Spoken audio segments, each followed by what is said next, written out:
The Neruda Interviews 1-5. Sarah's notes on Dr. Neruda, written May 27, 1998. What follows are some of my notes taken while in earnest discussions with Drive. Neruda from the ACIO Advanced Contact Intelligence Organization during the last 2 weeks of December 1997, before he disappeared at least off my radar screen.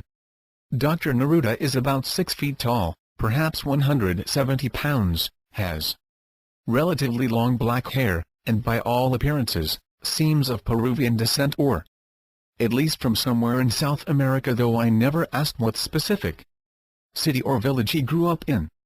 I would guess he was about 50 years old with just a few tinges of gray hair. He called me out of the blue one day in mid-December 1997. His opening line to me was something like, "My name is Dr. Neruda, and I have secret information about the future of humankind that proves the existence of time travel technology." Being a journalist by profession, it got my attention, though the whole time I spent on the phone with him my skeptical nature was in high gear.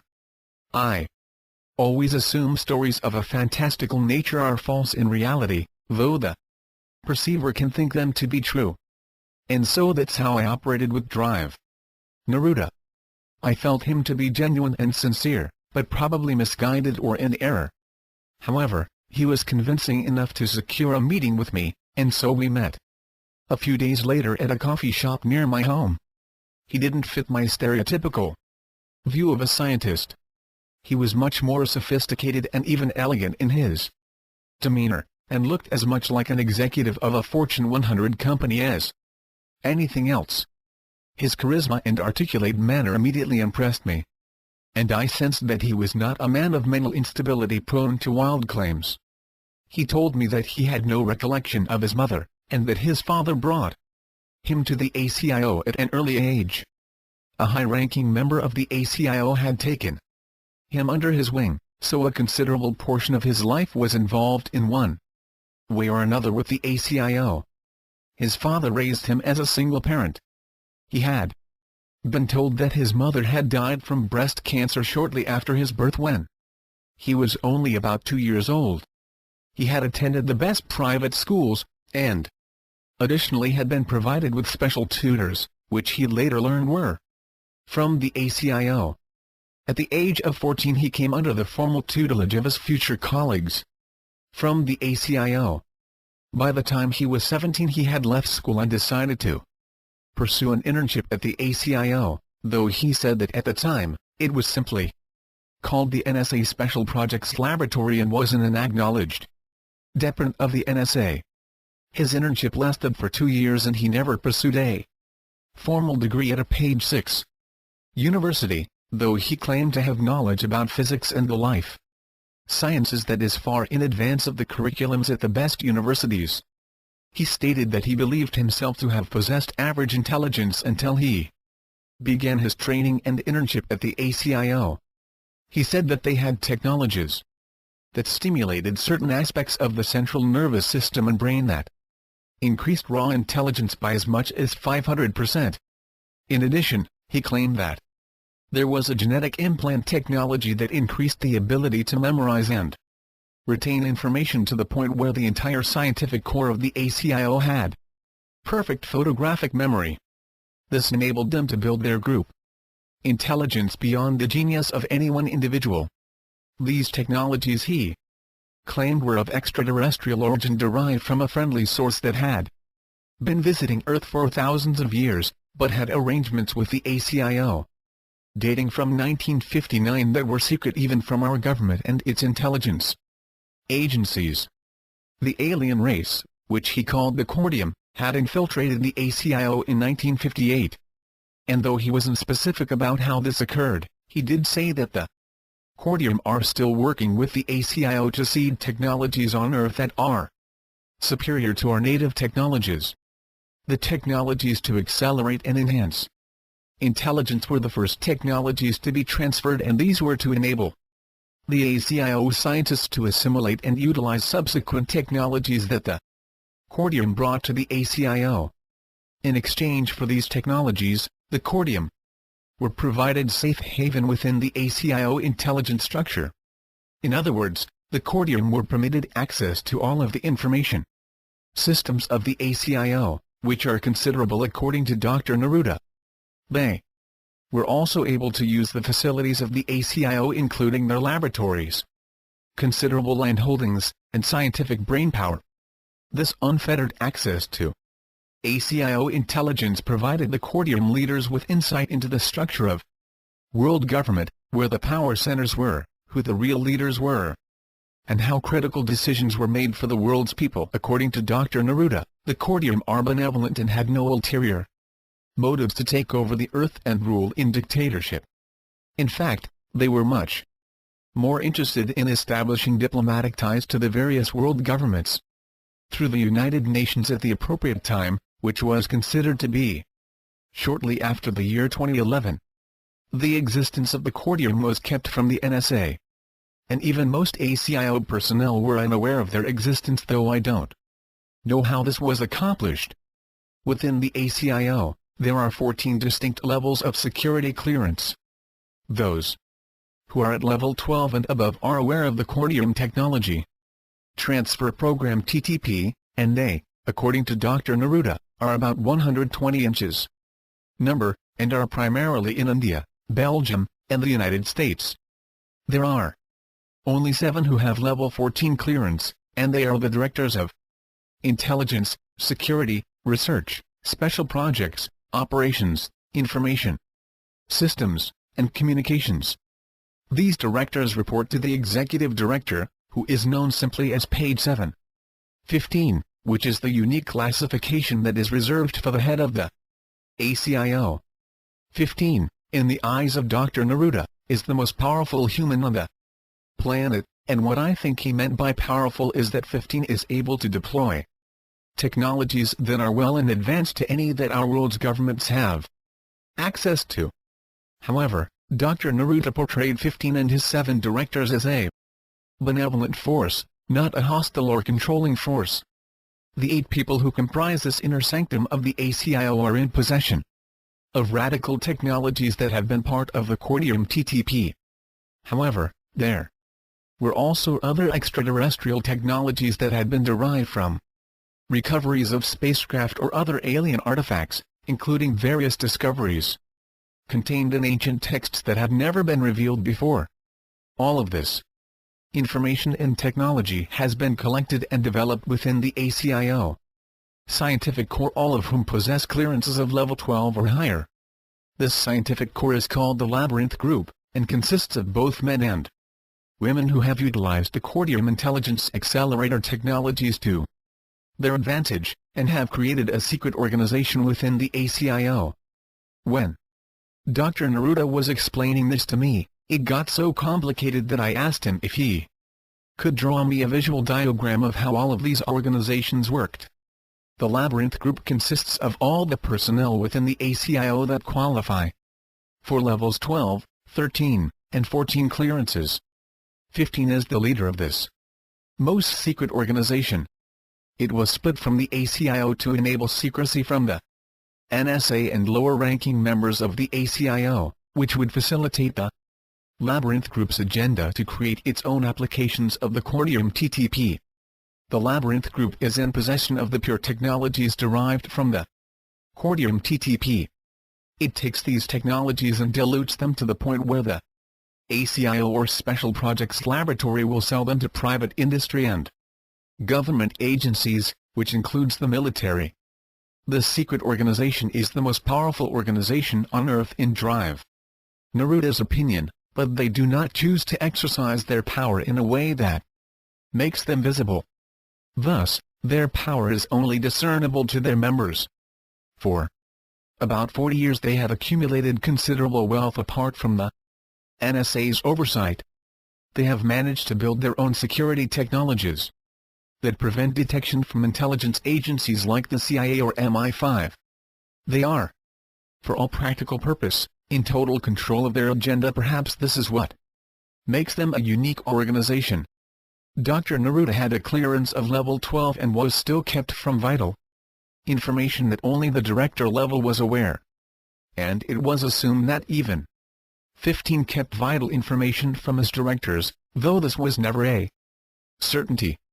The symbol used by the labyrinth group is 4 concentric circles, each circle representing a clearance level 12, 13, 14, and 15. And each circle had a unique insight into the agenda of the labyrinth group, and its coordination with the cordium. 15 was an enigma to everyone within the labyrinth group. He had been a page 8 physicist before he became the executive director of the ACIO. He was a renegade because he never interacted with the protocols and the political environment of academia. He operated outside of the institutions and was selected to be part of the ACIO because of his combination of brainpower, independence, and relative obscurity within scientific circles. He was one of the first to make contact with the cordium and establish communication with them.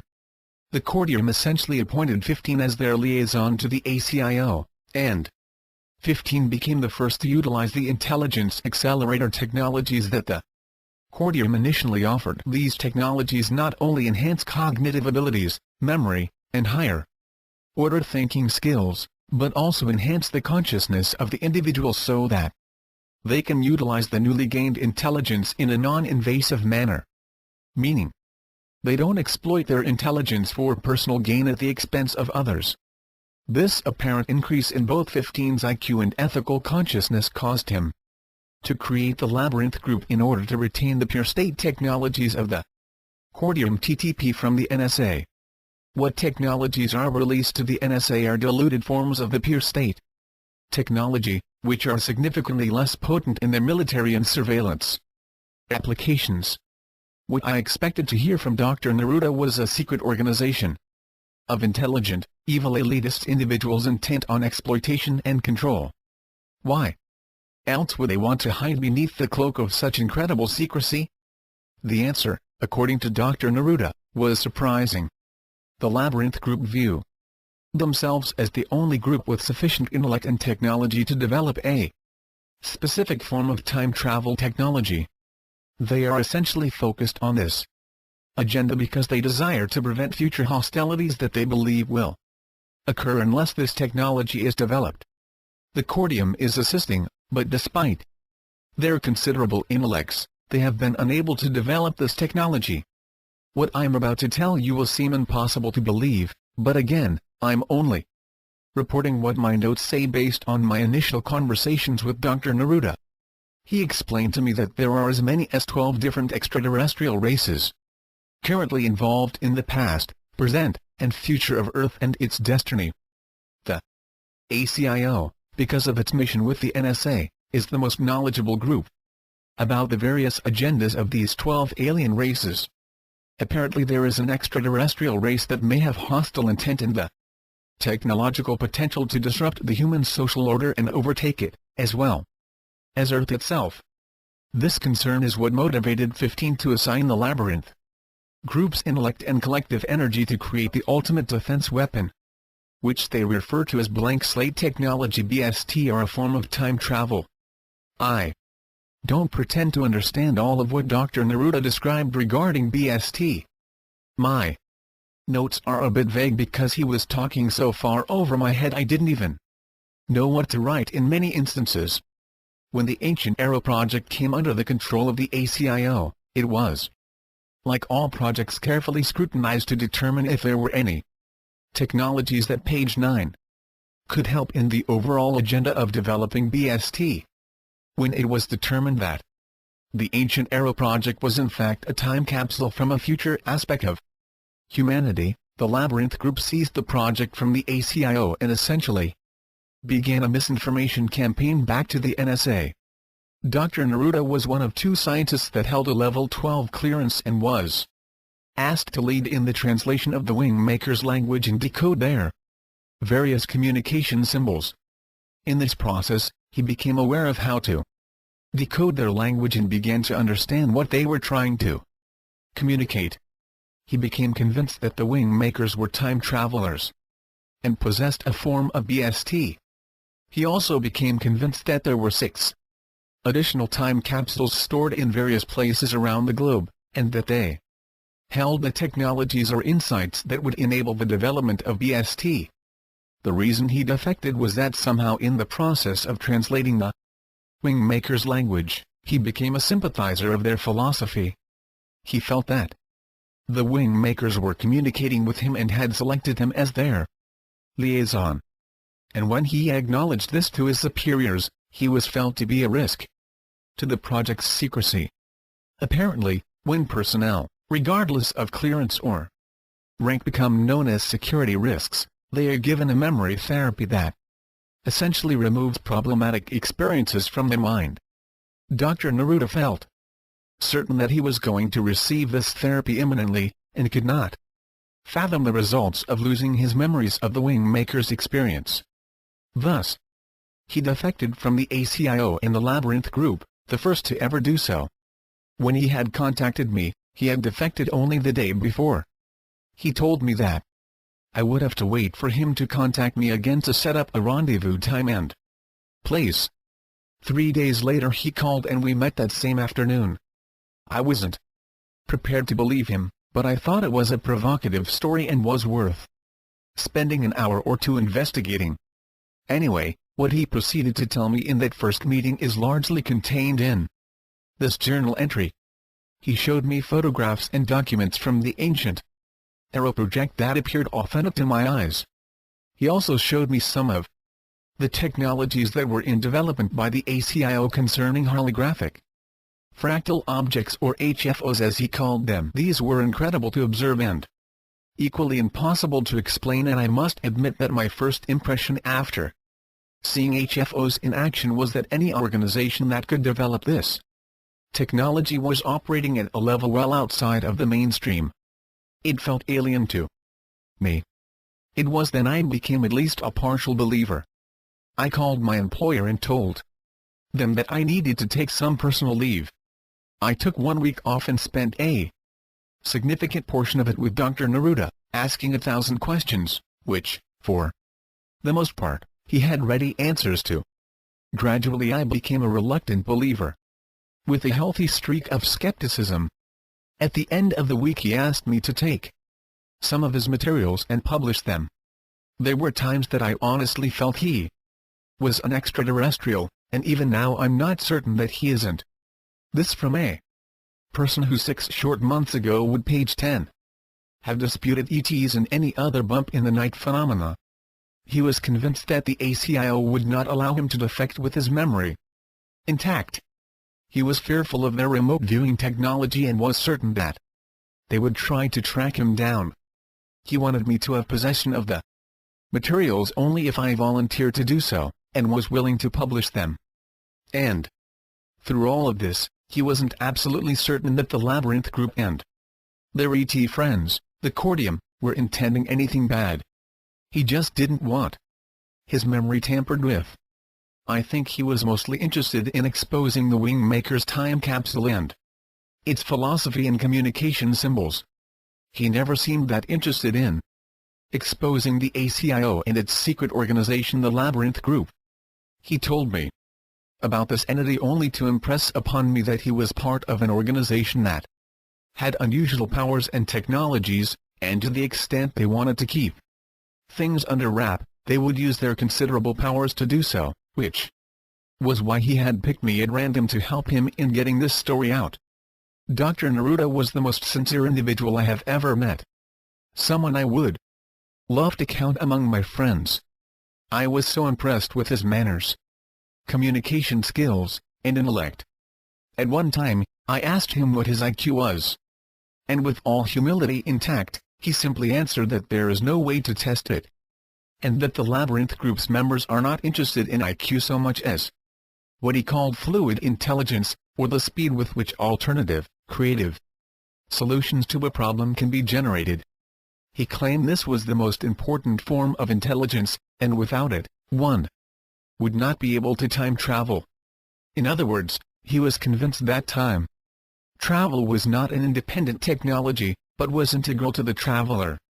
The time traveler must have a certain degree of fluid intelligence in order to withstand the stress inherent in time travel, and the best way to handle the stress was by having a high level of fluid intelligence. The thing I found so fascinating about Dr. Neruda was his descriptions of how information about ETs, new physics, cosmology, prophecies, and the galactic hierarchy were hidden from the public, government, and even intelligence organizations.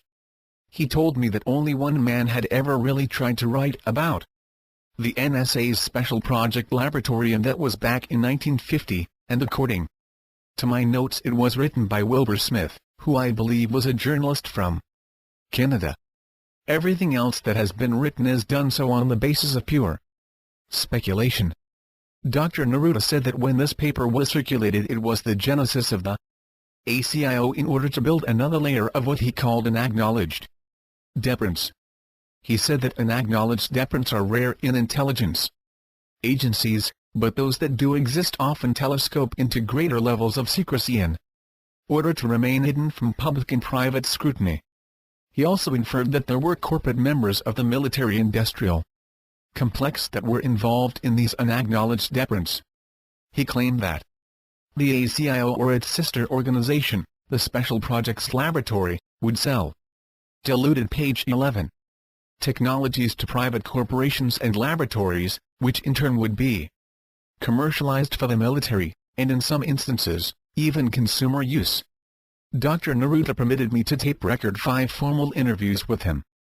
These are probably the best way to understand his perspective and the story that he has to tell. Even now as I'm writing this letter, I find myself doubting much of what he told me, while at the same time I can't imagine why he'd go to all this trouble. If it were just a game or charade of some kind, it just doesn't make any sense in that context. So I'm stuck somewhere in the middle of belief and disbelief. I can only tell you that if only a small percentage of a story is accurate, then citizens and their politicians need to wake up. According to Dr. Neruda, even our highest-ranking government officials and military intelligence officers lack access to the information that he was privy to. But if these unacknowledged secret departments exist, and private contractors working on behalf of the military are involved with these secret organizations, some organization should be investigating this. And they should have powers to grant witness protection, immunity, and a variety of other inducements to get these secrets out to the public or, at the very least, our government officials. I have approximately 60 pages of notes from my initial discussions with Drive Neruda and then 5 transcripts from the 5 interviews I conducted. I'd encourage anyone who's serious about understanding these issues to read the interview transcripts. They're probably our best records of what's going on behind closed doors relative to the ET phenomena, secret organizations, and time travel. Page 12. The first interview of Dr. Jamison Neruda. The first interview of Dr. Jamison Neruda by Sarah. What follows is a session I recorded of Dr. Neruda on December 27, 1997. He gave permission for me to record his answers to my questions. This was the first of 5 interviews that I was able to tape record before he left or disappeared. I have preserved these transcripts precisely as they occurred. No editing was performed, and I've tried my best to include the exact words and grammar used by Dr. Neruda. Sarah, are you comfortable? Dr. Neruda: yes, I'm fine and ready to begin when you are. Sarah, you've made some remarkable claims with respect to the Ancient Arrow project. Can you please recount what your involvement in this project was and why you chose to leave it of your own free will? Dr. Neruda: I was selected to lead the decoding and translation of the symbol pictures found at the site. I have a known expertise in languages and ancient texts. I am able to speak over 30 different languages fluently and another 12 or so languages that are officially extinct. Because of my skills in linguistics and my abilities to decode symbol pictures like petroglyphs or hieroglyphs, I was chosen for this task. I had been involved in the Ancient Arrow project from its very inception, when the ACIO took over the project from the NSA. I was initially involved in the site discovery and its restoration along with a team of 7 other scientists from the ACIO. We restored each of the 23 chambers of the Wingmaker's time capsule and catalogued all of their attendant artifacts. As the restoration was completed, I became increasingly focused on decoding their peculiar language and designing the translation indexes to English. It was a particularly vexing process because an optical disc was found in the 23rd chamber, which was initially impregnable to our technologies. We assumed that the optical disc held most of the information that the wing makers desired us to know about them. However, we couldn't figure out how to apply the symbol pictures found in their chamber paintings to unlock the disc. I decided to leave the project after I was successful in deducing the access code for the optical disc, and felt that the ACIO was going to prevent the public from accessing page 13. The information contained within the ancient arrow site. There were other reasons, but it's too complicated to explain in a concise response. Sarah, what did 15 do when he found out you were leaving? Dr. Neruda, he never had a chance to respond directly to me because I left without a word. But I'm certain that he's angry and feels betrayed. Sarah, tell me about 15. What's he like? Dr. Neruda, 15 is a genius of unparalleled intelligence and knowledge. He's the leader of the Labyrinth Group and has been since its inception in 1963. He was only 22 years old when he joined the ACIO in 1956. I think he was discovered early enough before he had a chance to establish a reputation in academic circles. He was a renegade genius who wanted to build computers that would be powerful enough to time travel. Can you imagine how a goal like that in the mid-1950s must have sounded to his professors? Needless to say, he was not taken seriously, and was essentially told to get in line with academic protocols and perform serious research. 15 came to the ACIO through an alliance it had with Bell Labs. Somehow Bell Labs heard about his genius and hired him, but he quickly outpaced their research agenda and wanted to apply his vision of time travel. Sarah, why was he so interested in time travel? Dr. Neruda, no one is absolutely sure, and his reasons may have changed over time. The accepted purpose was to develop blank slate technology, or BST. BST is a form of time travel that enables the rewrite of history at what are called intervention points. Intervention points are the causal energy centers that create a major event like the breakup of the Soviet Union or the NASA space program. BST is the most advanced technology, and clearly anyone who is in possession of BST can defend themselves against any aggressor. It is, as 15 was fond of saying, the freedom key. Remember that the ACIO was the primary interface with extraterrestrial technologies and how to adapt them into mainstream society, as well as military applications. We were exposed to ETs and knew of their agenda. Some of these ETs scared the hell out of the ACIO. Sarah, why? Dr. Neruda, there were agreements between our government, specifically the NSA, to cooperate with an ET species commonly called the Greys in exchange for their cooperation to stay hidden and conduct their biological experiments under the cloak of secrecy. There was also a bungled technology transfer program, but that's page 14. Another story, however, not all the Greys were operating within a unified agenda. There were certain groups of Greys that looked upon humans in much the same way as we look upon laboratory animals. They're abducting humans and animals, and have been for the past 48 years. They're essentially conducting biological experiments to determine how their genetics can be made to be compatible with human and animal genetic structure. Their interests are not entirely understood, but if you accept their stated agenda, it's to perpetuate their species. Their species is nearing extinction, and they're fearful that their biological system lacks the emotional development to harness their technological prowess in a responsible manner. 15 was approached by the Greys in his role at the ACIO, and they desired to provide a full-scale technology transfer program, but 15 turned them down. He had already established a TTP with the Cordium, and felt that the Greys were too fractured organizationally to make good on their promises. Furthermore, the Cordium technology was superior in most regards to the Greys. with the possible exception of the Gray's memory implant and their genetic hybridization technologies. However, 15 and the entire Labyrinth group carefully considered an alliance with the Greys if for no other reason than to have direct communication with regard to their stated agenda. 15 liked to be in the know. So eventually, we did establish an alliance, which consisted of a modest information exchange between us. We provided them with access to our information systems relative to genetic populations and their unique predisposition across a variety of criteria, including mental, emotional, and physical behaviors. And they provided us with their genetic findings. The Greys, and most extraterrestrials for that matter, communicate with humans exclusively through a form of telepathy, which we called suggestive telepathy, because to us it seemed that the Greys communicated in such a way that they were trying to lead a conversation to a particular end.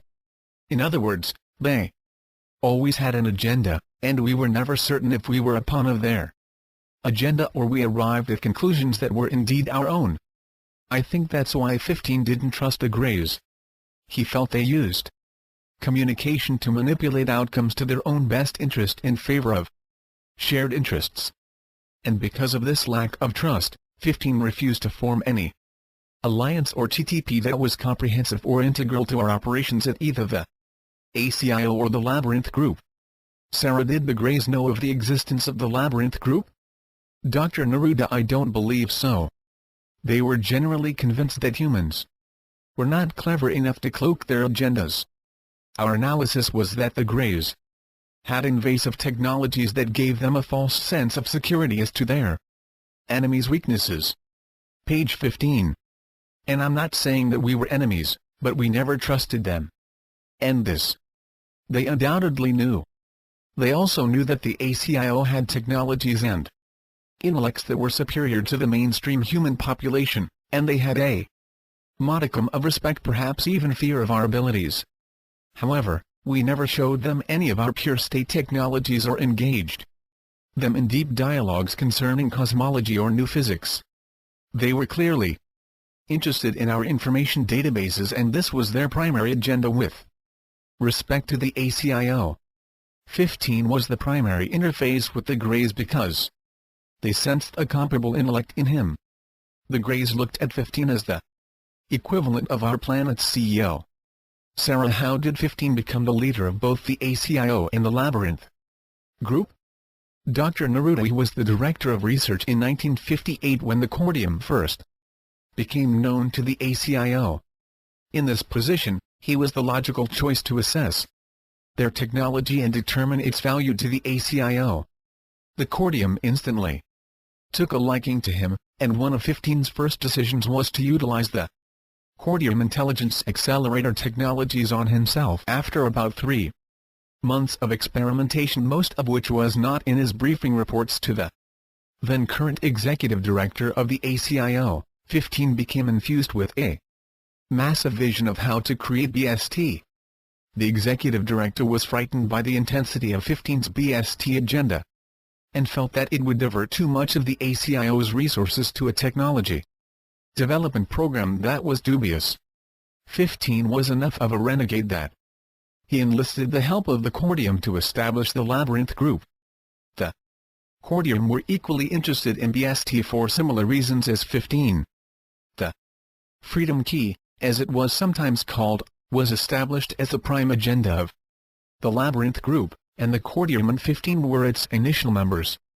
Over the next several years, 15 selected the cream of the crop from the scientific core of the ACIO to undergo a similar intelligence accelerator program, as he had, with the intention of developing a group of scientists that could, in cooperation with the Cordium, successfully invent BST. The ACIO, in the opinion of 15, was too controlled by the NSA, and he felt the NSA was too immature in its leadership to responsibly deploy the technologies that he knew would be developed as an outgrowth of the Labyrinth Group. So 15 essentially plotted to take over the ACIO and was assisted by his new recruits to do so. This happened a few years before I became affiliated with the ACIO as a student and intern. My stepfather was very sympathetic to 15's agenda and was helpful in placing 15 as the executive director of the ACIO. There was a period of instability when this transition occurred, but after about a year, 15 was firmly in control of the agendas of both the ACIO and the Labyrinth Group. Page 16. What I said earlier, that he was viewed as the CEO of the planet. That's essentially who he is. And of the ETs who are interacting with humankind, only the Cordium understand the role of 15. He has a vision that is unique in that it is a blueprint for the creation of BST, and is closing in on the right technological and human elements that will make this possible. Sarah, what makes BST such an imperative to 15 in the Labyrinth Group? Dr. Neruda, the ACIO has access to many ancient texts that contain prophecies of the earth. These have been accumulated over the past several hundred years through our network of secret organizations of which we are a part. These ancient texts are not known in academic institutions, the media, or mainstream society. They are quite powerful in their depictions of the 21st century. 15 was made aware of these texts early on when he became director of research for the ACIO, and this knowledge only fueled his desire to develop BST. Sarah, what were these prophecies and who made them? Dr. Neruda, the prophecies were made by a variety of people who are, for the most part, unknown or anonymous, so if I told you their names you would have no recognition. You see, time travel can be accomplished by the soul from an observational level. That is to say, that certain individuals can move in the realm of what we call vertical time and see future events with great clarity, but they are powerless to change them. There are also those individuals who have, in our opinion, come into contact with the wing makers and are provided messages about the future, which they had recorded in symbol pictures or extinct languages like Sumerian, Mayan, and Chickasaw. The messages or prophecies that they made had several consistent strands or themes that were to occur in the early part of the 21st century, around the year 2011. Chief among these was the infiltration of the major governments of the world, including the United Nations, by an alien race. This alien race was a predator race with extremely sophisticated technologies that enabled them to integrate with the human species. That is to say, they could pose as humanoids. But they were truly a blend of human and android. In other words, they were synthetics. This alien race was prophesied to establish a world government and rule as its executive power. It was to be the ultimate challenge to humankind's collective intelligence and survival. These texts are kept from the public because they are too fear-provoking and would likely result in apocalyptic reprisals and mass paranoia. Sarah, are you saying what I think you're saying? That anonymous prophets from God nowhere and when have seen a vision of our future takeover by a race of robots? I mean, you do realize how unbelievable that sounds. Page 17. Dr. Neruda, yes. I know it sounds unbelievable. But there are diluted versions of this very same prophecy in our religious texts. It's just that the alien race is portrayed as the Antichrist, as if the alien race was personified in the form of Lucifer. This form of the prophecy was acceptable to the gatekeepers of these texts, and so they allowed a form of the prophecy to be distributed, but the notion of an alien race was eliminated. Sarah, why? And who exactly is it who's censoring what we can read and can't? Are you suggesting there's a secret editorial committee that previews books before their distribution? Dr. Neruda, this is a very complicated subject and I could spend a whole day just acquainting you with the general structure of this control of information. Most of the world's major libraries have collections of information that are not available to the general public. Only scholars are authorized to review these materials, and usually only on site. In the same way, there are manuscripts that were controversial and posited theories that were sharply different than the accepted belief systems of their day. These manuscripts or writings were banished by a variety of sources, including the Vatican, universities, governments, and various institutions. These writings are sought out by secret organizations that have a mission to collect and retain this information. These organizations are very powerful and well-funded, and they can purchase these original manuscripts for a relatively small amount of money. Most of the writings are believed to be hocus-pocus.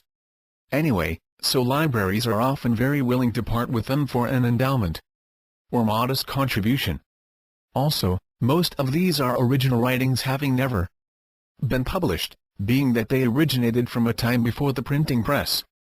There is a network of secret organizations that are loosely connected through the financial markets and their interests in worldly affairs. They are generally centers of power for the monetary systems within their respective countries, and are elitists of the first order. The ACIO is affiliated with this network only because it is rightly construed that the ACIO has the best technology in the world, and this technology can be deployed for financial gain through market manipulation. As for an editorial committee, no, this secret network of organizations doesn't review books before publication. Its holdings are exclusively in ancient manuscripts and religious texts. They have a very strong interest in prophecy, because they believe in the concept of vertical time, and they have a vested interest in knowing the macro-environmental changes that can affect the economy. You see, for most of them, the only game on this planet that is worth playing is the acquisition of ever-increasing wealth and power through an orchestrated manipulation of the key variables that drive the economic engines of our world. Sarah, so if they're so smart about the future, and they believe these prophecies, what are they doing to help protect us from these alien invaders? Page 18. Dr. Neruda. They help fund the ACIO. This collective of organizations has enormous wealth, more than most governments can comprehend. The ACIO provides them with the technology to manipulate money markets and rake in hundreds of billions of dollars every year. I don't even know the scope of their collective wealth. The ACIO also receives funding from the sale of its diluted technologies to these organizations for the sake of their own security and protection. We've devised the world's finest security systems, which are both undetectable and impregnable to outside forces like the CIA and the former KGB. The reason they fund the ACIO is that they believe 15 is the most brilliant man alive, and they're aware of his general agenda to develop BST. They see this technology as the ultimate safeguard against the prophecy and their ability to retain relative control of the world and national economies. They also know 15's strategic position with alien technologies and hope that between his genius and the alien technologies that the ACIO is assimilating, that BST is possible to develop before the prophecy occurs. Sarah, but why the sudden interest in the Wingmaker's time capsule? How does it play a role in all of this BST stuff? Dr. Neruda. Initially, we didn't know what the connection was between the Ancient Era project and the BST imperative. You have to understand that the time capsule was a collection of 23 chambers literally carved inside of a canyon wall in the middle of nowhere about 80 miles northeast of Truco Canyon in New Mexico. It is, without a doubt, the most amazing archaeological find of all time. If scientists were allowed to examine this site, with all of its artifacts intact, they would be in awe of this incredible find. Our preliminary assumptions were that this site was a time capsule of sorts left behind by an extraterrestrial race who had visited Earth in the 8th century. But we couldn't understand why the art was so clearly representative of Earth if it were a time capsule. The only logical conclusion was that it represented a future version of humanity.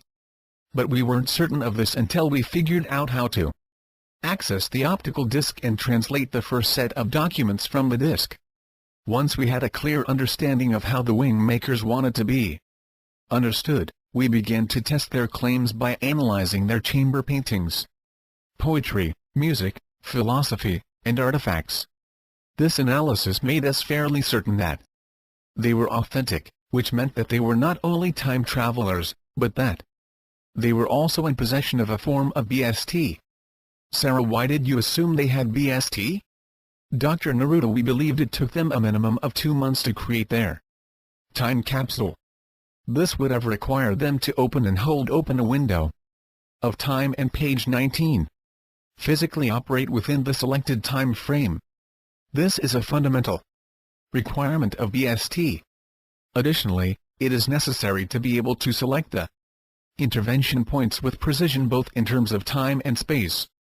We believed they had this capability, and they had proven it with their time capsule. Furthermore, the technological artifacts they had left behind were evidence of a technology that was so far in advance to our own that we couldn't even understand them. None of the extraterrestrial races we were aware of had technologies so advanced that we could not probe them, assimilate them, and reverse engineer them. The technologies left behind in the ancient Arrow site were totally enigmatic and impervious to our probes. We considered them so advanced that they were quite literally indiscernible and unusable, which, though it may sound odd, is a clear sign of an extremely advanced technology. Sarah, so you decided that the wing makers were in possession of BST, but how did you think you were going to acquire their knowledge? Dr. Neruda, we didn't know, and to this day, the answer to that question is elusive. The ACIO placed its best resources on this project for more than 2 intensive months. I posited the theory that the time capsule was an encoded communication device. I began to theorize that when one went through the effort to interact with the various symbol pictures and immerse themselves in the time capsule's art and philosophy, it affected the central nervous system in a way that it improved fluid intelligence. It was, in my opinion, the principal goal of the time capsule to boost fluid intelligence so that BST was not only able to be developed, but also utilized. Sarah, you lost me. What is the relationship between BST and fluid intelligence? Dr. Neruda, BST is a specific form of time travel. Science fiction treats time travel as something that is relatively easy to design and develop, and relatively one-dimensional. Time travel is anything but one-dimensional. As advanced in technology as the Cordium and Greys are, they have yet to produce the equivalent of BST. They are able to time travel in its elemental form, but they can interact with the time that they travel to. That is to say, they can go back in time, but once there, they cannot alter the events of that time because they are in a passive, observational mode. The Labyrinth Group has conducted 7 time travel experiments over the past 30 years. One clear outcome from these tests is that the person performing the time travel is an integral variable to the technology used to time travel. In other words, the person and the technology need to be precisely matched. The Labyrinth Group, for all it knows, already possesses BST, but lacks the time traveler equivalent of an astronaut who can appropriately finesse the technology in real time and make the split-second adjustments that BST requires. Page 20. The first interview of Dr. Jamison Neruda. The Labyrinth Group has never seriously considered the human element of BST and how it is integral to the technology itself. There were some of us who were involved in the translation indexes of the wing makers, who began to feel that was the nature of the time capsule, to enhance fluid intelligence and activate new sensory inputs that were critical to the BST experience. Sarah, but I still don't understand what it was that led you to that conclusion. Dr. Neruda, when we had translated the first 30 pages of text from the optical disc, we learned some interesting things about the wing makers and their philosophy. Namely, that they claimed that the three-dimensional five-sensory domain that humans have adjusted to is the reason we are only using a fractional portion of our intelligence. They claimed that the time capsule would be the bridge from the three-dimensional five-sensory domain to the multidimensional seven-sensory domain. In my opinion, they were saying that in order to apply BST, the traveler needed to operate from the multidimensional seven-sensory domain. Otherwise, BST was the proverbial camel through the eye of the needle, or in other words, impossible. Sarah, this at least seems plausible to me, Why was it so hard to believe for the ACIO? Dr. Neruda, this initiative was really conducted by the Labyrinth Group and not the ACIO, so I'm making that distinction just to be accurate, and not to be critical of your question. For 15, it was hard to believe that a time capsule could activate or construct a bridge that would lead someone to become a traveler. This seemed like an extraordinarily remote possibility. He felt that the time capsule may hold the technology to enable BST, but he didn't believe it was merely an educational or developmental experience. Also, and more importantly, the true identity of the wing makers became clear as we deployed our RV technologies. Sarah, first, what are RV technologies? Dr. Neruda, think of it as psychic spying. The ACIO has a department that specializes in remote viewing technology, and within this department was a woman of unparalleled capability as an RV. She was assigned to the project as its RV, and she was a critical element in determining the identity and purpose of the wing makers. Sarah, can we come back to the RV technology? Just tell me what she discovered as to the identity of the wing makers. Page 21. Dr. Neruda, she was very attuned to the first artifact we recovered, which turned out to be a homing device that essentially led us to the ancient Arrow site. We conducted 2 official RV sessions, one that I monitored and another that 15 monitored. She was able to make contact with the original planners of the ancient Arrow site. Through these 2 RV sessions we were able to determine that the identity of the wing makers was the most ancient race of humankind. Sarah, when you say most ancient, what do you mean? Dr. Neruda, we know of them mostly through a few ancient manuscripts that were reputedly channeled by these beings. There are a few myths in Mayan and Sumerian texts that refer to these beings as well. But the most definitive text comes from the Cordium, who defined them, in our terms, as the central race. Sarah, how can they be so ancient if they're so technologically advanced?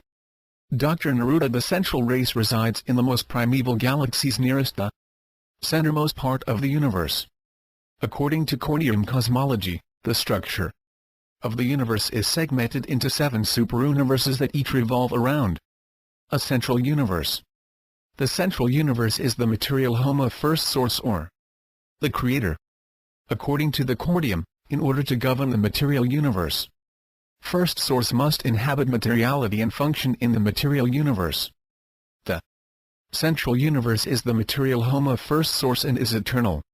It's surrounded by dark gravity bodies that make it essentially invisible even to those galaxies that lie closest to its periphery. The Cordium teaches that the central universe is stationary and eternal, while the 7 superuniverses are creations of time and revolve around the central universe in a counterclockwise rotation. Surrounding these 7 superuniverses is outer or peripheral space, which is non-physical elementals consisting of non-baryonic matter or antimatter, which rotates around the 7 superuniverses in a clockwise rotation. This vast outer space is expansion room for the superuniverses to expand into. The known universe that your astronomers see is mostly a small fragment of our superuniverse and the expansion space at its outermost periphery. Hubble-based astronomy extrapolates, based on a fractional field of view, that there are 50 billion galaxies in our superuniverse, each containing over 100 billion stars. However, most astronomers remain convinced that our universe is singular. It is not, according to the Cordium. On the fringe of the central universe resides the central race, which contain the original human DNA template of creation. However, they are such an ancient race that they appear to us as gods, when indeed they represent our future selves. Time and space are the only variables of distinction.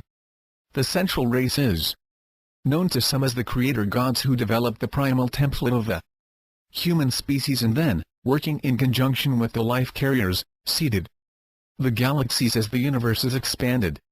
Each of the 7 superuniverses has a distinctive purpose and relationship. Page 22. With the central universe via the central race, based on how the central race experimented with the DNA to achieve distinct, but compatible physical embodiments to be soul carriers. Sarah, I don't even know what to ask next. Dr. Neruda, the central race is divided into 7 tribes, and they are master geneticists and the progenitors of the humanoid race. In effect, they are our future selves. Quite literally, they represent what we will evolve into in time and towards in terms of space. Sarah, so, you're saying that the wing makers are our future selves and that they're building these time capsules in order to communicate with us? Dr. Neruda, the Labyrinth Group believed that the wing makers are representatives of the central race, and that they created our particular human genotype to become suitable soul carriers in our particular universe. The ancient Arrow site is part of a broader, interconnected system of 7 sites installed on each continent. Together, we believe this system constitutes a defensive technology. Sarah, so there are 7 ancient Arrow sites? Dr. Neruda, yes. Sarah, and you know where they are? Dr. Neruda, I know generally where the remaining 6 are, but I don't know their specific location. They remain undiscovered so far as I know. Sarah, why would the most advanced race or future version of humanity place such a sophisticated array of technologies and artifacts on our planet? What are they afraid of? Dr. Neruda, they have an ancient, formidable enemy, which 15 calls the Animus. Sarah, we're back to the synthetics? Dr. Neruda, one in the same. Sarah, so, the wing makers are protecting their human genetics from the invasion of the Animus, and they placed these sites or defensive technologies on Earth to somehow prevent them from taking over the planet? Page 23. Dr. Neruda, that's essentially what we believe. However, it's more than human DNA. It includes all the higher-order animals, humans being one of a collective of about 120 species. Sarah, and you know all of this because of a psychic's vision, a few ancient manuscripts, and the cordium? Dr. Neruda, I admit it sounds implausible, but yes, we know all of this from sources that no one in the public domain can access or corroborate. Sarah, so the wing makers, or central race, created us and presumably hundreds of other species, planted us on Earth, and then built a complex defensive system to protect their genetics. Is that the situation? Dr. Neruda, the best way to conceptualize who these beings are, is to consider them as geneticists who were the firstborn of first source. The galaxies in which the central race resides are approximately 18 billion years old, and their genetics are immeasurably more developed than our own. They are the optimal soul carrier in that they can coexist in the material world and the non-material dimensions simultaneously. This is because their genetic blueprint has been fully activated. Sarah, you sound like you're a believer in this philosophy, but I don't understand why you're such an authority if it's the cordium cosmology. Did they teach you this? Dr. Neruda, part of our TTP with the cordium extended to their cosmology, and they have the equivalent of our Bible called liminal cosmogony that I translated. It was our first detailed exposure to the central race and their behind-the-scenes influence of genetic evolution and transformation. Sarah, what do you mean behind the scenes? Dr. Neruda, the wing makers have created a DNA template that is form-fitted to each of the 7 superuniverses, enabling a unique and dominant soul carrier to emerge within each of the superuniverses. This soul carrier in our case is the human genotype. Within our genetic substrate is the inborn structure that will ultimately deliver our species to the central universe as a perfected species. The wing makers have encoded this within our DNA, and set forth the natural and artificial trigger points that cause our genetic structures to alter and adapt. In this process, it activates parts of our nervous system that feed the brain with a much richer stream of data from our 5 senses and 2 additional senses that we have yet to consciously activate. Sarah, it sounds a little too manufactured. Dr. Neruda, what do you mean? Page 24. Sarah, just that humans will one day aspire to the heights of the wing makers. But our salvation is something invisible that's encoded in our genes.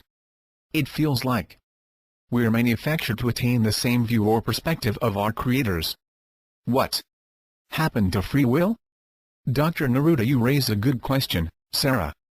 I can defend this system of belief.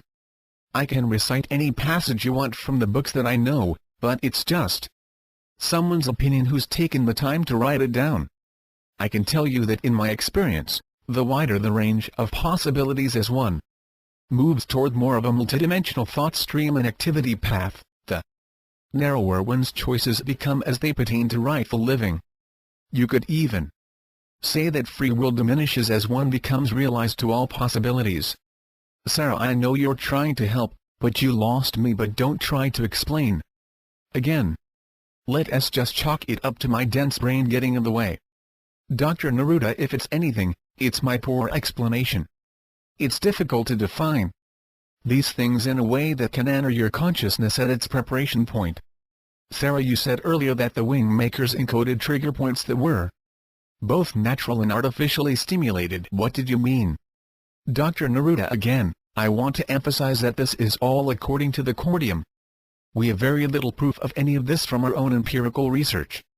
However, the Labyrinth group has a high degree of trust in the Cordium's cosmological systems of belief because of their history as an explorer race, and their superior application of physics. Our human DNA is design. It did not evolve from forces of time, matter, and energy. It was designed by the central race, and part of this design was to encode within the DNA template certain supersensory capabilities that would enable a human to perceive itself in a very specific way.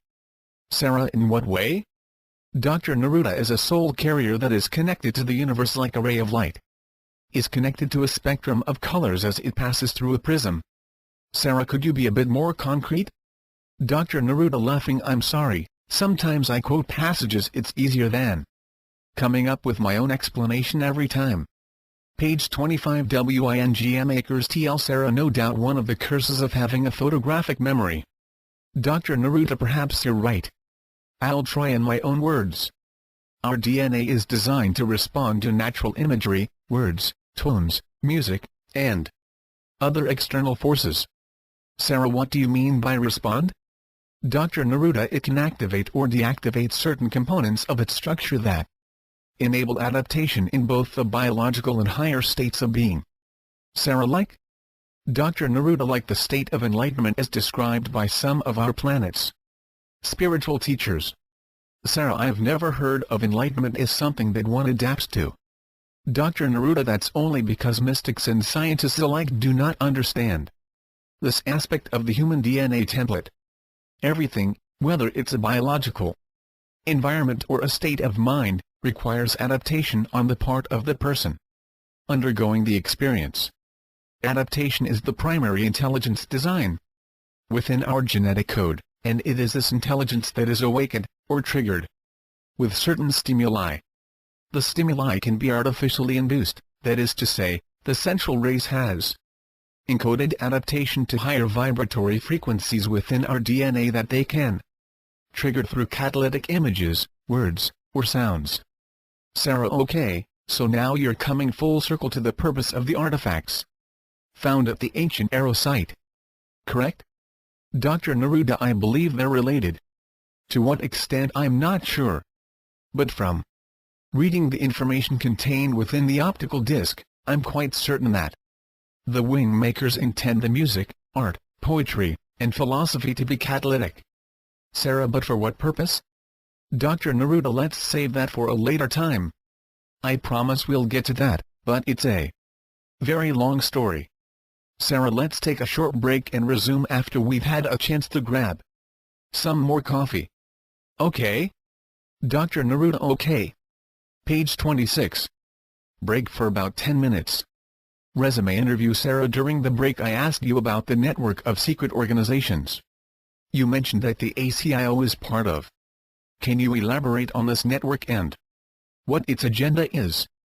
Dr. Neruda, there are many organizations that have noble exteriors and secret interiors. In other words, they may have external agendas that they promote to their employees, members, and the media, but there is also a secret and well hidden agenda that only the inner core of the organization is aware of. The outer rings, or protective membership as they're sometimes referred to, are simply window dressing to cover up the real agenda of the organization. The INF, Foreign Relations Committee, NSA, KGB, CIA, World Bank, and the Federal Reserve are all examples of these organizational structures. Their inner core is knitted together to form an elitist, secret society, with its own culture, economy, and communication system. These are the powerful and wealthy who have joined forces in order to manipulate world political, economic, and social systems to facilitate their personal agenda. The agenda, as I know it, is primarily concerned with control of the world economy and its vital resources: oil, gold, gas reserves, platinum, diamonds, etc. The secret network has utilized technology from the ACIO for the purpose of securing control of the world economy. They're well into the process of designing an integrated world economy based on a digital equivalent of paper currency. This infrastructure is in place, but it is taking more time than expected to implement because of the resistance of competitive forces who don't understand the exact nature of the secret network, but intuitively sense its existence. These competitive forces are generally businesses and politicians who are affiliated with the transition to a global, digital economy, but want to have some control of the infrastructure development, and because of their size and position in the marketplace can exert significant influence on this secret network. The only organization that I'm aware of that is entirely independent as to its agenda, and therefore the most powerful or alpha organization, is the Labyrinth Group. And they're in this position because of their pure state technologies and the intellect of its members. All other organizations, whether part of the secret network of organizations or powerful multinational corporations, are not in control of the execution of their agenda. They are essentially locked in a competitive battle. Sarah, but if this is all true, then is 15 essentially running the secret network? Page 27. Dr. Neruda: no. He's not interested in the agenda of the secret network. He's bored by it. He has no interest in power or money. He's only attracted to the mission of building BST to thwart hostile alien attacks that have been prophesied for 12,000 years. He believes that the only mission worth deploying the Labyrinth Group's considerable intellectual power is the development of the ultimate defensive weapon or freedom key. He's convinced that only the Labyrinth Group has a chance to do this before it's too late. You have to remember that the Labyrinth Group consists of 118 humans and approximately 200 cordium. The intellectual ability of this group, aligned behind the focused mission of developing BST before the alien takeover, is truly a remarkable undertaking that makes the Manhattan Project look like a kindergarten social party in comparison. And perhaps I'm exaggerating a bit for effect, but I'm pointing out that 15 is leading an agenda that is far more critical than anything that has been undertaken in the history of humankind. Sarah, so, if 15 is running his own agenda, and it's just as you say it is, why would you defect from such an organization? Dr. Neruda: the ACIO has a memory implant technology that can effectively eliminate select memories with surgical precision. For example, this technology could eliminate your recall of this interview without disrupting any other memories before or after. You would simply sense some missing time perhaps, but nothing more would be recalled if that. My intuition cautioned me that I was a candidate to have this procedure because of the behaviors I was exhibiting in deference to the wing makers. In other words, I was believed to be a sympathizer of their culture, philosophy, and mission. What I knew of it that made me a potential risk to the project. The Labyrinth Group, in a very real sense, feared its own membership because of their enormous intellects and ability to be cunning and clever. This imprinted a constant state of paranoia, which meant that technology was deployed to help ensure compliance to the agenda of 15. Most of these technologies were invasive, and the members of the Labyrinth Group willingly submitted to the invasion in order to more effectively cope with the paranoia. Several months ago I began to systematically shut down these invasive technologies, in part to see what the reaction of 15 would be, and partly because I was tired of the paranoia. As I was doing this, it became obvious to me that the suspicions were escalating, and it was simply a matter of time before they would ask me to subject myself to an MRP. Sarah, MRP? Page 28. Dr. Neruda. Yes, MRP stands for Memory Restructure Procedure. What I had learned from the Wingmaker's time capsule is not something I want to forget. I don't want to give this information up. It has become a central part of what I believe and how I want to live out my life. Sarah, couldn't you have simply defected and not sought out a journalist who will want to get this story out? I mean, couldn't you have simply gone to an island and lived out your life and never disclosed the existence of the Labyrinth Group and the Wingmakers? Dr. Neruda, you don't understand. The Labyrinth Group is untouchable. They have no fears about what I divulge to the media. Their only concern is the terrible precedence of defection. I'm the first. No one has ever left before. And their fear is that if I defect and get away successfully, others will too. And once that happens, the mission is compromised and BST may never happen. 15 and his directors take their mission very seriously. They are fanatics of the First Order, which is both good and bad. Good in the sense that they're focused and working hard to develop BST, bad in the sense that fanaticism breeds paranoia. My reasons for seeking out a journalist like you and sharing this knowledge is that I don't want the Wingmaker's time capsules to be locked away from humanity. I think its contents should be shared. I think that was their purpose.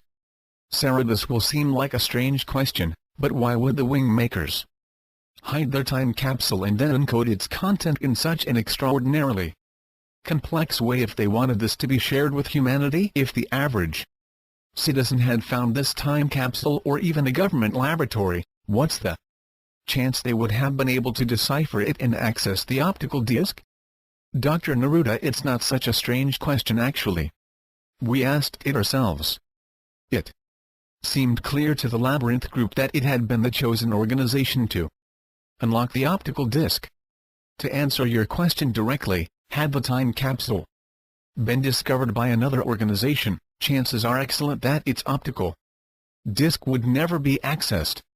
Somehow, this coincidence that the time capsule ended up in the hands of the Labyrinth Group seems to be an orchestrated process. And even 15 agreed with that assessment. Sarah, so 15 felt that the Wingmakers had selected the Labyrinth Group to decide the fate of the time capsule's content?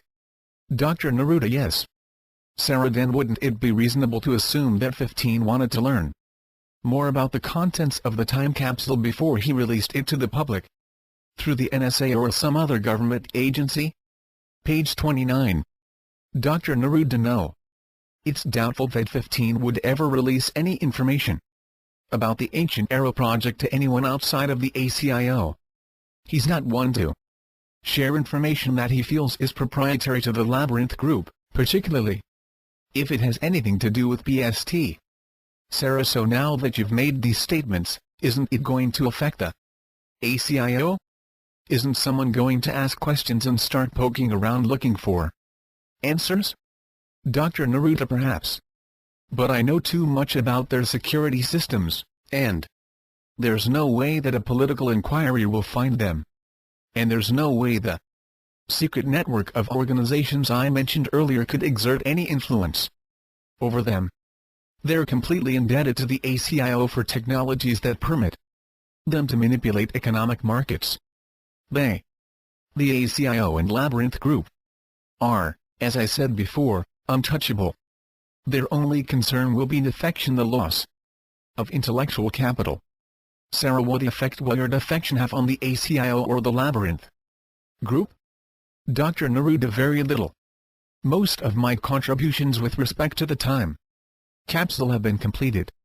There are some other projects having to do with encryption technologies that I developed, and these will be more significant in their impact.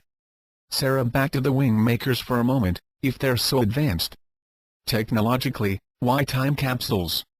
Why not just appear one day and announce whatever it is they want to share? Why this game of hide and seek and hidden? Time capsules? Dr. Neruda, their motives are not clear. I think they left behind these time capsules as their way to bring culture and technology from their time to ours. We also believe that these sites represent a defensive weapon. A very sophisticated defensive weapon. As for why don't they just show up and give us the information? This, I think, is their genius. They've created 7 time capsules and placed them in various parts of the world. I believe this is all part of a master plan or strategy to engage our intellects and spirits in a way that has never been done before, to demonstrate how art, culture, science, spirituality, how all of these things are connected. I believe they want us to discover this, not to be told. If they simply arrived here in your living room and announced they were the wing makers from the centermost sector of the universe, I suspect you'd be more amazed about their personalities and physical characteristics and what life is like in their world.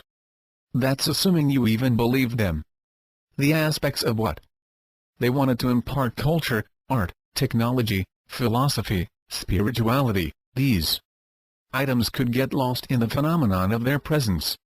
Page 30. Also, in the text that we had translated, it was apparent that the wing makers had time-traveled on many occasions. They interacted with people from many different times and called themselves culture bearers. They were probably mistaken as angels or even gods. For all we know, their reference in religious texts may indeed be frequent. Sarah, so you think they intend that these time capsules be shared with the whole of humanity? Dr. Neruda, you mean the wing makers? Sarah, yes. Dr. Neruda, I don't know with absolute certainty, but I think they should be shared. I don't have anything to personally gain from getting this information out to the public. It goes against everything I've been trained for and places me at risk and at the very least, disrupts my lifestyle irreparably. To me, the ancient arrow time capsule is the single greatest discovery in the history of humankind. Discoveries of this magnitude should be in the public domain. They shouldn't be selfishly secured and retained by the ACIO or any other organization. Sarah, then why are these discoveries and the whole situation with ETs kept from the public? Dr. Neruda, the people who have access to this information like the sense of being unique and privileged. That's the psychology of secret organizations and why they flourish. Privileged information is the ambrosia of elitists. It gives them a sense of power, and the human ego loves to feed from the trough of power. They would never confess to this, but the drama of the ET contact and other mysterious or paranormal phenomenon is extremely compelling and of vital interest to anyone who is of a curious nature, particularly politicians and scientists. And by keeping these subjects in private rooms behind closed doors, with all the secrecy surrounding it, it creates a sense of drama that is missing in most of their other pursuits. So you see, Sarah, the drama of secrecy is very addictive. Now, of course, the reason that they would tell you for keeping this out of the public domain is for purposes of national security, economic stability, and social order. And to some extent, I suppose there's truth to that. But it's not the real reason. Sarah, does our president know about the ET situation? Dr. Neruda, yes. Page 31. Sarah, what does he know? Dr. Neruda, he knows about the Greys. He knows about ET bases that exist on planets within our solar system. He knows about the Martians. Sarah, good God, you are not going to tell me that little green men from Mars actually exist, are you? Dr. Neruda, if I were to tell you what I know about the ET situation, I'm afraid I would lose my credibility in your eyes.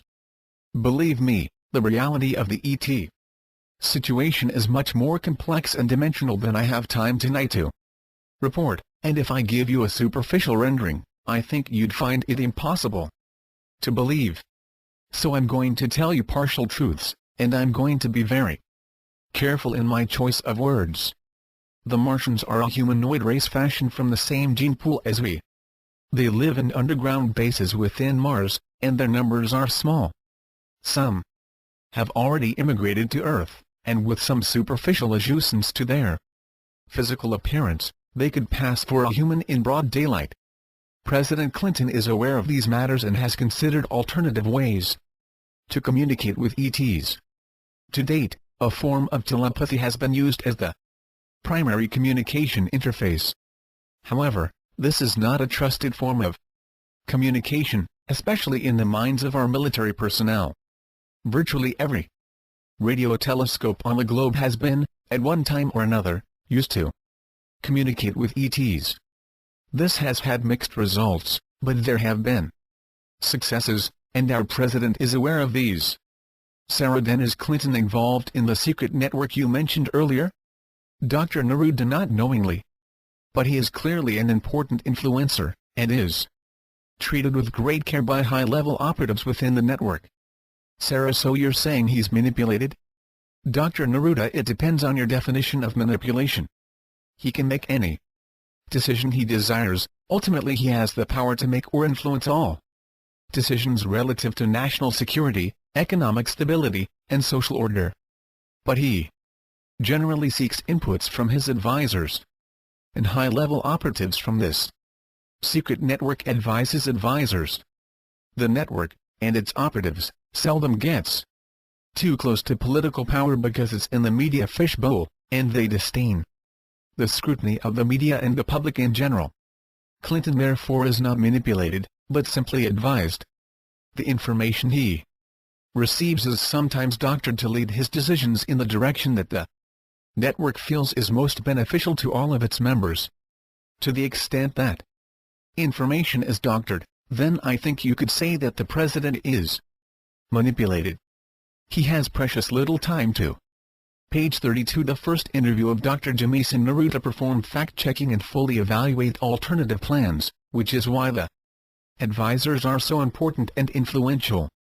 Sarah, okay, so he's manipulated, at least by my definition. Is this also happening with other governments like Japan and Great Britain, for instance? Dr. Neruda, yes, this network is not just national or even global. It extends to other races and species. So its influence is quite broad, as are the influences that impinge upon it. It is a two-way street. As I said before, the Labyrinth Group operates the only agenda that is truly independent, and because of its goal, it's permitted to have this independence, though in all honesty, there's nothing that anyone could do to prevent it, with the possible exception of the wing makers. Sarah, so all the world's governments are being manipulated by this secret network of organizations. Who are these organizations? You mentioned some of them, but who are the rest? Is the mob involved? Dr. Neruda, I could name most of them, but to what end? Most you wouldn't recognize or find any reference to. They're like the Labyrinth Group. Had you ever heard of it before? Of course not. Even the current management of the NSA is not aware of the ACIO. At one time, they were, but that was over 35 years ago, and people circulate out of the organization, yet still retain their alliance to the secret and privileged information network. And no, absolutely there is no mob or organized crime influence in this network. The network uses organized crime as a shield in some instances, but organized crime operates through intimidation, not stealth. Its leaders possess average intelligence and associate with information systems that are obsolete and therefore non-strategic. The organized crime network is a much less sophisticated version of the network I was referring to. Sarah, okay, back to the wing makers for a moment, and I apologize for my scattered questions tonight. It's just that there's so much I want to know that I'm finding it very difficult to stay on the subject of the Ancient Arrow project. Dr. Neruda, you don't need to apologize. I understand how this must sound to you. I'm still wide awake, so you don't have to worry about the time. Sarah, okay. Let's talk a little bit about your impressions or insights into the ET situation that you spoke of earlier. To me, This is the part that's most fascinating. Dr. Neruda, first of all, I want to explain that the ETs that interact with our world's governments are not the same ones that interact with the Labyrinth group. Page 33. Sarah, but I thought you said that the Greys were involved with the ACIO, or at least one of its factions. Dr. Neruda, yes, they're also known as the Zetas, but as I said, there are many different factions of the Greys, and the one that the ACIO is working with are the Alpha faction, and they don't operate with our government organizations because they are too suspicious of them, and frankly, don't view them as intelligent enough to even warrant their time. Sarah, what about the Cordium? Dr. Neruda, the Cordium are a very sophisticated culture, integrating technology, culture, and science in a very holistic manner. For different reasons. They're not involved with our governments either, mainly because of their role with the Federation. Sarah, what's the Federation? I haven't heard you talk about it before. Dr. Neruda, each galaxy has a Federation or a loose-knit organization that includes all sentient life forms on every planet within the galaxy.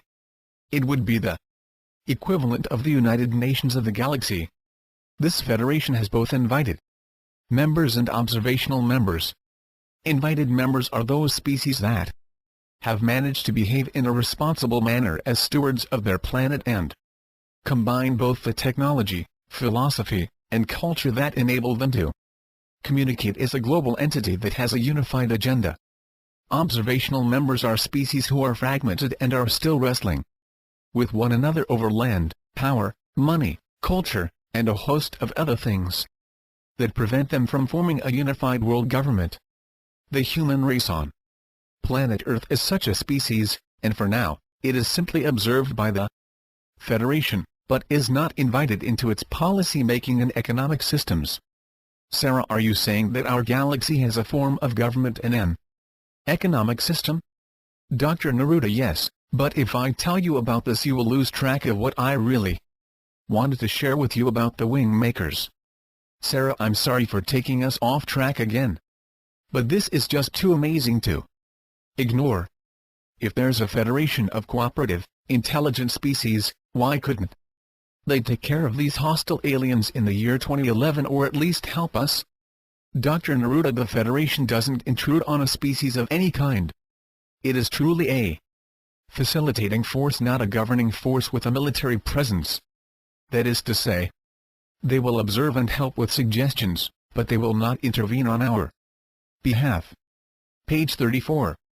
Sarah, is this like the Prime Directive as it's portrayed on Star Trek? Dr. Neruda, no. It's more like a parent who wants its children to learn how to fend for themselves so they can become greater contributors to the family. Sarah, but wouldn't a hostile takeover of Earth affect the Federation? Dr. Neruda, most definitely. But the Federation does not preempt a species' own responsibility for survival and the perpetuation of its genetics. You see, at an atomic level our physical bodies are made quite literally from stars. At a sub-atomic level, our minds are non-physical repositories of a galactic mind. At a sub-subatomic level, our souls are non-physical repositories of God or the intelligence that pervades the universe. The Federation believes that the human species can defend itself because it is of the stars, galactic mind, and God. If we were unsuccessful, and the hostility spread to other parts of our galaxy, then the Federation would take notice and its members would defend their sovereignty, and this has happened many times. And in this process of defense new technologies arise, new friendships are forged, and new confidence is embedded in the galactic mind. That's why the Federation performs as they do. Sarah, doesn't BST exist somewhere within the Federation? Dr. Neruda, perhaps in one of the planets closer to our galactic core. Sarah, so why doesn't the Federation help? You said they could help, didn't you? Dr. Neruda, yes, they can help. And the Cordium are IMs or invited members. And they are helping us. But they themselves do not possess the BST technology. This is a very special technology that's permitted to be acquired by a species that intends to use it only as a defensive weapon. And herein is the challenge.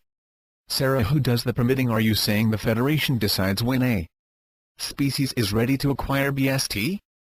Dr. Neruda, no. I think it has to do with God. Sarah, I don't know why, but I have a hard time believing that you believe in God. Dr. Neruda, well, I do. And furthermore, so does everyone within the Labyrinth group, including 15. We've seen far too many evidences of God or a higher, page 35. Intelligence that we can't dispute its existence. It would be impossible to deny, based on what we've observed in our laboratories. Sarah, so God decides when we're ready to responsibly use BST. Do you think He'll decide before 2011? I admit there was a tone of sarcasm in this question. Dr. Neruda, you see, Sarah, the Labyrinth group is hopeful that the readiness of the entire species isn't the determining factor, but that a subgroup within the species might be allowed to acquire the technology as long as it was able to protect it from all non-approved forces. This subgroup is hoped to be the Labyrinth group, and it's one of the reasons why 15 has invested so much of the ACIO's resource into security systems. Sarah, you didn't really answer my question though. Do you think it can be developed in 12 years? Dr. Neruda, I don't know.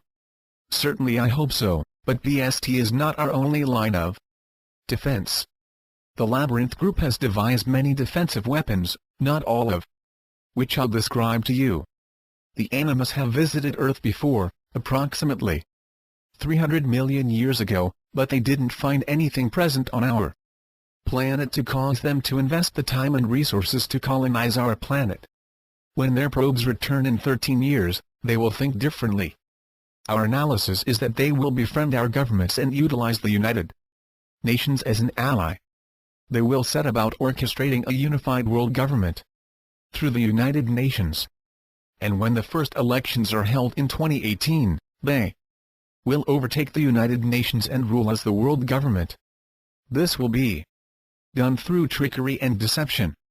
I mention our analysis taken from 3 different RV sessions because they're quite specific as to the dates, and so we have the equivalent of 19 years to produce and deploy BST.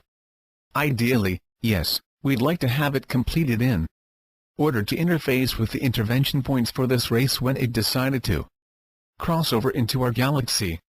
We would like to cause them to choose a different galaxy or abandon their quest altogether. But it may be impossible to determine this intervention point. You see, the memory implant technology developed by the Labyrinth group can be utilized in conjunction with BST. We can define the intervention point when our galaxy was selected as a target to colonize, enter that time and place, and impose a new memory on their leadership to divert them from our galaxy. Sarah, either I'm getting tired, or this just got a lot more confusing. You're saying that the Labyrinth group already has scenarios to nip this thing in the bud, to prevent this marauding group of aliens from even entering our galaxy? How? Do you know where they are? Page 36. Dr. Neruda, to answer your question, I would need to explain with much more granularity the precise nature of BST and how it differs from time travel. I'll try to explain it as simply as I can, but it's complex, and you need to let go of some of your preconceived notions of time and space. You see, time is not exclusively linear as when it's depicted in a timeline. Time is vertical, with every moment in existence stacked upon the next and all coinciding with one another. In other words, time is the collective of all moments, of all experience simultaneously existing within non-time, which is usually referred to as eternity. Vertical time infers that one can select a moment of experience and use time and space as the portal through which they make their selection real. Once the selection is made, time and space become the continuity factor that changes vertical time into horizontal time or conventional time. Sarah, you lost me. How is vertical time different from horizontal time? Dr. Neruda, vertical time has to do with the simultaneous experience of all time, and horizontal time has to do with the continuity of time in linear, moment-by-moment experiences. Sarah, so you're saying that every experience I've ever had or will ever have exists right now that the past and future are actually the present, but I'm just too brainwashed to see it? Dr. Neruda, as I said before, this is a complex subject, and I'm afraid that if I spend the time explaining it to you now, we'll lose track of more important information like BST. Perhaps if I were to explain the nature of BST, most of your questions would be answered in the process. Sarah, okay, then tell me what blank slate technology is? Given the title, I assume it means something like wipe out an event and change the course of history. Right?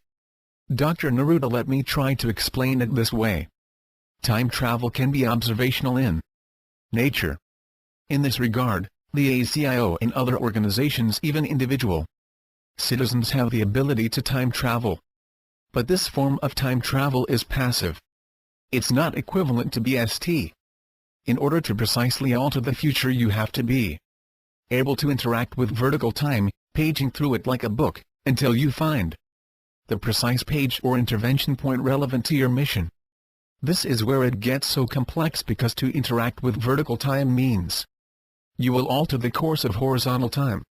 And understanding the alterations and their scope and implication requires extremely complex modeling. This is why the Labyrinth Group aligned itself with the Cordium. Its computing technology has processing, page 37, capabilities that are about 4,000 times more powerful than our best supercomputers. This enables us to create organic, highly complex scenario models. These models tell us the most probable intervention points once we've gathered the relevant data, and what the most probable outcomes will be if we invoke a specific scenario. Like most complex technologies, BST is a composite technology having 5 discrete and interrelated technologies. The first technology is a specialized form of remote viewing. This is a technology that enables a trained operative to mentally move into vertical time and observe events and even listen to conversations related to an inquiry mode. The operative is invisible to all people within the time they are traveling to, so it's perfectly safe and unobtrusive. The intelligence gained from this technology is used to determine the application of the other 4 technologies. This is a equivalent of intelligence gathering. The second technology that is key to BST is the equivalent of a memory implant. As I mentioned earlier, the ACIO refers to this technology as a memory restructure procedure, or MRP. MRP is the technology that allows a memory to be precisely eliminated in the horizontal time sequence and a new memory inserted in its place. The new memory is welded to the existing memory structure of the recipient. You see, events small and large occur from a single thought, which becomes a persistent memory, which in turn becomes a causal energy center that leads the development and materialization of the thought into reality, into horizontal time. MRP can remove the initial thought and thereby eliminate the persistent memory that causes events to occur. The third technology consists of defining the intervention point. In every major decision, there are hundreds, if not thousands, of intervention points in horizontal time as a thought unfolds and moves through its development phase. However, in vertical time, there is only one intervention point, or what we sometimes call the causal seed. In other words, if you can access vertical time intelligence, you can identify the intervention point that is the causal seed. This technology identifies the most probable intervention points and ranks their priority. It enables focus of the remaining technologies. The fourth technology is related to the third. It's a scenario modeling technology. This technology helps to assess the various intervention points as to their least invasive ripple effects to the recipients. In other words, which intervention point, if applied to a scenario model, produces the desired outcome with the least disruption to unrelated events. The scenario modeling technology is a key element of BST because without it, BST could cause significant disruption to a society or entire species. Page 38. The fifth and most puzzling technology is the interactive time travel technology. The Labyrinth Group has the first 4 technologies in a ready state waiting for the interactive time travel technology to become operational. This technology requires an operative, or a team of operatives, to be able to physically move into vertical time and be inserted in the precise space and time where the optimal intervention point has been determined. From there the operatives must perform a successful MRP and return to their original time in order to validate mission success. Sarah, I've been listening to this explanation and I think I even understand some of it, but it sounds so surreal to me, Dr. Neruda. I'm at a loss to explain how I'm feeling right now. This is all so strange. It's so big. Enormous. I can't believe this is going on somewhere on the same planet that I live. Before this interview, I was worried about balancing my checkbook and when my damn car would ever be fixed. This is just too strange. Dr. Neruda, maybe we should take another break and warm up our coffee. Sarah signing off for a coffee break. Break for about 15 minutes. Resume interview. Sarah, if the Labyrinth Group has 4 of the 5 technologies ready to go, and is only awaiting the interactive part, they must have scenario models and intervention points already established for how they plan to deal with this animus race. Do they? Dr. Neruda, yes. They have about 40 scenario models and perhaps as many as 8 intervention points defined. Sarah, and if there are that many, there must be a priority established. What's the most probable scenario model? Dr. Neruda, I will be brief on this point because it's such classified information that only the SL-14 personnel and 15 know this. My classification is SL-13, and so I get diluted reports and quite possibly misinformation with regard to our scenario modeling. About all I can tell you is that we know from both the prophecies and our remote viewing technology a significant amount of information about this race. For example, we know that it hails from a galaxy that our Hubble telescope has examined as thoroughly as possible, and we've charted it as extensively as possible. We know that it's 37 million light-years away and that the species is a synthetic race, a mixture of genetic creation and technology. It possesses a hive mentality, but individual initiative is still appreciated as long as it is aligned with the explicit objectives of its leaders. Page 39. Because it's a synthetic race, it can be produced in a controlled environment and its population can be increased or decreased depending on the whims of its leaders. It is, Sarah, didn't you just say it's from a galaxy that's 37 million light-years away? I mean, assuming they were able to travel at the speed of light, it would take them 37 million years to come to our planet. And you said earlier that they hadn't even crossed into our galaxy yet, right? Dr. Neruda, the Cordium come from a planet that is 15 million light-years away, and yet they can come and go between their planet and our planet in the time it takes us to travel to the Moon, a mere 250,000 miles away.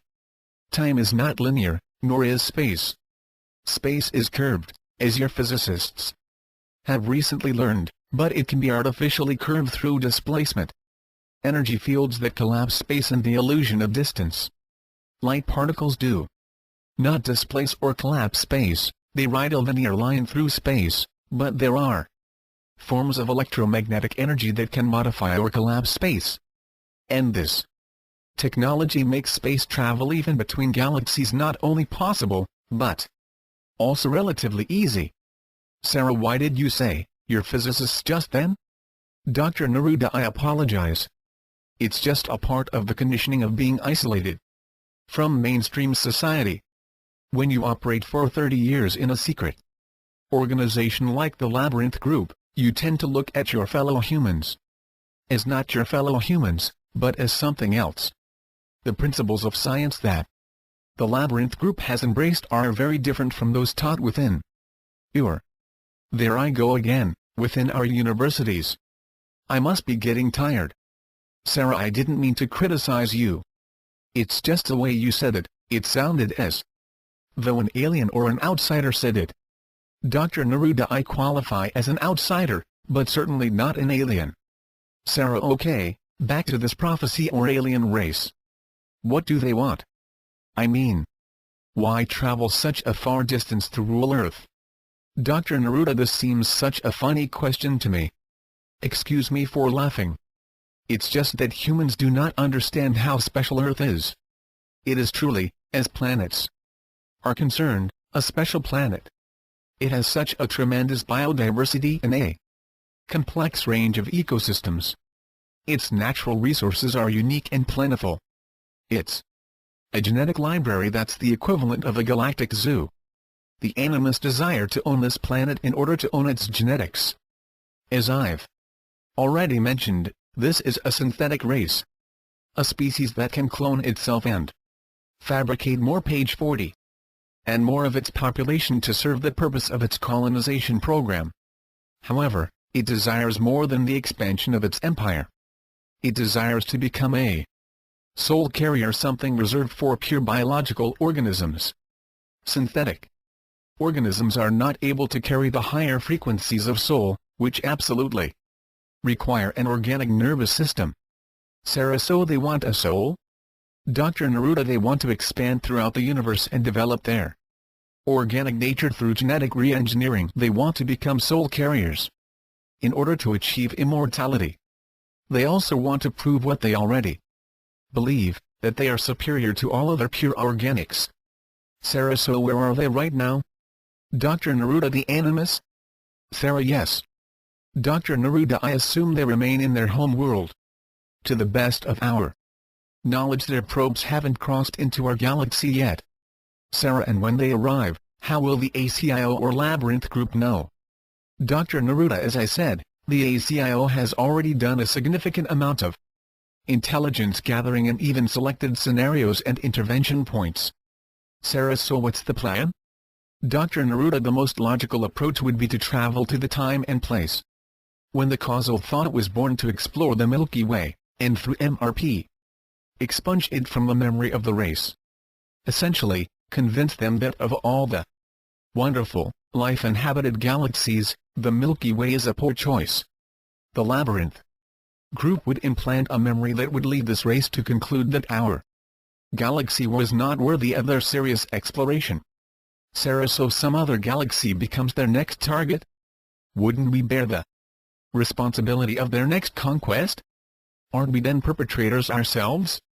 Dr. Neruda, this is a fair question, but I'm afraid I don't know how to answer it. Sarah, why couldn't we, using this MRP technology, simply implant a memory not to be aggressive?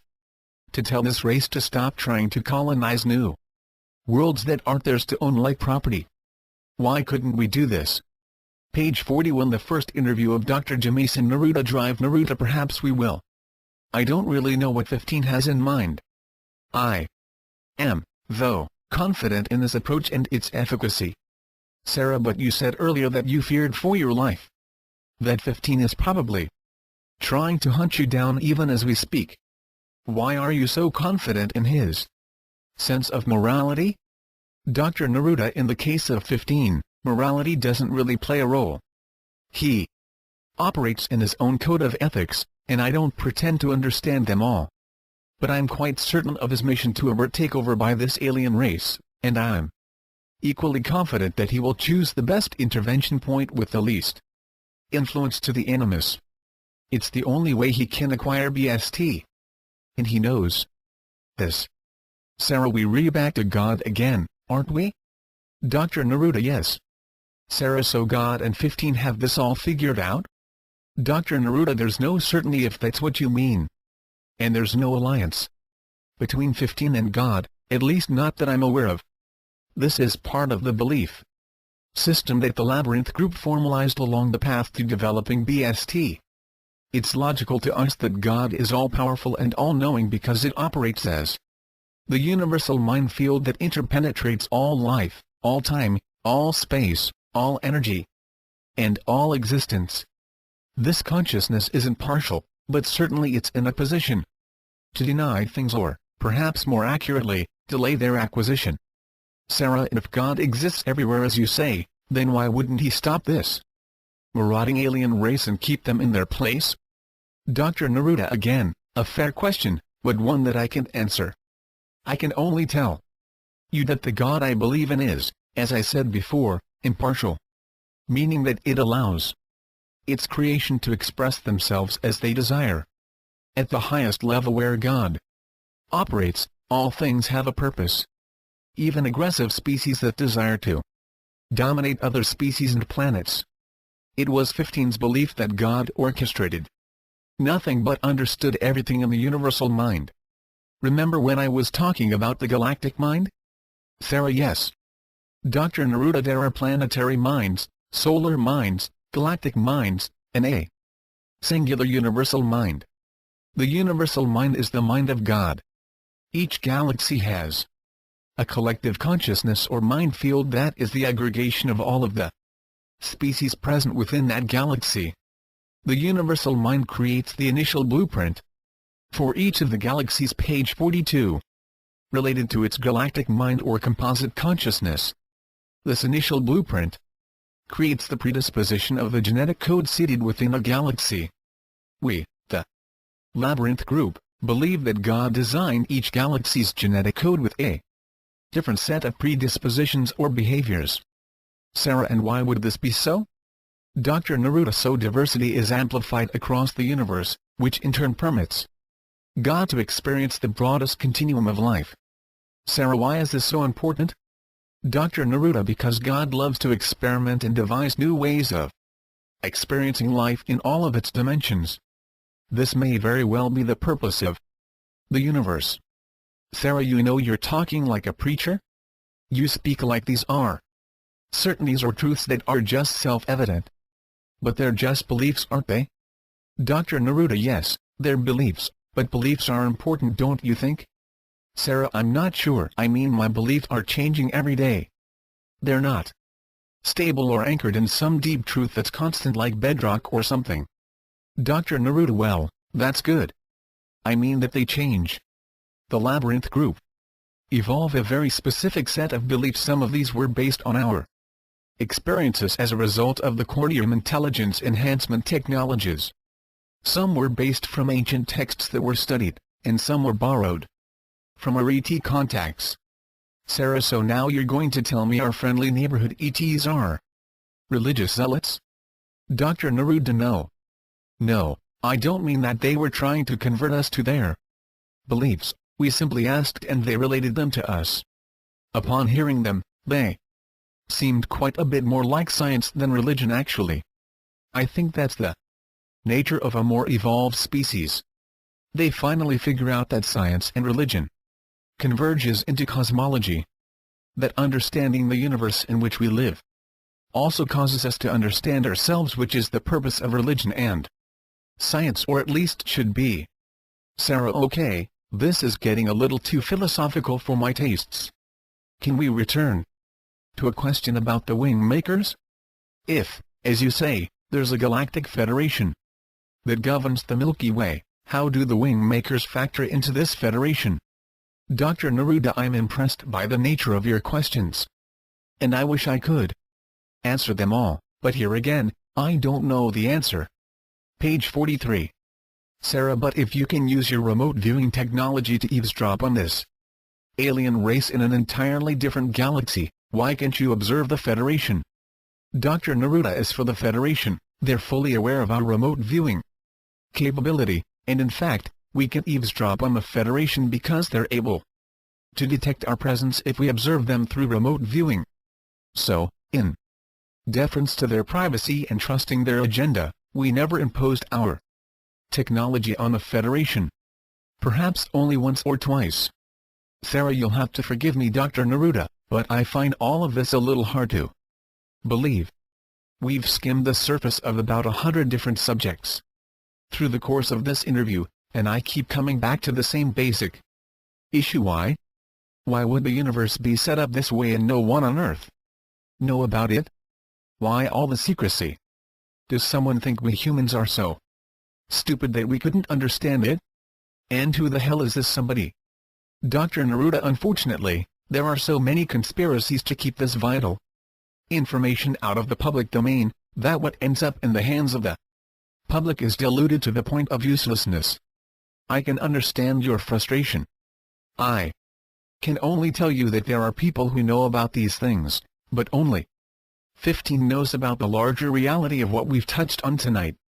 In other words, and this is to your point, Sarah, there are some people within the military, government, secret network, NSA, CIA, etc., that know parts of the whole, but they don't understand the whole. They aren't equipped with the knowledge to stand before the media and explain what's happening. They fear that they would be made to appear feeble by the fact that they only know pieces of what's going on. It's like the story of the 3 blind men who are all touching different parts of an elephant and each thinks it is something different. 15 withholds his knowledge from the media and the general public because he doesn't want to be seen as a savior of humanity, the next Messiah. And he especially doesn't want to be seen as some fringe lunatic that should be locked up, or worse yet, assassinated because he is so misunderstood. The instant he stepped forward with what he knows, he would lose his privacy and his ability to discover BST. And this he'll never do. Most people who know about this greater reality are fearful of stepping into the public scrutiny because of the fear of being ridiculed. You have to admit that the general public is frightened by what it doesn't understand, and they do kill the messenger. Sarah, but why can't we get even partial truths about this picture of reality? About ETs in the Federation? Someone, the media or government or someone else is page 44 keeping this information from us. Like the story you were telling me about the Martians. If this is true and Clinton knows about this, why aren't we being told? Dr. Neruda, there's a cynical part of me that would say something like, why do you watch 6 hours of television every day? Why do you feed your minds exclusively with the opinions of others? Why do you trust your politicians? Why do you trust your governments? Why do you support the destruction of your ecosystems and the companies and governments that perpetrate this destruction? You see, because the whole of humanity allows these things to occur, the wool is pulled over your eyes and it's easy to ration information and direct your attention to mundane affairs like the weather and Hollywood. Sarah, that's fine for you to say, someone whose IQ can't be charted, but for those of us with average intelligence, what are we supposed to do differently that would give us access to this information? To this larger reality? Dr. Neruda, I don't know. I honestly don't know. I don't pretend to have the answers. But somehow humans need to be more demanding of their governments and even the media. Because the media is a big part of this manipulation, though they're not aware of how they've become pawns of the information cover-up. The truth of the matter is that no one entity is to blame. Elitists have always existed since the dawn of man. There have always been those who had more aggression and power and would dominate the weaker of the species. This is a fundamental structure that has bred this condition of information cover-up, and it happens in every sector of society, including religion, government, military, science, academia, and business. No one created this playing field to be level and equal for all. It was designed to enable free will and reality selection based on individual preferences. And for those who have the mental capacity to probe into these secrets behind the secrets. Behind the secrets, they usually find pieces of this larger reality, as you put it. It's not entirely hidden. There are books and individuals and even prophecies that corroborate much of what I've spoken of here tonight.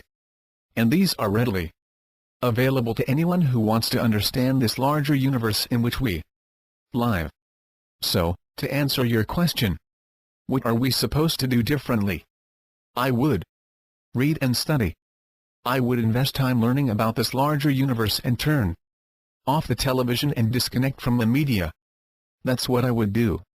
Sarah, maybe this is a good place to wrap things up. Unless you have anything else you'd like to add. Dr. Neruda, only one thing, and that is that if anyone ever reads this interview, please do so with an empty mind. If you bring a mind full of learning and education, page 45, and opinion, you'll find so much to argue with in what I've said that you'll not hear anything. And I'm not interested in arguing with anyone. I'm not even that interested in convincing anyone of what I've said. My life will go on even if no one believes me. The wing makers have built a time capsule of their culture and it's magnificent.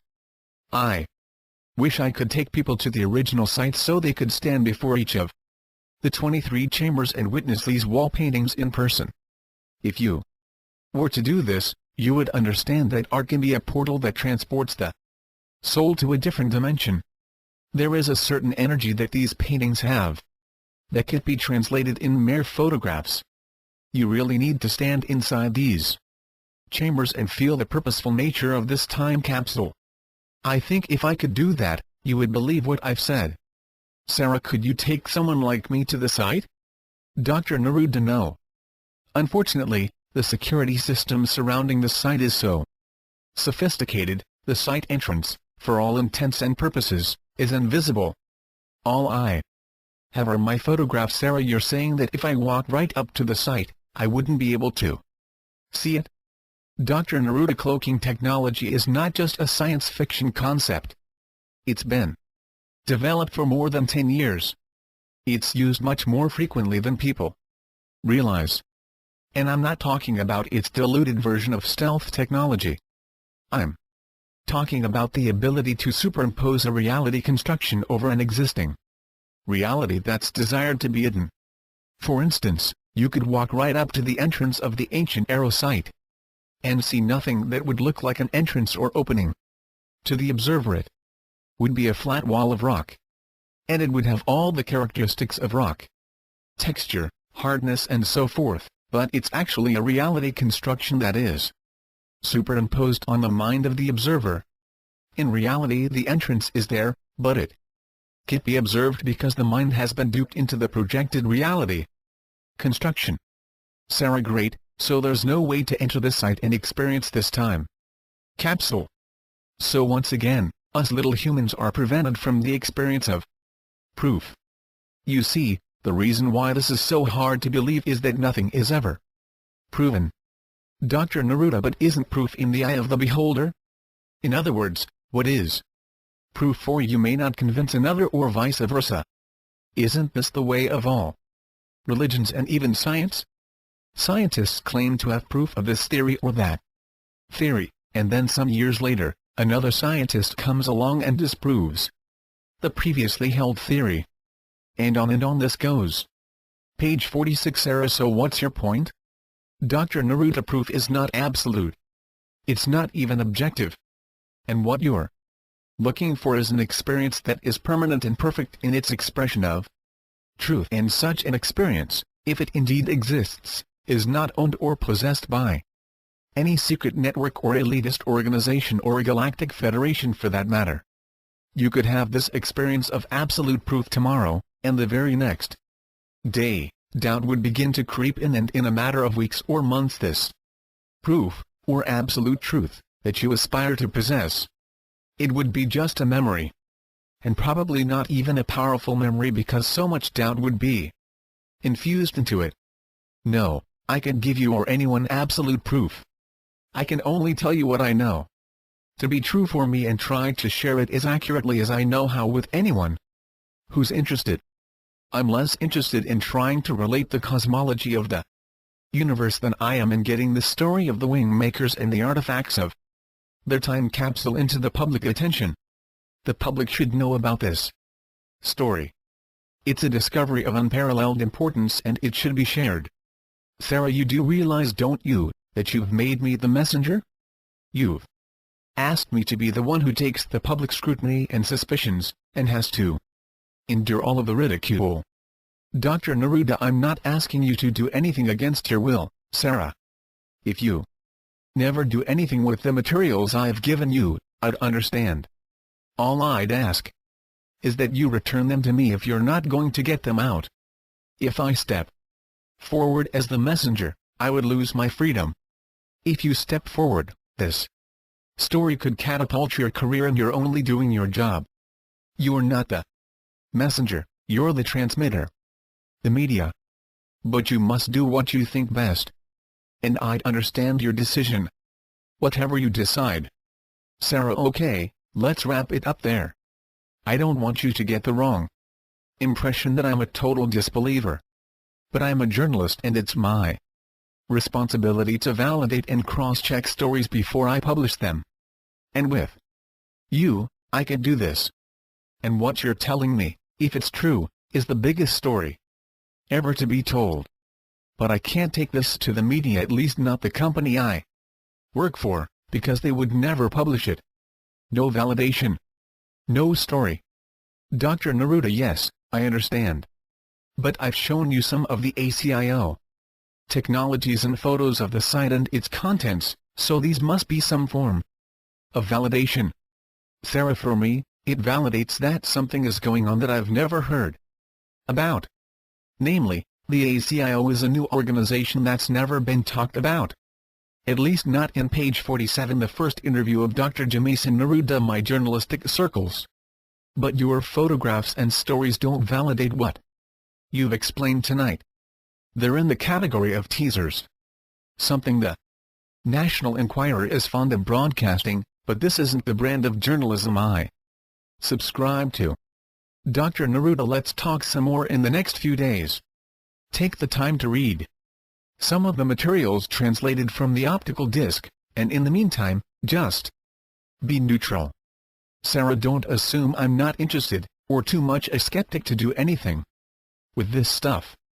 I just need some time to get my bearings as to what I should do with this story and the evidence you've provided.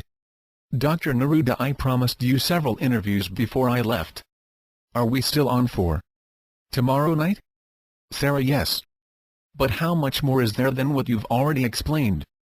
Dr. Neruda, we've only touched on the surface of a small portion of the story. Sarah, that's a little hard to believe, but let's pick up tomorrow night, then. Dr. Neruda, thanks for your interest in my story. Sarah, I know it sounds outlandish, but at least you've shown restraint in writing me off as a lunatic. And for that, you have my thanks. Sarah, you're very welcome. End of session. Okay?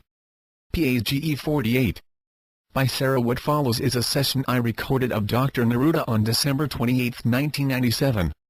He gave permission for me to record his answers to my questions. This is a transcript of that session. This was one of 5 times I was able to tape record our conversations. I have preserved these transcripts precisely as they occurred. No editing was performed, and I've tried my best to include the exact words, phrasing, and grammar used by Dr. Neruda. It's recommended that you read the December 27, 1997, interview before reading this one. Sarah, before we begin tonight's session, I wanted to tell you that I've listened to last night's tape and have used it to formulate some new questions. I noticed that I was all over the place with regard to my questions, and tonight I'm going to try and stay more focused. So I'm just warning you that if I get off track again, remind me to stay on course. Okay? Dr. Neruda, I'll certainly do my best, although I'm not sure what your course is. Sarah, well, I guess I'd like to stay more centered on the wing makers and the artifacts of their time capsule. Dr. Neruda, that's fine with me, but let me make one clarification first. The ancient Arrow site was labeled initially as an extraterrestrial time capsule, or etc. However, it is not actually, in my opinion, a time capsule. Sarah, good, let's start right there. What exactly is it, in your opinion? Dr. Neruda, the site is part of a larger structure that's interconnected through some means I don't understand. We know there are 7 sites that have been constructed on Earth, presumably in the 9th century. We know that these sites have some defensive purpose, and we know that the site's planners represent themselves as culture bearers, and are most likely representatives from the central race. Sarah, I hear a lot about defensive weapon, but how can these wall paintings or the music artifacts be considered part of a defensive weapon? Dr. Neruda, we know from our RV sessions that the wing makers design these sites to be more than a defensive weapon, otherwise, as you point out, the cultural page 49 artifacts wouldn't make any sense. However, it also doesn't make sense that they'd be completely unrelated to the objectives of a defensive weapon. I'd make The hypothesis that their DNA triggers. Sarah, you mean they activate something within our DNA? As you were describing last night? Dr. Neruda, correct. Sarah, and how does this relate to a defensive weapon? Dr. Neruda, it was our hypothesis that the cultural artifacts, if studied or examined, would somehow activate parts of our DNA. For what purpose we weren't certain, but I intuit that it has something to do with stimulating our fluid intelligence and enabling sensory inputs that have been dormant within our central nervous system. Sarah, and do you have a hypothesis as to why? Dr. Neruda, presumably the enhancements to the central nervous system make the defensive weapon more effective. Sarah, it's so damn easy to get sidetracked when talking with you, but I'm going to resist the temptation to move into a line of neurological discourse, not that I know anything about it anyway. Tell me more about your role with the Wingmaker's time capsule, or whatever you want to call it. Dr. Neruda, I think for accuracy and consistency, we can refer to it as the ancient arrow sight. As I said before, I'm confident that it's not a time capsule. To your question, though, I was working with a computer we called ZEMI, helping to translate the data contained on the optical disc found in the 23rd chamber of the sight. It contained text, symbol pictures, mathematical equations, and what turned out to be music files. Once the sight was located, my primary focus was to decode the optical disc and make the data therein sensible and, as much as possible, applicable to BST. Sarah, did any of it apply to BST? Dr. Neruda, not directly, at least nothing that I've read. The text was of a more philosophical nature. I was the first one to read their language. Once we unlocked the optical disc, we printed out 8,045 pages of symbol pictures like the ones contained in their artwork, except much more varied, and, in some instances, much more complex. Page 50. There were 23 chapters of text or symbol pictures, each consisting of about 350 pages. I read the first segment or chapter of this text and was amazed to find that there were passages of text in the introduction that were only readable to me. This was additional confirmation that I had a role to play in getting this information into the public domain. Sarah, are you saying that the text you read disappeared after you read it, or that you deleted it? Dr. Neruda, it disappeared. It deleted itself. Sarah, so only the first eyes would see the message? Dr. Neruda, correct. Sarah, so what did it say? Dr. Neruda, I can recite the exact words if you like, but it would take a few minutes. Sarah, give me a summary. Dr. Neruda, the essence of this passage was validating what the ACIO had already known, that the Animus were sending probes in 2011, and it was written in the form of a warning. It stated that the Wingmakers had installed a defensive weapon on Earth that would render the planet invisible to the Animus probes. Sarah, invisible? How? Dr. Neruda, they didn't explain with any precision. They wrote that higher frequencies were emanating from the central universe, and that these 7 sites comprised a collective technology that somehow coordinated these frequencies or higher energies to bring about a shift in the planet's vibratory structure, enabling life on the planet to survive the shift and remain undetected by the Animus. Sarah, all life forms? Dr. Neruda, technically, the text didn't specify. Sarah, and this was for your eyes only? Dr. Neruda, yes, the ZEMI operator did not find any evidence of this section of the text. It completely disappeared. Page 51. Sarah, what else did it say? Dr. Neruda, it confirmed that we're dealing with the central race, and that they want the cultural artifacts from the 7 sites to be shared with the public. These elements were connected to the effectiveness of the defensive weapon. Sarah, in what way? Dr. Neruda, in the sense that the materials activate aspects of our DNA that make the shift easier, or perhaps possible. I'm not certain because they were a bit vague. Sarah, so, by reading the philosophy I'm supposed to be able to become invisible? Dr. Neruda, I think it's more holistic than that. They left behind poetry, music, paintings, and even a glossary. It seems to me that all of these elements in addition to the philosophy are connected. Also, I'm suggesting that something fundamentally changes when these materials are absorbed, and perhaps this change, whatever it is, resonates with the technology from the 7 sites. Sarah, sounds far-fetched to me. Why do you believe this? Dr. Neruda, I've absorbed the materials and I've noticed changes. Sarah, such as? Dr. Neruda, I defected from the ACIO. To me, that's the biggest change imaginable. Sarah, you're not implying that the materials you've read induced you to defect, are you? Dr. Neruda, it was a combination of many things, but it certainly had a significant impact on my decision. Did you read any of the materials I left last night? Sarah, I read the first section and a little of the glossary. I didn't understand it. It was too abstract. It did have an effect on me though. It managed to put me to sleep. Dr. Neruda, I know it's a little intense, but you have to admit, it's very interesting if for no other reason than they're representative of how our distant ancestors think and believe. Sarah, and you have a copy of all the pages of text? Dr. Neruda, yes. Page 52. Sarah, and can I see it? Dr. Neruda, yes, but it's not something I carry around with me. Sarah, tell me a little bit about the translation process since you were involved in it. Dr. Neruda, the translation is the key to the usefulness of the optical disc, and using a carefully sequenced set of experiments, conducted by ZEMI, we were able to access the disk's data files in 5 days. Sarah, how do you know that the translation is accurate?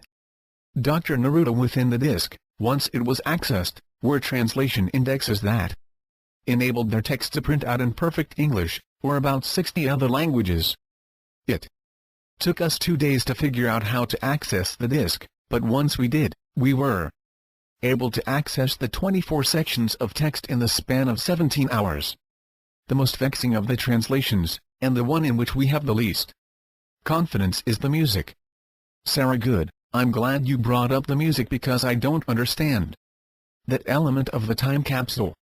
Dr. Neruda, how do you mean that? Sarah, was the music already on the optical disc and you simply captured it from the disc, or was it basically produced by the Labyrinth group based on the musical notations?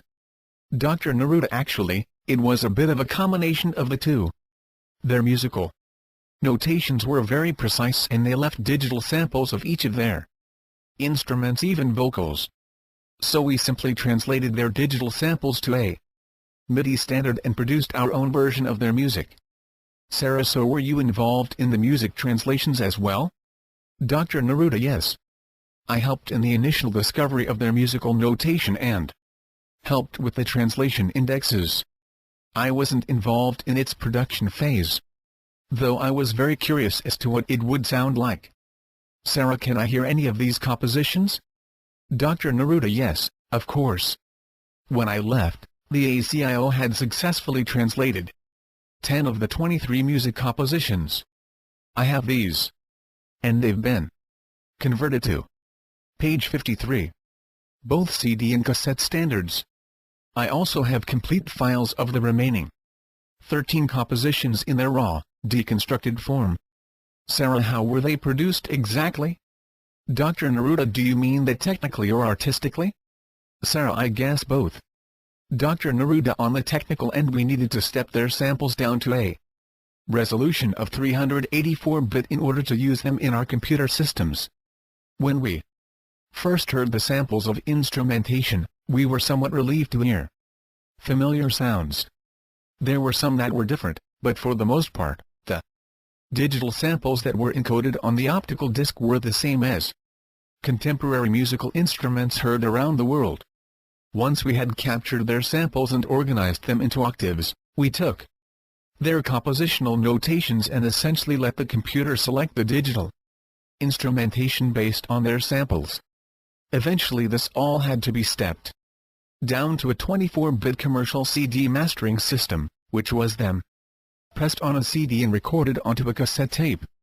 As for the artistic production, there really wasn't much that we did.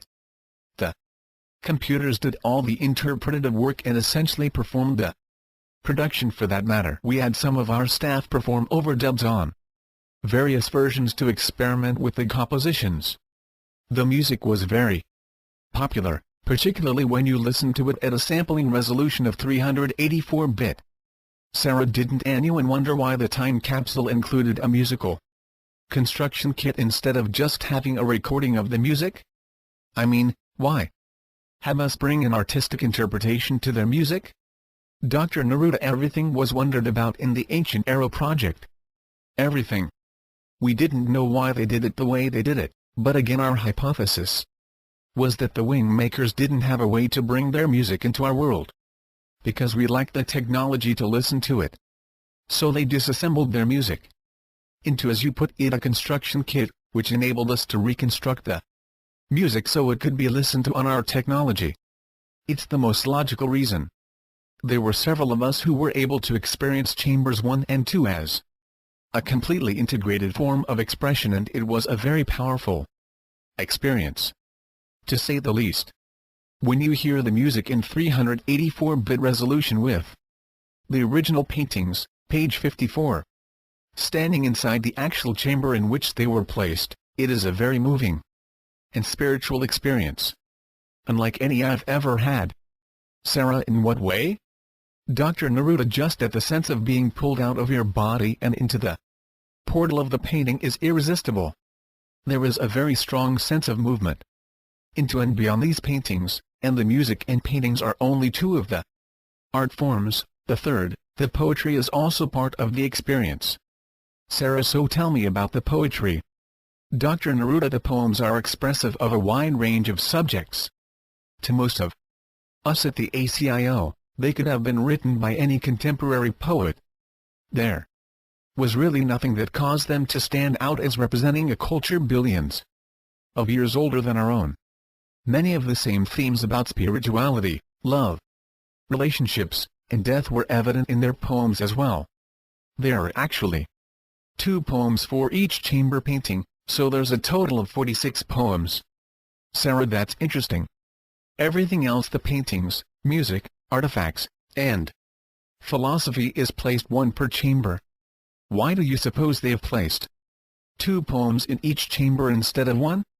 Dr. Neruda, in my opinion, it was to provide a broader perspective into the particular theme represented by a specific chamber. The poetry appears to be designed in such a way to provide both a personal and universal perspective in each of the chambers, but again, it's just a working hypothesis at this time.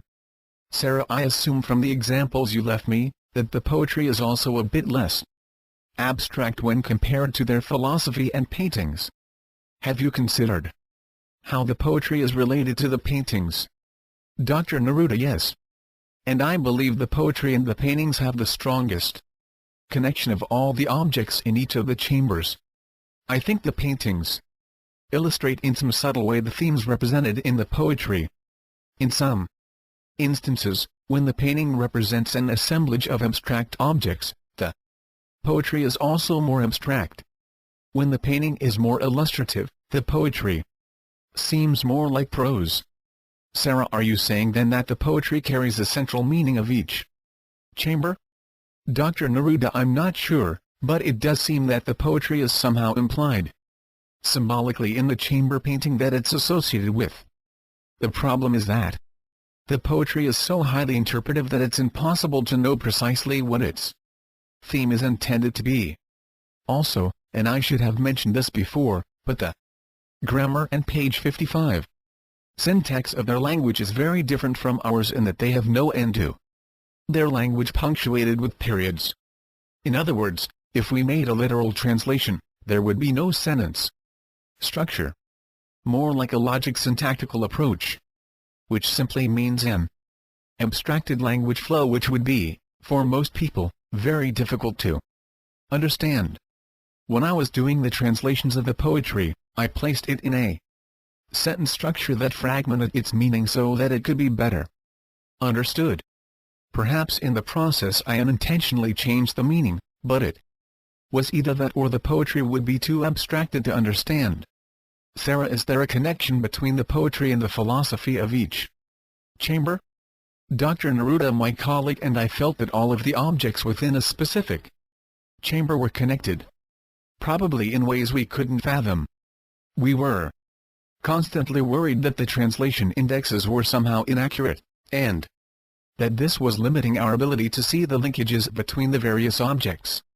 And of course the most puzzling connection was the technology artifacts, because we had no way to probe or reach any conclusions about their purpose or function. Sarah, let's talk a little bit about the artifacts found in each chamber. The only one that I've really heard about was the one found in the 23rd chamber, the optical disc. I know you've shown me some photos of the others, but could you describe them better? Dr. Neruda, the optical disc is the only artifact of the 23rd we found that the ACIO had successfully accessed, at least that I'm aware of. The other artifacts were all taken to the Labyrinth Group's research laboratory in Southern California immediately after they were discovered. These were never acknowledged to anyone below a security level 12 clearance. There were rumors within the broader ACIO that there were technologies within the ancient Aero site, but these never gained any serious consideration, and certainly not by the NSA. The technology artifacts were of the greatest curiosity to 15 because they represented possible solutions to BST. And, as I mentioned earlier, 15 and most of the Labyrinth Group for that matter, felt that the wing makers may not allow the Labyrinth Group to deploy BST. Hence, 15 considered the wing makers as possible foes, instead of allies. Sarah, but what I've seen doesn't look very advanced or based in high technology. They could pass for crystals or rocks or something organic. Why was the Labyrinth Group so intrigued by them? Dr. Neruda, the crystalline structures that were found, in most cases, did look quite page 56. Ordinary in the sense that when they were examined by the eye, they appear to be crystals, but when you looked at them through various molecular and atomic analyses, it was obvious that they were man-made objects. In other words, they were synthetic crystalline structures, and we held the hypothesis that they were encoded with information much like the optical disc or the paintings. We also held the hypothesis that they were potentially connected to the optical disc since it was the last of the artifacts and seemed the equivalent of a keystone or master key. Sarah, did any of the text translated from the optical disc refer to the other artifacts?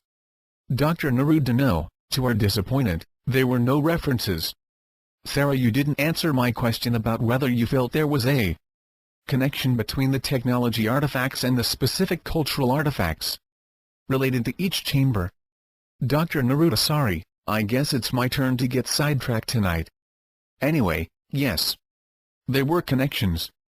We were certain of this, but at the same time, because we couldn't get inside the artifacts and probe them, we couldn't prove our theory. Consequently, we placed all of our time and energy on the optical disc because it seemed to be the most important of the artifacts as well as the one we had the best chance of accessing through our technology. Sarah, why? Dr. Neruda, you must bear in mind that the technology artifacts were extremely alien to our technologies. Other than the optical disc, the other technologies were a combination of synthetic materials based on organic structures, and in some instances actually possessed human DNA within their structures. These were. Sarah, you're saying that the technologies were in part human? Dr. Neruda, yes, in a way. But what I was going to say is that these artifacts seem to have molecular-based computer systems that activated by a specific human touch.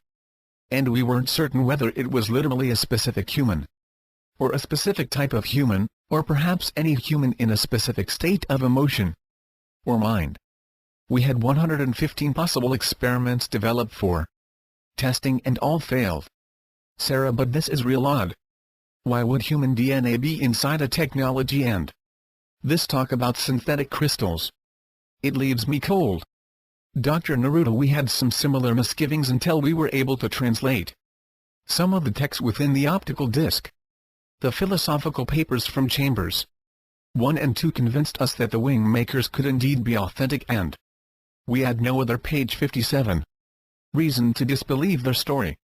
That's not to say that we suspended all of our disbelief or caution, but the philosophy was a breakthrough to our understanding of their perceived mission with contemporary humankind.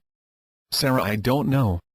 I read the first 2 philosophy papers you left for me, and I could believe that they're from an alien race. I could also believe that they're from a deceptive race that uses philosophy and all this cultural stuff to lull us into believing they're benevolent when in fact they're not at all. I mean, isn't that part of the prophecy you spoke about last night? Dr. Neruda, well, I see you remain the ever-skeptical journalist. I'm actually glad to see that reaction. Sarah, all I can tell you is that when you take into account all of the cultural artifacts found within the ancient Arrow site, and you immerse yourself in their content and philosophy, it's hard to believe they originate from evil intent. Sarah, unless that's exactly what they wanted you to believe. Dr. Neruda, perhaps. It's hard to debate such a thing. I think at some point it's an individual decision. The Labyrinth group, and I'm including the Cordium, when I say that, was in agreement that it was an authentic disclosure from the Central Race, and felt confident that we were not dealing with deception. But we never closed the door to that possibility. Our security and operations directors put contingency plans in place in the event evidence was accumulated that increased the probability of fraud or deception. Sarah, one of things that seemed odd to me, having looked at the photographs of the chamber paintings, was how similar they all were. They were clearly done by the same artist, or I suppose a group of artists. But when I think of a time capsule, I would think you would include a variety of art from a diverse assortment of artists that represent a variety of perspectives and so forth. And that isn't the case here. Why do you suppose? Dr. Neruda, I don't think their motive was to inform us about their artists or the diversity of their artistic culture. I think they intended that the art function initially as a form of communication, and subsequently as a form of time travel or moving out of the body consciousness. The continuity of the 23 paintings seen as a whole seemed to be inviting the consciousness of the observer to quite literally step into the world of the wing makers, as though they were portals, and I've experienced this myself. The paintings are incredibly brilliant in their colors. You really can't imagine how much impact they have when you see them in person, particularly after their cleaning and restoration was completed. But even when they were first discovered without any page 58 touch-up, it was eerie how luminous they were and vibrant in their colors after 1,150 years. There were many times when those of us who were involved in restoration and cataloging of the artifacts would sit in the chambers and stare at these paintings. On several occasions I did this for hours, just letting my eyes wander through the painting, and imagining the mind of the artist and what they were trying to communicate. It was a very powerful experience. Sarah, I think they'd scare me a little bit. Dr. Neruda, I'm only laughing because I had such an experience. One night, after a long day of working in the artifact chambers, I was left as the last one inside the site. I had been so absorbed in what I was doing I scarcely remembered being told to activate the security system on my way out. About a half-hour went by, and I finally realized I was alone inside the time capsule. The silence was incredible.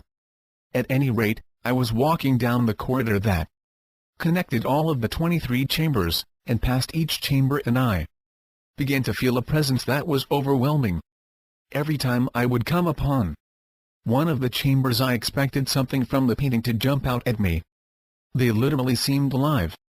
Our lighting was a very high-quality portable halogen system, and every chamber was outfitted precisely the same. When I got to the bottom of the corridor, what we called the spiral staircase, and looked into chamber 2, I clearly saw motion and nearly jumped out of my skin.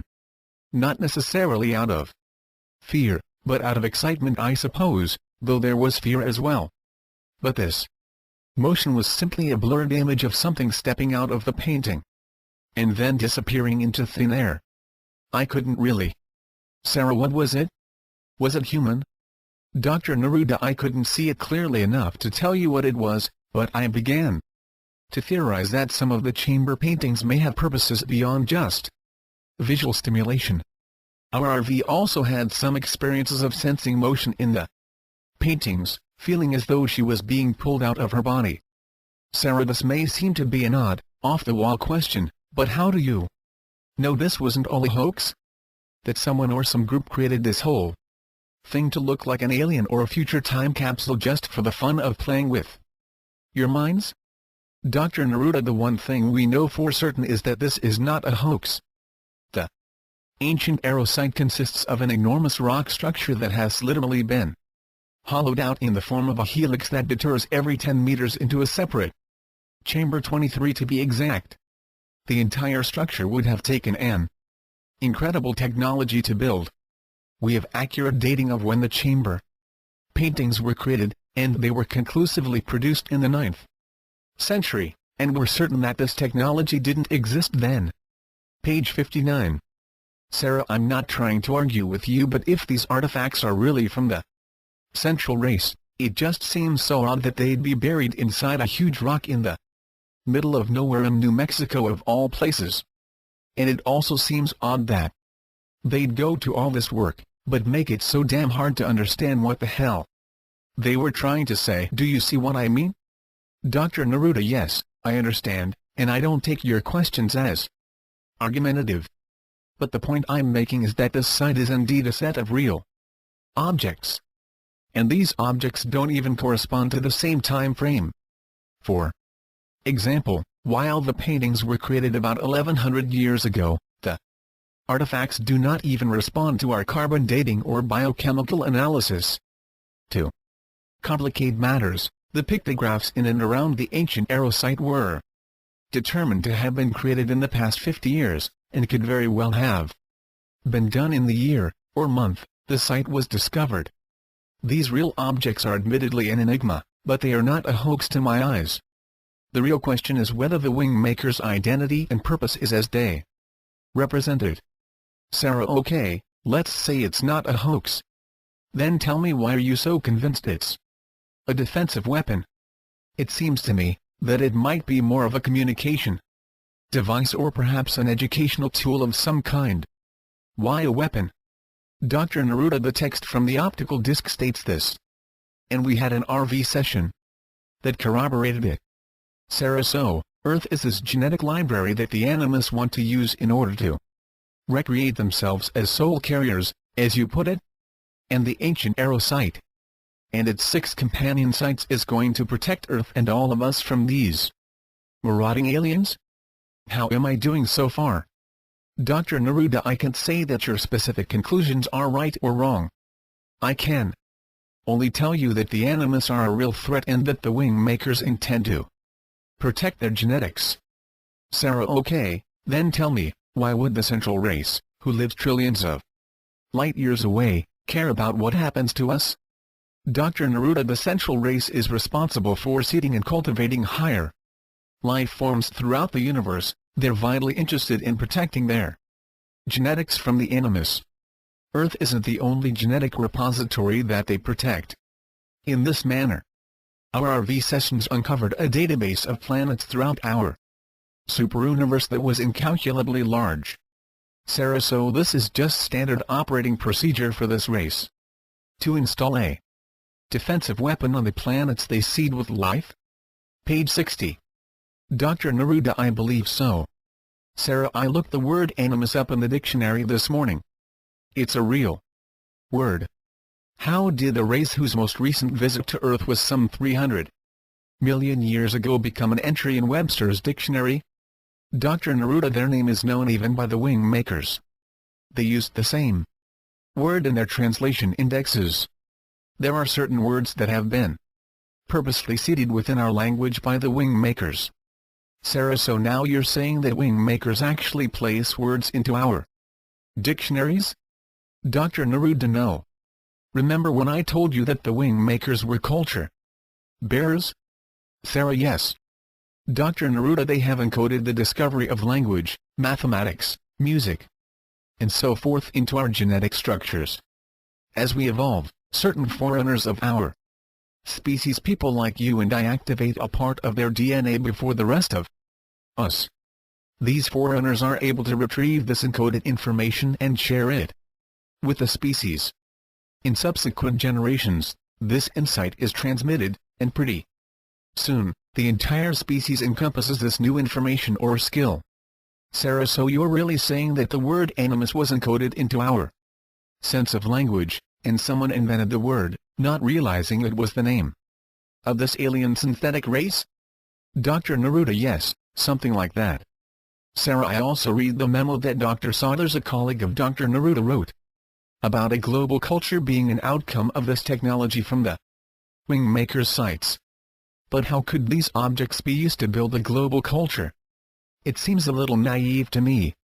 Dr. Neruda, all I can tell you is that it's related to the internet and a new communication technology that the Wingmakers refer to as OLAN, or the One Language Intelligent Network. If you read the glossary section that I left behind, you'll see it referenced there.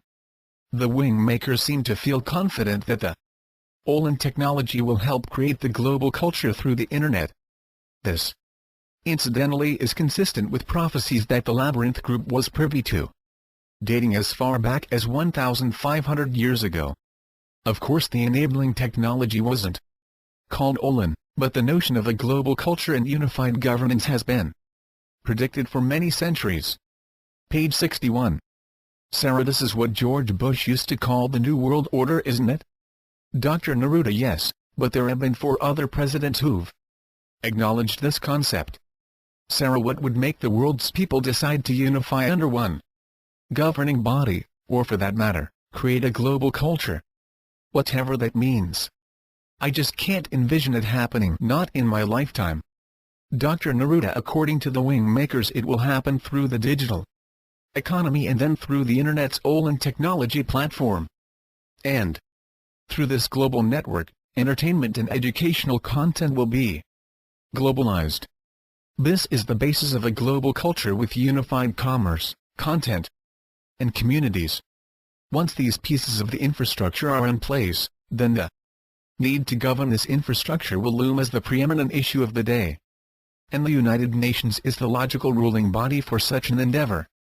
As long as the world's people allow the digitalization of the economy and embrace the OLAN technology platform, a global government and culture is virtually assured to emerge. Sarah, and as you said last night, this is supposed to occur in 2018? Dr. Neruda: according to prophecy, that's when the United Nations will hold initial elections for a unified world government. And it won't be an all-powerful, centralized authority, but rather a global public policy decision and enforcement organization for issues that affect the world at large. Issues like pollution, global warming, border disputes, space travel, terrorism, trade, commerce, OLAN, technology upgrades, and general technology transfer programs. Sarah, so what will happen to national sovereignty in this new role of the United Nations? Dr. Neruda: I'm willing to answer your question in the form of a speculative response, but I'm also aware that you had asked me at the outset of this interview to remind you if you got off course. What would you like, Sarah? No, you're absolutely right. Sorry. Let's go back to the artifacts. What was the condition of the site when you first entered, or better still, why don't you just describe your first encounter going inside the site? Dr. Neruda: I was one of 5 from the ACIO who made the trip to New Mexico to explore the site after it was initially determined to have potential ET implications. None of us at the time knew anything that would have led us to conclude that the ancient Arrow site would become such an important discovery. Page 62. The only real clue we had was an artifact that had been recovered near what was determined much later as the entrance of the interior chamber of the time capsule. It was this artifact that brought the project under the control of the ACIO because the artifact was considered by the NSA to have potential ET origins. Sarah, what specifically led the NSA to conclude the artifact was alien? Dr. Neruda: like all the other artifacts, it showed no response to carbon dating. analysis, and it had peculiar markings or symbols that seemed otherworldly. It was a pure-grade composite of unknown origin. Also, and perhaps more importantly, there was no obvious way to activate the artifact or access its interior controls. Its interior was impervious to various spectrum analyses. Even simple X-rays were unable to penetrate the object. At any rate, this artifact was essentially handed over to the ACIO, which deemed it to be of ET origins, and then proceeded to investigate the region in which it was found. We discovered that the outside casing of the artifact held a detailed topographical map that defined the region in which it was discovered. We began to think the artifact might activate or become more useful if taken to the region depicted on its casing. Sarah, is this the artifact you showed me pictures of? Dr. Neruda, no. This artifact destroyed itself after it led us to the ancient arrow site. Sarah, why did you think it was important to activate it where it was found? Dr. Neruda, because it was thought to be a form of a compass or homing beacon. We weren't sure, but we couldn't determine any functional purpose in the laboratory, so it seemed like a logical experiment to see how the device would function in the area in which it was discovered. Also, the original people who found the artifact complained that it induced a hallucinogenic experience when it was held near the stomach area. The exploration team from the ACIO figured out how to use this device to locate the entrance to the interior of the canyon wall in which the ancient arrow site was hidden. The device, when activated, seemed to pass thought waves or mental pictures of where it wanted the person to go. The RV assigned to our team was the one holding the device when it was first activated, and she immediately began to see pictures. I did as well. Ultimately, it led us into a cave-like structure tucked 20 to 30 meters inside one of the clefts of the canyon wall. Sarah, was there an entrance already, or did you have to blast your way inside? Dr. Neruda, the way into the interior was cleverly hidden behind a natural-made cavern, which in its own right was well hidden by natural underbrush. This cavern was page 63. About 25 meters deep and led inside the canyon wall. We presumed it was an Indian dwelling of some kind that had long been abandoned. Towards the end of this cavern there was a corridor that jutted off to the side, and at the back of this corridor there was another chamber. A large, flat rock on the floor hid the entrance to the site. Sarah, so you were convinced there was something underneath the rock? Dr. Neruda, yes. After removing the rock, we were able to determine a tunnel was indeed underneath it. The tunnel was in the form of AJ and was about 1 meter in diameter. I slid down first through the tunnel and crawled my way to the entrance of the site. Sarah, so all 5 of you were inside the site, looking around with flashlights. What was running through your mind at the time? Dr. Neruda, we were all very excited and somewhat apprehensive as well. We thought we might find an ET site, and were half aware that it could be an active site, which kept us all on guard. Sarah, and this whole thing was carved out of rock? Dr. Neruda, it was completely man-made or alien, and we knew it the instant we got out of the transition tunnel. It was like being born into a completely new world. It was absolutely silent. The air was cool, but not uncomfortably cold. There were no signs of life, and it seemed like everything took on a new purpose. An intelligent purpose that we couldn't wait to unravel. What was so remarkable was the incredible sense of walking into a surreal world, a world that was created by something completely alien. We assumed it was of ET construction from the moment we stepped out of the J tunnel.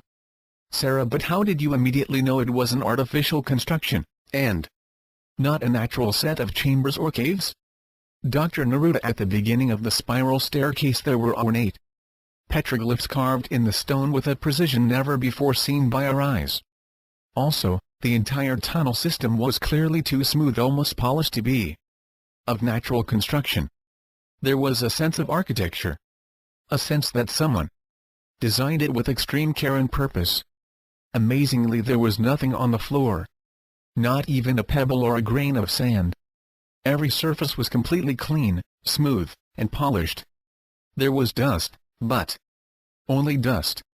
And something like a polymer coating had been applied to every square centimeter of the structure, including the ceilings. Page 64. When we arrived at the first chamber, which is only about 30 meters from the entrance, I can clearly recall a sense of awe or something approaching a religious experience, I suppose. No one spoke for a long time after our lights hit the first chamber painting. Everyone's flashlight converged on the painting and we all just stared for about 40 seconds in the incredible silence of this tomb-like structure. Sarah, did you find all the chambers that same day? Dr. Neruda: yes. We went from chamber to chamber, each time feeling like we had stumbled into an alien natural history museum. You have to understand that our lighting was not very good because we hadn't expected to need anything more than basic flashlights. I vividly remember seeing each of the chamber paintings for the first time and just staring at them, mesmerized by the incredible anachronism of the place. I've never been in such a surreal environment. It was both eerie and completely enchanting at the same time. Sarah: so how large were the chambers and the paintings themselves? Dr. Neruda: the chambers themselves were relatively small, about 4 meters in diameter, with fairly high ceilings, in some instances as high as 6 meters. Sarah: so, judging from the photographs I've seen of the chamber paintings, the paintings themselves must be fairly large? Dr. Neruda: yes, they're large and always face the entrance of the chamber. If you stand just outside the entrance of a particular chamber, you can't see the whole painting. It's too large. You have to walk into the chamber in order to see the whole composition. Sarah: what, in the opinions of the Labyrinth group, are the artistic merits of these paintings? Dr. Neruda: no one within the Labyrinth group claims to be an art critic, I can assure you. I think it's fair to say that of those who saw the chamber paintings in their original environment found the artistic merits to be very compelling, even captivating. I think those who saw them only represented in photographs thought they were less art and more of a cog in some masterfully designed wheel, like an illustration in a children's book. Sarah: not to change the subject, but I keep wondering how you came to choose me. I mean, I know you said it was completely random, but why did you select an average journalist to share this story? Why not a scientist or someone who could at least ask you more sophisticated questions? I have to confess that I feel completely inadequate to interview you, mostly because I don't even know what questions I should be asking you. Page 65. Dr. Neruda: you're doing a fine job. Absolutely fine. You shouldn't worry about your questions. They're insightful. And most people who will read this information will be more interested in the things you've inquired about than the physics or science involved anyway. Sarah: perhaps, but I have this nagging feeling that if I could ask you the scientific questions, then you could more easily prove your story or credibility. I think I'm handicapping you in some way. Dr. Neruda: what is it exactly that you feel you're not asking me? Sarah: I guess it's mostly things related to time travel and BST. Last night you talked about some things that when I reread them earlier today, I felt like I should have asked more in-depth questions. Dr. Neruda: like? Sarah: that's the problem, I don't know. Dr. Neruda: Sarah, the reason I selected you was simple. I needed to find someone who knew how to access the mainstream media, and yet be relatively obscure.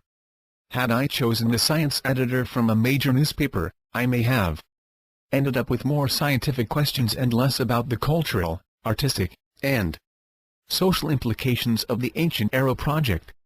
Of my random selections, I knew that you had no established image to protect, that you knew how to access the media, and could ask sound questions that wouldn't betray your identity. That's why we're talking right now, and the fact that you didn't think I was crazy. Sarah: I never asked you this before, but I'm just curious, was I the first journalist you talked with, or did someone turn you down before you found me? Dr. Neruda: no, You were the first and only person outside of the Labyrinth group whom I've talked with about this story. Sarah, I'd like to change the topic slightly and ask you about 15's personality. Is that okay? Dr. Neruda: yes, that's fine. Sarah: what's he like as a leader? Dr. Neruda: he's extremely focused, and demands everyone he works with to be similarly focused. He's a workaholic, sleeps about 4 hours a night and works the rest of his time on some aspect of BST. If there's research or development of new page 66 technologies that don't have a specific and strategic impact on BST, he's not involved in it. He won't even ask questions about projects of that nature, and generally within the ACIO, there are always 3 or 4 projects that are unrelated to BST. Within the Labyrinth group, every project is related to BST. Sarah: what's he look like? Dr. Neruda: he's about average height and has fairly long gray hair down to his shoulders, which he usually wears in a ponytail. He's always reminded me of Pablo Picasso with long hair. He has those same penetrating eyes. He's originally from Spain, so it's no coincidence that he looks like Picasso.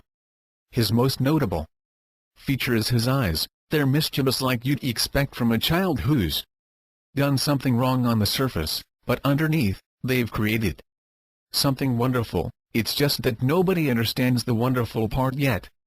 That's what you see going on behind his eyes. Sarah: I may have already asked you this, but how old is he? Dr. Neruda: he's about 60 years old, I think, or at least he looks about that old. I've never heard anyone say his age.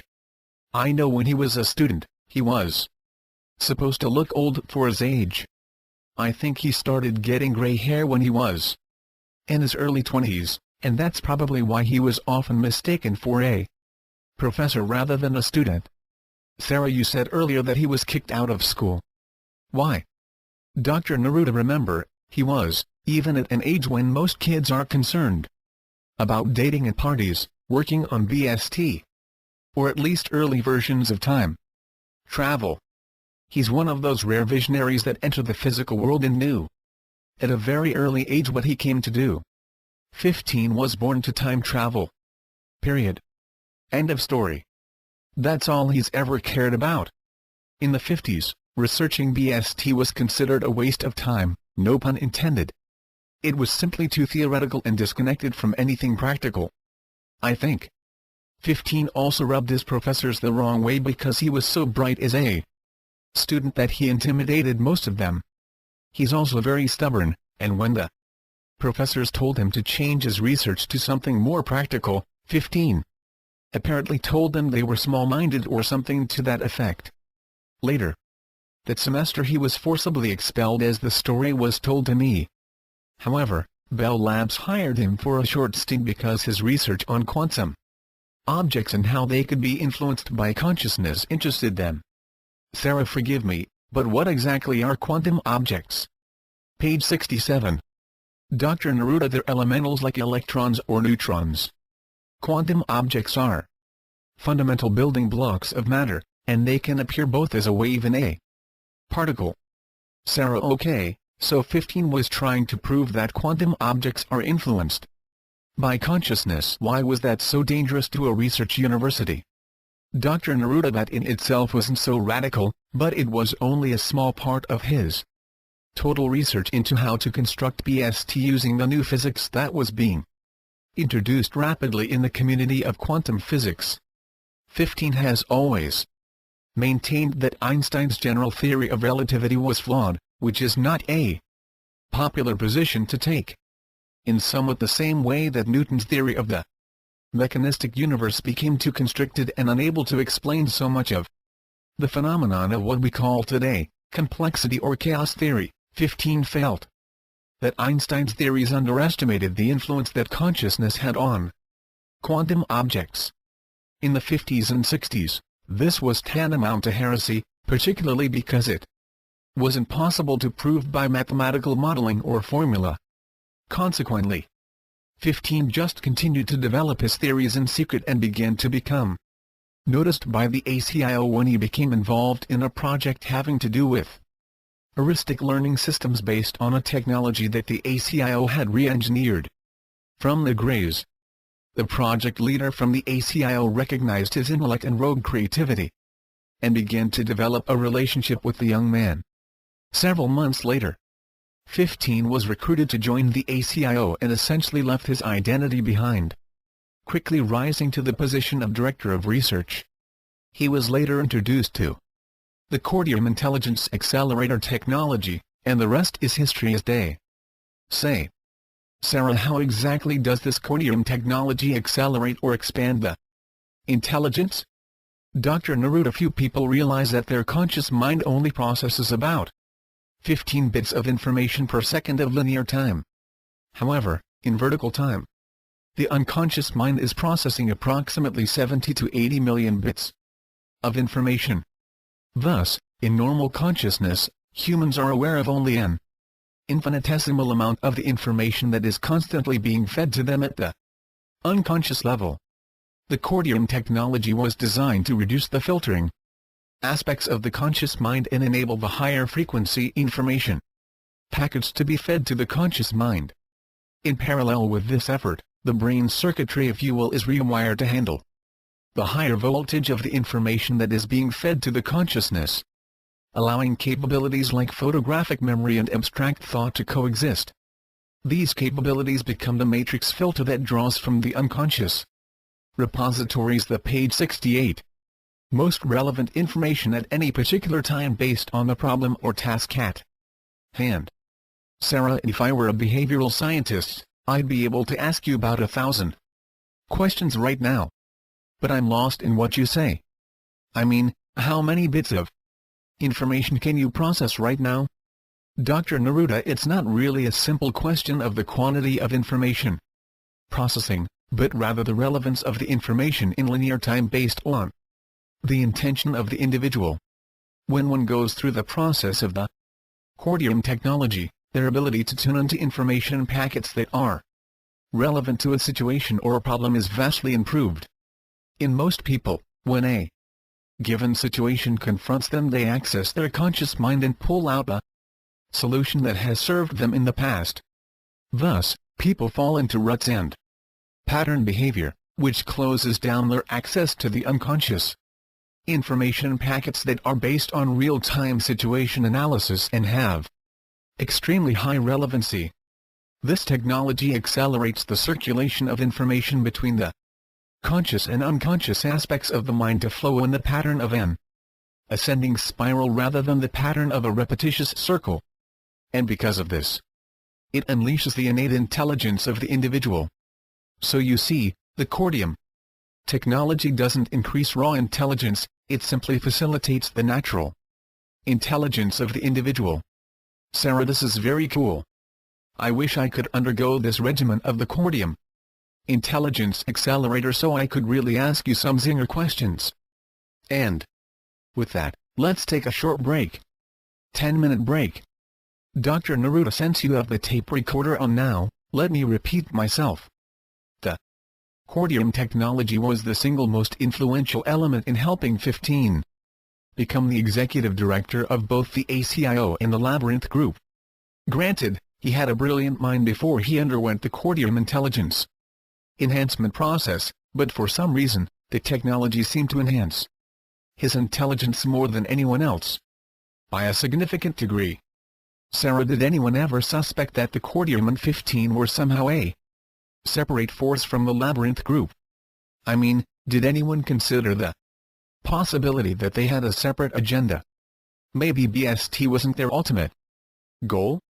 Dr. Neruda, no, there was, and I presume still is, absolute faith in both 15 and the Cordium. You have to understand that the Cordium are a benevolent race. We never saw any evidence that they had anything but good intentions to assist us, and, to the extent possible, we tried to assist them in return. It was a courteous and completely reciprocal partnership. Page 69. Sarah, you said last night that the Cordium were part of the Labyrinth Group, but only a couple hundred or so were actual members. How did they become part of the Labyrinth Group? Dr. Neruda, actually, I don't know for certain. I can only tell you what I was told when I asked the same question of one of the directors who sponsored me for entry into the Labyrinth group. He told me that 15 had been selected by the Cordium to be their liaison with the ACIO. They singled him out as the one through which they would initiate their technology transfer program with humans. 15 agreed to subject himself to the intelligence enhancement technology the Cordium offered. It was from this experience that 15's vision of how BST could be developed was crystallized. He essentially created the framework and design blueprint. One of the things that the Cordium have in abundance is logical intelligence. They are very adept in terms of scientific inquiry and logical reasoning. By their own admission, where they lack ability is in the creative visionary aspect of discovery. This is precisely where 15 excels. Sarah, but you're talking about a race that is superior to us in their technologies. How can they lack creative insights? Dr. Neruda, these things are all relevant. Compared to virtually all other humans, the Cordium are creative and visionary. But there are formative principles of physics that reside in a dimensional matrix that are completely foreign to all beings except the most penetrating intellects. And 15 has such an intellect. The Cordium are hoping that 15, and more generally, the Labyrinth group, can develop BST because the Cordium have their own application for this technology. Sarah, but last night you said there are other races within our galaxy that may already have time travel capabilities. Why don't the Cordiums simply go to these races and make a deal with them? Dr. Neruda, as I said before, a species that has, of their own initiative, developed time travel will be unwilling to share it with another race. It is truly the most guarded of all technologies. And one doesn't simply ask to borrow the technology when they need it. Even when the need seems compelling and true. It's so easy to become dependent on the technology itself. Furthermore, as I tried to explain last evening, there's a considerable difference between time travel and BST. I'm not aware of any species that possesses the form of BST that the Labyrinth group is attempting to develop. It's like this, Sarah, BST requires a suite of interdependent, but discrete technologies that require a developer to apply new theorems, new laws of physics, that have never page 70 been discovered before. And then to build this suite of technologies based fundamentally on a new matrix of how the world works. It's a daunting task. Everything previously held to be true needs to be destroyed, needs to be reinvented, reformulated, and then integrated into this new matrix. This is the very nature of BST. You start with a blank slate and reinvent, reformulate, and recreate the consciousness of matter. Sarah, slow down. You just lost me. The consciousness of matter? Dr. Neruda, remember what I said earlier about quantum objects and how they're influenced by consciousness? Sarah, yes. Dr. Neruda, quantum objects become increasingly granular or refined until they become pure light energy and cease to have mass. They are not of physical reality, but rather of a pure state energy. This energy is further segmented into octaves of vibration. In other words, this light energy vibrates, and just like music, there are fundamentals and harmonics. The harmonics resonate with the fundamental energy vibration, and the whole energy packet seems like a choir. Except its voice is light. This singing, if you will, is the equivalent of a consciousness that pervades all matter. Every physical object in the entire universe. 15 has successfully proven this all-pervasive consciousness, or what he calls the light-encoded reality matrix, or LERM, for those of us who like shorthand. Anyway, LERM is just one of the new theorems that were required in order to devise a way to prove that BST was indeed a possibility, and not just a fanciful vision inside the mind of 15. Sarah, this all-pervasive consciousness you mentioned, are you really talking about spirit or God? Dr. Neruda, exactly. Sarah, now you've really crossed over the line. You're going to tell me that 15 discovered God, that he has proof of God? Dr. Neruda, yes, in a way, But God isn't what we call it. It's LERM. And 15 was quite emphatic that we never refer to LERM as God or even God. Like, he preferred to think of LERM as the shadow of God. The light that casts. The shadow, and the object of the shadow itself, he believes is impossible to prove through science or any other objective form of inquiry. Sarah, okay. Okay. But listen to me for a minute. If LERM is the shadow of God, as you put it, then it proves the existence of God, right? Page 71. Dr. Neruda: to those of us within the Labyrinth group who understand the work of 15, the answer is yes. Sarah: so isn't this even more important than the Ancient Arrow project? I mean, if someone had proof of God, isn't it their moral responsibility to share this information with the public? Dr. Neruda: perhaps, but the only way this could be shared with the public is to disclose who the Labyrinth group is, and that isn't something that 15 even likes to contemplate doing. He's afraid of the ridicule and misunderstanding that would result, and firmly believes that no one would believe him anyway because there are so many hidden technologies that led him to his findings, and he has no interest in disclosing these technologies to academia, government institutions, or the media. He'd become the next Messiah or devil, depending on your perspective. Sarah: so he's trapped in his own secrecy.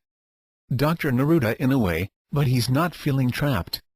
He's simply so far removed from the social fabric and scientific communities of academia that he has, for practical purposes, burned his bridges and has no intention of ever crossing the chasm that separates himself from all that he's left behind.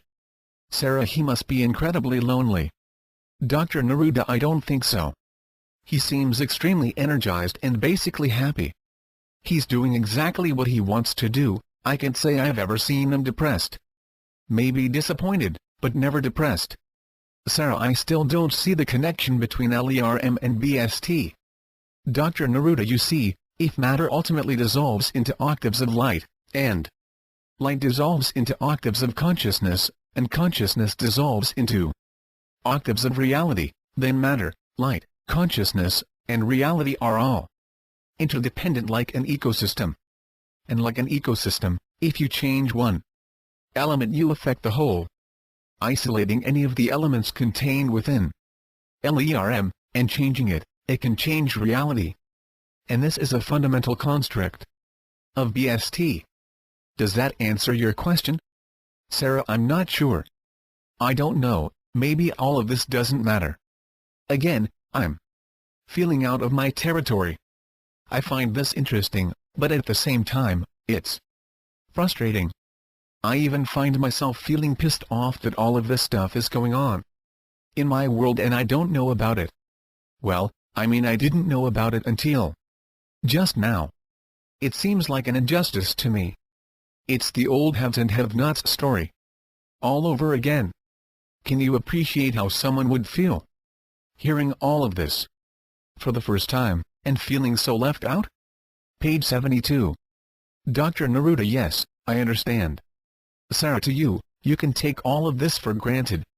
After all, you're in the know. But the rest of us, we muddle through our little lives thinking the world is this and that, when really we're just bumping into each other in the dark. We're essentially clueless, aren't we? Dr. Neruda: I don't know. Maybe you're right, it doesn't matter. I simply know what I know and I believe what I believe. Any more than that, it's as mysterious to me as it is to you. It would be a great mistake to think that the Labyrinth group, or any of its members, including 15 and Decordium, understands it all. They don't. But they work hard to get the answers, Sarah. I mean really hard. They've devoted their entire lives to this mission of BST. They didn't simply fall into the knowledge by accident. They tried and failed at thousands of different experiments until they found the existence of LERM, and they'll probably fail another 1,000 times before they find the solution to BST. But believe me, these individuals didn't arrive at their knowledge casually or because it was gifted to them by some higher force. Sarah, no, I didn't mean it that way. I'm glad for the Labyrinth group. I mean it. I'm happy that someone on this planet has figured this out, or at least is trying. It's just unfair that so few have the proof, the knowledge, the opportunity to understand all of this. Their lives are so different. They might as well be living on some other planet. They might as well be extraterrestrials. Dr. Neruda, I'm only laughing because that's been a fear of 15's from the start. That if someone ever did find out about the Labyrinth group and its agenda, they would be regarded as ETs. And here you are, confirming that fear. Sarah, in a way, I wish you hadn't selected me. My life is so different now. This is all I can think about. It consumes me every waking minute. I have no idea how I'm going to get this story out. I have no idea. None. Dr. Neruda, Sarah, do you remember the first time we talked and I mentioned the cordium? Your first question was, what do they look like? Sarah, yes. And your point is? Dr. Neruda, these are the natural questions that people will have. Lerma. Interest a few scientists, but I doubt it. What's portrayed in these interviews is so superficial that I doubt any scientist would take it very seriously. And those that would find it to be a noble gesture to authenticate monistic idealism, and nothing more. So you see, your initial instincts should be trusted. Ask the questions that people would be interested in that appeal to their basic sense of curiosity. And don't worry about page 73. Changing the world through anything I have to say. I don't need that weight on my shoulders. Sarah, okay, you're right. You're absolutely right. Besides, I'm not sure about the truth of all of this. I'm still not convinced of what you say.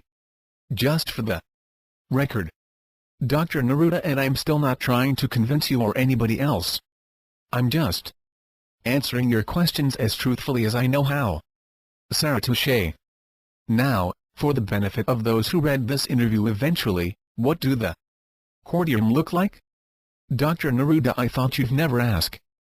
They stand nearly 3 meters high and have very elongated heads and bodies. Their skin is very fair, almost translucent, like you might expect from a cave dweller. Their eyes are relatively large and have various colors just like our own, except the cordium have different colors to their eyes depending on their age and, in some instances, their emotional state. What's very unique about the cordium is that they have an incredibly articulate nervous system that enables them to process virtually everything that occurs within their environment, including the thoughts of another. Which means that when you're in their presence, you need to have control of your thoughts or else you'll potentially offend them. They're very sensitive emotionally. Sarah, how do they communicate with you? Dr. Neruda, they speak perfect English or French, Italian, Spanish, or most any other language for that matter. They're very gifted linguists and can acquire average language skills in a matter of a few weeks, and operate as masters of the language within a few months. Their minds are like sponges, but like I said before, while they possess incredible mental powers to absorb new information and synthesize it with previous information, they're not necessarily adept at creating new information totally unrelated to existing information. That's precisely what impressed them so much with 15. Sarah, what's their interest in the Ancient Arrow project? Dr. Neruda, no different than 15's, I presume. They're completely absorbed in the efforts to create BST, and hope that there's some technology or theorem within the Ancient Arrow site that can help accelerate the development of BST. Sarah, and what do the cordium want to do with BST? Page 74. Dr. Neruda, the cordium have a planetary system that's in a very fragile state, because its protective ionosphere is degenerating at an alarming rate. Their ionosphere protects them, just as our own, from harmful light waves that are generated from their local sun, and, to a lesser extent, their closest stars. Anyway, this condition has led them to become nocturnal, only venturing outside at night. And even then, only for as short a time as necessary. Over many generations, this has left them increasingly susceptible to the very condition that they're trying to solve. Their outer skins become more and more sensitive while their ionosphere becomes less protective. Their scientists predict it's only about 10 to 20 years before they'll have to stay in underground communities year-round. This has had a major impact on their standard of living, economy, social structure. Every possible aspect of their society has been affected, and mostly in a negative way, at least by their own measure. They hope that BST will enable them to install a technology that they've recently discovered to prevent the deterioration of their ionosphere. Sarah, why can't they simply deploy this technology now? Dr. Neruda, it's not a regenerative technology, it's a preventative technology. Regenerative technologies are impossible once a system reaches a certain retrograde trajectory. In their scenario, only BST would restore their environment. Sarah, obviously they have space travel technology, why don't they pick out another planet and colonize it? Dr. Neruda, they have tried, but every planet they've found that's suitable for their species is occupied. And they're not interested in being assimilated into an existing culture or society. They want their own identity and social structure. Also, what they deem suitable for habitation is extremely particular. For example, they have the same problem with Earth as they have with their own planet. In fact, it's worse here. They have to live in our underground base in order to survive on our planet. It required that we build a special way station for their spacecraft. Sarah, do they want to interact with our governments and our people? Dr. Neruda, initially I think they did. And in fact they tried. But they were quickly escorted to the ACIO, and we convinced the NSA and all other interested parties that the Cordium had left Earth fearful of their lives. So as far as our operatives within the NSA are concerned, the Cordium are long gone, and fortunately the NSA at the time were quite preoccupied with other ET issues. Anyway, namely the Greys. Sarah, I want to return to the wing makers for a moment. What do the Cordium think of the wing makers site? I assume they've seen everything? Page 75. Dr. Neruda, yes, they've been involved from the beginning. The Cordium are as integral to the Labyrinth group as any of its human members, so nothing is hidden from them. The leader of the Cordium mission to Earth is called in English Mahanahe, and he happens to be an artist first and foremost, and a scientist is his secondary nature. He was always excited to see and hear about our findings. He asked if we could create a way station to the ancient Arrow site so he could visit the site himself, but it just wasn't practical to do so without drawing attention to the site. Sarah, I have a few oddball questions, so bear with me. First, every time you mention a member of the ACIO, Labyrinth Group, or Cordium, it's always a male reference. Are there any women in any of these organizations? And second, why would an artist be the leader of a space mission of the Cordium? That seems very strange to me. Dr. Neruda, in answer to your first question, it's true that the Labyrinth Group is mostly male. I'm not aware of this being by design, but rather by accident. One of the directors is a woman. She's in charge of communications, and, as a director, has a level 14 clearance. We also have 9 females who are in the 12 or 13 clearance categories. All of them are extremely bright and capable and share responsibility with their male counterparts without any form of discrimination. At least that I've ever been aware of. We even have one married couple.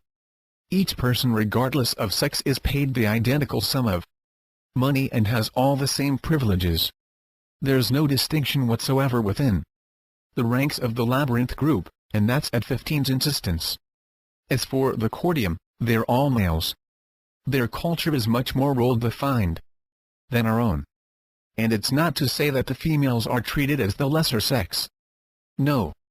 In fact, it may be quite the opposite. It's just that space travel and interaction with other species is left to the male sex until species interaction procedures are brought into play. That's so their children can retain access to their mothers and their families can remain more intact. Most, if not all, of the members of the Cordium contingent are married. As for your second question, the Cordium look at science, religion, and art as three equal members of a unified belief system that defines their social order. As I understand it, leadership varies between each of these three elements of their social order, depending on the contact that is made with an alien race.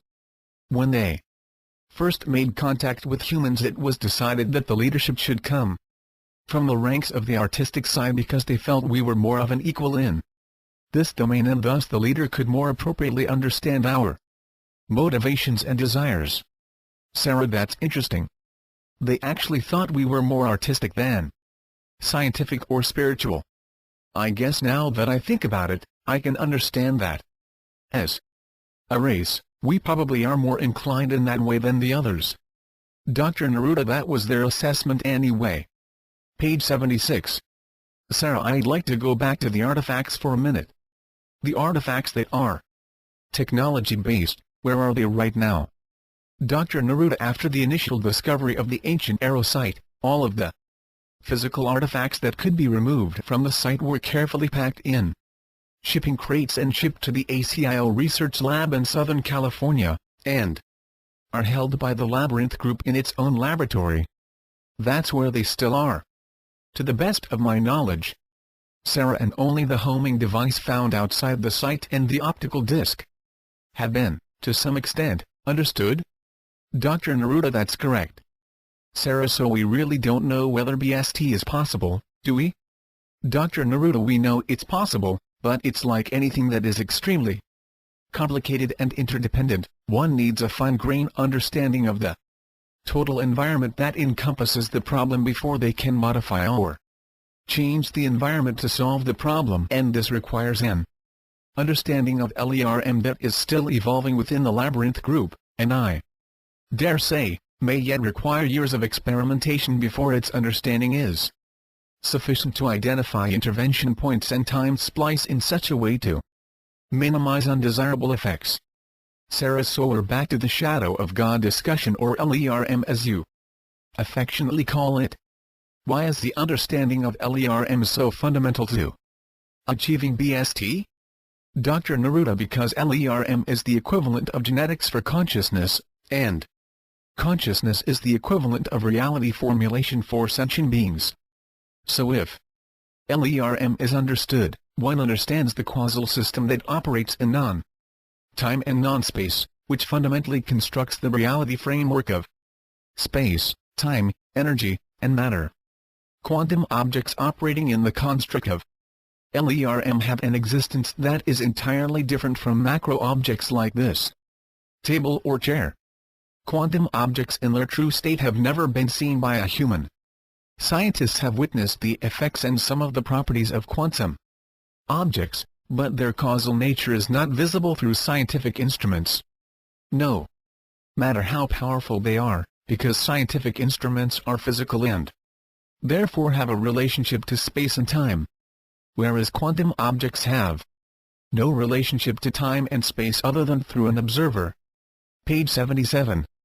Sarah, so you're saying that the building blocks of matter, these quantum objects, have no existence unless someone is observing them. The consciousness makes them appear real and fixed in time and space? Is that what you're saying? Dr. Neruda, in a way, but not exactly. Let me try and explain it like this. Consciousness stems or originates from non-time and non-space as a form of energy that is a basic building block of LERM. Consciousness becomes localized as it becomes physical. In other words, consciousness becomes human, or animal, or plant, or some object that has physical characteristics. Are you with me so far? Sarah, yes. Dr. Neruda, good.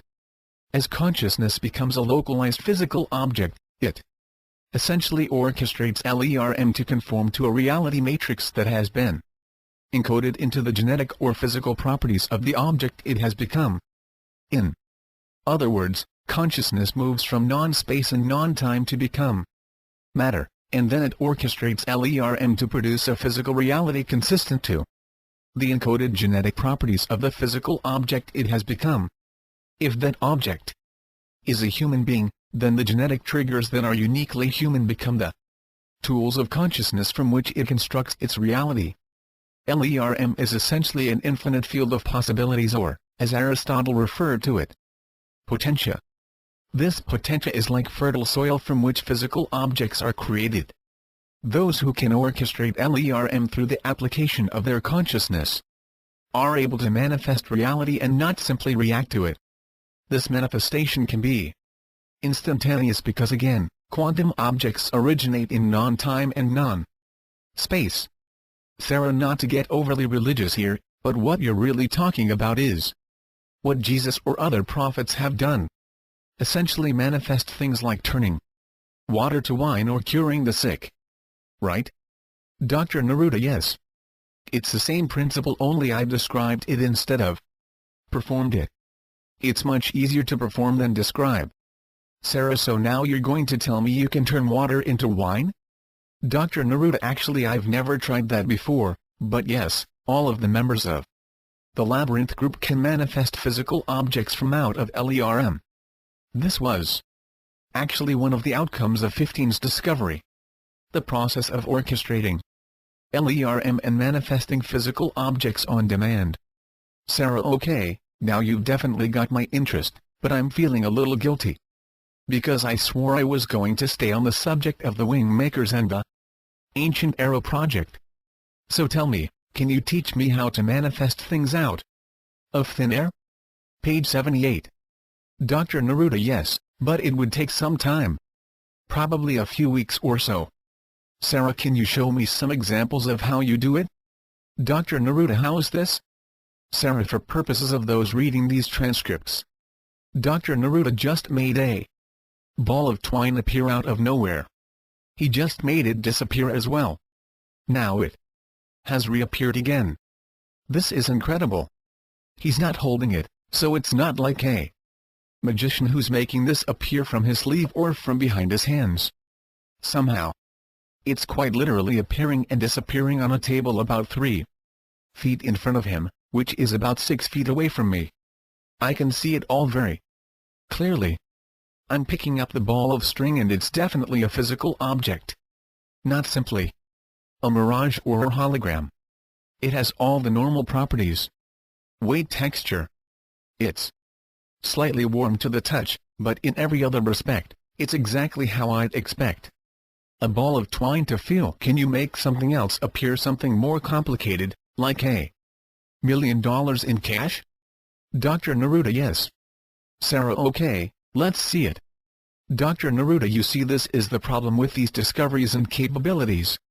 If I produced $1 million in cash right now, you'd have a dilemma. What to do with $1 million? Could you bear to see me make it disappear as easily as I make it appear? Sarah, are you crazy? Since the first moment I met you, I've never believed in what you've said until now. And I'm not even saying I totally believe you even now, but I'm a hell of a lot closer. I know, people in general need to see things with our eyes. We need to believe in what our eyes tell us because they have all the senses seem to have a fix on reality. And you've finally shown me something that is tangible, that my eyes relate to. I'm just asking for one more confirmation of your abilities. I mean, a ball of string doesn't seem like such a huge deal. Not that I'm not impressed. But if you could produce $1 million in cash, now that's a huge deal. Dr. Neruda, and the dilemma? Sarah, okay, I have a proposition for you. I'm going to need to quit my job for at least a few months to get this story out to the public and maybe even relocate or move. Page 79. Underground Summit. What if I kept just $10,000 to help me through the next 2 months? Could that work for you? Dr. Neruda, yes, I could do that. Sarah, I'm now looking at a loose pile of $100 bills that appear to be perfect replicas. I'm touching them. Again, they feel slightly warm to the touch.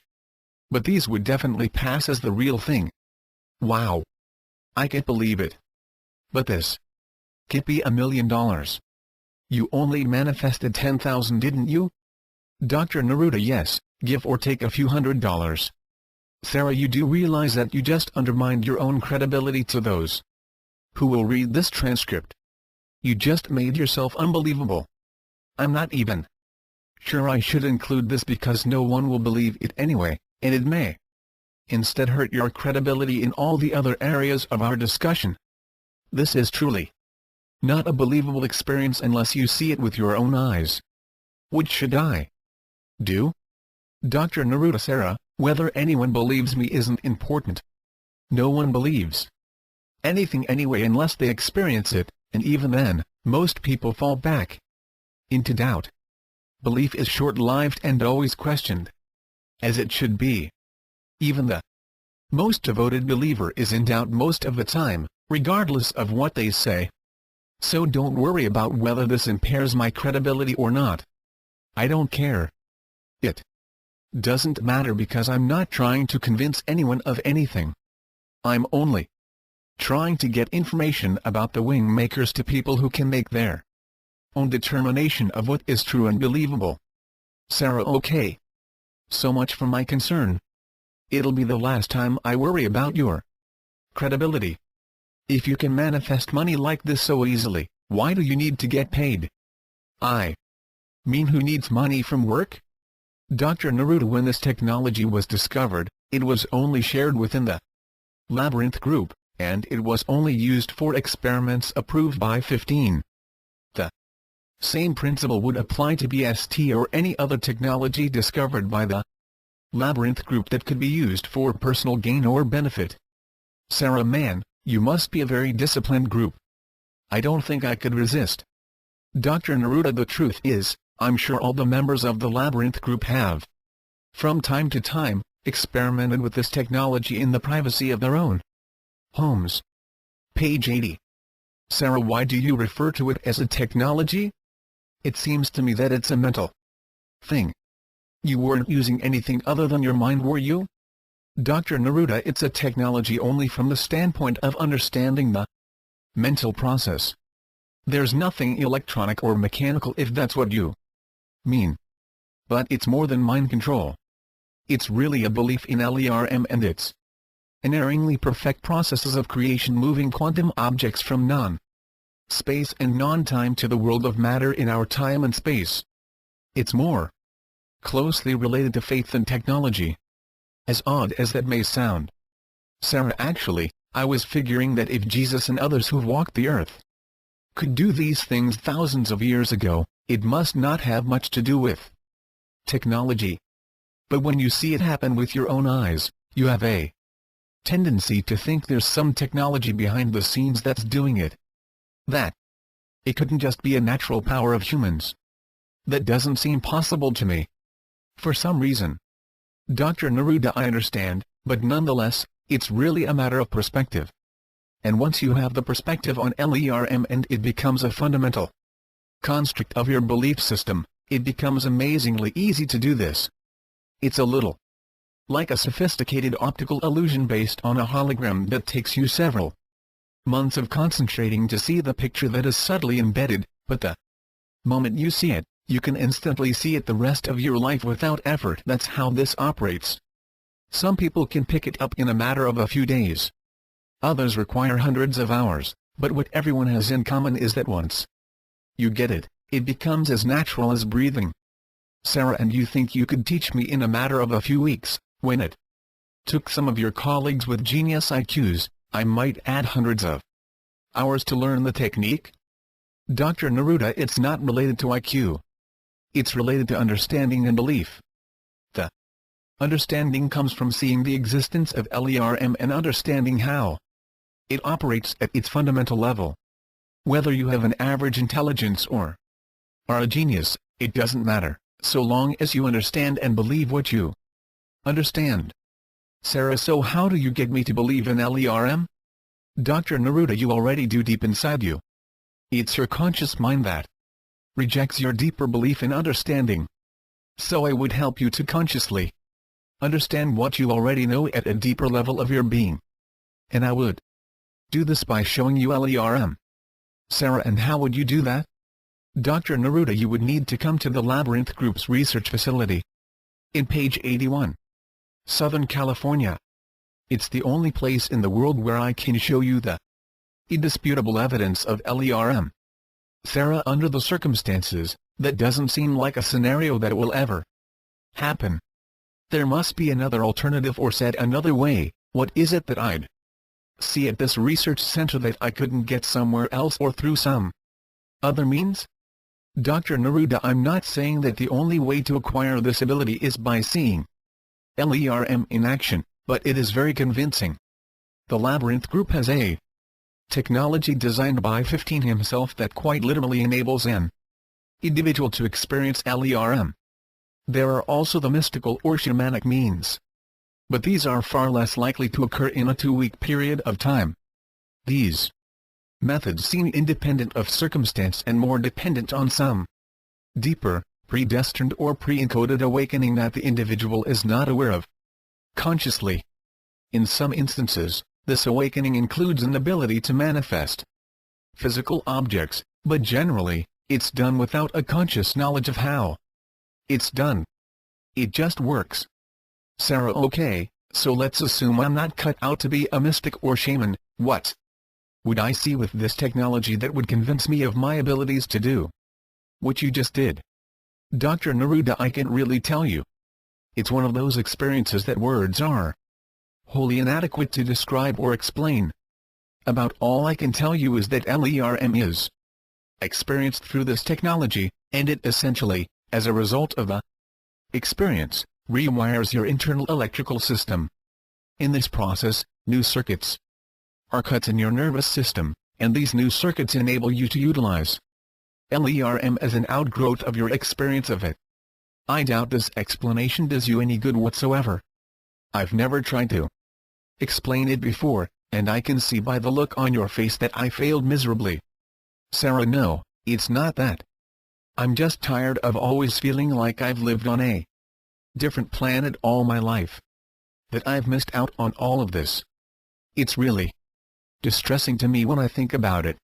I remember reading a biography about Einstein, and he was quoted saying something like, "We humans only use about 2% of our intellectual capability." Well, that's about how I feel right now. That I've lived my life at about the 2% level, if that, and I'm just beginning to see what he meant. I never had a comparison before now that let me see what the other 98% might be like. It's not altogether pleasant to see what's been left out or overlooked or undervalued. Dr. Neruda, I understand. Page 82. Sarah, on to something else.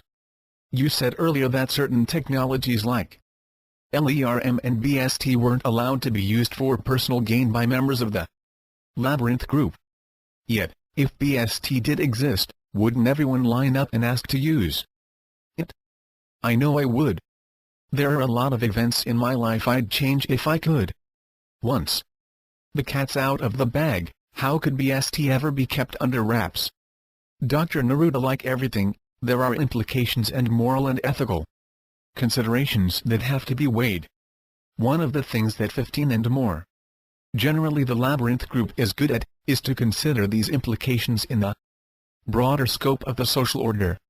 15, from an early age, always felt that the technologies of BST and LERM would only be granted to those organizations that would properly honor the ethical considerations that were required by the technology itself. This is one of the fundamental charters of the Labyrinth Group, and all of its members take it very seriously.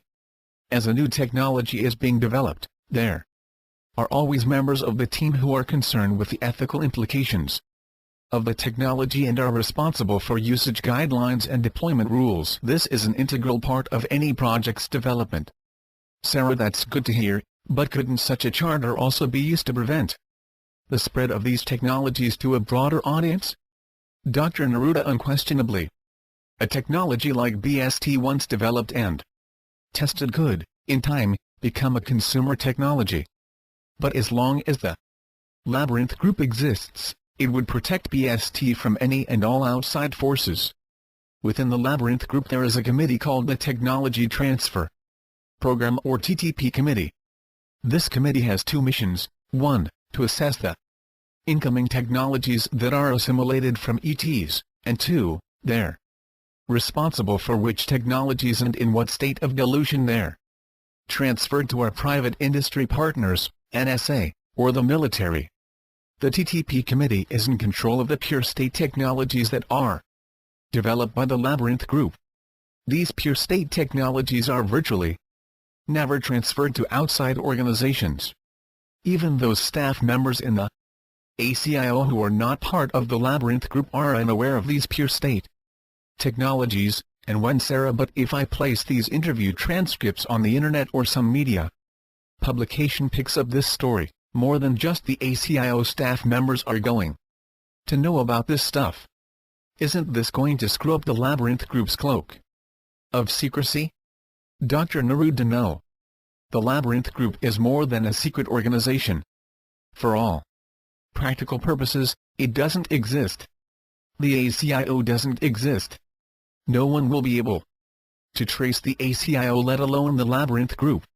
Their security technologies are so vastly, page 83, superior they are completely invulnerable in this regard. Nothing I say, or you publish, will make them more vulnerable. As I said before, their only concern will be the precedent of my defection and how it could create more defections over time. Sarah, why would anyone want to leave? I mean, I understand your case. You didn't want your memories changed or removed. But they don't commonly do that, do they? Dr. Neruda, not often, but I'm certainly not the first to be targeted to undergo memory implant sessions or other forms of invasive security measures. They're all part of the culture of the Labyrinth Group and the ACIO. Everyone who enters either of those worlds understands what they must subject themselves to. It's very clear why the paranoia must be part of the culture. But over time, certain individuals find it suffocating. And these individuals are the ones who are most at risk to see my defection as a reason for their own. I may be entirely wrong about this, but I believe there are 10 to 20 individuals who would leave the ACIO or even the Labyrinth Group if they were given the choice without repercussions. Sarah, but I thought you said last night that these people were in love with their jobs because of the special access to technologies and research labs that were so advanced to anything else available?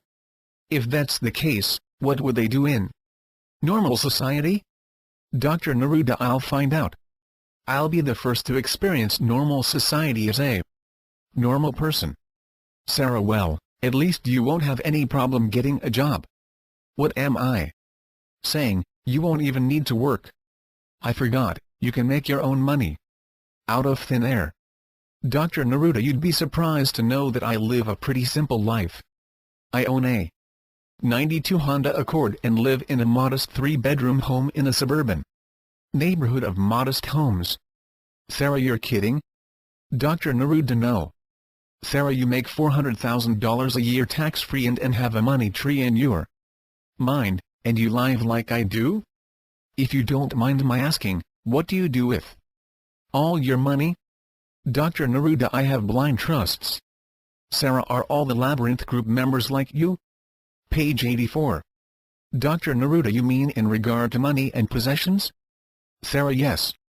Dr. Neruda, most live at a higher standard of living than I do, but it is part of our culture to live modestly, and none of the members live a pretentious lifestyle. 15 pays people what they're worth, not because he wants them to throw money around and live flamboyantly. He's a big believer in this, and he himself, even more than I, lives humbly. Sarah, I find this really hard to believe. I think of just about everything you've told me so far, this is one of the hardest things to believe. I'm totally baffled. Here. Dr. Neruda, I can appreciate that, but what I'm telling you is the truth. Initially, the way new people are recruited to join the ACIO is largely because of the monetary incentives. These are extremely bright and capable people and could easily secure positions in academia or private industry making $200,000 per year, and more. The ACIO lures them by at least doubling their salary and offering them lifetime employment contracts. But those who ultimately earn the right to enter the 12th level are then inducted into the labyrinth group, and by the time an individual has risen to this status, money has become increasingly unimportant, particularly after the courtier intelligence accelerator experience. After the LERM experience, it's diminished even more. You'd probably find it interesting that 15 lives in a small, 3-bedroom home in a regular community where the average property value is about $250,000. That's not much of a house by West Coast standards. His automobile must have at least 100,000 miles on it, no air conditioning, and he's perfectly content with his situation. New ACIO recruits are always amazed at 15's thrift. I think bewildered is a better way of putting it. But over time, they learn to respect him not as an eccentric, but as an extremely dedicated genius who simply likes to live like other people and blend in. Sarah: okay, I've got to get personal here, and I know I've totally betrayed my agenda, but you've got to tell me a few things about, well, like, what do your neighbors think you do?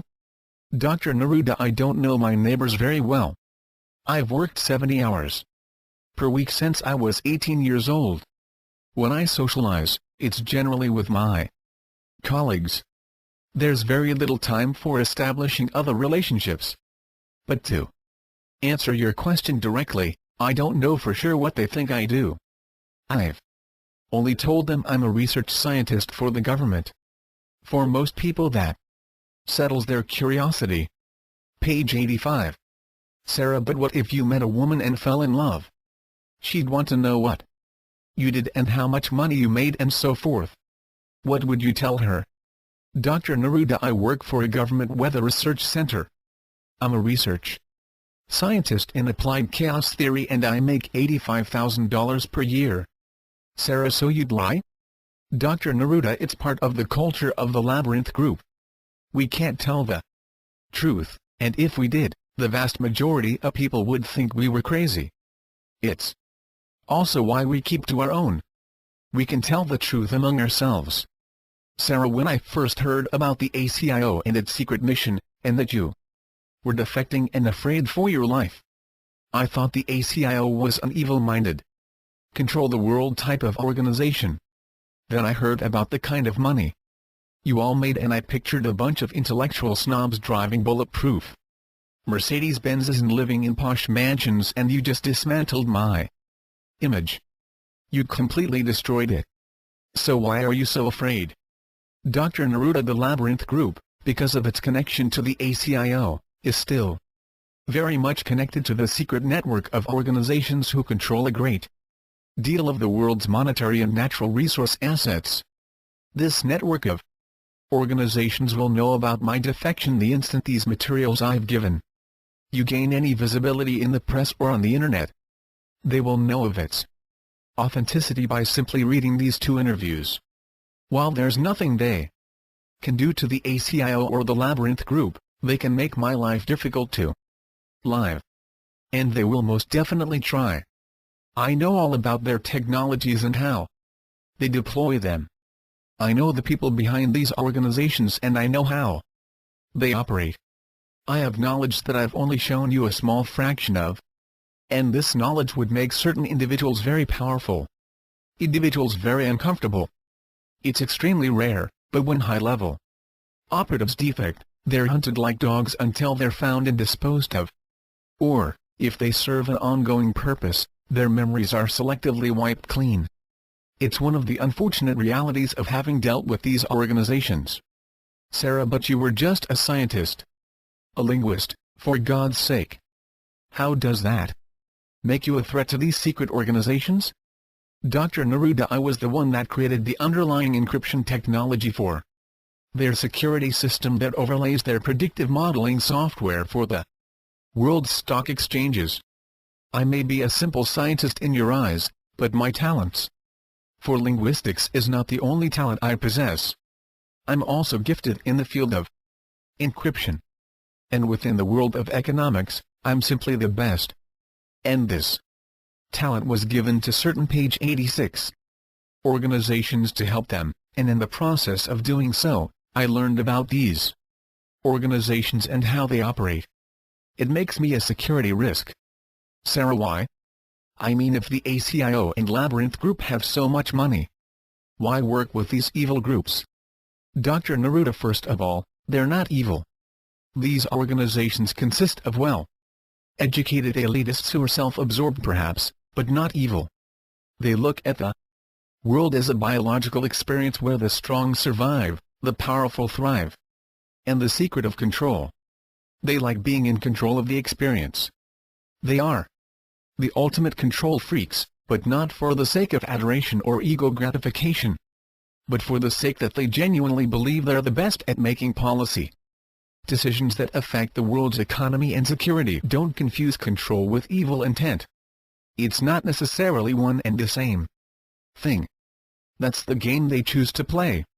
The fact that they make incredible sums of money is simply part of the game, but it's not the reason they sit in the driver's seat of the world's economy.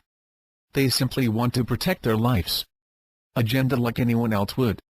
It's just that they're in the position to actually do it. They get their security from being at the top of the economic food chain. Sarah, but they're manipulating people and keeping information from them. If this isn't evil, what is? Dr. Neruda, by your definition, our national government, our local government, virtually every business and organization, is evil. Everyone manipulates and keeps information hidden. Governments, organizations, and individuals. Sarah, you're twisting my words. It's a matter of degree, isn't it? I mean, it's one thing if I don't tell you my true hair color, and it's another thing if, as part of this secret network, I withhold information about how I'm manipulating the world economy. They're entirely different in scale. You can compare them. I still think it's evil when organizations manipulate and control things for their own gain.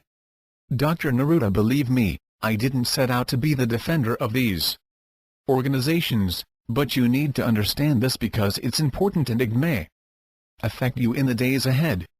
This secret network of powerful organizations are more aligned with the goals of the Labyrinth Group than our world's governments, and, in particular, our military leaders. If you're worried about anything, you would be well advised to worry more about the administration, Congress, and the Department of Defense. Not only in the United States, but in every country. Sarah, how can you say that?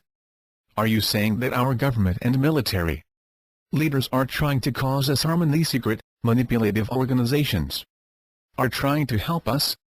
Page 87. Dr. Neruda, I'm saying that the leadership in the world's community of nations is inept, and can be bought with the holy dollar. And that it's not the secret network that I've been talking about who's manipulating our government and military leadership to invest huge amounts of money in destructive forces like nuclear and biological weapons. This, they're deciding on their own. The secret organizations that I'm pointing the finger at are opposed to these military buildups because they interject a degree of uncertainty in their models for controlling economic and social order. The politicians and military leaders are the ones who are investing time, energy, and money in weapons of mass destruction, and these, if there is such a thing as evil, are it. Sarah, okay. I see your point. But you implied that these secret organizations would try to kill us if we published and distributed all of this? I still don't see how that makes them so noble. Dr. Neruda, I don't think you have to be concerned about these secret organizations. You don't know enough to be dangerous to them.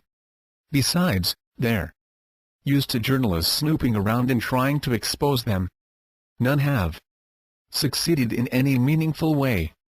Dozens of books have been written about them. So they're not going to bother you. Their interest will be in me and me alone. It's one of the reasons why I'm careful in what I tell you. I know they'll read these transcripts, as will the NSA, CIA, ASIO, and the entire Labyrinth Group. I'm allowing you to record these conversations because I know who will hear these exact words, And I want them to know precisely what I have shared with you, and through you, to others. I'm not making a value judgment as to whether these secret organizations are noble or not. I'm merely pointing out that they're not the ones wasting huge sums of money and intellectual capital on weapons of mass destruction. They're significantly more competent to rule than our politicians and military leaders are. And this is simply my opinion. Sarah, I still don't get it. If the Labyrinth Group, the ACIO and this secret network of organizations are also noble and benevolent, why are you afraid for your life? And why are they hiding from the public like cockroaches? Dr. Neruda, to answer your first question, I fear for my life because I know information that could cause irreparable harm to a variety of secret organizations. Though I have no intention to do so, Sarah, but simply because you know these things, they'll hunt you down and kill you? Sounds like a nice group to me. Certainly not evil. Page 88. Dr. Neruda, remember, they're control freaks. They don't like having anyone loose who could cause them potential harm. If I wanted to, I could bring them down. I know that much about their computer algorithms and encryption technologies. Sarah, but how would you get access to their system? It would seem to me that you'd be placing yourself in great jeopardy if you tried to get into their system. Dr. Neruda, I don't need to get into their system to cause them harm. I need to get into their system to prevent harm. They will invite me into their system. Sarah, I don't understand. Dr. Neruda, when I developed the system initially, there were certain time-delayed algorithms that were scripted to occur at specific times, and if they were not maintained accordingly, the program would essentially self-destruct. Something that these organizations cannot afford to happen. Sarah, why did they agree to this? Dr. Neruda, it's part of the fee that the Labyrinth Group extracts from its clients. More importantly, it ensures that our technologies, even in their diluted states, are operated according to our agreement and not misused. I have the access codes for this system and the maintenance key that will prevent it from crashing. I've made certain that I'm the only one who has this knowledge. Sarah, you're telling me that with all those photographic memories running around at the Labyrinth Group, that you're the only one who knows the code? Dr. Neruda, I didn't exactly report the right number when I did my last update of their system. So, yes, I'm the only one who knows the correct code. I design it that way to ensure my safety. Sarah, but with all the geniuses in the Labyrinth Group, you're telling me that they could solve this problem themselves? Dr. Neruda, not without a significant amount of time. Which is something 15 won't agree to do. It's too wasteful and a major distraction to BST research. Sarah, do they already know about this? Dr. Neruda, oh, yes. I informed them shortly after I defected. Sarah, they must have been pissed. Dr. Neruda, it wasn't a pleasant conversation, to put it mildly. Page 89. Sarah, I was thinking about all of this sophisticated technology that the Labyrinth Group has, but I don't understand something. How do you manufacture it? I assume Intel isn't doing the manufacturing, right? Dr. Neruda, correct. There's no one on this planet that can manufacture these technologies. They're all based upon the Cordium technology, which is about 150 generations ahead of our best computer technologies here on Earth.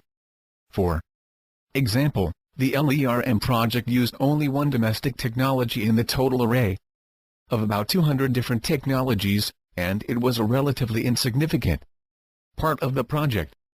Sarah, what was it? Dr. Neruda, it's a derivative of a laser telemetry technology that the ACIO developed about 20 years ago, but it filled the specific needs of the LERM project because it was based on analog protocols, which were required for the application in that specific part of the experiment. Sarah, so the Cordium performs all the manufacturing of what the Labyrinth Group designs. What if the Cordium decide, for whatever reason, not to share these technologies all of a sudden? Wouldn't the Labyrinth Group cease to exist? Dr. Neruda, perhaps. But 15 is shrewd, and these put certain contingencies in place to help ensure nothing like that would ever happen. Bear in mind that the Cordium are at least as motivated as we are to develop this technology, perhaps more.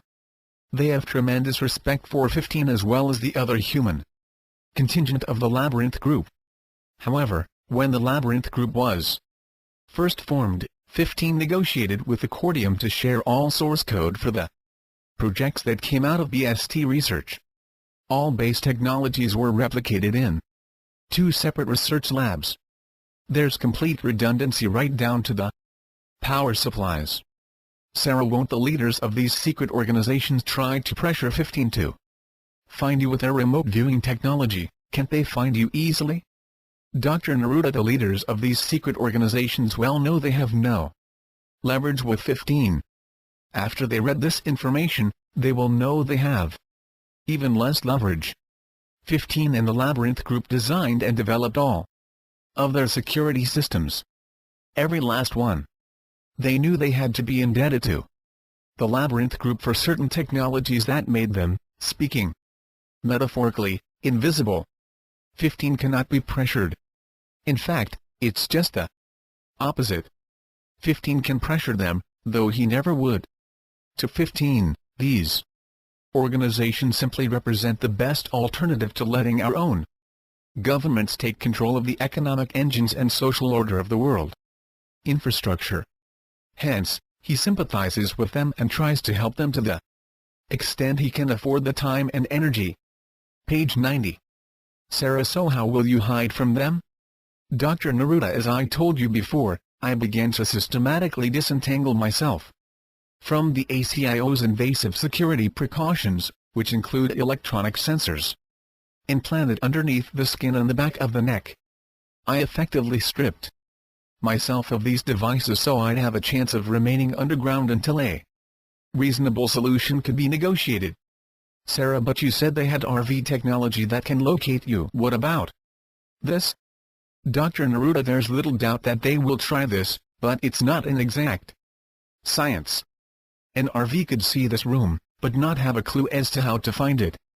They might be able to key in on a particular object like that clock, for example, but unless it was the only clock of its kind and they could trace its location, it wouldn't help them.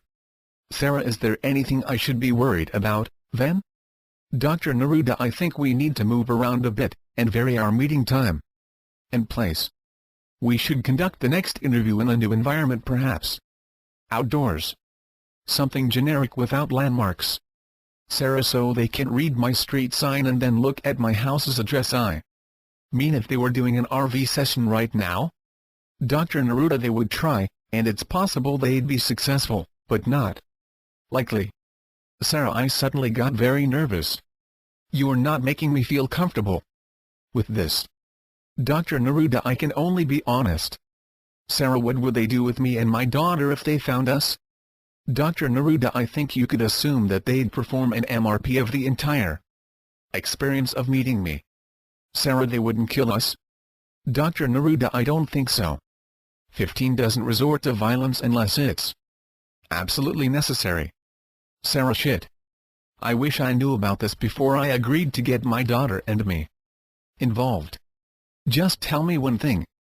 Do you know when they're doing an RV session? I mean, can you feel it or anything? Page 91. Dr. Neruda, I can sense it, but it's not something that's absolute. Sarah, is there any defense against it? Dr. Neruda, none. Sarah, so all we do is hope that their damn RV is incompetent? Dr. Neruda, I'll only stay for short periods of time, and it'll be late at night when they're far less likely to perform an RV session. It'd be a good practice to vary our meeting place, as I suggested before. Other than that, I don't know what more we can do. Sarah, I assume there's nothing the police or FBI could do to help? Dr. Neruda, nothing that I'm interested in. Sarah, but what will you do to protect yourself? Dr. Neruda, as you can imagine, Sarah, there's certain information I can share with you given the nature of these interviews. This is one instance I can't tell you more than I already have. Sarah, I'm feeling the need to bring this session to an end. My mind is quite literally filled to the brim. I think if you told me anything profound right now, it'd just go in one ear and out the other. Can we meet again on Tuesday and perhaps pick up where we left off tonight? Dr. Neruda: Yes, that's fine with my schedule. Sarah: Okay. Signing off for tonight. End of session. Page 92 TWOM/KW. The third interview of Dr. Jameson Neruda by Sarah. What follows is a session I recorded of Dr. Neruda on December 30, 1997. He gave permission for me to record his answers to my questions. This is a transcript of that session. This was one of 5 times I was able to tape record our conversations. I have preserved these transcripts precisely as they occurred. No editing was performed, and I've tried my best to include the exact words, phrasing, and grammar used by Dr. Neruda. It's recommended that you read the December 27 and December 28, 1997 interviews before reading this one. Sarah: Good evening, Dr. Neruda. Are you ready? Dr. Neruda: Yes, I'm ready when you are. Sarah: One of the things that I find hard to embrace about this whole affair is that the concept of time travel always seemed like a fairly easy technology to develop. I know I've gotten that impression from Star Trek and various other movies and television, but still, what you've described seems like it's so difficult to develop that we'll never succeed. Is it really that hard to develop? Dr. Neruda: The way time travel is presented in the movies trivializes the complexities of this technology, and interactive time travel, or BST, as defined by 15, is the most sophisticated of all technologies. It's the apex technology, from which virtually all other technologies can be derived. So, in creating BST, one is creating a shortcut or an accelerated pathway into the acquisition of virtually all other technologies. This is why BST is so difficult to develop. Science fiction violates most of the scientific premises that are related to our understanding of time travel. And BST in particular is an extremely sophisticated application of scientific principles that are simply not stated in science fiction. Mostly because people like the effects and plot lines of time travel, more than they have an appetite for understanding the science behind it. So writers, especially for television and movies, trivialize the degree of complexity that surrounds this apex technology. Sarah: But you didn't really answer my question. Will we succeed in developing it? Dr. Neruda: There's little doubt in my mind that the Labyrinth Group will succeed in developing BST. The question is whether it's in humanity's best interest in the long term. They were weeks from beginning their initial tests for broad-scale testing just before I defected. There was widespread anticipation at the director level that BST was a matter of 4 to 6 months away from a successful test. Page 93. Sarah: So what's the biggest obstacle to success? Dr. Neruda simply stated, it's whether the Labyrinth Group has the ability to define and access intervention points as prescribed by 15 that have the least impact on related events in horizontal time. It's the most subtle, yet most important component to this whole chain of technologies. Sarah: Can you explain this in lay terms? Dr. Neruda: It's an extremely difficult technology to develop, defining the optimal intervention point, accessing the intervention point, and returning from the intervention point without detection. This is all about splicing time at the causal level with a minimum of disruption. It's the equivalent challenge of throwing a boulder into a pond without any ripples. Sarah: Why all the concern about minimizing disruption? I mean, in the case of the Animus, aren't they trying to completely annihilate humankind? Why should we care so much about disrupting their way of life? Dr. Neruda: First of all, the Animus are not coming to annihilate humankind. They're coming to control the genetic library known as Earth. Their intention is not completely understood, but it's not to kill our animal populations or the human species. It has more to do with genetic engineering and how their species can be modified to enable it to house a spiritual consciousness. They want unfettered access to our DNA in order to conduct experiments. Beyond this, they want to colonize Earth, but for what ultimate purpose we don't know. To your question, the concern about minimizing impacts from BST intervention has to do as much with selfish interests as altruistic ones.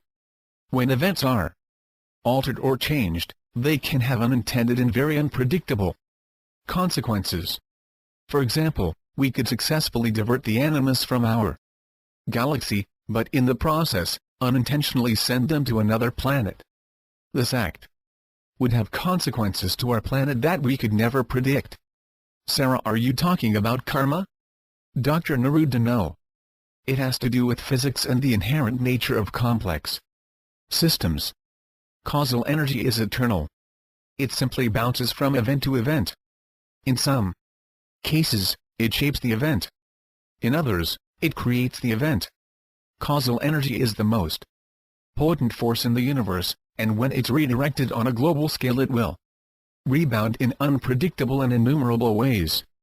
Sarah, so, this is the flaw of BST, not knowing the consequences of changing events? Are you suggesting that we could succeed in diverting the animus from our page 94 planet, and then some years later fall victim to some other form of catastrophe that wipes out our planet? Dr. Neruda, no, it doesn't happen quite like that. The energy system that was redirected would simply rebound to the point from whence it was redirected. How it would rebound is so complex that it would be impossible to predict the nature of its reaction. I suppose it could invite a cataclysm of some kind, but it's not to say humanity would be punished, if that's what you're trying to imply. Sarah, I guess that's what I was implying. But isn't it true that karma exists? And if we turned the animus onto another planet via duct BST, we'd be setting ourselves up for a negative reaction? Dr. Neruda, no. It means we'd receive a reaction, and the nature of the reaction may be so unrelated to the causal energy redirect that no one would know it was a reaction. This is the nature of causal energy. It rebounds of its own force and intelligence. It's not a simple reaction to an action. Sarah, I thought karma, and even physics, held that for every action there's an equal and opposite reaction. What happened to this principle? Dr. Neruda, it's alive and well. It just doesn't apply to causal energy systems or the dimension of vertical time. Sarah, okay, I'm going to avoid another discussion of physics in favor of finding out why you think BST will succeed given our discussion of the past few minutes. Dr. Neruda, it's one of the main reasons I defected. Sarah, how do you mean that? Dr. Neruda, this issue of uncertainty regarding causal energy systems has always been the breaking point of BST, at least theoretically. 15 believes he knows how to manage this. I'm not so certain it can be managed, particularly after my exposure to the wing makers and gaining a bit of understanding into their solution in dealing with the animus. Sarah, I know you've talked a little bit about this already, but refresh my memory. What is their solution? Dr. Neruda, I have only a few pieces to go by, so I'm not going to be able to talk definitively about this. Sarah, and what's the nature of these sources? Page 95. Dr. Neruda, there was an RV session that elicited some insight. I read more about it in the introduction of the text from the optical disc. Sarah, this being the text that literally disappeared? Dr. Neruda, yes, but I've stored the entire text in my memory. Sarah, anything else? Dr. Neruda, I had a direct communication with what I believe was a representative of the wing makers. Sarah, how? When? Dr. Neruda, it's a complicated story, but Samantha, the RV assigned to our project, was having increasingly strong connections to the wing makers. Unfortunately, they were so strong that 15 had little choice but to subject her to an MRP.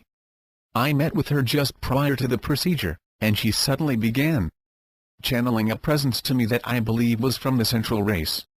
Sarah, and from these three sources you have a pretty good idea as to how the wing makers plan to protect their genetic library? Dr. Neruda, correct. Sarah, and what did this channeled entity say? Dr. Neruda, its primary emphasis was that our technology would fail us. Sarah, and by technology, it meant BST? Dr. Neruda, that was my interpretation.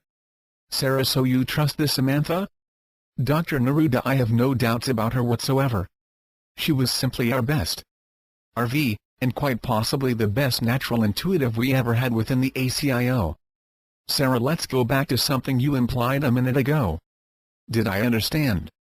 You write that you defected from the ACIO because of a disagreement you had with 15 about BST and the Wingmaker's solution of defense? Dr. Neruda, yes, it was a primary factor. Sarah, can you elaborate on this a bit? Page 96. Dr. Neruda, 15 believed that Samantha, our RV, could jeopardize our mission because of her ability to make contact with the Wingmakers.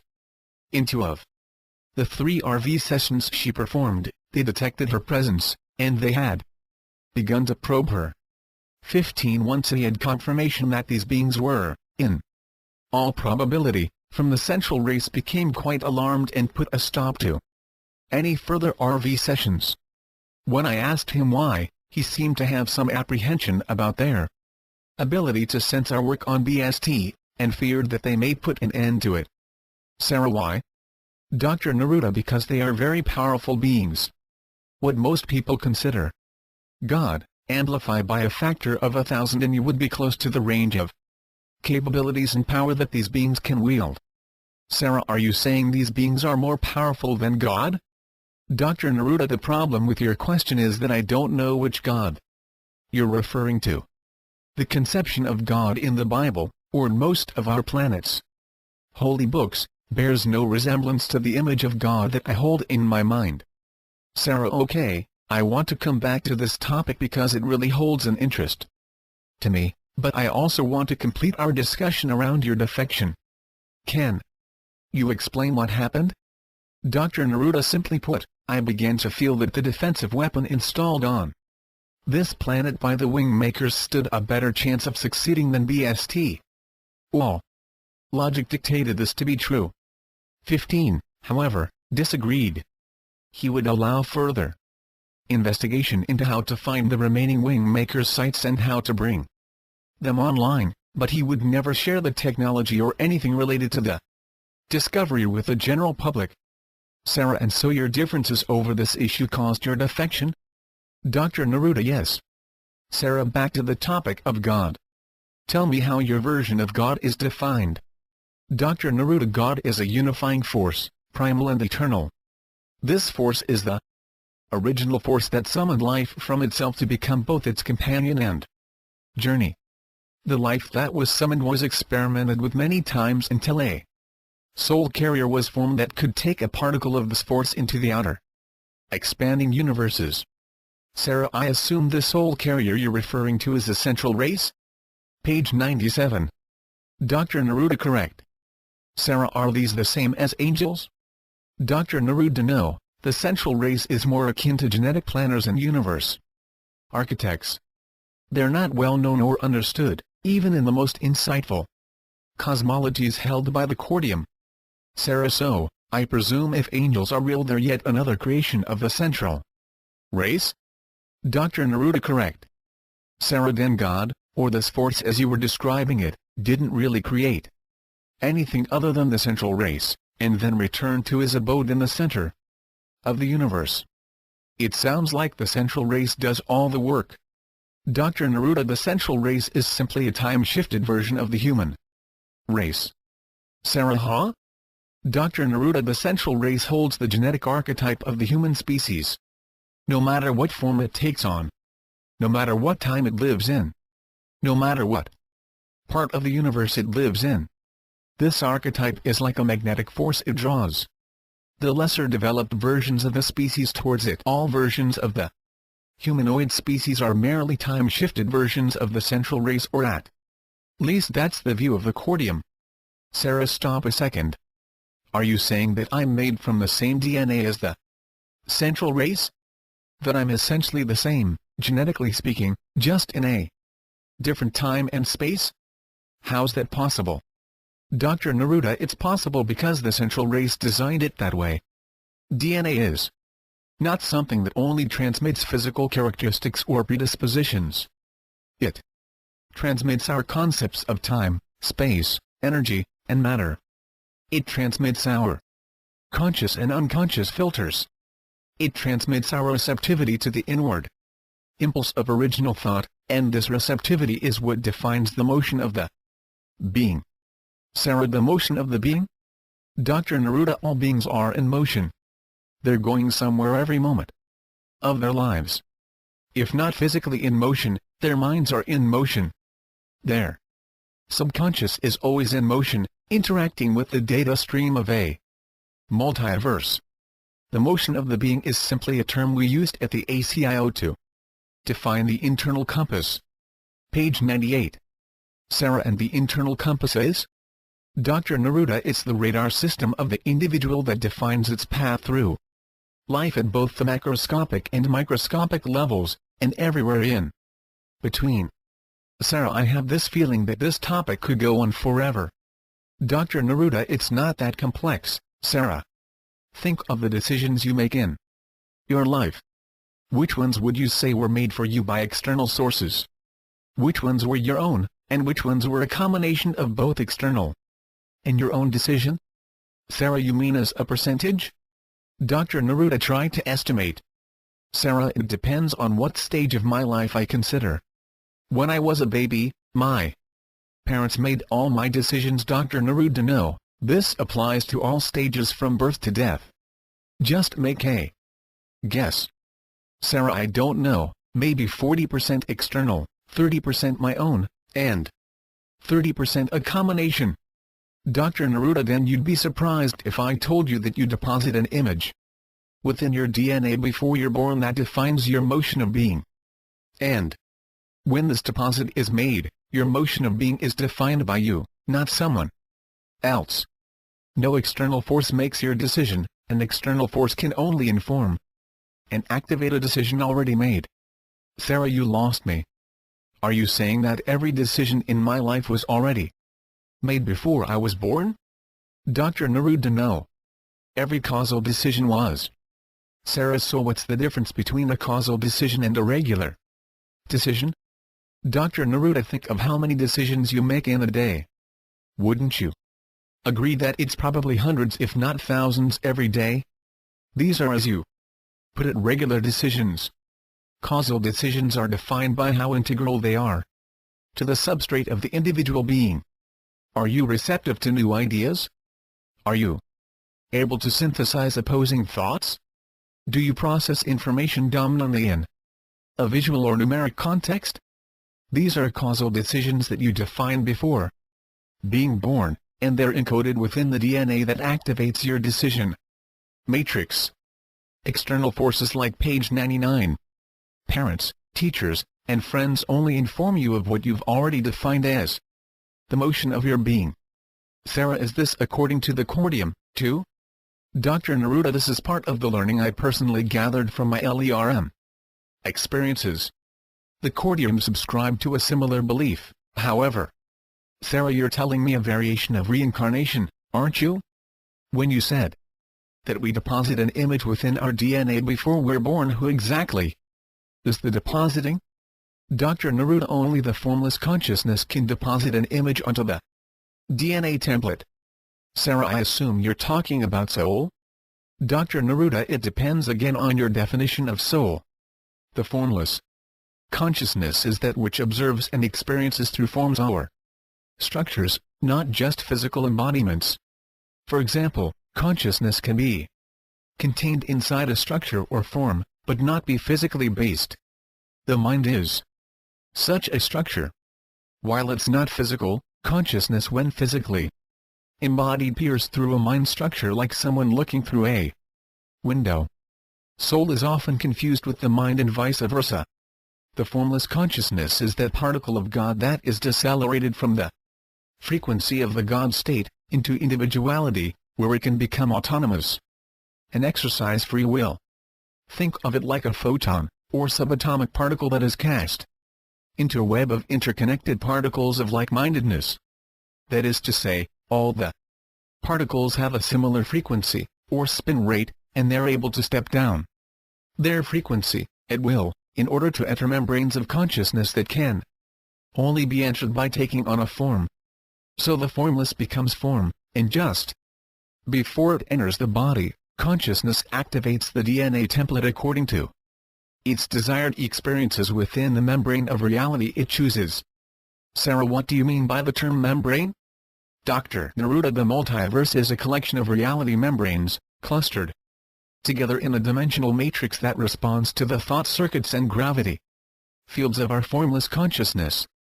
We've been trained, through evolutionary timescales, to accept the three-dimensional world as our reality.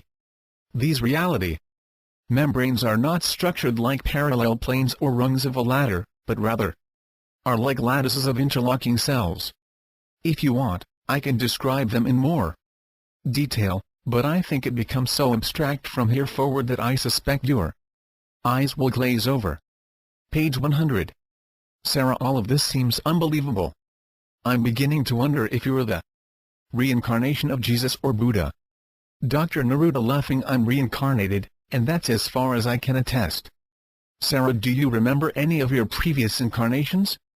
Dr. Neruda, previous is a relative term. I prefer to think of my incarnations not so much as a function of memory, but something more akin to a bleed-through of a simultaneous reality membrane. The compartments into which human experience is divided are not so watertight that they exclude one life from entering, or influencing, another. And from my experience, these compartments represent parallel moments in the life of an individual across a broad sweep of time and space.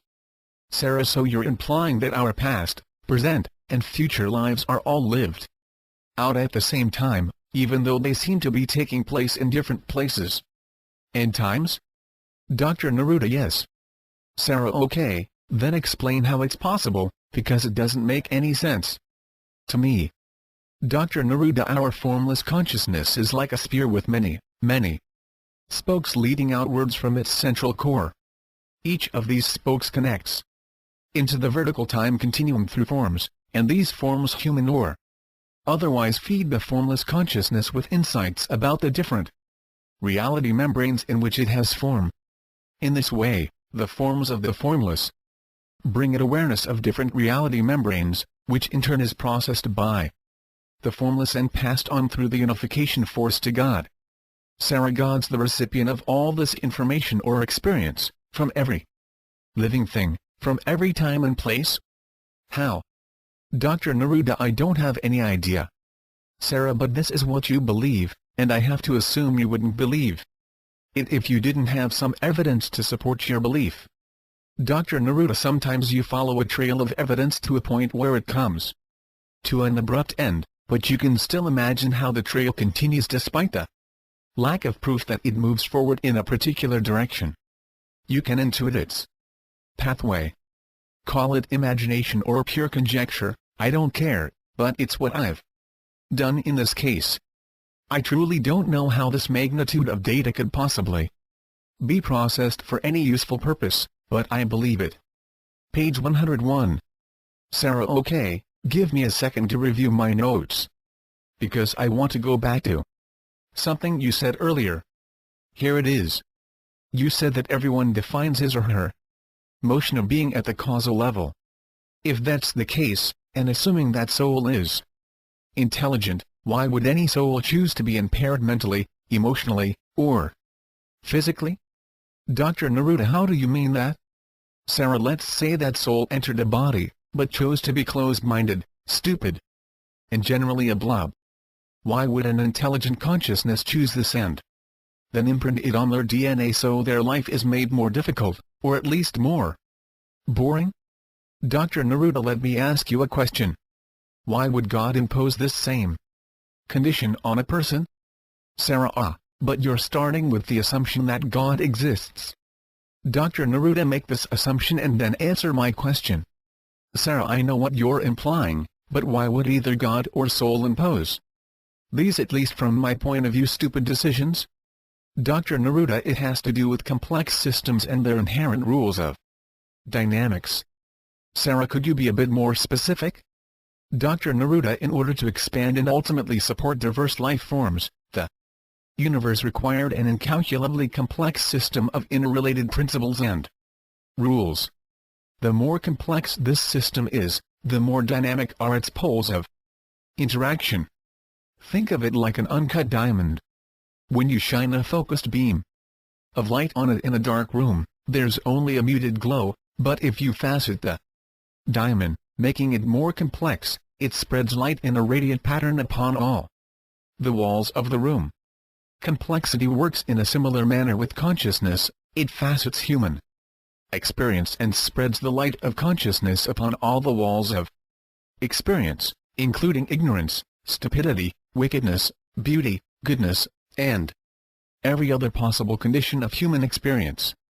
The formless consciousness is not stupid in choosing to experience something that we might deem difficult or boring. It's simply acknowledging that the reality membrane of Earth requires it. No one can live within this reality membrane and be untouched by the dynamics of the human experience. No one's exempt from difficulties or pain.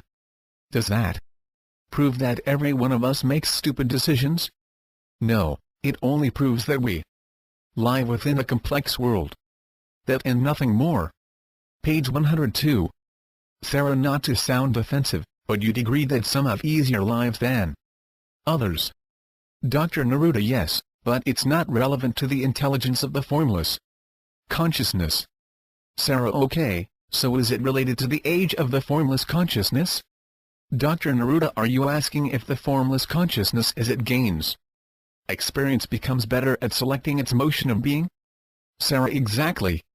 Dr. Neruda, the formless consciousness looks upon hardship and ease, the way you might look upon the negative and positive ends of a battery. With relative indifference, I would imagine. Sarah, there's no difference, is that what you're saying? No value to being an Einstein versus a Hitler? I don't believe that.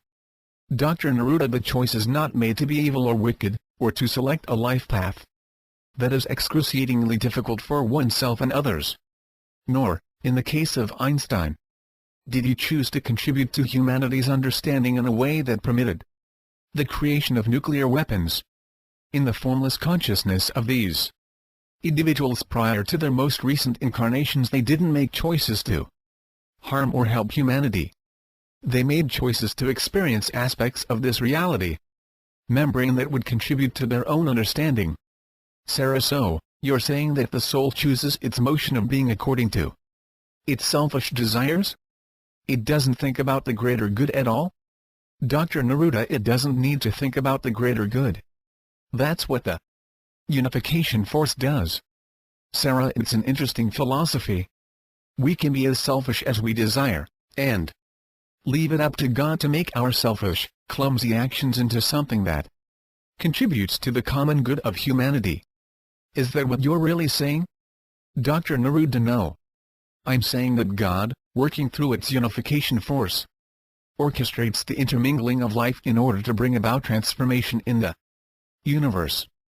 God is like the cosmological alchemist who transforms the selfish interests of the one into the transformative conditions for the many.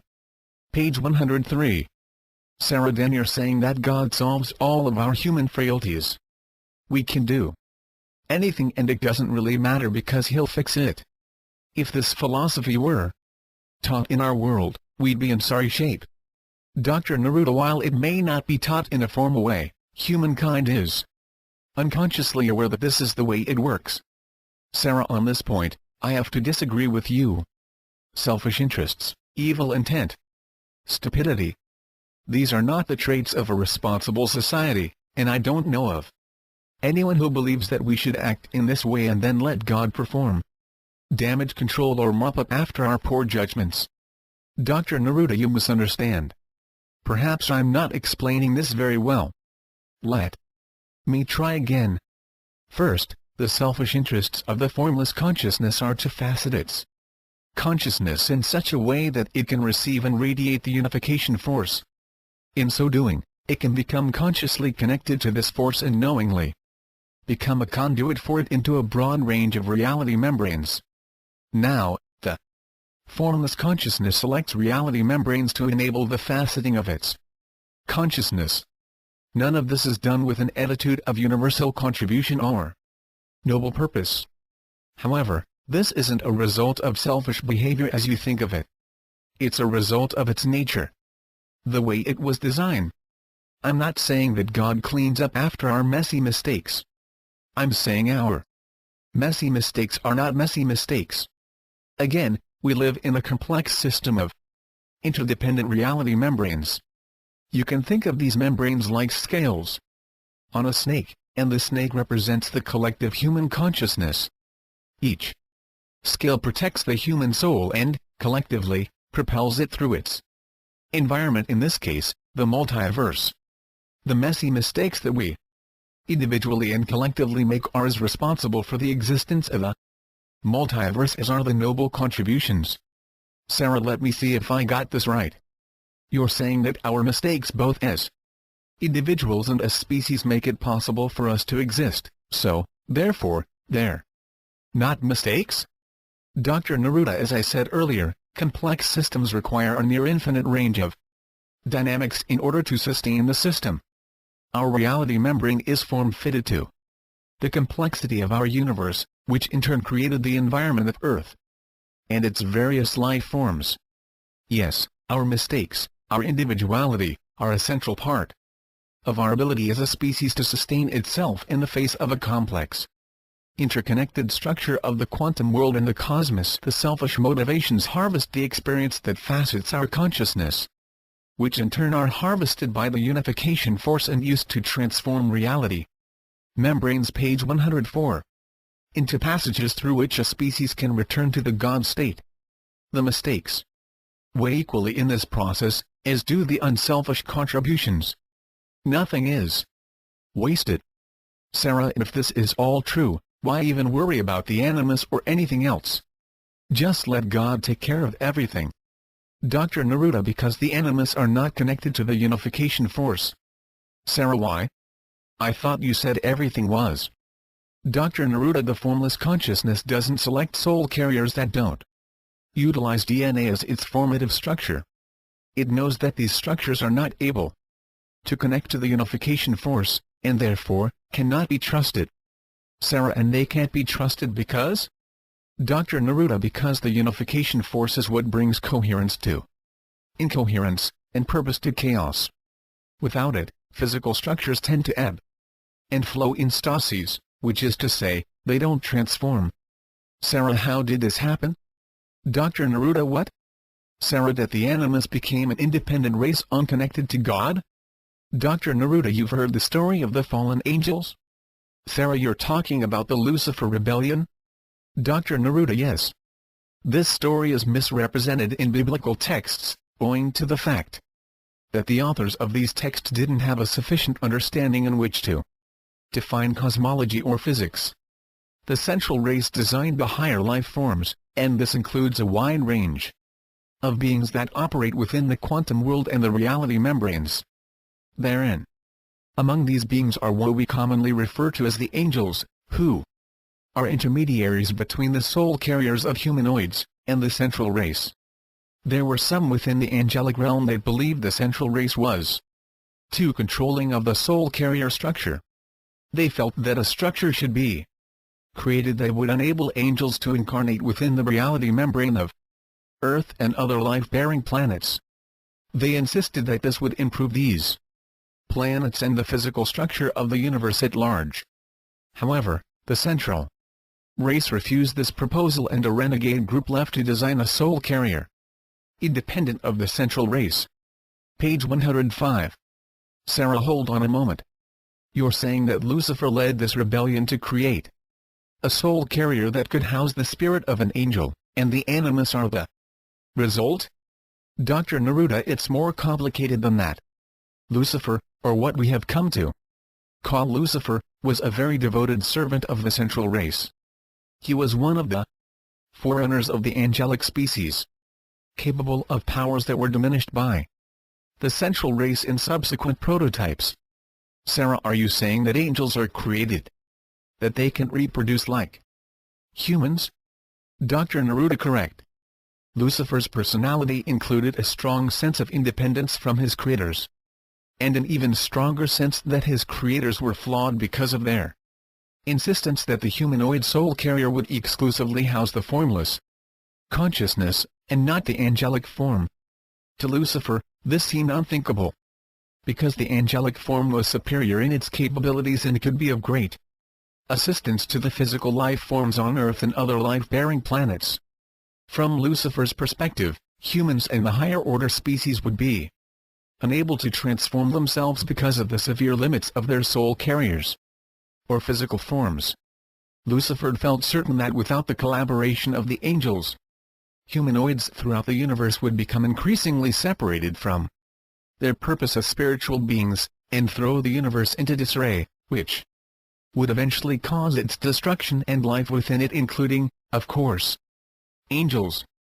Sarah, then you're suggesting that the Lucifer rebellion was simply a disagreement over this one issue? Dr. Neruda, Lucifer wanted to incarnate into this reality membrane the same way humans do. He wanted to become a collaborator with humanity to assure its ascension. While the central race saw his intentions as noble, they feared that the angelic incarnations would become known as gods to their human counterparts, and unintentionally mislead humans, rather than co-create the latter to the god state. This matter underwent a tremendous debate, ultimately forming a division between the angelic realm and the central race. The loyalists to the central race argued that Lucifer and his sympathizers should be banished for their radical ideas that could potentially create a lasting division in their reality membrane and cause them tremendous turmoil. Lucifer, in wide-ranging deliberations with the central race, negotiated a compromise that enabled him to take his group of sympathizers and prove the value of their plan on a single planet. Page 106. Sarah, are you saying that Lucifer was allowed to experiment on a planet? Dr. Neruda, yes. Sarah, okay, before we go any further, are you talking about this in the context of myth, or are you essentially representing the Cordian view? Dr. Neruda, there are 3 ancient manuscripts in the ACIO's possession that describe this story in an allegorical form, but the Cordian view, as you put it, is much more descriptive and definitive as a record of this cosmic event. Sarah, so Lucifer conducted this experiment. Where and to what result? Dr. Neruda, the planet is in a galaxy known as M51 to your scientists. Sarah, this is the same galaxy of the Animus? Dr. Neruda, yes. Sarah, so you're really saying that Lucifer and his band of sympathizers created the Animus to be soul carriers for angels? Dr. Neruda, it's more complicated than that. Sarah, I certainly hope so, because this story is too strange for me to believe. Dr. Neruda, be patient. We're moving into uncomfortable territory for most people. So take a deep breath and bear with me as I try to explain this. Lucifer created a synthetic physical structure that could accommodate the quantum requirements of an angel. It was a very effective structure, but induced a strong survival complex within the species, which eventually overpowered the angelic tendency of altruism and cooperation. Sarah, why? What happened? Dr. Neruda, when the formless consciousness enters a reality membrane through a structure like a soul carrier, it immediately feels disconnected from all other forces but its own. It's literally thrown into separation. In humans, this is more or less controlled through the subtle realization that it remains connected through the unification force, and this is because its DNA is designed to emit this feeling of connection subconsciously. However, in the case of the soul carrier designed by Lucifer and his followers, this connection was severed both consciously and subconsciously because the structure was, page 107, not based on DNA, which is strictly controlled by the central race. Consequently, it inclined this experimental species toward a very strong survival complex because it feared extinction so deeply, which is the result of feeling complete separation from the unification force. The survival complex created a species that overcompensated its fear of extinction by developing a very powerful group mind. The group mind compensated for the loss of connection to the unification force, creating its physical and mental corollary. It was the equivalent of unifying the species as a whole in the physical reality membrane of their planetary system. Thus, the angels that entered this system lost their memory of their angelic natures and became more interested in operating as a single collective than as individuals. They became a concern for the central race, and Lucifer was asked to dismantle his experiment. However, Lucifer had become attached to the species that he had helped to create. These angelic beings had developed over a number of generations a very sophisticated set of technologies, culture, and social order. It was like an extended family in many ways to Lucifer. So, he negotiated to modify his creation so they would no longer accommodate the angelic frequency or quantum structure, but that they could become self-animated. Sarah, how do you mean self-animated? Dr. Neruda, that they would become soulless androids. Sarah, and so this happened, and that's how we got the animus? Dr. Neruda: yes. Sarah, it doesn't make any sense. Why would God, or the central race for that matter, allow Lucifer to create a race of androids? Didn't they know that these beings were going to become the scourge of our universe? Dr. Neruda: yes, of course they knew. However, God doesn't design something as complex as the multiverse, and then control how everything operates. Sarah, but you said earlier that God orchestrates what happens through the unification force. Dr. Neruda: God orchestrates how the dynamics of the multiverse come together to form a unified, comprehensible data stream that can inform the next evolution of the multiverse. Most people would think that an all-powerful God would banish a species like the animus, but it doesn't work this way because the dark side of predation, as in the case of the animus, sparks resourcefulness and innovation in its intended prey. Sarah, and we're the prey. Page 108. Dr. Neruda: not just us, but the humanoid species as a whole. Sarah: evil begets good. That's what you're really saying, right? Dr. Neruda: again, it's not evil against good. The animus don't consider themselves to be evildoers when they invade a planet. From their perspective, they are simply executing their plan to become reconnected to their sense of individuality and become, as strange as it may sound, more spiritual. Sarah: but when I asked you earlier if you knew what their intentions were with Earth, you said you didn't know. Dr. Neruda: I don't. However, I do know something about their intentions to re-engineer their soul carriers to be more DNA compliant. They want to introduce DNA to their soul carriers in order to transform their species. This is essentially what any race would do under their exact set of circumstances. In fact, you could even call it noble. Sarah: noble? I don't see anything noble in trying to commandeer our planet and subject our citizens to genetic experiments and tyranny. Dr. Neruda: to us, no. But from a completely objective viewpoint, one can appreciate that the animus are just trying to transform their species for the better. They don't have any other choice because without DNA, they're simply unable to connect to the unification force. Sarah: why can't they contact the central race and ask for help? Dr. Neruda: the central race is well aware of the animus, and consider them their most potent enemy. Perhaps they consider them unsalvageable. Or perhaps the central race invites the drama of having an ancient enemy that forces them to protect their most valuable assets. I don't pretend to know. But for whatever reason, the central race is not able or willing to assist the animus in becoming reconnected to the unification force. Sarah: so whatever happened to Lucifer and his plan? Dr. Neruda: according to the Cordium, he's alive and well and completely reintegrated into his species as a member of high standing. Sarah: just so I'm clear, we are talking about Satan, aren't we? Dr. Neruda: theologians are left with a tattered tapestry of myth and legend, and from this, they've injected their own interpretations down through time.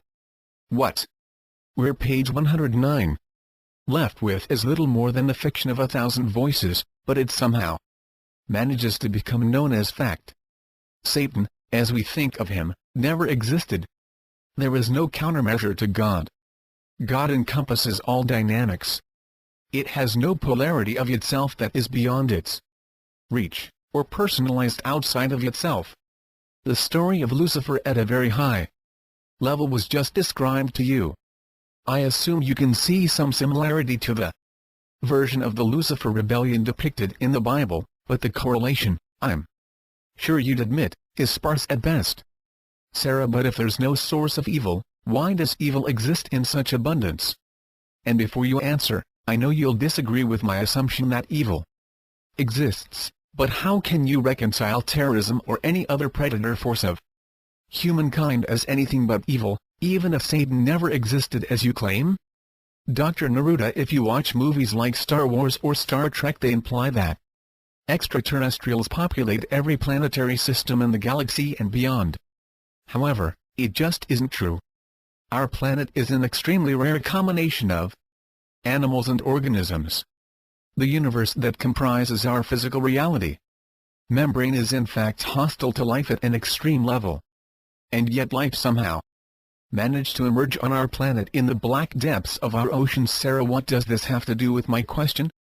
Dr. Neruda, be patient, I'll get to it. I promise. Sarah, okay. Dr. Neruda, the habitable zones within our universe would be analogous to extracting a drop of water from the Pacific Ocean every cubic mile, and defining it is the only part of the ocean that contain all of the potential conditions to bear microbial life. Then, extracting a single molecule from each of these drops of water, and defining it is the only part of the drop that could sustain multi-cellular life. And from each of these molecules, extracting a single quantum particle and defining it is the only part of the molecule that could sustain complex, sentient life forms like humans. The genetic library that thrives upon Earth is a form of currency that has no price tag. All I can say is that its value far exceeds anything that human thought could imagine. And with this incredible value, our planet attracts interest from a wide range of extraterrestrial races, and this is as true today as it was 1,000 years ago or 100,000 years ago.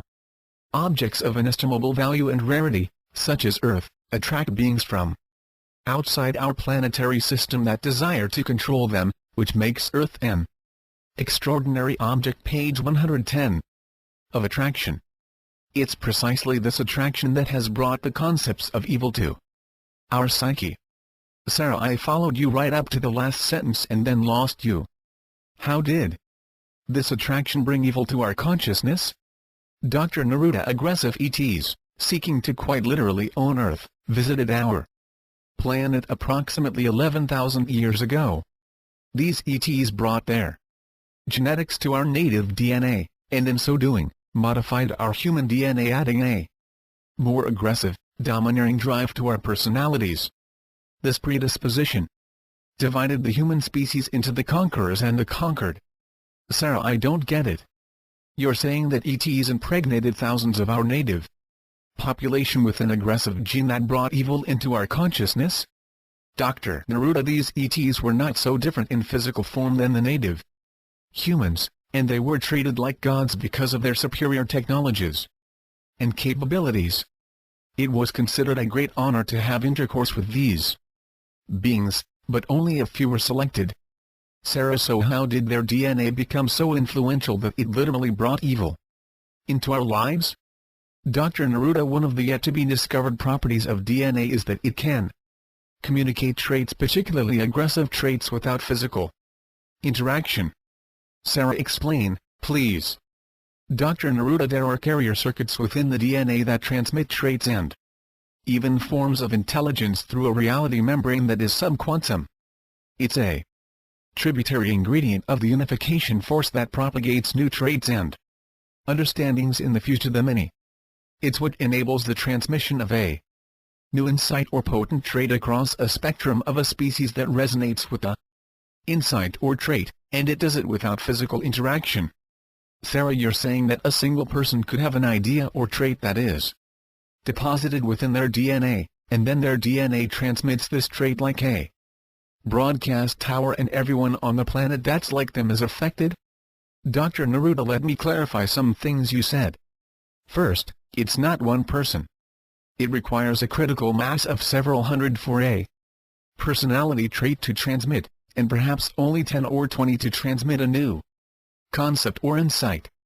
In any case, one person is not sufficient. This is not an exact science yet, even to the ACIO. Page 111. Secondly, it's not transmitted like a broadcast tower. It's transmitted selectively to resonant DNA, and the effect it has isn't dependent on whether the recipient is like, or even similar to, the donor. It's dependent on the receptivity of their DNA. Some people open their DNA up to new innovations, others don't. This is a critical factor in whether the new trait or idea is successfully transmitted. Sarah OK, ETs with their aggressive personalities infected humans, and this brought evil tendencies to our race. Why would the Central Race allow this to happen? Dr. Neruda, we don't know. Sarah, but you said earlier that they would protect our planet with their best technology. Why didn't they protect it thousands of years ago? Dr. Neruda, this is a mystery. We don't know. Sarah, I assume this must be another reason that 15 doesn't want to rely on the wing makers for our protection. Dr. Neruda, he doesn't talk about it, but I'd agree with you. Sarah, I'd like to return to the topic of God, and just for the record, I'm well aware that I'm off the subject of the wing makers, but I can't resist talking about these things. Okay? Dr. Neruda, it's fine with me. I'll discuss any topic you choose. Sarah, you explained earlier that to you, God is a force, but is it the force? Dr. Neruda, do you mean is God plural or singular? Sarah, yes. Dr. Neruda, God is both. Sarah, both? Dr. Neruda, God is found everywhere because it's the unification force, but paradoxically, being the unification force, it is also unique or singular. Physicists will explain to you that there are 4 primary forces at play in the universe: strong nuclear, weak nuclear, gravity, and the electromagnetic. These forces are actually facets of a singular force, more primal and absolutely causative. Page 112. Einstein worked nearly 30 years trying to prove this with his unification theory, but never found his answers. No one supposedly has. I can only report that the Labyrinth Group, using its LERM technology, has discovered this force. And this force possesses an unmistakable consciousness. That is, it is neither chaos nor order. It is both, and flows between the two worlds of chaos and order like a sine wave flows between positive and negative amplitude. Sarah, and can our physicists prove or disprove this? Dr. Neruda, no, our physicists cannot prove or disprove what I say.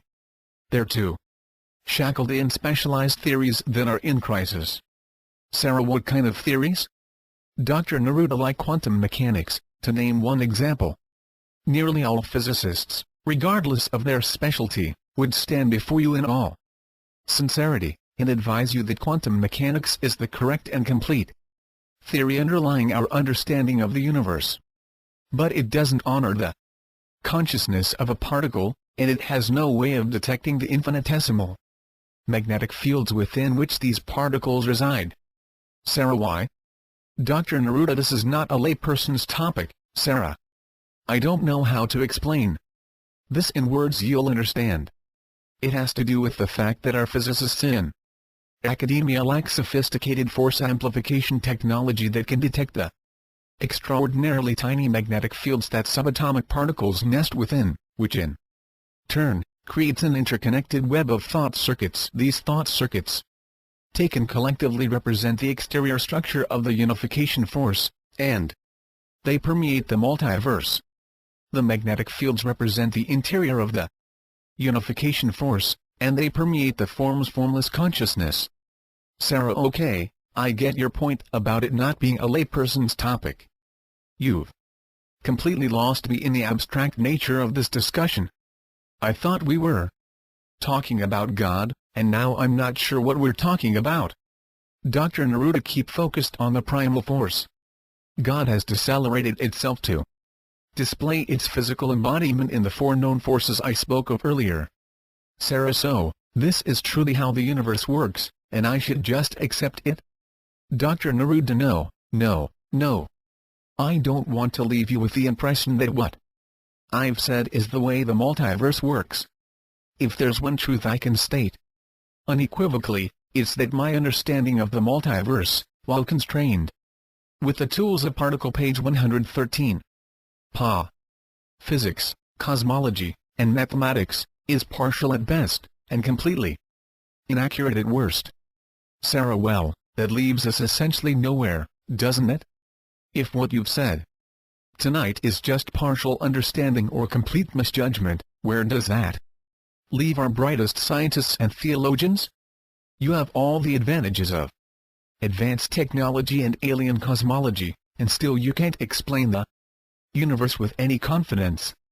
Even with your proof of God, you claim to know essentially nothing that's absolutely true. How can that be? Dr. Neruda, no one who's invested in astronomy, cosmology, or physics likes to think that their discipline is misguided by false or incomplete assumptions. But they are. And there's a good reason. Sarah, which is? Dr. Neruda imagined that the observable universe is the middle rung on a ladder of unknown length. Each of the rungs above and below our observable universe represents an order of magnitude beyond our senses. For example, let's say that the rung above the one that represents our observable universe is the outer perimeter of our Milky Way galaxy. Using a telescope we can see the next rung above us, but the rest of the ladder is lost in a thick haze. Looking downward at a microscopic level with an electron microscope we can add another rung below our observable universe, and with a particle accelerator, we can even theorize what the next rung below that might be, but the rest of the ladder trails downward into a thick haze, no different than when we try to look up. With all of our technology and theory, we still have no idea how tall the ladder is, or even whether the ladder is straight or begins to curve like a double helix. We don't know if perhaps the top end of the ladder curves to such a degree that it actually connects with the bottom end of the ladder. And we don't even know whether there might be additional ladders. Sarah, okay, I think I know where you're going with this, but then why does it always seem that science knows more than they really do? Dr. Neruda, the largest population of the planet, perhaps 99%, has no experience beyond the middle rung of the ladder. And those that are privileged to observe the next rung above or below by the use of technology, falsely assume, or perhaps hope, that the ladder retains the same form and holds to the same principles. The ACIO has observed another rung of this ladder beyond the technology of academia. Nothing more. However, in doing so, we've only become humbled by the depth and breadth of our ignorance. We've learned that the ladder does change. It, page 114, begins to modify its form, and we theorize that its shape is no longer predictable or even stable. Sarah, so doesn't that mean that our physics is wrong? Dr. Neruda, I like the way an obscure writer, by the name of Gustave Nacket, put it: whenever knowledge takes a step forward, God recedes a step backwards. Each rung of the ladder may require a different physics or set of laws and instruments. Is the Neanderthal wrong in the face of the modern human? He was merely a precursor or early prototype. And this is the same as physics or cosmology. It must be understood as a valid prototype that has its purpose in time, but will ultimately be displaced by a new model that encompasses more rungs of the ladder. Sarah, it's still hard to imagine how all this technological advantage that the ACIO wields could only make clear how little we know about our universe. It doesn't leave much hope for us. Dr. Neruda, how do you mean that? Sarah, well, it seems to me that if we don't know what we don't know, we're doomed to make assumptions about things that are taken as fact, when in reality, it's just opinion. In this regard, science is no better than religion. Right? Dr. Neruda, the interesting thing about science is that origins reveal how things work. If you can follow particles to their origins, you can understand how inner space works. If you can follow the cosmic particles, galaxies, quasars, and black holes to their origins, you can understand how outer space works. When you put the two halves together with and between space, or the observable universe, you can understand how the whole multiverse works. The problem is that no one has the lens or technology to observe the origins. And this is where theory takes over. The difference between science and religion is that science applies theory while religion applies faith. Both theory and faith, however, fall short of revealing origins. So in this regard, they're similar. Sarah, but if what you're saying is true, then we live in a world we don't really understand. Dr. Neruda, exactly. Sarah, if we don't understand our world, and science and religion are inadequate, where do we turn? I mean, how are we supposed to cope with our ignorance? Page 115. Dr. Neruda, the danger of ignorance is only in believing you're not ignorant. If you know that you lack insight into the inner dimensions of how things work, you know that you have blind spots, you can keep a wary eye open for any advantage that enables a deeper insight or more profound sense of meaning. You have to learn to live with incompleteness and use it as a motivating force rather than a point of desperation or indifference. As far as where do we turn? That's a hard question to answer. It's the reason that all the dramas have become packaged and sold via the media. The media is where most people turn. They flick on their televisions, radios, computers, newspapers, magazines, and even books, and these deliver the packets of information bundled together by the media. The media know very well that people are ignorant enough so that they lack the ability to discern the incompleteness of the information packets they serve to their customers. Information is incomplete, and this drowns our population in ignorance, which enables manipulation. Sarah, by whom? Dr. Neruda, Sarah, no one entity is the master manipulator, if that's what you're asking. It's more like everyone in the media manipulates information and disclosure. It's all part of the drama that causes people to turn to the media for their answers, and citizens are responsible for this state of affairs because they don't demand that their educational centers secure clear, full disclosures of information and distribute it to the public domain. Sarah, are you saying that our schools and universities should be the stewards of this information, and not the media?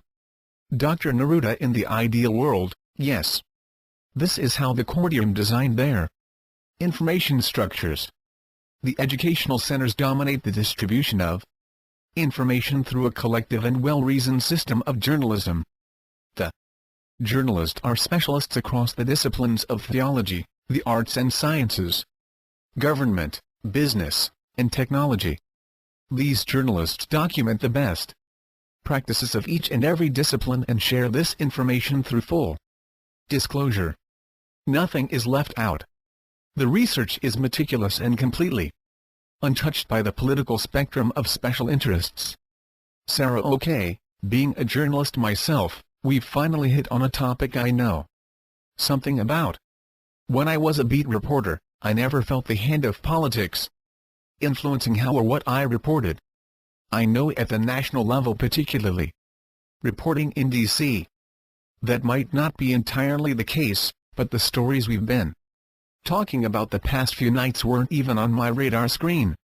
That's the real problem. These stories are completely secreted away. And given that our politicians don't even know about the existence of the ACIO and all of the other things affiliated with it, how can you blame the politicians, or the media for that matter? Page 116. Dr. Neruda, I didn't intend to blame anyone, really. The system is imperfect. Anyone involved in the system knows that it's larger than life and can't be changed by one person or even one group of people. The media know their limits, and they know their markets. People want to know the truth about the things that affect them in their pocketbook. The regions of cosmology, ETs, the ACIO, and things that go bump in the night are considered light reading to the masses, reserved for entertainment, not serious news. Sarah, this is anything but light news, and you know it. Why do you sound so cynical? Dr. Neruda, if I'm cynical about the media, it's not for you to take personally. I'm of a mind that the media will not change significantly until the education system changes significantly and produces students that demand more than news, dramas, sports, and weather. Sarah, so our schools should not only produce students with an appetite for cosmology, but they should also produce the news, Pretty tall orders for schools. Don't you think? Dr. Neruda perhaps, but it's what's needed before the ACIO or any related organization would share its knowledge with the masses. Sarah, and why is that? Dr. Neruda, academia would absolutely be turned on its head if the ACIO stepped forward and provided its research findings, technologies, and evidence of ET interactions. It would be attacked. And it would be a vicious attack. At least that was 15's intractable conclusion. The ACIO, therefore, had no other way to bring its findings to the public than through the private sector and the alliances it had with the NSA's Special Projects Laboratory. Sarah, give me an example of something, a technology or discovery that was first uncovered by the ACIO and then exported to the private sector. Dr. Neruda, the transistor would be a good example. Sarah, you're telling me that the ACIO invented the transistor? Dr. Neruda, no, Bell Labs invented the transistor, but the ACIO worked with Bell Labs, or more specifically, Mervyn Kelly, who ran its operations in the mid-1950s. Mr. Kelly had attached a rather brilliant physicist to this project by the name of Bill Shockley, who became aware of the outermost edges of the ACIO. Page 117. Sarah, how did that happen? Dr. Neruda, a little-known fact, Mr. Shockley, working with a friend of his, invented the world's first nuclear reactor. The Defense Department heard about it through Mr. Kelly, and wanted it badly. This was before the Manhattan Project got underway. Mr. Kelly wanted a patent for the discovery, but the government threw up every conceivable roadblock. They kept the whole discovery under complete confidentiality and negotiated to have one of our scientists work with Mr. Shockley in secret. Sarah, when was this? Dr. Neruda, this was happening in 1944 and 1945.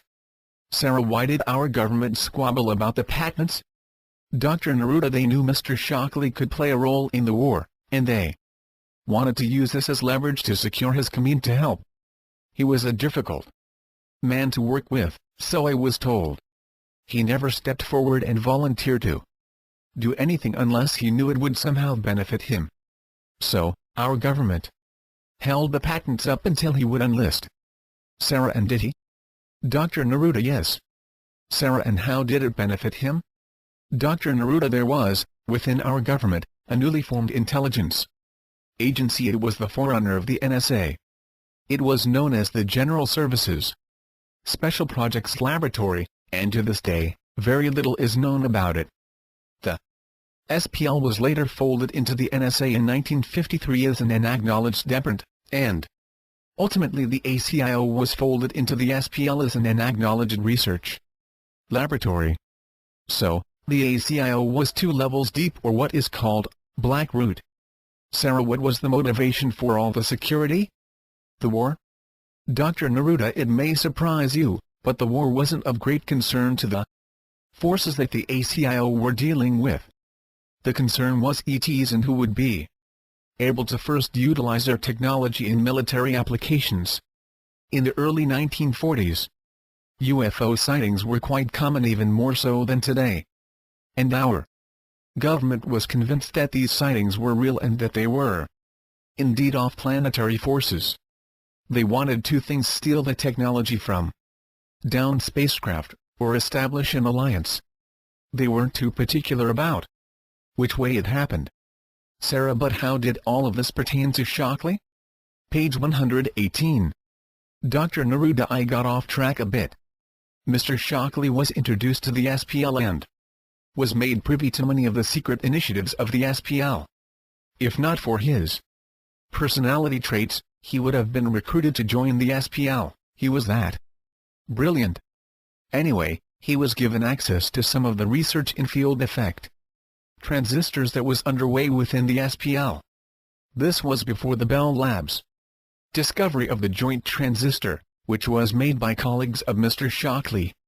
Mr. Shockley was allowed to utilize some of the research within the SPL to create his own version of the field effect transistor and become widely known as its inventor. This was done in exchange for his cooperation in helping Army and Navy strategic operations during the war. He was aware of the SPL and knew part of their agenda, and I was told that he wanted to join the SPL after the war because of its superior laboratories, but again, his personality traits prevented his admission. Sarah, so Bell Labs receives the patent for the transistor in exchange for Shockley's assistance with the war. What exactly did he do that was so important? Dr. Neruda, I don't know for certain, but in general, his role was helping to optimize weapons deployment. Sarah, what was the role of the NSA during all of this? Dr. Neruda, the NSA wasn't in existence until November 1952. During this time, the SPL and ACIO were the two most advanced, secretive labs in existence. And they each had only one private sector lab. They worked with Bell Labs. And this is because Mr. Kelly was a friend with the executive director of the SPL. Sarah, so what was the relationship between the SPL and ACIO? Dr. Neruda, you mean in the 1940s? Sarah, first, how far back does it go? Dr. Neruda, the SPL was formed in 1938. There was a strong development, particularly throughout Europe, in fission energy. The SPL was initially conceived to examine fission as an alternative energy source as well as its possible military applications. Sarah, why was it kept so secret? Dr. Neruda, in the late 1930s there was significant political unrest in Europe, and the U.S. wasn't sure whom it could trust. It had a notion that fission was the answer to superior technical warfare, and didn't want to share it unwittingly. It was also alarmed at some of the sudden advances that were taking place in the European physics, page 119, community, and felt it needed to concentrate some of its best resources to equip a world-class laboratory, and staff it with some of the best minds of the planet. Sarah, how could the best minds of the planet suddenly be plucked up by the U.S. government and not be noticed by the scientific community? I mean, how do you keep this a secret? Dr. Neruda, they didn't take established leaders in the field of physics. They sought out the young, budding geniuses that were still relatively unknown, but, under the right guidance and with the best available technology, could produce something extraordinary. Sarah, like the transistor? Dr. Neruda, like the transistor. Sarah, so if the SPL was established in 1938, when did the ACIO come into existence? Dr. Neruda, it was established in 1940, shortly after the SPL was organized. Sarah, why? Dr. Neruda, first, in part, it was because management within the SPL feared discovery by Congress. So they decided to construct Black Root, which was the codename of the ACIO, in order to build a laboratory that was untouchable by political forces or the media. Second, they didn't want the research agenda of the SPL competing with ET issues. When all of this first occurred, ETs and UFOs were still a subject of great debate within the SPL. Most of the SPL leaders didn't believe in them. There was no hard evidence. But when the first spacecraft was found intact, it changed the minds of everyone within the SPL, and it was decided that a separate research agenda needed to be developed, and that it was the more urgent and secretive of the two labs. So, Black Root, or the ACIO as it became known later, was established behind the SPL at a deeper level of secrecy. It was an acknowledged 2 levels deep. Sarah, were you referring to the Roswell incident just then, about the recovered spacecraft? Dr. Neruda, no. This was an abandoned spacecraft found in waters off the coast of Florida in 1940. Sarah, it was just abandoned? Who found it? Page 120. Dr. Neruda, as the story goes, a recreational diver found it in waters about 60 feet deep. It was perfectly preserved. Sarah, whatever happened to the diver? Dr. Neruda, it was an anonymous tip given to the Navy. The person who discovered it was never found. However, we later learned that the discovery was a staged event. Sarah, a staged event? Dr. Neruda, meaning that the discovery was orchestrated by the Cordium. Sarah, so this was a Cordium spacecraft left behind to be discovered by the Navy? Dr. Neruda, it's how they chose to make first contact.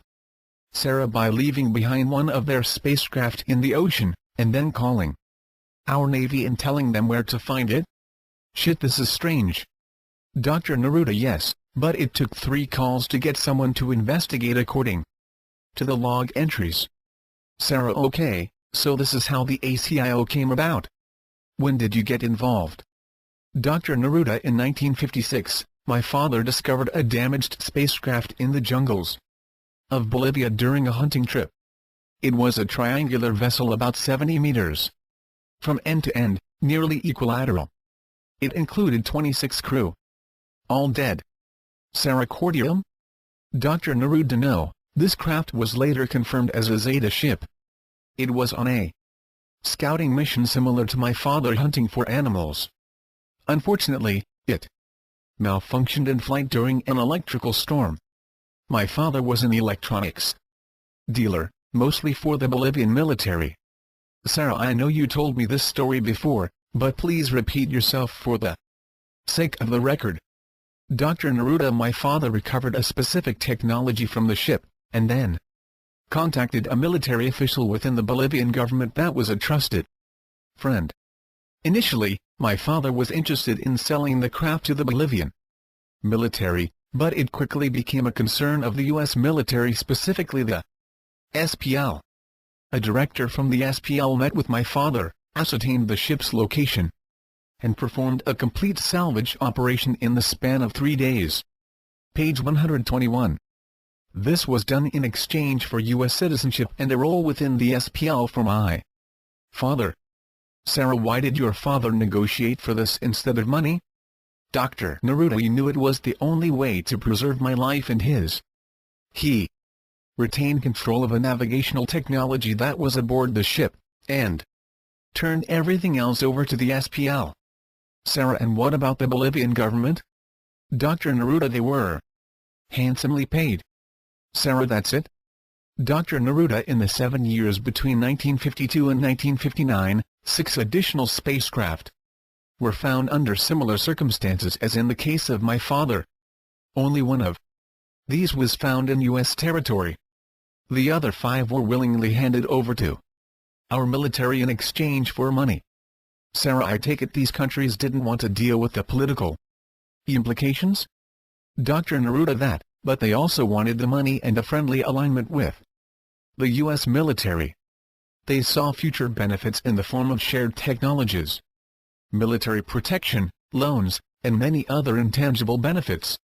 In short, it was smart politics. Besides, no other country, outside of the Soviet Union, had any laboratories like the ACIO. What would they do with these spacecraft? Sarah: your father and you end up in the United States. What qualified him for an admission into the SPL, and what did he do there? Dr. Neruda: my father was not simply a salesman to the Bolivian government. He was an electronics expert with the equivalent of an advanced electrical engineering degree. He had several patents to his credit, but was considered something of a dreamer and a lost soul, I suppose. Sarah: is he still alive? Dr. Neruda: no. Sarah: I'm sorry. What about the rest of your family? Was it just you and your father that came to America? Page 122. Dr. Neruda: I was an only child. My mother died shortly after I was born. I was only 4 years old when we came to the States. I really don't have strong memories of my home in Sorata. Sarah: where's Sorata? Dr. Neruda: north of La Paz, on the east end of Lake Titicaca. Sarah: maybe I've watched too many episodes of the X-Files, but it seems a little hard to believe that your father could negotiate a job and U.S. citizenship with the SPL. Can you explain how he did that? Dr. Neruda: we asked. It wasn't such a hard thing. Here's a man that speaks perfect English, knows electronics, and has some political clout. More importantly, he led the SPL to a very important discovery, worth billions of dollars in research and development. And my father was smart enough to photograph the craft and secure electronic components that pertain to navigation. He had these carefully secured with instructions for their distribution. should anything befall him or me. Sarah, don't take this the wrong way, but didn't you say that only young geniuses were hired into the ACIO? I assume your father didn't qualify. Dr. Neruda, no, he wasn't a genius. But he was smart enough to add value to some of the reverse engineering experiments that were ongoing within the ACIO, especially those that pertained to semiconductors. Sarah, and all of this was happening in the mid-50s? Dr. Neruda, yes. Sarah, was 15 there at the time? Dr. Neruda, no. He joined the ACIO in the spring of 1958. Sarah, so you knew your father? Dr. Neruda, my father, believe it or not, became a high-level director of the ACIO toward the latter part of his tenure, thanks largely to 15, who took an immediate liking to my father. Remember, 15 is Spanish. My father knew 15 as well as anyone, and had the most respect for him. Sarah, was your father part of the Labyrinth group? Dr. Neruda, yes. Page 123. Sarah, when did you find out about the Labyrinth group and its mission? Dr. Neruda, 15 introduced me to it in a meeting I'll never forget. Sarah, what time was this? Dr. Neruda, September 18, 1989. Sarah, what happened? Dr. Neruda, 15 showed me a suite of technologies that had been part of a TTP technology transfer program with the cortium. He explained it activated parts of the brain that used the unconscious data stream with the conscious. It enabled a much more potent flow of data to be captured by the conscious mind. Sarah, can you explain how it works? Dr. Neruda, I'll do my best, but it's a technical explanation. I don't know any other way to do it. Sarah, try. I'll signal when I'm lost. Dr. Neruda, there's a part of the brain known as thalamocortical system. The cortium technology activated a specific section of the brain, inducing a small functional cluster within the system to expand the higher-order consciousness.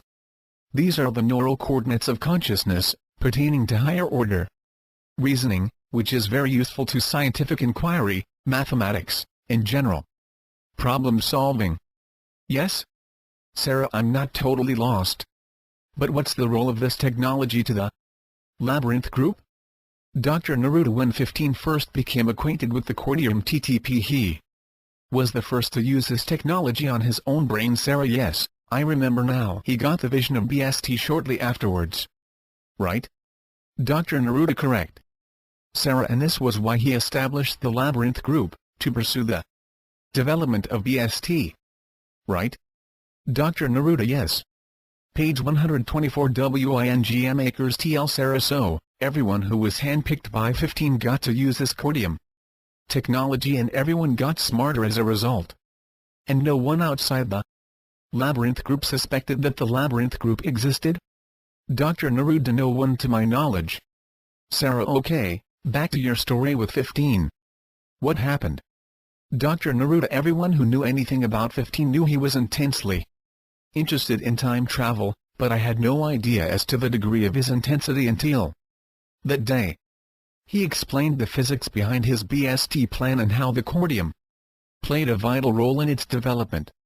He wanted to reassign me to a new project that was related to BST development, and when he explained the nature of the project, I shook my head in disbelief that he felt I could do the job. Sarah, what was it? Dr. Neruda, it was a project that involved designing and developing an advanced neuronal selection technology for the human brain. A subject that I knew very little about. I raised this objection, but 15 explained that no one else did either, so it was just as well that I undertook the research. And then he casually explained the cortium technology for brain enhancement. This was when he told me how all personnel with a security clearance of 12 were invited to undergo the process. Sarah, I assume everyone accepted the invitation. Dr. Neruda, it's a safe assumption, although there are some drawbacks to the technology. Sarah, like? Dr. Neruda, the information capacity of the conscious mind is very limited. When you intensify the connection between the conscious and unconscious, the conscious mind rejects the data stream's breadth of information and tends to become observational of the alternative states of consciousness. In other words, The brain enhancement process triggers a rapid and fluid shifting between states of consciousness, not unlike a slideshow in fast motion with each slide representing a different state of consciousness. Sarah, I think I follow you, but isn't it worth it if you can control this side effect? Dr. Neruda, I thought so, as did everyone else. There were some that were more affected by this than others, and typically it only lasted for a few weeks until the higher mind began to integrate this into its dynamic core. Page 125. Sarah, okay, enough about the brain. I'd like to return to the topic of the Labyrinth Group. You mentioned in the first interview that this is the most secret of all the organizations on the planet, even though it's one of the most influential. How does it operate in secrecy and yet exert its influence? Dr. Neruda, the Labyrinth Group is a subset of the ACIO that's absolutely secret. Its main purpose was to create a staging organization for the pure state technologies that were part of the TTPs that 15 negotiated with the Zetas and Cordium. 15 didn't want these technologies within the ACIO where they were within striking distance of the SPL and potentially the NSA. He wanted to be able to review, analyze, and synthesize these new technologies before he figured out how to dilute them into less powerful technologies that could be exported to the SPL or the private syndicates we worked with. We used the best security technologies in existence. By that, I mean that we could secure our technologies from any hostile force. This enabled the Labyrinth Group personnel to focus on applications of these pure state technologies for the advancement of our BST agenda. Our influence is not understood by anyone because we've managed to release these diluted technologies into behind-the-scenes technologies that are used by our military, the NSA, DARPA, and private syndicates of our own choosing. Sarah, I thought you said you even work with private industry? Dr. Neruda, the Labyrinth Group doesn't work directly with the private sector, but some of our technologies filter into the private sector. Sarah, like the transistor? Dr. Neruda, no, actually the field effect transistor was more the development of the SPL. Sarah, then give me an example of something more recent that involved the Labyrinth Group and the private sector. Something I might be aware of. Dr. Neruda, I can't think of anything that would be known to you at this time. Our technologies don't appear on the cover of Newsweek or Time. Sarah, I just want to get some information that I can validate later. The transistor story, while interesting, doesn't give me anything I can follow up on. I doubt Shockley's still alive. Is he? Dr. Neruda, first of all, if he were alive, he'd never divulged the influence of the SPL in his research. Second, he died about 8 years ago. Page 126. Sarah, so what can you share with me that corroborates even to a tiny degree that the Labyrinth Group might exist? Dr. Neruda, nothing. There's nothing you could do to trace things back to the Labyrinth Group. I can't stress it enough. Our ways of filtering technologies into the private sector are extremely subtle. Sarah, okay, then. Just give me an example. Dr. Neruda, the Labyrinth Group developed a computer system, which we call ZEMI. Part of the unique characteristics of ZEMI is that its information structure is based on a new form of mathematics for information storage, recombinant encryption, and data compression. It was a mathematics that provided quantum improvements in each of these areas. And we shared it with scientists involved in the design of the MiG-29. Sarah, Russia? Are you saying the Labyrinth Group works with the Russian government? Dr. Neruda, no, we never worked with governments directly. In this case, we worked with the Phasitron Research and Production Company in Moscow. We supplied them with an assortment of algorithms, which they in turn adapted for use within their information and fire control radar systems aboard the MiG-29. These same algorithms were discovered by American interests and are now being adapted for use in broadband delivery systems for the global market. Sarah, who's the American interest? Can you give me names?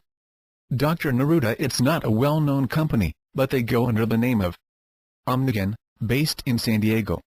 Sarah and Omnican has this technology, which was originally developed by the Labyrinth Group for computer storage, and now they're using it to build broadband delivery systems?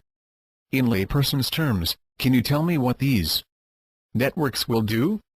Dr. Neruda, assuming they use this technology appropriately, it'll enable Omnican to embed a significant amount of functionality in the switches of the A network and not rely on server-side solutions, which will increase the speed and custom functionality of a network.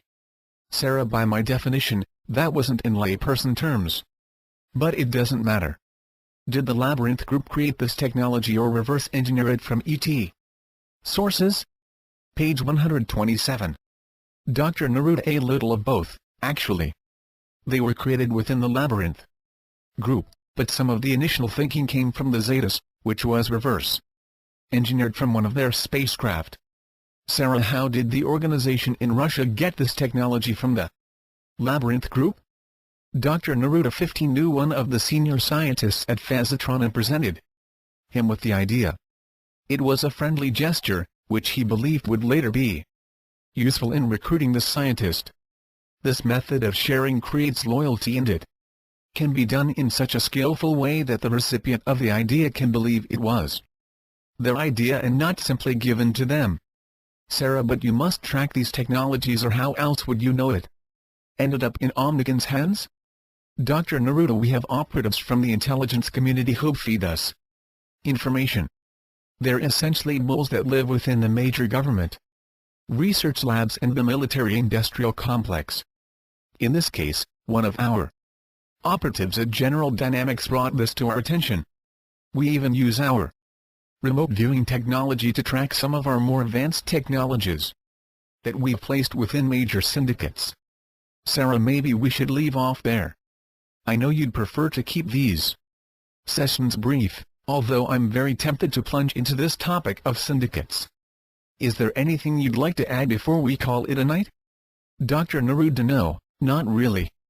I think we covered a lot of information tonight about my personal philosophy, and for what it's worth, I'd like to remind you that it was my philosophy.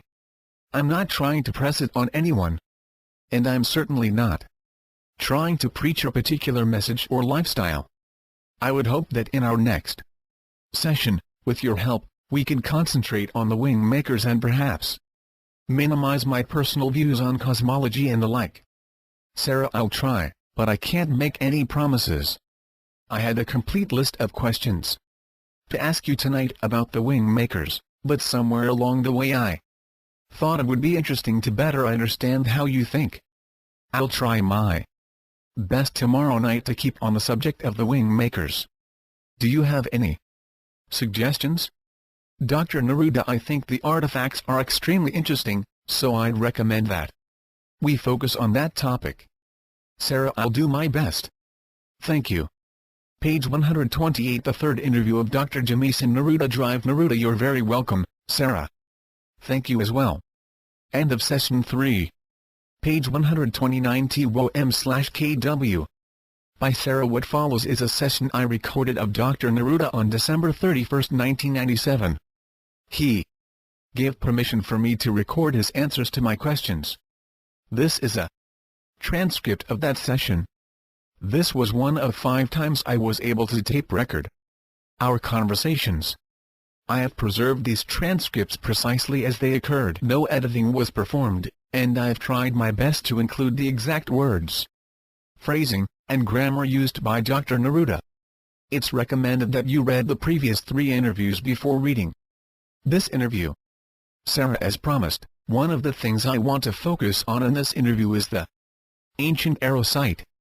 From what you said the other day, the ancient Arrow site was essentially stripped of its artifacts. Where are they now, and what do you think the ACIO intends to do with them? Dr. Neruda: as of the time of my defection, the site's antechamber and 23 subchambers were carefully measured, analyzed, and each of the artifacts were catalogued. All of the artifacts that could be taken from the 23 chambers were moved to the ACIO lab for rigorous testing. The initial hope was that they contained accessible technologies that could somehow accelerate the Deployment schedule for BST. However, I think that expectation changed following the discovery of the 24th chamber. Sarah, you never really talked in any detail about the chambers before. What was so special about the 24th chamber? Dr. Neruda, what was interesting about the chambers apart from the artifacts they contained was that the site was as sterile as an operating room, except the 23rd chamber. Remember that these chambers protruded outward from a central corridor that spiraled up through solid rock.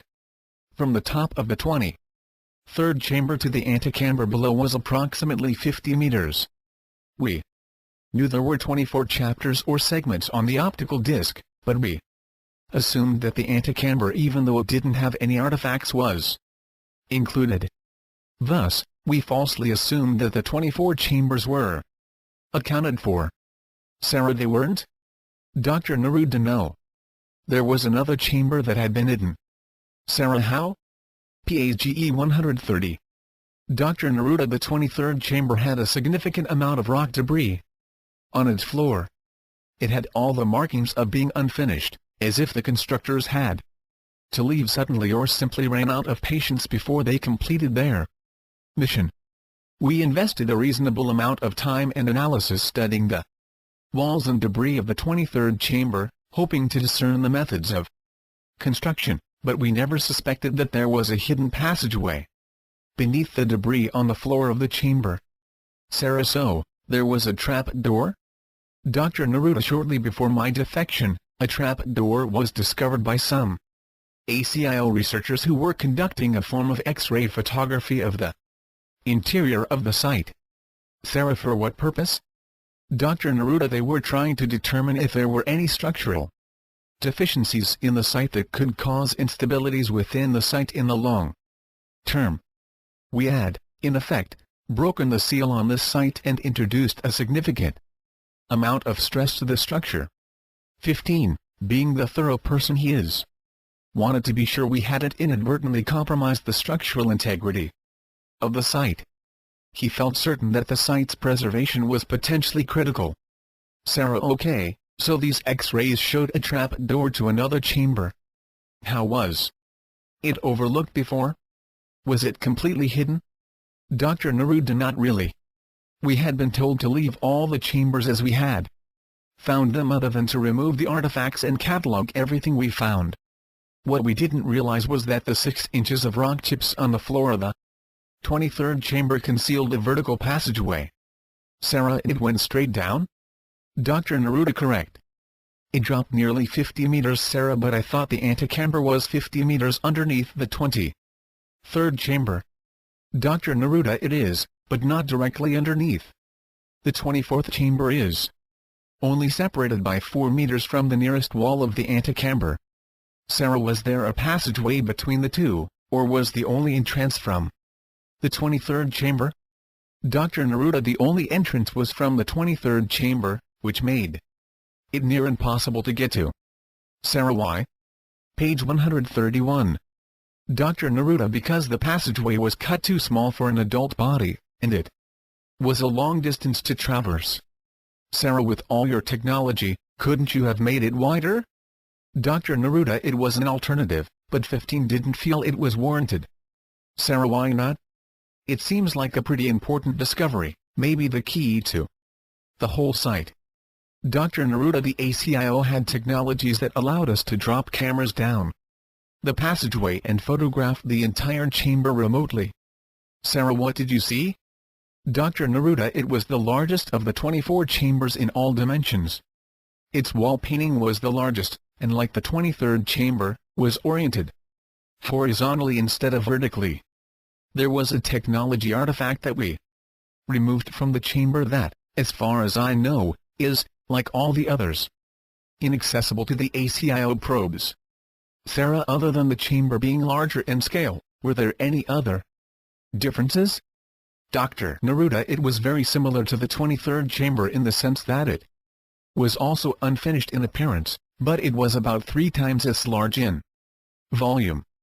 There were a series of glyphs incised on the wall opposite the painting that were organized in 7 groups of 5 characters. Sarah, I know you showed me photographs of the chamber paintings. Did I see this one? Dr. Neruda, no. Sarah, what's it look like? Dr. Neruda, it's the most abstract and complex of the collection, and, consequently, hard to describe. Like all the chamber paintings, we invested considerable effort and time to decode the symbols and analyze the content of the painting, but we only had speculation as to its real purpose. Sarah, any hypothesis on why the 24th chamber was hidden? Dr. Neruda, remember that the site was interpreted by most within the labyrinth group as being loosely based on our human genome, Sarah, because of the helix shape? Page 132. Dr. Neruda, that and the fact there were 23 chambers, the precise number of chromosomes or pairs of chromosomes in a normal human cell. These factors, along with some of the detail contained within the chamber paintings and philosophical text we decoded, led us to conclude that the site was designed to tell a story about the human genome. Sarah, okay, but why was the 24th chamber hidden, and how does that relate to the human genome? Dr. Neruda, I don't know with certainty, but remember that the 23rd chromosome determines the sex of the individual. The wall painting from the 23rd chamber is the only painting that shows, albeit abstractly, the genitalia of both a man and a woman. We assumed that this was deliberate. The fact that the 23rd chamber was unfinished suggested that the 23rd chromosome was also somehow unfinished, implying that there may be some other function of the sex gene that has not been completed yet. Sarah, but isn't the entire genome unfinished? I remember reading that 95% of the genome is unused. Isn't that true? Dr. Neruda, it's true that the instructions contained within the genes are mostly unused, but the genes themselves, as far as their instruction set, are not incomplete so far as we know. There are, of course, genetic mutations that occur from time to time, but again these are not states of incompletion so much as spontaneous adaptation to genetic interfusion. Sarah, then what's the case with the 24th chamber? Are there instances when some people have 24 chromosomes? Dr. Neruda, first, it's 23 pairs of chromosomes, and yes, there are people who have an extra chromosome, but it's generally not desirable, and is often lethal. In our research, we've never seen 24 pairs of chromosomes in a healthy, normal human. Sarah, but isn't it possible that it's not about pairs of chromosomes? There aren't any pairs of chambers, so maybe they're talking about 24 chromosomes, period. Dr. Neruda, this possibility was certainly explored. Sarah, and Dr. Neruda, there was no reliable evidence, so the theory was discounted. Sarah, so nothing human has 24 chromosomes or 24 pairs of chromosomes? Why would the wing makers construct something so obviously genetic in its shape and make an error like this? Dr. Neruda, no one within the labyrinth group believed there was an error. Chimpanzees, orangutans, and gorillas possess 24 pairs of chromosomes. Page 133. Sarah, apes? Dr. Neruda, any molecular biologist will tell you that our genome is a 98% match of the chimpanzee. Sarah, are you suggesting that the wing makers produced this site in homage to the chimp? Dr. Neruda, no. I'm simply relating the truth. Until 1955, scientists believed that humans had 24 pairs of chromosomes just as a chimpanzee or a gorilla. But then it was discovered that somewhere in time, humans fused two chromosomes into one. Sarah, and how does this all relate to the discovery of the 24th chamber? Dr. Neruda, it probably doesn't. The human genome is like a set of encyclopedias with 23 volumes. It's quite possible that the 24th chamber, in this case, is the equivalent of the index or navigation volume. Sarah, but it's not visible like the other 23 chromosomes? Dr. Neruda, we thought there was significance in the fact that the 24th chamber was hidden, and was only connected by a narrow, vertical passage to the 23rd. It's possible, in theory, that the 24th chromosome isn't a molecular-based gene repository. There may be a genetic mutation that is being foreshadowed in our future, or the 24th chamber is a metaphor for a new functionality of the human species that is as yet dormant or non-coded. Sarah: so, what does 15 think it all means?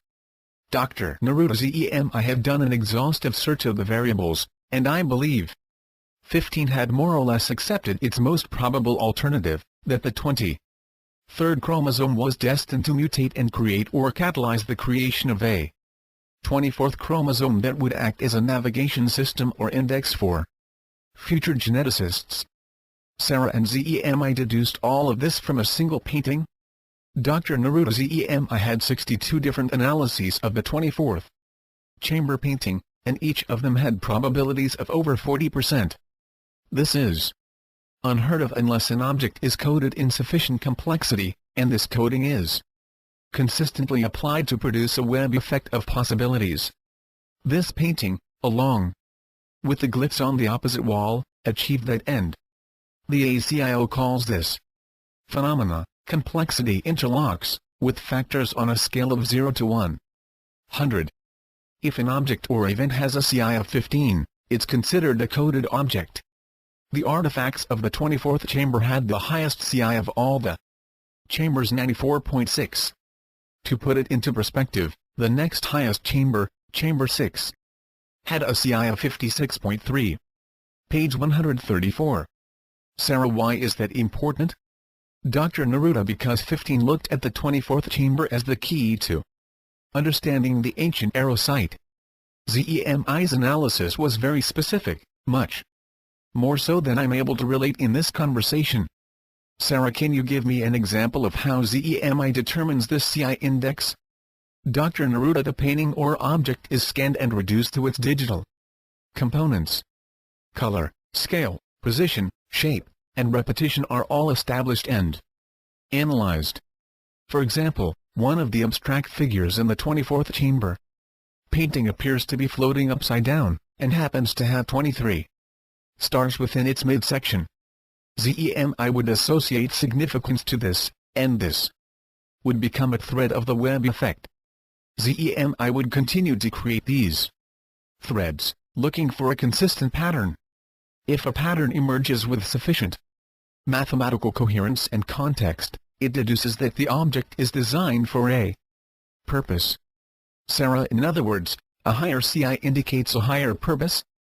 Dr. Neruda: yes, but especially if the distinction is significant as in the case of the 24th chamber. Sarah: if all these pieces are fit together, the picture that emerges is that the ancient erosite was created as a metaphor of the human genome, and that it's predicting a mutation that will produce a 24th chromosome, which leads us right back to our hairy cousins. Wouldn't this be devolution? Dr. Neruda: no. Sarah: why not? Dr. Neruda: the molecular environment of the 23rd chromosome is the most antagonistic and dynamic of all the human chromosomes. This makes it a cauldron for potential mutation. Molecular and evolutionary biologists are only now beginning to recognize this inherent reality of the 23rd chromosome. ZEMI's analysis was that the 24th chamber painting was concerned not with our sexual identity, as in the case of the 23rd chromosome, but our spiritual identity. Sarah: how so? Dr. Neruda: it would take me at least 20 minutes to explain the rationale. Do you want me to proceed? Sarah: can you give me a summary? Page 135. Dr. Neruda: I'll try. There are several connections between the 23rd and 24th chambers. The most notable being that the 24th chamber is only accessible from the 23rd chamber. This suggests that the 24th exists as a result of the behaviors and conditions of the 23rd. In a sense, the tunnel connecting the two chambers is a birth canal, and the 24th chamber is the baby. Since the 23rd is a sex chromosome, that is, it determines the sexual and physical identity of the individual, its purpose is largely binary. It's quite logical to conclude that if it were to give birth to a new chromosome, it may have something to do with our spiritual identity, particularly in light of all the other information we have about the central race. Sarah: I get the feeling that you believe this. Dr. Neruda: I think it's a viable hypothesis, But the exact purpose of the ancient arrow sight is yet to be determined with high confidence. Sarah, are there any other sites similar to the ancient arrow sight that the ACIO got involved in? Dr. Neruda: no, nothing of this magnitude, but the ACIO involves itself in anything anomalous that may have ET influence. Sarah: can you give me an example? Dr. Neruda: there was an underground installation of engraved stones found in Peru in the mid-1960s. Some of the circumstances regarding this site are similar. Sarah: how so? Dr. Neruda: it was an underground installation of considerable complexity and it contained tens of thousands of stones that had been intricately engraved with pictographs that depicted a vast historical record of Earth and a prehistorical culture, all carved on a stone known as andesite. Sarah: and was this site also kept off the record? Dr. Neruda: no, quite the contrary, but it was targeted with heavy disinformation and ultimately discredited by academic institutions that no doubt felt threatened by the revelation. Sarah: I still don't see how a government organization like the ACIO can operate behind the scenes and our own elected officials be completely unaware of both its existence and agenda. Page 136. Dr. Neruda: not all of your elected officials are unaware of the ACIO, but you're right about one thing: they do not know its true objectives. Sarah: so who knows and who doesn't? Dr. Neruda: it's not such a simple thing to provide you with a list of names. Those who know, and are elected officials, form a very short list. Sarah: how short? Dr. Neruda: I would prefer not to say at this time, only that it is less than 10 in number. The world body politic is not divided into Republicans and Democrats or liberal and conservative parties. They are divided into a stratification of knowledge and vital intelligence. The financial oligarchy of the secret network I mentioned last week possesses superior knowledge, some of which it shares with the military force and some of which it shares with the isolationist forces. These three forces are the principal way the world is organizing itself, and the presumed alpha organization is the incunabula because they control a dominant share of the world's money supply and hard assets. Sarah: okay, stop a moment because I did some research since our interview Saturday, and learned a little bit about the organization called the Illuminati. Is this the same organization you're now referring to as the incunabula? Dr. Neruda: no. The Illuminati is part of the secret network, but it's not the alpha organization. The Illuminati is affiliated with other blue blood organizations, mostly originating from European roots, but its goals and objectives are not aligned to the incunabula. Sarah: in what way? Because from my reading it seemed like it was the secret network you were referring to. Dr. Neruda: first, you need to understand that the secret network, as I was referring to, is loosely assembled and not well aligned because of competing agendas. Nonetheless, there is a sense of camaraderie between some of the more powerful groups, mostly because they share an elite status in business, academia, or government. However, these groups are generally designed to help its members build greater wealth and influence through the members' network of business and government contacts.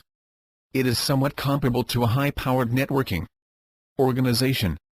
Sarah: are you sure we're talking about the same organization? Page 137. Dr. Neruda: there are many stories about the Illuminati that are based more on legend than evidence. Too many conspiratorial objectives are credited to them, and they are not organized in this way.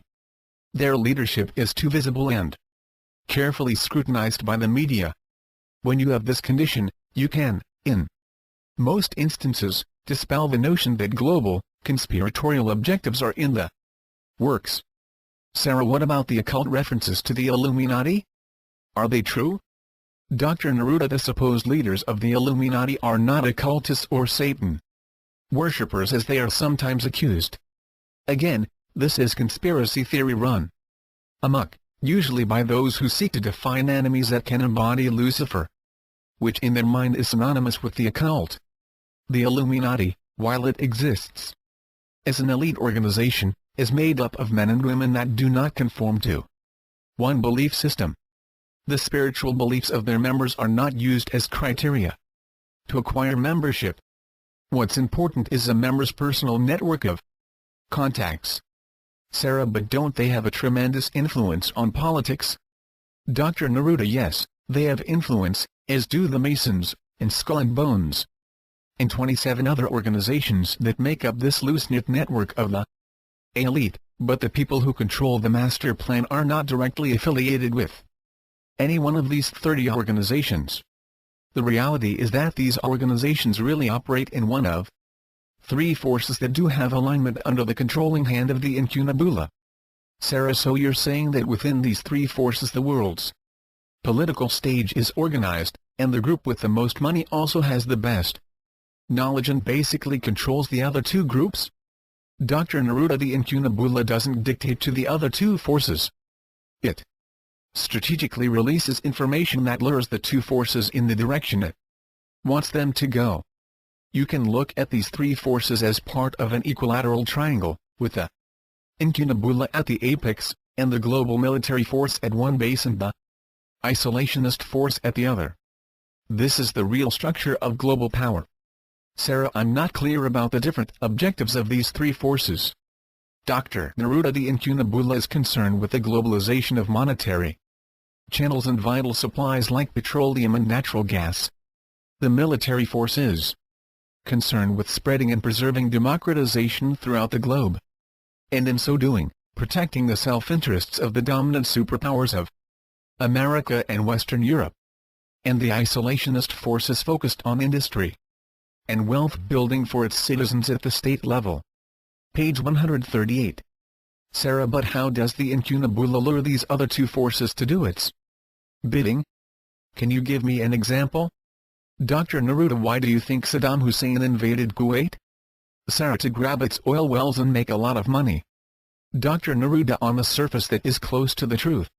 Following the Iran-Iraq war, Saddam had depleted too much of his country's wealth, and to be sure, he was interested in the wealth production of Kuwait, but he also knew that his military was not designed to invade and annex countries, and he was aware that the superpowers would protect their interests in Kuwait. Saddam had a real dilemma. He had upwards of 1 million soldiers that were without jobs after the Iran-Iraq war, and there was no place within Iraq's broader economy to absorb these men. The military force was aware of Saddam's dilemma, and, through a consistent disinformation campaign by the military force, Saddam was led to believe that he would be allowed to invade Kuwait without superpower retaliation. There are high-level operatives within the military force that are also the eyes and ears of the incunabula. It was well understood that Iraq had weapons of mass destruction that it had developed during the course of its war with Iran. The military force saw this as a destabilizing element of its long-term policy to bring democracy American style to the oil-producing region. The incunabula does not have control of the Middle East oil. It is the only vital asset in which they do not exercise prime authority. Saddam Hussein was seduced by disinformation to attack Kuwait so that the military force could, with the whole world looking on, dismantle Iraq's defenses. This was a staged event of global impact exercised by the incunabula and carried out by the military force, completely unaware that they were being lured into this conflict in the same way as Iraq. Sarah, and all because some elite trillionaires want to control the world's oil supply? Dr. Neruda, it's much more complex than that, though that is a part of the equation. I'm not sure how much you want me to go into it. Sarah, it's hard to stop after you drop this revelation on me. Where is this all headed? I mean, what is the end goal of the incunabula? Dr. Neruda, do you mean in the context of the Middle East? Sarah, yes. Dr. Neruda, they want to control crude oil production. They want to exercise authority over this critical asset that is so fundamental to shaping world economies. They have page 139. Controls over refining and the distribution of end products, but they lack control over the production, particularly in the Middle East. This is the fundamental goal. But it's surrounded by the tributary objectives of bringing a Western culture to the region and slowly, but surely, homogenizing the world's culture. They want this global culture as a framework in which to create global regulation. Sarah, and how long will this take, assuming they're successful? Dr. Neruda, from the perspective of the ACIO, it has a probability of occurrence no more than 35% within the next 10 years and jumps to a 60% probability in 20 years. Thereafter, it becomes more probable with each passing decade, until it reaches near certainty by the year 2060. Sarah, and when you say global regulation, what do you mean? Dr. Neruda, the ability to regulate the vital resources of the planet is a singular global political body. Sarah, what makes this such a critical goal of the Incunabula? Dr. Neruda, the diminishing oil and natural gas supplies. These are non-renewable energy sources, and what required 1 billion years to create 3.2 trillion barrels of usable oil has only taken 110 years to reduce to 1.8 trillion barrels.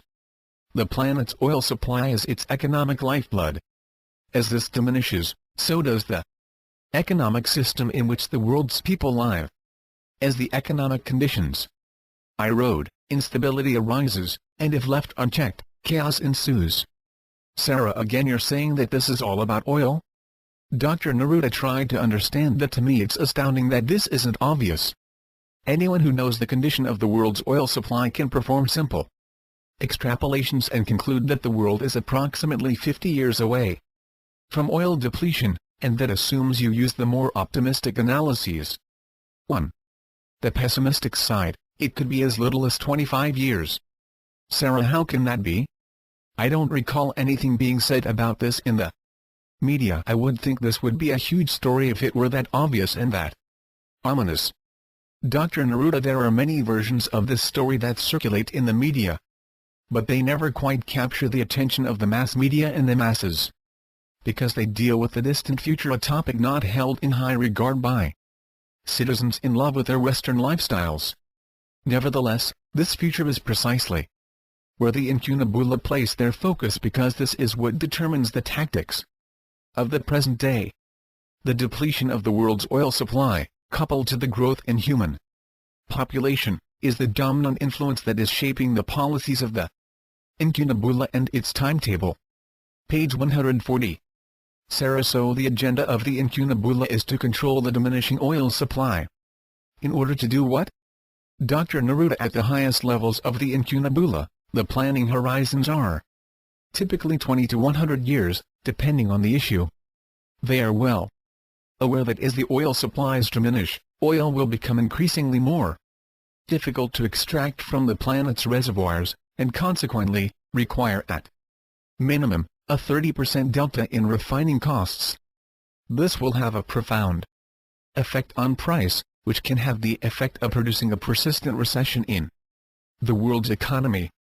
The planners of the Incunabula believe that by consolidating control of the oil supply and its distribution, it is the best way to impose rationing at a global level without setting off Armageddon. Sarah, it's really that serious? Dr. Neruda, I don't mean to sound like an alarmist, but this is the fundamental problem that the world must address in the 21st century. The brightest minds of our planet are well aware of this and have known this for 20 years or more. Sarah, why then aren't the leaders of the world, and the brightest minds, working on alternative energy sources? Dr. Neruda, in some instances they are. There are several alternative energy sources that are under consideration. Some are not even released to the public at this time because they stem from technologies that also carry great potential as weapons. But the bigger issue is how to change the energy system of our modern-day civilization from petroleum to a new energy source, or perhaps to change the manner in which we live, in other words, our oil-dependent lifestyle. Sarah, why is that such a big deal? I would think that as the world wakes up to the reality of dwindling oil supplies, it would be very receptive to a new energy source. Dr. Neruda, have you ever heard the quote by Machiavelli about the difficulty of changing a system? Sarah, I don't think so. Dr. Neruda, he wrote, there is nothing more difficult to plan, more doubtful of success, nor more dangerous to manage than the creation of a new system. For The initiator has the enmity of all who would profit by the preservation of the old system and merely lukewarm defenders in those who would gain by the new 1. Sarah: okay, so this requires a lot of preparation and planning, and probably persuasion. But what choices do we have? Page 141. Dr. Neruda: none. This is the realism of the next 50 years. Sarah: I presume the incunabula plan to orchestrate this change of systems. Am I right on that? Dr. Neruda: yes.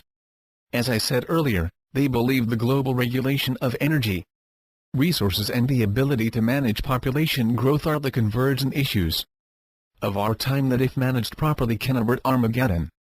Sarah: you've said that word twice tonight, Armageddon. What do you mean by that? Are you talking about World War III? Dr. Neruda: Armageddon is defined by the ACIO as the chaos of humanity. It is the time when humanity plunges into chaos and the interfaces of global commerce, communication, and diplomacy are destroyed in favor of national self-preservation.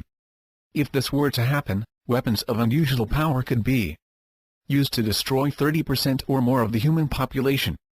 This is a definition that we don't like to talk about, but it's well known within the ACIO as a possibility in the 21st century. Sarah: so I assume you have your probability forecasts for this as well, right?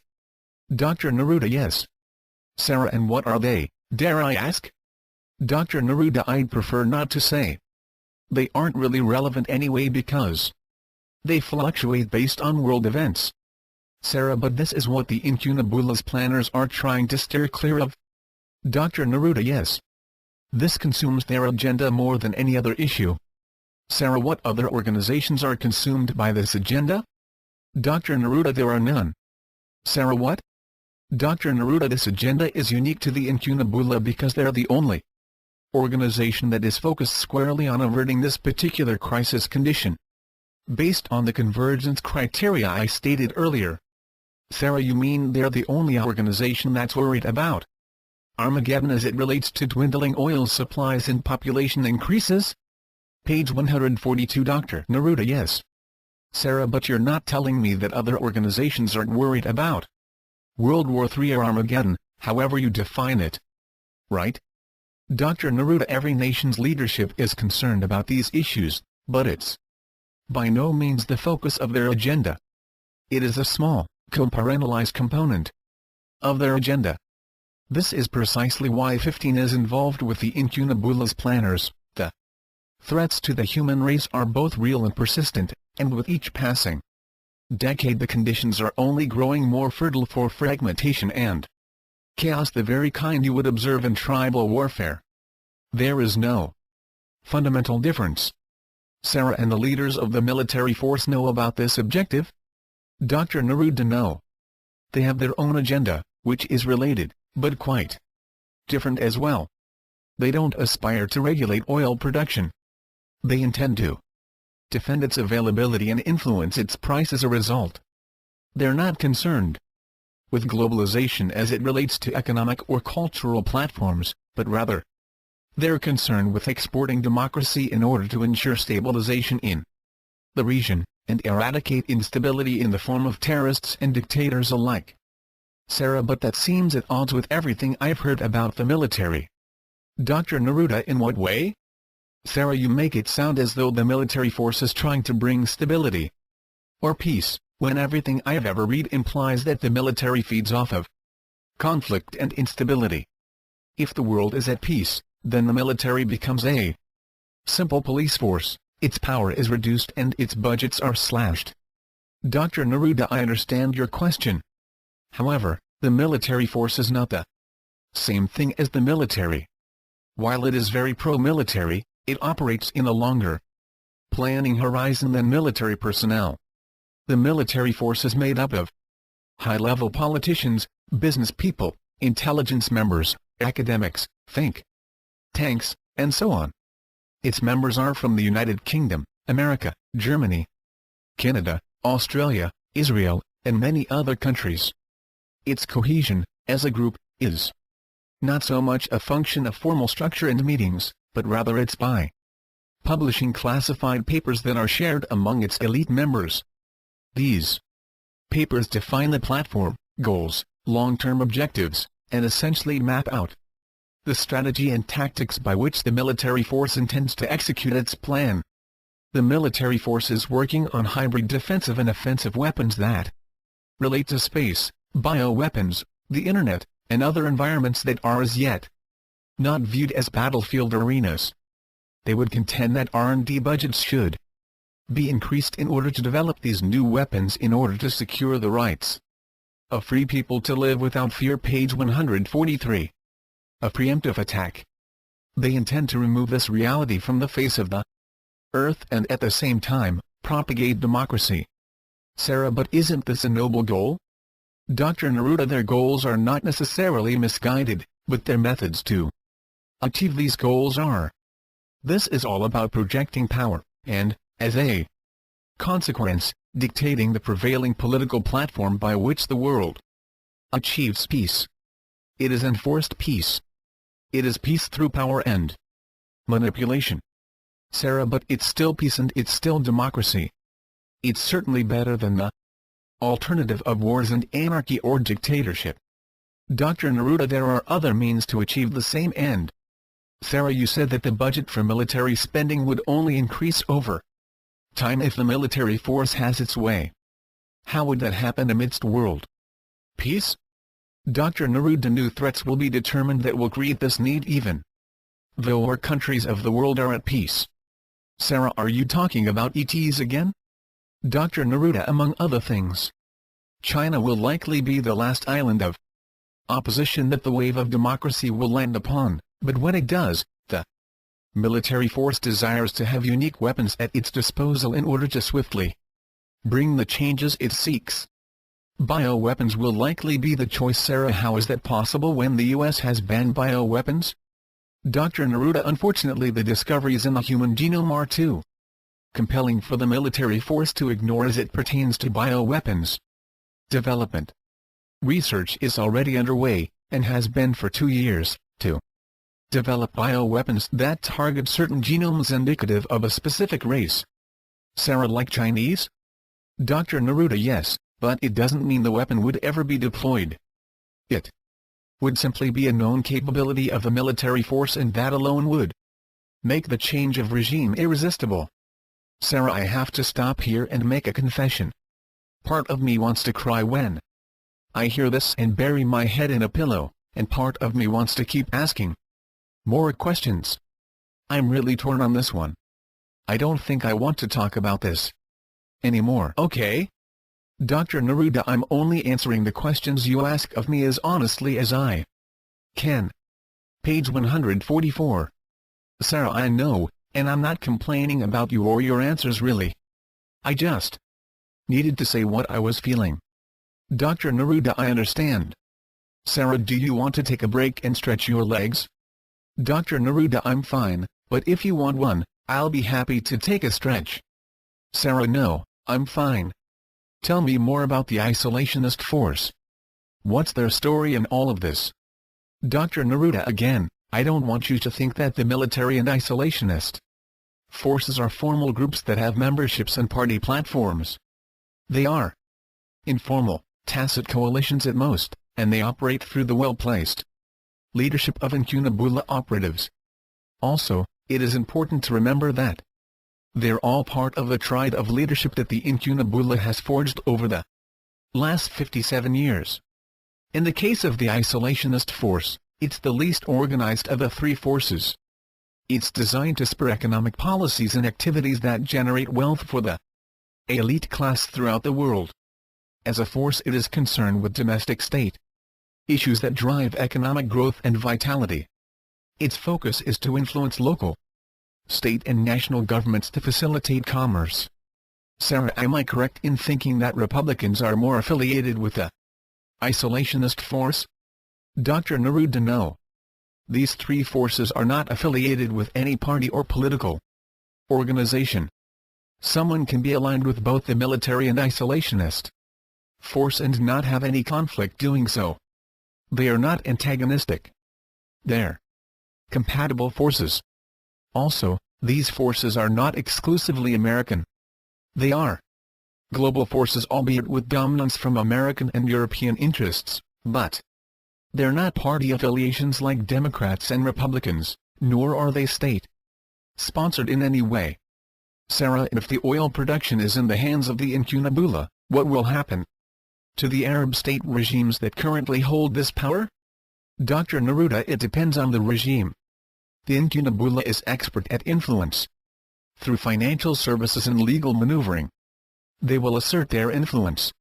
Slowly, gradually, and in a manner that will catch the royal families and cartel by surprise. Their patience is unmatched, and they operate on multiple levels of influence, which is why they win nearly every time. Page 145. Even at the present time, many of the royal families exert influence in domestic affairs, but not oil production. They reap the rewards of the oil financially, but others within their regimes are truly operating the production and interacting with the cartel, developing the core relationships of trust and influence. These are the ones that the Incunabula bring into their fold, and slowly win over as operatives in their plan. The military force, at the appropriate timetable, will overturn the regimes in conflict with the plan, and those regimes that are friendly will be allowed to retain their domestic presence and influence. These are carefully orchestrated events. Sarah, and once the Incunabula has control over oil production, what then? Dr. Neruda, the dismantling of hard currency. The Incunabula desires to have an electronic currency because it tracks everything and enables a more thorough analytical insight into the affairs of the individual. Sarah, so what do they want to do with all this information? Dr. Neruda, they want to observe patterns and manipulate events in order to protect their dominance as a leadership body, and, as I said earlier, they want to define the new systems and manage system change. Once this dominance is perceived as reaching a critical mass, the Incunabula plans to create a global body of governance that brings stability to Earth and a set of policies that aid humanity at large. Sarah, again you're telling me that their goal is to help humanity, but I find it hard to believe. Dr. Neruda, in a way it is the only way they can retain power. If they concentrate wealth and services too much, they will lose control of the population they seek to govern. Rebellion is never far away when empty stomachs grumble in unison. Sarah, how will they dismantle our hard currency? Dr. Neruda, there will be a gradual devaluation of the stock markets worldwide. Americans in particular have become accustomed to easy money production within the stock markets, as well as lavish lifestyles. This will not be permitted to continue indefinitely. Recessions will occur in waves until the value of currency is called into question. This will begin in third world countries first. And as these become the initial victims of feeble economic policies, the Incunabula will essentially force these countries to sell their assets at rock bottom prices in return for helping them out of economic crisis. In the best of times, the world economy is a fragile patchwork of economic systems that run at different rates without a smooth interface or a macro system in which to operate. In the worst of times, it is a house of cards vulnerable to the faintest of winds. Hard currency and the monetary system that supports it will become a scapegoat of the economic slowdown, and electronic currency will increasingly become the solution to the general malaise of the global economy. Page 146. Sarah, I'm not an economist, so I don't even know what questions to ask, but it leaves me with a queasy feeling in my gut. I get the feeling that there's only one real power in the world, and it's the Incunabula, and we're all just puppets of this elite group of monomen. Isn't that pretty much the subtext of all your comments here? Dr. Neruda, no, not at all, but I can understand how you arrive at that conclusion given that we've been focused on the triad of power, or TOP, as we refer to it within the Labyrinth group. TOP is a reality on Earth, and it probably will be for many generations to come, and it's certainly in the best position to dominate world affairs and development, but there are other powers that can intervene and bring fresh opportunity to the world's people. Sarah, like religious powers? Dr. Neruda, yes, that's one, though they will never rival the incunabula in terms of impacting on world affairs. Sarah, so who are you talking about? Give me some names or examples. Dr. Neruda, the rise of personal computers and the Internet was never intended to occur according to the incunabula. It was one of the developments that genuinely surprised the planners within the incunabula and proved to be a very vexing issue for nearly a decade. Computing power was supposed to remain in the hands of the elite. The Internet grew organically and at a pace that no one thought possible, and it caught the incunabula completely off guard. Sarah, so technology is a power that frustrated the plans of the incunabula? Dr. Neruda, it's one example. Sarah, I imagine the ACIO is another? Dr. Neruda, the single greatest weakness of the incunabula is its lack of scientific expertise within the ranks of its leadership. While it has technical and scientific members in special projects within the global military-industrial complex, they are not leaders, and it is the leadership of the incunabula that establishes its agenda. Sarah, but I thought you said that 15 was part of the incunabula. Dr. Neruda, yes, but the ACIO is simply seen as a resource to the incunabula. 15 is perceived as an anarchist whose vision could never be aligned with the leadership of the incunabula. They don't even identify with his vision. Sarah, if the incunabula relies so heavily on ACIO technology, and they need scientific leadership, why don't they replace 15 and place someone they can control better? Page 147. Dr. Neruda, they originally tried to have a director who would be more compliant, but it didn't succeed. Sarah, how do you mean that? Dr. Neruda, one of the first directors of the ACIO was a member of the incunabula's military force and was very much an insider in terms of working with some of its higher-ranking leaders, especially in America. Sarah, can you disclose his name? Dr. Neruda Vannevar Bush. Sarah, how do you spell his name? Dr. Neruda, spelling it out. Sarah, is he related to President George Bush? Dr. Neruda, no. Sarah, so he ran the ACIO when it was still in its infancy? Dr. Neruda, yes. Sarah, what happened to him? Dr. Neruda, he was too visible, and it was rightly feared that he would not be able to retain secrecy. Sarah, why? Dr. Neruda, Dr. Bush was a gifted individual who exercised both technical vision and leadership skills. He had access to the leadership of the government and the incunabula. He could manage a large team of scientists and engineers as well as anyone could. He essentially built the infrastructure for military research. But his celebrity status was troublesome to the founders of the incunabula. Sarah, give me a sense of the timetable because I have to admit I've never heard of this man. Dr. Neruda, it was right near the end of World War II that Dr. Bush was asked to head up a team of research scientists that had supposedly been assembled from the NDRC and SPL to reverse engineer a recovered alien spacecraft that had been recovered in 1940 off the coast of Florida. These were actually top scientists from the newly formed ACIO. The page 148. Spacecraft had been placed in cold storage because of World War II. As the war ended, Bush became privy to this discovery through his network and offered his leadership to the project. As I understand it, he was just coming off the Manhattan Project when this opportunity presented itself. Sarah, so he was considered a security risk and that ended his tenure at the ACIO? Dr. Neruda, yes. This reverse engineering project was held in the highest possible secrecy. Dr. Bush ran the operation within the SPL through special funding from the OSS, which was the forerunner of the CIA. However, after a year's time, little progress was made and there were rumors attributed to Bush that alien spacecraft consumed his agenda. Bush reported directly to James Forrestal, who at the time was heading up the Navy, but shortly thereafter became the first Secretary of Defense. Truman was president. The spacecraft that had been recovered was sufficiently intact to conduct reverse engineering studies on its propulsion system, which was the most critical knowledge that Forrestal hoped to extract from the project. Sarah, what year are we talking? Dr. Neruda. This would have been between 1945 and 1946. Sarah, so what happened? Dr. Neruda, bear in mind that my knowledge of these events is based on my study of the ACIO archive.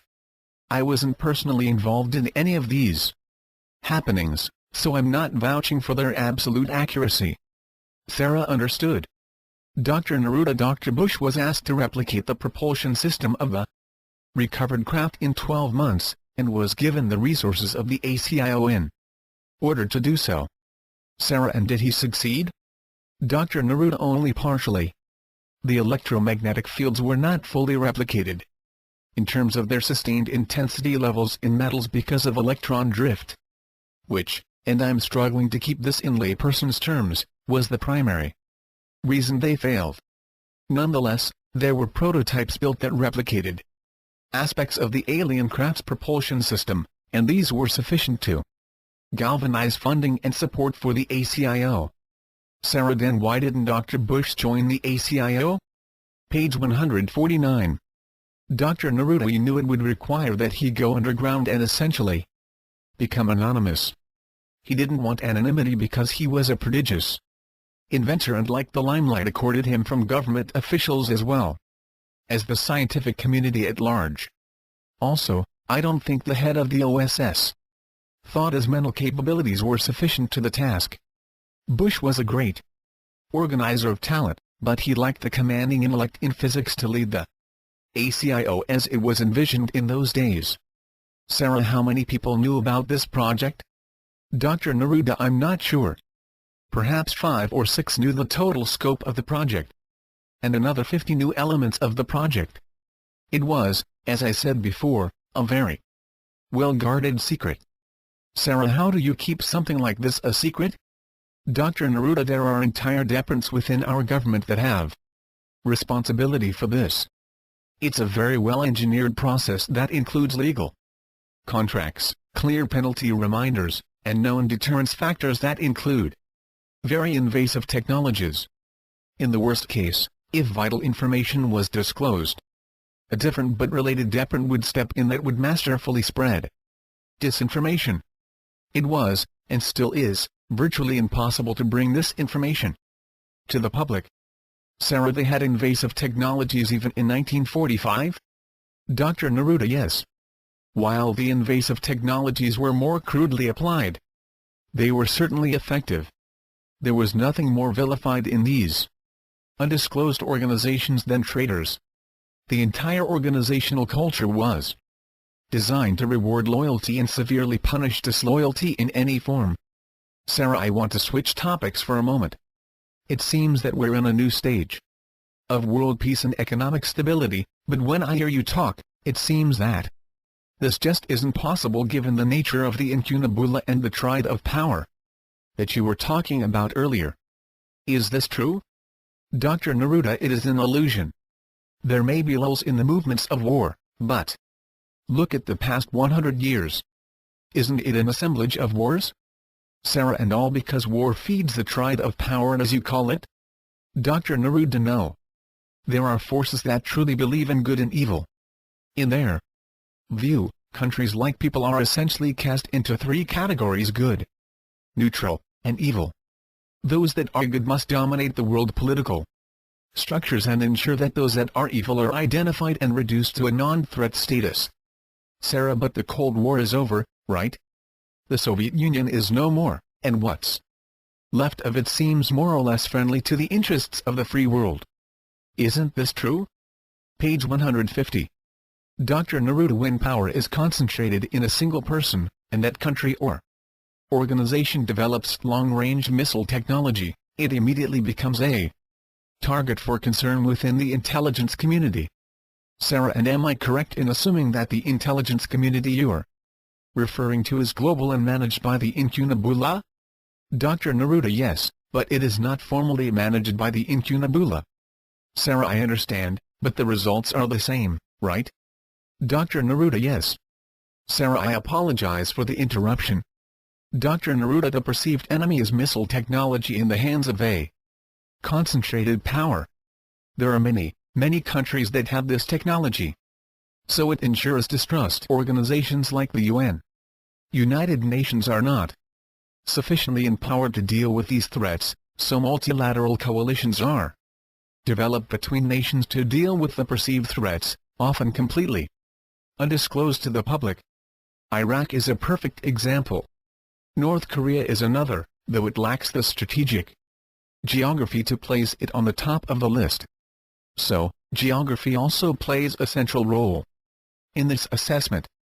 Sarah, so essentially the world is coalescing into three camps. I understand that. But who determines who is evil, neutral, and good? I mean, isn't this a terribly subjective call? Dr. Neruda, whoever exerts the greatest global leadership in terms of projecting military force, economic vibrancy, and foreign policy, makes this determination.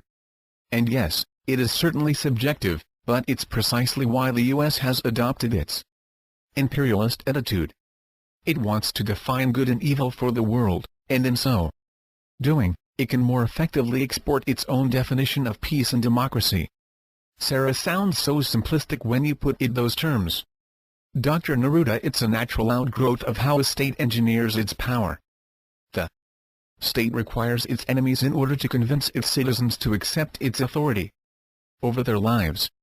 The greater the fear the state is able to provoke in the hearts and minds of its citizens, the more power its citizens are willing to give to it in order to protect them from its enemies. All states, to varying degrees, do this. Sarah, are you saying that the U.S., just to pick an example, engineers its enemies? You're really saying that America creates its enemies in order to increase its power domestically and internationally? Page 151. Dr. Neruda, I don't mean that the U.S. literally creates its enemies. The U.S. has potential adversaries in many parts of the world. Its policy of military presence as a global protector is all that's required to create enemies. Its forceful export of its political belief system is also troublesome to many countries that see American interests as a prelude to cultural colonization. Sarah, because we're the only remaining superpower? Dr. Neruda, no. It's because the U.S. has a global military presence and economic lever that it wields with relative virtuosity. It is skillful at aggression without appearing aggressive. It protects and defends, and sometimes it will do this in a preemptive strike and sometimes in a reactive countermeasure that is usually at a force response that is several-fold the original intensity. America's self-interests have become the standard of the free world, and there are those who fear it will dominate to the point of imperialism. Sarah, how does all of this fit into the work of the Incunabula or the ACIO for that matter? Dr. Neruda, the Incunabula uses the U.S. as a force for globalization. It is the lead horse pulling the nation-states of the globe into a common economic and political platform. As far as the ACIO is concerned, it has thoroughly analyzed the various scenarios presented by U.S. global domination and find that there are only two scenarios in which the United States can achieve its ambitious aims without catalyzing a world war and plunging the global economy into a severe depression. Sarah, can you disclose these? Dr. Neruda, no.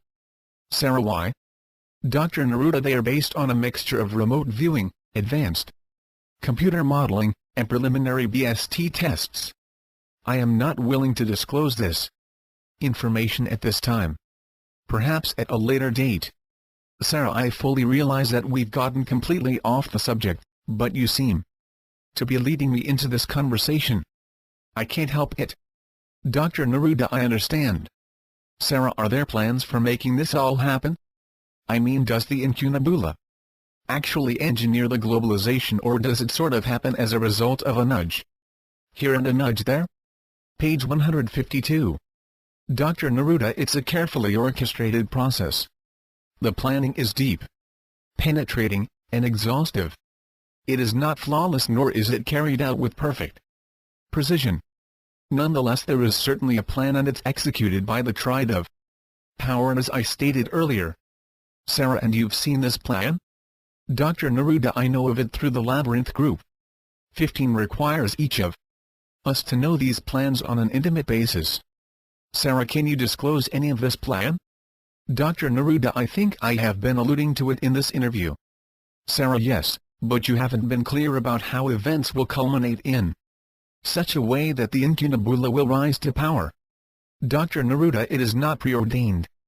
There is no certainty in what I am about to disclose. It is a plan, albeit a plan created by very ambitious and capable people. Sarah, duly noted. Dr. Neruda, there are serious flaws within the global economy, and the United States will, within the next 7 years, begin to express these flaws in ways that ripple through the globe and cause financial unrest. The best way to ensure that these flaws are controlled is to tighten corporate loopholes that allow greedy executives to exploit their shareholders, and to seize control over the price of oil. Sarah, wait a minute, I thought the greedy executives were exactly the profile of the incunabula. Why would they lock down on their own turf? Dr. Neruda, the incunabula leadership is not comprised of greedy executives. It is made up of anonymous individuals. They are not sitting on corporate boards. They are not the Bill Gates of corporate America, nor are they the blue bloods of European royalty. They are anonymous, and through their anonymity they wield great power.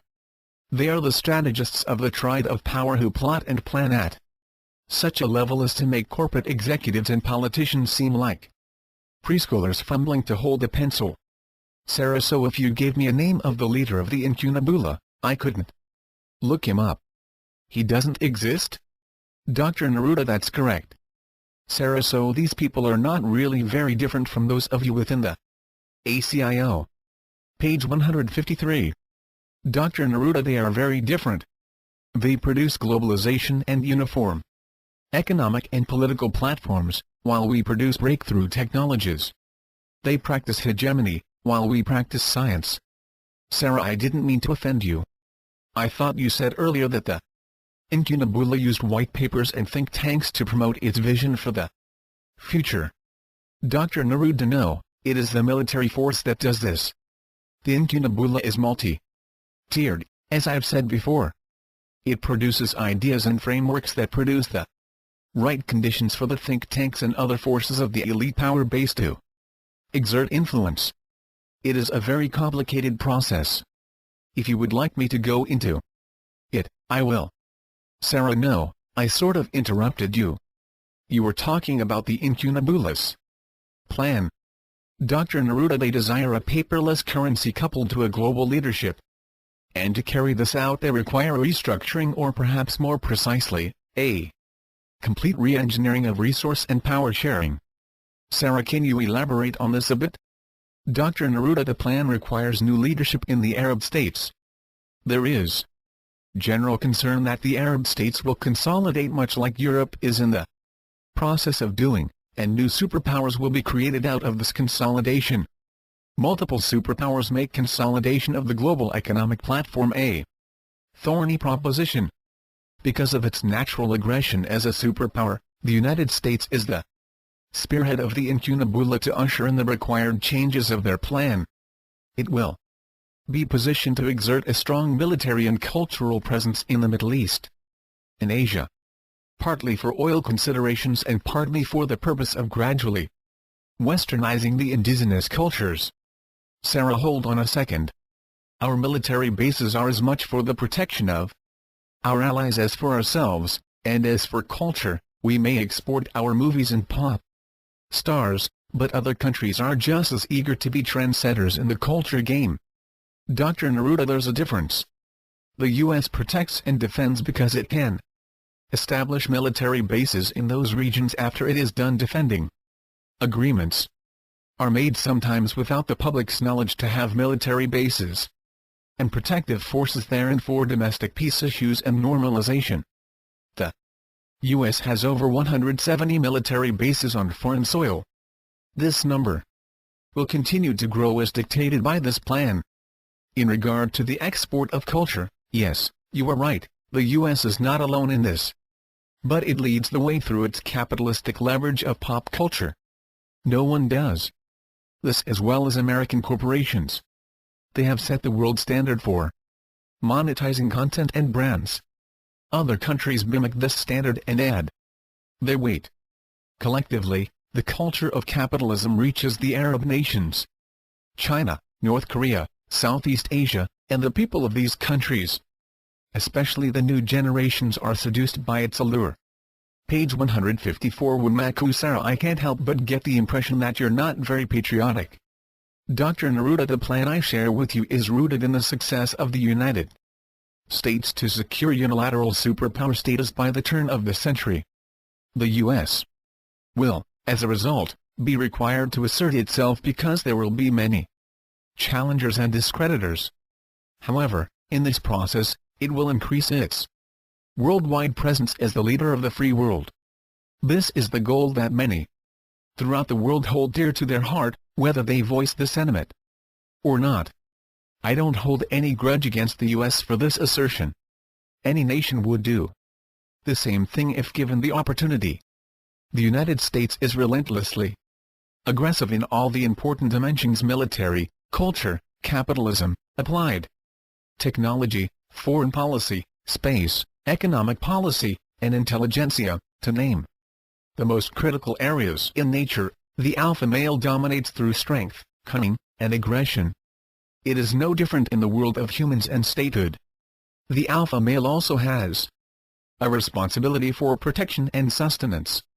And the Incunabula planners selected the U.S. as being the most suitable country to lead the pack of other nations to the global platforms it has designed and is readying. Sarah, okay, it sort of makes sense, what you're saying, but the Incunabula wants the U.S. to lead the world to a global community of free, democratic states with a global culture based on capitalism. How do they know the free world will elect them to govern them? Dr. Neruda, they don't. There are, as I've said many times here tonight, no guarantees. All I can say is that they don't miscalculate very often, and when they do, they adjust to the changes presented them. Again, the planners of the Incunabula, the real architects behind these events, are not interested in being the leaders of Earth in terms of visibility. They want to appoint the leadership while giving the world a sense of choice. Sarah, it's very hard to imagine how the world would select one leadership. It sounds like something that is hundreds of years in the future, if ever. Dr. Neruda, I understand your conclusion, but what seems implausible today can rapidly evolve if the proper conditions are created. This is precisely what the Incunabula are focused on above all else. They realize that this may not take place until the year 2040 or even later, but they are convinced that consolidation of power at a global level is necessary in order to prevent planetary destruction, or what we talked about earlier as Armageddon. Sarah, what do you mean by planetary destruction? Dr. Neruda, there are many decay forces that can take hold of a planet and cause its decline as a supportive living environment. In our interactions with extraterrestrials, this is a common theme that is expressed because this condition frequently accompanies the rise of post-modern civilizations. Page 155. When macro human populations fragment across a planet, developing their unique cultures, language, economic systems, and state identities. Certain states have the good fortune of natural resources and some do not. As these natural resources of the planet are converted into commercial advantage, some states flourish economically and some flounder. As the stronger states begin to dominate the weaker, military forces and weapons are created. Applied technology becomes the ultimate weapon. If multiple superpowers are allowed to develop, they can bring destruction to the human populations of the planet.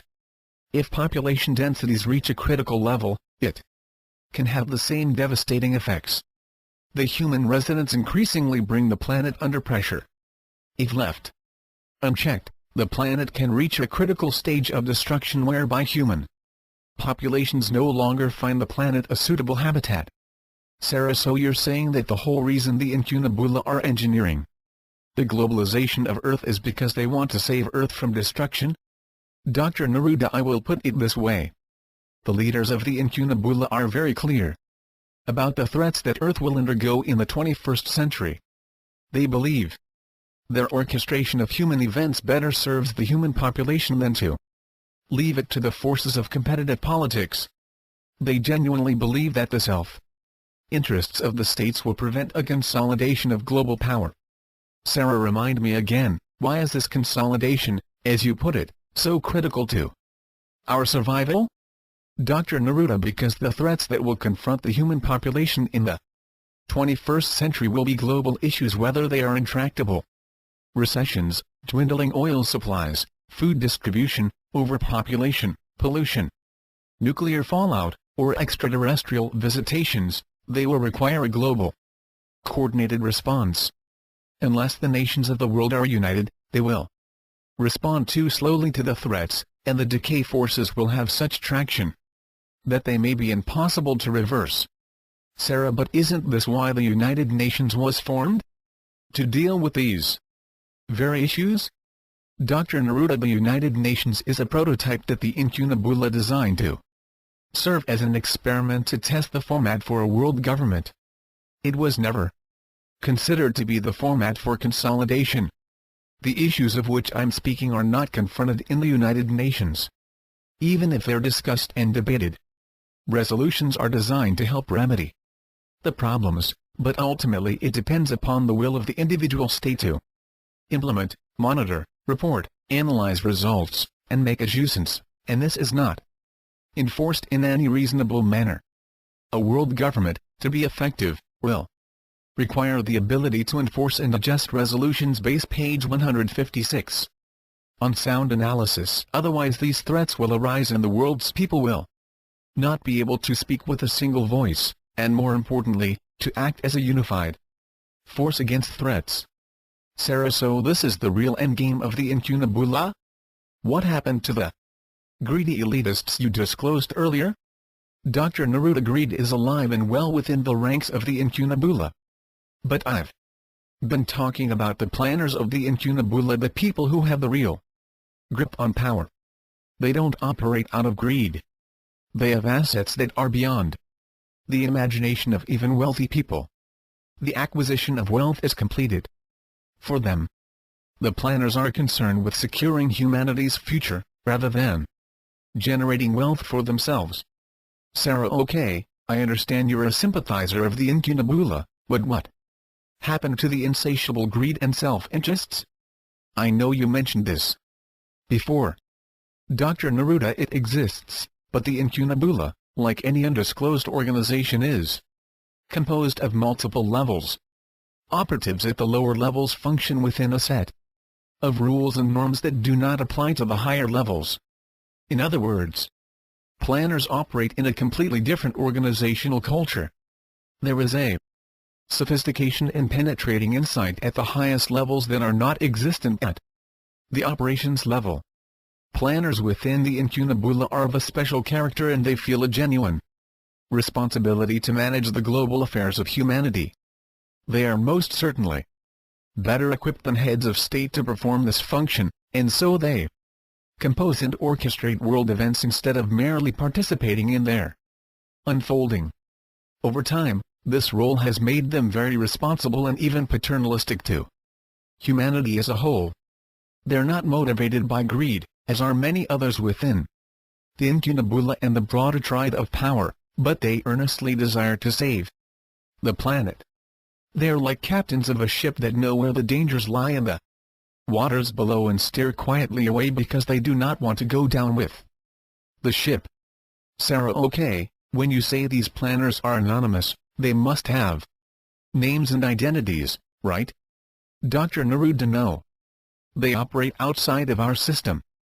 They cannot be tracked or identified. If they were to be hit by a car and sent to a hospital, they would have diplomatic papers and immunity.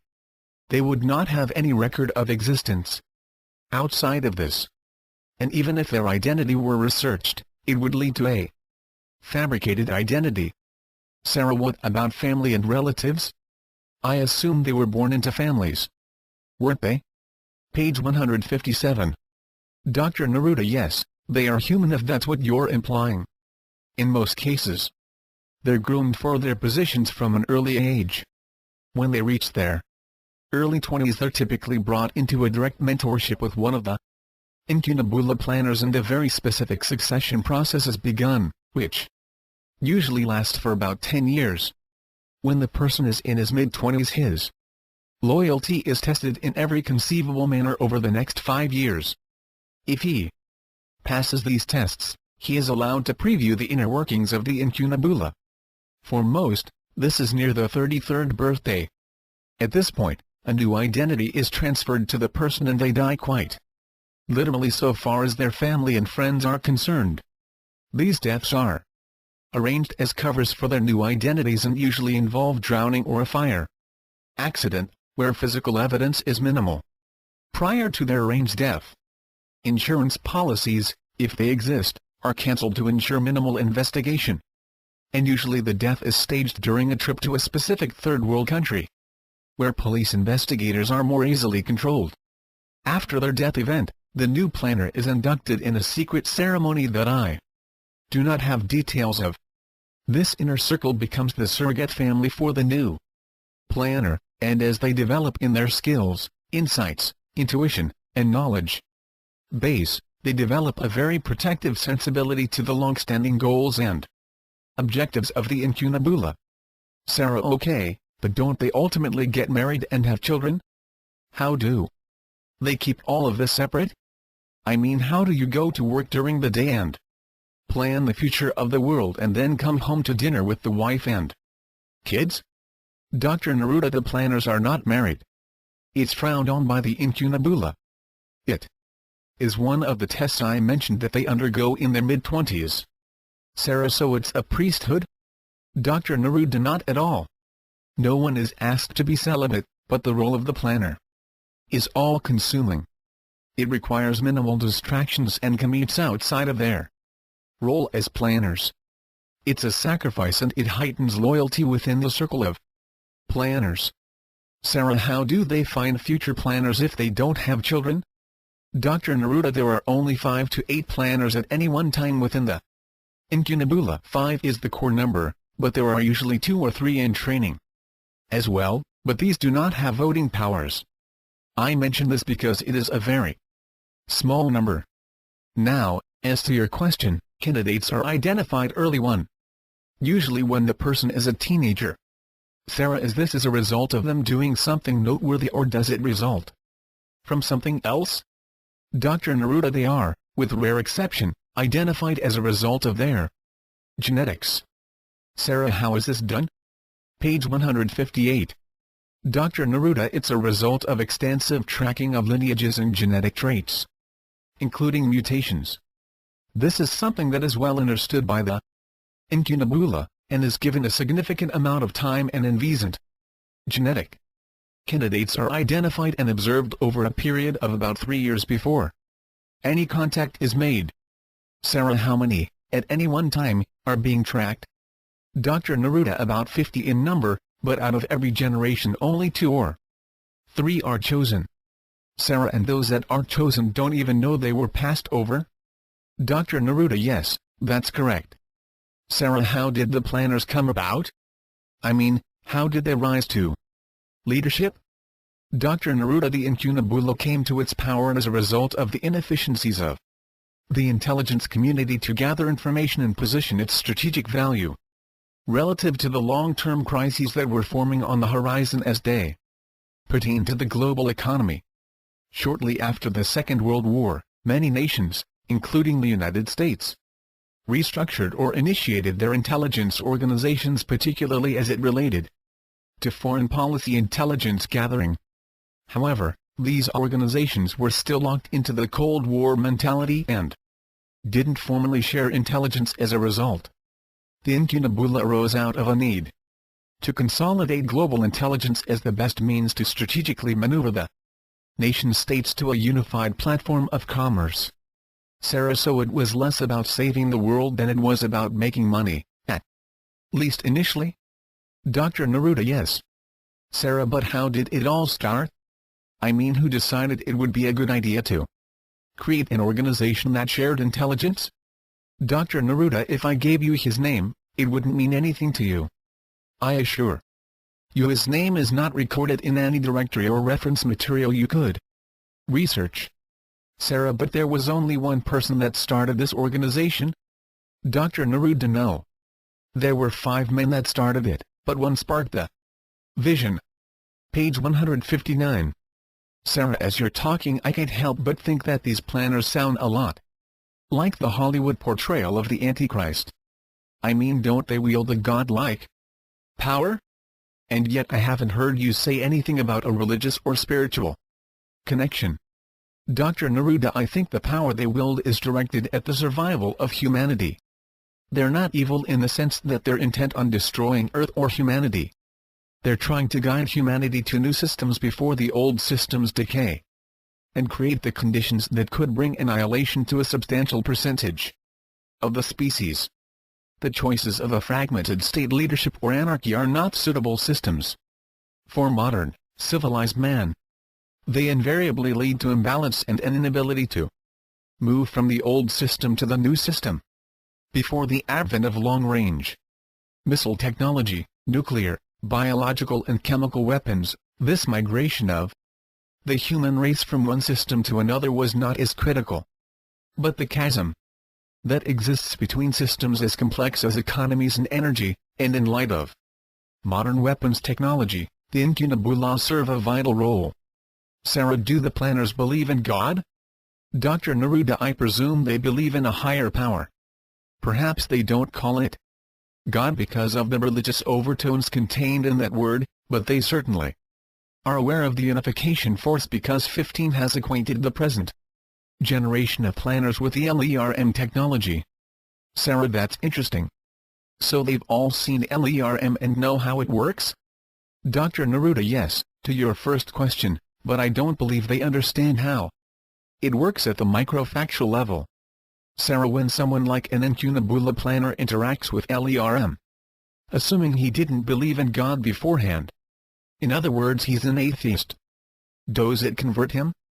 Dr. Neruda, again, it depends on the definition of God. If they don't believe in God as defined by a certain religion, and then experience LERM, they will not be persuaded by LERM to believe in the religious version of God. Sarah, I think I followed your explanation, but what I mean is different. Assume they didn't believe in any higher power, that the universe is a big mechanical formation that became the way it did by some evolutionary quirk. Would someone of this mindset become a believer that there's a force orchestrating things even if you don't choose to call it God? Dr. Neruda, everyone who has undertaken the LERM experience concludes that a unifying intelligence pervades the universe in every measurable dimension, and that this intelligence is both personal and universal simultaneously, and because of this feature, it is absolute, unique, singular. Page 160. It's a life-changing experience even if you already believe in God. You are converted, as you put it, no matter how strong or weak your previous beliefs in God were. Sarah, it's too bad you didn't bring this technology with you when you defected. I'd love to experience this. So, back to the incunabula for a moment, it would make me feel better if I knew they believed in God, and you're saying they do. Right? Dr. Neruda, they believe in this unifying intelligence that I spoke of, and I suspect that if you asked them, they would tell you that they're guided and perhaps even inspired by this intelligent force. I don't know if they would call it God or some other name, but I trust they are believers in what some would call the unification force. Sarah, but it's not like a religion to them? Dr. Neruda, that's correct. I know of nothing that would suggest that the incunabula planners follow a specified religion or desire to start one for that matter. Sarah, I don't know why I'm asking all these questions tonight, but it's fascinating to hear more details about the incunabula. I find it an irresistible topic. How is it that you know so much about such a secretive organization? Dr. Neruda, as I mentioned previously, the ACIO is a major contractor with the incunabula and receives funding and support from them, including shared intelligence and mutual protection. As a result of this long-standing relationship, directors at the ACIO have considerable insight into the organization. 15 is not a planner, but is held in very high esteem by the planners and meets with them perhaps once or twice a year. 15 is well aware of the objectives of the planners, and he shares his insights with members of the Labyrinth group. We also discuss how the incunabulous plans might bear on our own. The incunabula is a factor in the ACIO plans, but they don't dominate its agenda. Sarah, how much do the incunabula know about the wing makers and the ancient arrow site? Dr. Neruda, very little, as far as I know. 15 begrudgingly provides some information to his direct agency supervisor, but the NSA is not aware of the ancient arrow site. There are 2 operatives within the NSA that are aware of the original artifact that was found, but 15 placed the existence of this artifact in question due to its self-destruction.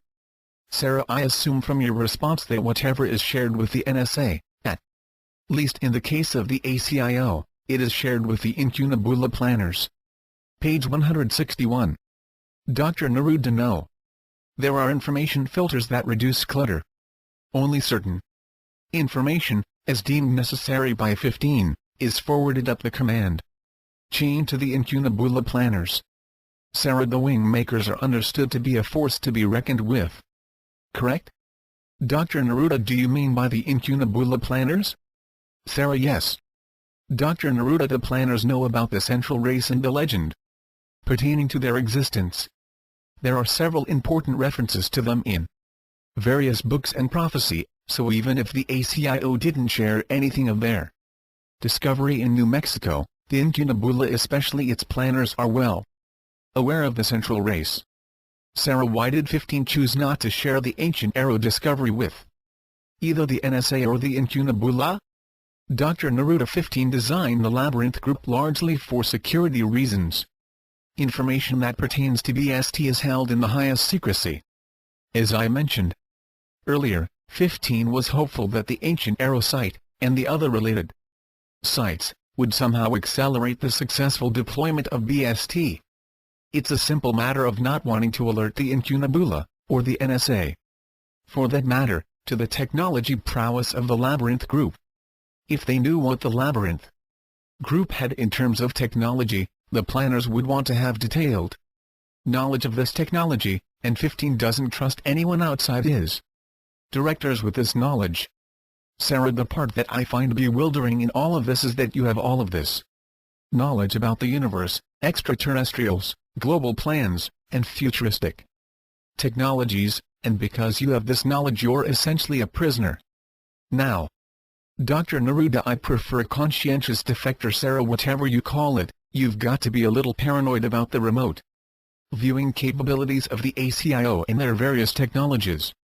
How can you outrun the ACIO or the incunabula if they're anywhere as powerful as you say they are? Dr. Neruda, I don't know that I can evade them.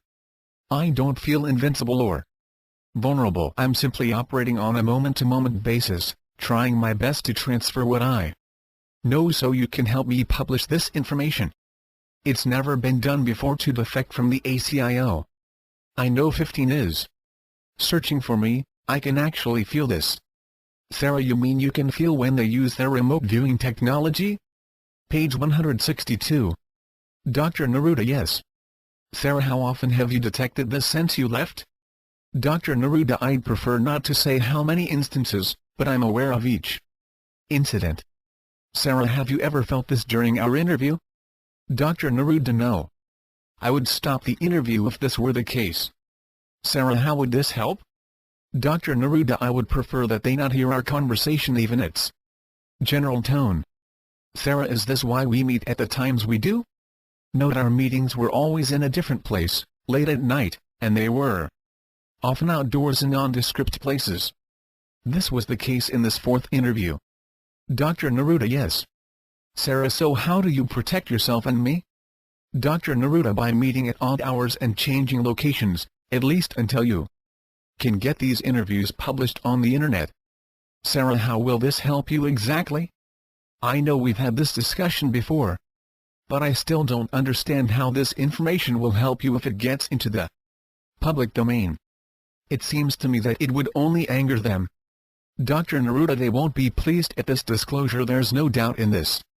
However, it will not touch them in any significant way because very few in power will believe what I share with you, assuming they even read it. Sarah, and why is this?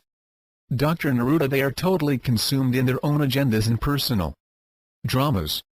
The information I'm disclosing defies categorization. It ranges from poetry to physics, from esoteric philosophy to the conspiratorial forces within MIC, the military-industrial complex. And because it defies categorization, it will be difficult to critique and analyze. Most will consider it an interesting piece of entertainment and leave it at that.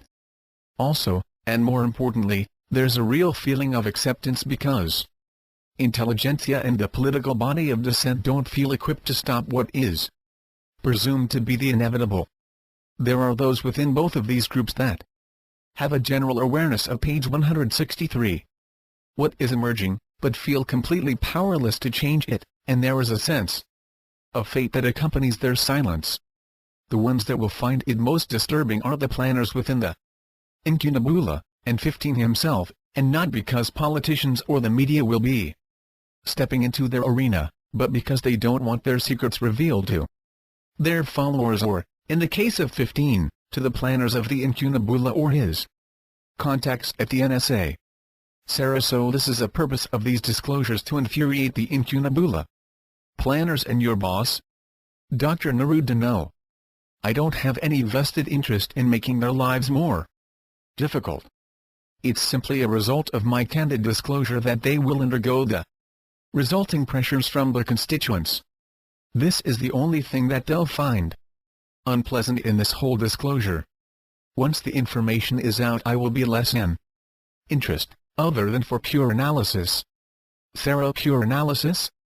Dr. Neruda, what I mean is that the ACIO 15 in particular will want to analyze what went wrong in their security system to ensure that another defection will not take place. There's always the lurking fear that one successful defection would encourage others. If they captured me, they would be able to do a more thorough analysis on the psychological state, precipitating factors, methods of evasion, and so on. Sarah, you've talked before about the website. What is it that you want to achieve with this? Dr. Neruda, to simply make available what the wing makers have left behind. It will not threaten the ACIO or the incunabula. It would be impossible to do so. And they know that I understand this. I can only cause a temporary embarrassment at best, but they can manage their way through that. As I've said from the beginning, I wanted to share this information from the ancient Arrow site and any subsequent sites that I can. Sarah, any subsequent sites? Are you planning to find additional sites? Dr. Neruda, I believe there are 7 sites on Earth. I also believe they can be found. Sarah, how, exactly? Dr. Neruda, I can't disclose this. Sarah, have you found something within the ancient Arrow artifacts that gives you directions? Page 164. Dr. Neruda, again, I don't want to disclose the details of this. Sarah, okay. Since we landed on the topic of the artifacts, I'm reminded that in our last session you mentioned that you'd like us to talk about the artifacts from the ancient Arrow site. This might be a good time to do so. Where would you like to begin? Dr. Neruda, one of the most interesting artifacts was the original homing device. Sarah, this is the one found by the students at the University of New Mexico? Dr. Neruda, yes. It was enigmatic in all respects. Sarah, give me some examples. Dr. Neruda, when it was first discovered, it was laying on top of the ground as if it had been placed there. This was not a buried object as it should have been. It was left in the open, albeit in a very nondescript section of northern New Mexico. When the students handled it, it immediately induced vivid hallucinations, which they couldn't understand. Sarah, what kind of hallucinations? Dr. Neruda, they saw images of a cave-like structure. It later turned out to be the ancient Arrow site, but of course they didn't know what it was, and were afraid of it because they linked the hallucinations to touching the object. So they wrapped the object up in a jacket, stuck it in their backpack, and took it to a professor at the university, who examined it. We discovered it within hours afterwards and dispatched a team to secure the artifact. Sarah, how exactly did you find out about the artifact? I assume the ACIO isn't listed in the phone directory. Dr. Neruda, there are certain keywords that are monitored in email and phone communications, especially within academia. The ACIO simply taps into this technology that was developed by the NSA, and can intercept emails and phone calls anywhere in the world that relate to keywords that it monitors. Sarah, like alien or extraterrestrial? Dr. Neruda, yes. It actually works a little differently because the ACIO can define how many characters in the case of email, or how much time in the case of a phone conversation it wants to monitor on either side of the key word, and then extracts entire sentences or even paragraphs in an effort to verify context. It also correlates this to the email's IP address or phone number to a credibility index. If all of these variables meet a specified level, the communication event is relayed to analysts at the ACIO, who then perform more invasive techniques to ensure context and content are matched and verified. All of these steps can take place in a matter of an hour or two. Page 165. Sarah, and once you have this information verified, you swoop in and take possession of whatever you want? Dr. Neruda, we have uncovered our most important discoveries in this very manner since the system was activated, and the ACIO operates differently depending on the situation. In this case, operatives were dispatched to the professor's office posing as NSA agents in search of a missing experimental weapon. It was believed by the professor to be in his own best interest to release the object without delay, since the artifact was deemed to be imminently dangerous. Sarah, I'm surprised. Didn't he wonder how you knew he had it? Dr. Neruda, I'm sure he did, but there's an element of shock that the operatives make use of, and they're also highly skilled in the use of mind control. I'm sure he was very cooperative. The artifact was secured without any major objection by the professor or the university. Sarah, if I contacted the University of New Mexico, would I be able to confirm that this occurred? Dr. Neruda, no. Every event of this kind is com-cleared, which is an ACIO term, meaning contracts are signed and all communications are monitored for 1 year to ensure compliance. Sarah, so they signed contracts and won't talk because of a piece of paper? That seems a bit outlandish. Dr. Neruda, do you know the penalty for treason? Sarah, no, I mean, I understand it's not a good thing and all, but I just find it a little strange that someone like a learned professor would be intimidated by a signed contract. What about the students that originally found it? Are they also com-cleared? Dr. Neruda, yes. Sarah, okay, back to the artifact. What happened when you retrieved it? What was your role specifically? Dr. Neruda, I was asked to lead a team to assess the artifact using our internal sanitaire process. Sarah, what's this process do? Dr. Neruda, whenever an extraterrestrial artifact is recovered, it's initially put through the sanitaire process, or what we sometimes refer to as the I steps, which includes 4 stages of analysis. The first is inspection, where we examine the object's exterior and map its page 166 exterior features in our computer. The next is inference, which is the stage where we take the results of stage 1 and compute the probable applications of the object. The third stage is intervention, which is related to any issues that pertain to the defense or security mode of the object. And the last stage is invasion, which simply means we try to access the inner workings of the object and find out how it operates. Sarah, how difficult was it to go through this 4-step process with this artifact? Dr. Neruda, it was one of the most difficult we had ever examined. Sarah, why? Dr. Neruda, it was designed for a very specific purpose, and unless it was used for this purpose, it was completely impenetrable to our examinations. Sarah, didn't the hallucinations affect you? Dr. Neruda, we knew of the hallucinations reported by the students who recovered the artifact, but we didn't find any evidence of this at all in our labs. We assumed the students were imagining this due to the unusual nature of the artifact. It wasn't until later that we discovered that the very subtle markings on the exterior of the object were actually three-dimensional topographical maps.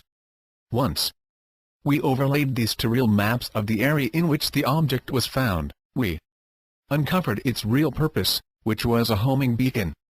The hallucinations were site-specific, which is to say that there was a proximity effect encoded within the artifact that caused it to operate when two conditions were present. First, the object needed to be within the geographical range of its map coordinates as etched on its casing, and two, it needed to be held in a human's hands in order for its guidance system to activate. Sarah, and by guidance system you're talking about the hallucinations? Dr. Neruda: yes. Sarah: and throughout this whole process you didn't know where this artifact came from, right?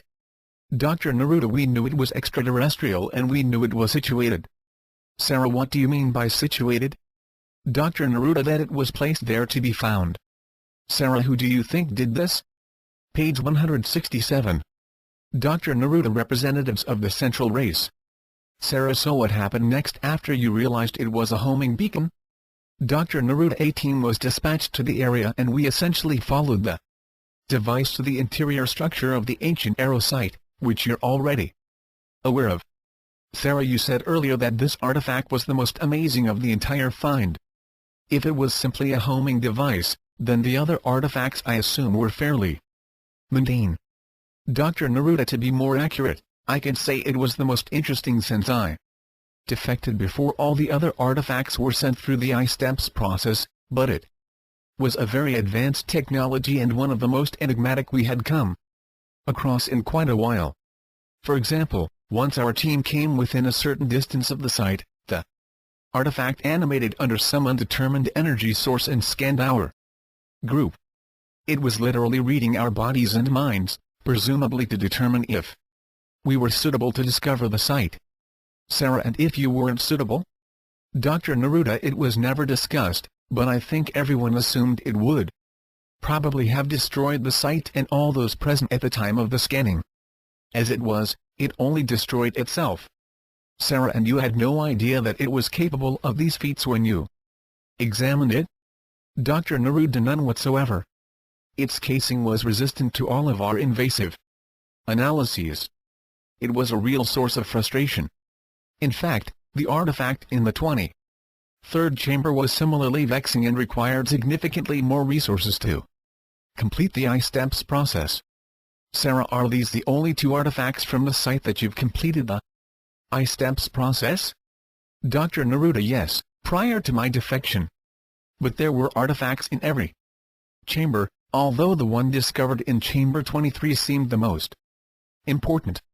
Sarah: and why was that? Dr. Neruda: remember that I described the interior of the site as a helix-shaped tunnel system? Sarah: yes. Dr. Neruda: the uppermost chamber was the 23rd chamber and in it was the optical disc, while the other chambers held artifacts similar in size and composition to the page 168. Homing artifact: the artifact in the 23rd chamber was an optical disc that had a degree of familiarity to it, and we considered it the key to the entire site. Sarah: because it was so different from the other artifacts? Dr. Neruda: yes. It was also the highest chamber in the formation and it was unique in its structure in that it was the only chamber that was unfinished. Sarah: I understand that all the information you showed me. No, you've explained in some detail about how you were able, but you've alluded tonight that something within this site points sites. Can you elaborate on this at all? Dr. Neruda: there's nothing in this information that points to the location of the other 6 sites. However, I believe there is, encoded within this information, location markers to the next site. Sarah: you mean the sites are supposed to be discovered in a specific order, one at a time? Dr. Neruda: I believe so. Sarah: can you give me some hints as to where the next site is, based on your analysis? Dr. Neruda: if I gave you some information, you would need to promise that this interview would not be released until I contacted you and confirmed it was okay to do so. Would you agree with this? Sarah: certainly. I would honor anything you asked. Dr. Neruda, there is an ancient temple just outside of the city of Cusco, Peru, called Sacsayhuaman. It is somewhere near this temple that the next site will be found. Sarah: and do you know where exactly, or are you simply saying near to be evasive? Dr. Neruda: no, I believe I know the exact coordinates, but this detail I won't disclose. Sarah: this is your homeland, isn't it? Dr. Neruda: yes, I grew up not too far from this area. Sarah: have you been to this site before? Dr. Neruda: no, but I am somewhat familiar with the city of Cusco. Came from the disk, and I to decode the information, to the location of 6 other page 169. Sarah: this question may seem to come out of left field, and I'd understand if you don't want to answer it, but why do you think the Central Race would design a defensive system upon Earth and then leave its discovery and activation to an organization like the ACIO? Dr. Neruda: I don't think it was left in the hands of the ACIO to find and activate these sites. Sarah: you, then? Dr. Neruda: I'm not able to say at this time. Sarah: but you're certainly an important part of this, aren't you? Dr. Neruda: I hope so. Sarah: okay, here's another left curve. Why are 5 men, the Incunabula planners, allowed to control the destiny of humanity? I mean, it's only 5 men and we're 5 billion world citizens. No one elected these guys, and virtually no one knows who these guys are, what their plans are, capabilities, insights, or even if they truly have our best interests at heart. After hearing your story tonight, I'm left with this sense of indignation that 5 guys, no matter how well-intentioned, are deciding the fate of humanity, and no one knows who they are. At least with politicians I can see them, hear them talk on television, and get to know their unique personalities. There's comfort in this. Whether I believe them all the time, well, that's a different story, but most of the ones I voted for I think are good and honorable people. Dr. Neruda: when you ask the question, allowed to run the world, to whom are you referring? Sarah: doesn't the Central Race have something to say about this? After all, as you mentioned the other night, all of these 7 ancient sites are part of a defensive weapon designed to protect the Earth. They also placed this homing device in clear sight for the ACIO to uncover, which proves they're interacting with us in our present time. Wouldn't the Central Race need to allow these planners to have such authority over humanity's destiny? Dr. Neruda: let me try to answer your question this way. Presidents and senators, members of Congress, and governors, presidential cabinets and military leaders, all ebb and flow, which is to say, they have their influence for a period of years, and then they move aside for others to take their place. Their agendas express short page 170. Term power to pass new legislation, appoint new judges, or amend laws. They are so focused on the politics of the near term that they lose sight of the importance of the long term. The Incunabula planners have the safety of permanence and place their whole focus on the long-term objectives of humanity. This is the nature of the Incunabula. They bring continuity to the major issues of our time and the times to come for the next 3 generations. They operate in this realm to ensure they are not influenced by the short-term goals of special interests. As to your question about who allows them to perform this function, I'd have to say that no one does. No one has control or authority over the planners, no more than anyone has control or authority over 15 or the Labyrinth Group. Sarah: what about the Central Race, though? Doesn't it stand to reason that they know about these planners and watch them? I thought you said earlier that this unification force, or God, advises them or something like that. Didn't you make this comment? Dr. Neruda: what I meant is that the Incunabula planners believe in this force that unifies all sentient life throughout time and space. They believe very strongly in their personal destinies, or they would never have been placed in the position of a planner. It is a very esteemed position despite its anonymity. I have no doubt that the Central Race is aware of the Incunabula planners and Perhaps there is even some influence or exchange. I don't know. As I said before, my knowledge of the planners is based exclusively on the reports from 15. Sarah, so it's possible that 15 made all of this up? Dr. Neruda, you mean about the planners? Sarah, isn't it possible? Dr. Neruda, no. But it's possible that his perception is not completely accurate. Though I doubt it. 15's ability to grasp the character of someone is uncanny. He understands human psychology better than those writing the textbooks. I think it would be impossible for the planners to pull the wool over his eyes without him being aware of it. Sarah, but you said you never met these planners, only 15 has. Dr. Neruda, I understand your concern about the validity of this. If I could give ye names to check out, or some other form of proof, I would. These organizations exist right up to the incunabula, and they can be traced and researched. Certainly many journalists and researchers have done so regarding Freemasonry or Skull and Bones, and some with good success. But they never look at the broader order and what organization manages these larger, more abstract forces that make up the triad of power. Page 171. Sarah, but why? Dr. Neruda, there's nothing to drill into. There's no research traction. The organization is purposely abstract and amorphous. Sarah, but leaders like Clinton and Blair, aren't they really pulling the strings?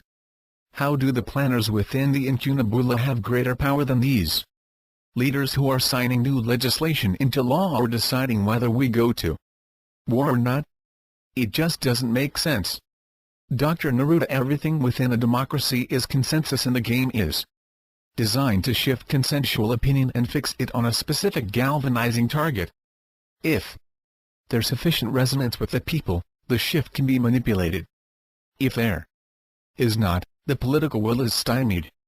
Leadership all over the world, unless it's in a country like North Korea, is bound to this certainty, and nations' leaders are generally well schooled to operate within this reality. Yes, the world's leaders appear to wield a great deal of power, but it is really aggression, not power. True power is contained in the acts of implementing a plan that is designed to enhance or optimize the position of humanity relative to its environment, and to protect it from formidable threats. The key word is humanity, which is an analog for the collective soul of every person on the planet. It is not defined by ethnicity or geographical boundaries. World leaders apply aggression to achieve their agendas, which always include a healthy dose of state greed and self-aggrandizement. The concept of humanity is not a critical ingredient in their agenda. Their power, if that's what you want to call it, is a collective will of a small inner circle of political zealots who want to secure the benefits of their power for themselves first, their state second, and their citizens third. Sarah, that's a pretty strong condemnation of our political system, assuming I understand you correctly. Dr. Neruda, then I would say you understand me quite well. Sarah, so our political leaders lack real power because they are absorbed in state agendas that exclude humanity as a whole? Dr. Neruda, please understand that I'm not condemning the individual leaders so much as I am the provincial state system, which has been engineered to excite nationalism. The individual leaders assume the identity of the state system, which is largely contrived around the single concept of patriotism. Sarah, so now you're saying patriotism is the problem? I'm confused. Dr. Neruda, patriotism is the state catalyst. It is the means by which citizens are stirred to a response. It is also the means by which leaders are directed to respond to issues or threats. Under this singular banner, wars have been prosecuted and aggression veiled. It's the ideal method that the state uses to enjoin its citizens to support its leadership. Page 172. I'm saying that the citizens' identification with the state, or patriotism, is the real stumbling block to effectively deal with the issues of humanity. The individual leaders are simply pawns within the structure that was engineered as a means to colonize the weaker states. Sarah, I think my brain can only handle one more question, and then I'd like to call it quits for tonight. Okay with you? Dr. Neruda yes, whatever you'd like. Sarah, in this whole discussion tonight, most of which has been centered on the incunabula, or, maybe more appropriately I should call it the world power structure, I don't hear much about the spiritual implications. It really sounds oddly impersonal and unspiritual, if that's a word. Can you comment on this? Dr. Neruda, what is occurring in our world is a manifestation of how a species migrates from statehood to specieshood. It is a stage within the migration plan. Humans must move from the patriotic, believe what I am told mentality, and elevate their thinking to encompass and embrace the holistic community of humankind. It will require enormous leadership capacity in order to accomplish the conclusion of this migration, because the world's people will require a watershed event to erase its memory. Sarah, hold on a moment. What do you mean to erase its memory? Dr. Neruda, there's a persistent memory in the psyche of humans, particularly the weaker cultures that have been trampled on by nations bent on colonization. These grievous indignations to the weaker nations of the world have left a deep mark on their collective memory. It's vital that this memory be erased or purged, in order for humankind to become unified in its governance and fundamental systems. This event can be orchestrated or it may occur through natural means, but it's generally agreed that an event must arise that galvanizes the world's people to unite, and in this process, purge the memory of all peoples, but especially those who have been dealt with as victims of colonization. Sarah, I know I just said I was only good for one more question, but as a journalist I can't resist this line of thought. Give me some examples of what kind of event you're talking about. Dr. Neruda, the most probable event with global implications is an energy shortage. Sarah, this is what you said earlier, but wouldn't an energy shortage only create more friction between the haves and have-nots? Dr. Neruda, if it were managed properly, no. The kind of energy shortage I'm talking about will have devastating effects on every aspect of our world. All infrastructures would be page 173 when impacted, and the impact would be harsh and persistent. A global body to regulate production and distribution of existing resources, coupled to a well-managed search for alternative, renewable sources would become a necessity of this condition. Still behind the scenes, the incunabula would help to manage this event in such a way as to restore equality to the world's people. It would stand above the special interests and dominant powers, and ensure fairness. This fairness would establish its instrument of global leadership as the preeminent force for globalization, and the memory of all would, metaphorically speaking, be erased. Sarah, is this my answer for where's the spiritual in all of this? Dr. Neruda, no. Admittedly, I got sidetracked a bit. Also, I want to make the disclaimer that what I'm disclosing is the broad concept. In anyone reading these disclosures in the future, I hope you will bear this in mind. I'm not able, owing to the circumstances and time constraint, to provide a detailed rendering. However, these details do exist, and when one has the luxury of studying them, all of what I am disclosing will appear more plausible. Now, regarding your question, the spiritual element is very strongly integrated to the whole theme of tonight's discussion. If I were to sum it up, I'd call it the human migration plan. Humankind is evolving on one level, and migrating on another. In the instance of its evolution, humans are becoming more advanced, technologically speaking, with the ability to multi-process more sophisticated visual, oral, and intellectual data. In other words, the brain system is changing to become more holistic in how it processes information. Computers are a big part of this evolutionary track. Humans are also migrating from separation by means of statehood to unification through globalism. This is a completely different but related track. Humankind is coalescing, even though it may not seem like it, because we continue to have wars and conflicts throughout the globe. It's happening in micro steps. Sarah, and the spiritual? Dr. Neruda, yes, thank you. The spiritual is that these two tracks are leading humankind to something that the wing makers call the grand portal. It is the connection to our human soul, which has been broken into hundreds of pieces and strewn across the globe in the form of different colors, cultures, languages, and geographies, and is now in the process of an unalterable reunion. This is the spiritual aspect, and it touches everything in our lives. It penetrates every single atom of our collective existence, imbuing it with a destiny that is yet unseen. Sarah, you just mentioned the Grand Portal. What is it? Page 174. Dr. Neruda in the glossary found on the optical disc, it talks about this. Sarah, just so you know, I did read the section of the glossary you gave me, but only once, and it didn't stick with me too well. Can you explain it again, please? Dr. Neruda, the Grand Portal, according to the wing makers, is the indisputable scientific discovery of the human soul. Sarah, sort of like LERM, isn't it? Dr. Neruda, similar, but LERM is more the demonstration that the unification force exists and interpenetrates all dimensions of existence. It is the proof of spirit, if you will. The human soul remains elusive to our technology. Sarah, but you're not saying that soul and spirit are different, are you? Because I was always taught that soul and spirit are essentially one and the same thing. Dr. Neruda, soul, or what the wing makers refer to as the wholeness navigator, is the replica of first source God, only compartmentalized into a singular, immortal, and wholly individualized personality. Spirit is more of the connecting force that unifies the individual soul with first source and all other souls. Sarah, I'm not sure I followed that description, but it may be that my mind is saturated right now and nothing you said would get through my thick skull. Anyway, what will be gained by having this discovery? The Grand Portal? Dr. Neruda, everything that keeps us separate, locked in statehood and provincial concerns will be obliterated when this undeniable proof is obtained.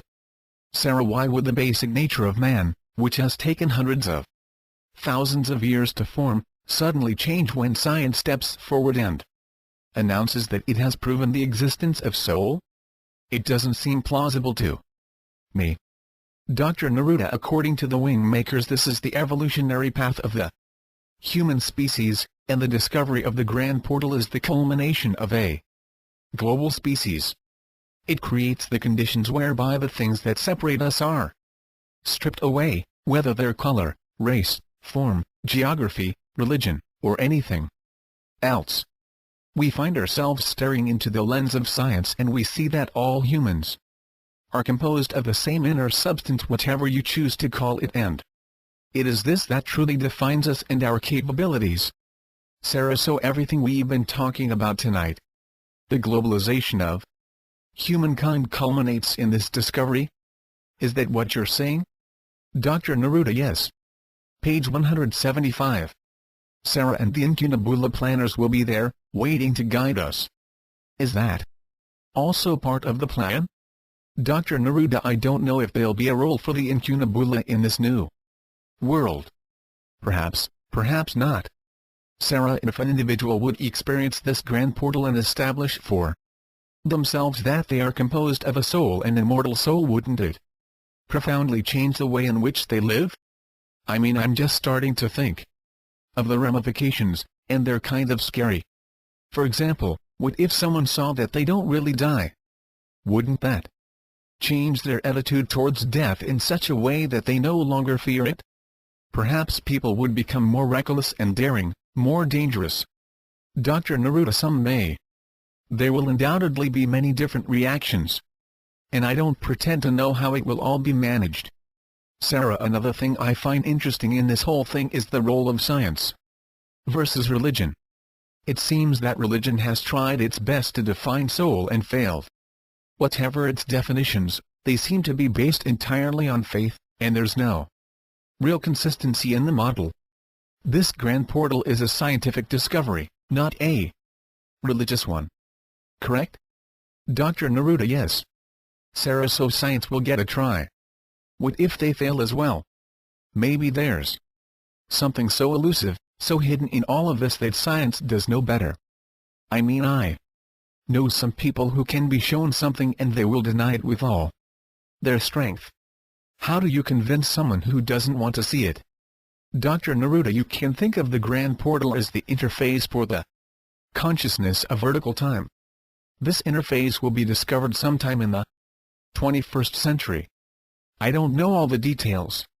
I don't know how it will impact on the individual. You may be right. Some will accept it and some will not. I only know it is part of the destiny that humankind is led to achieve.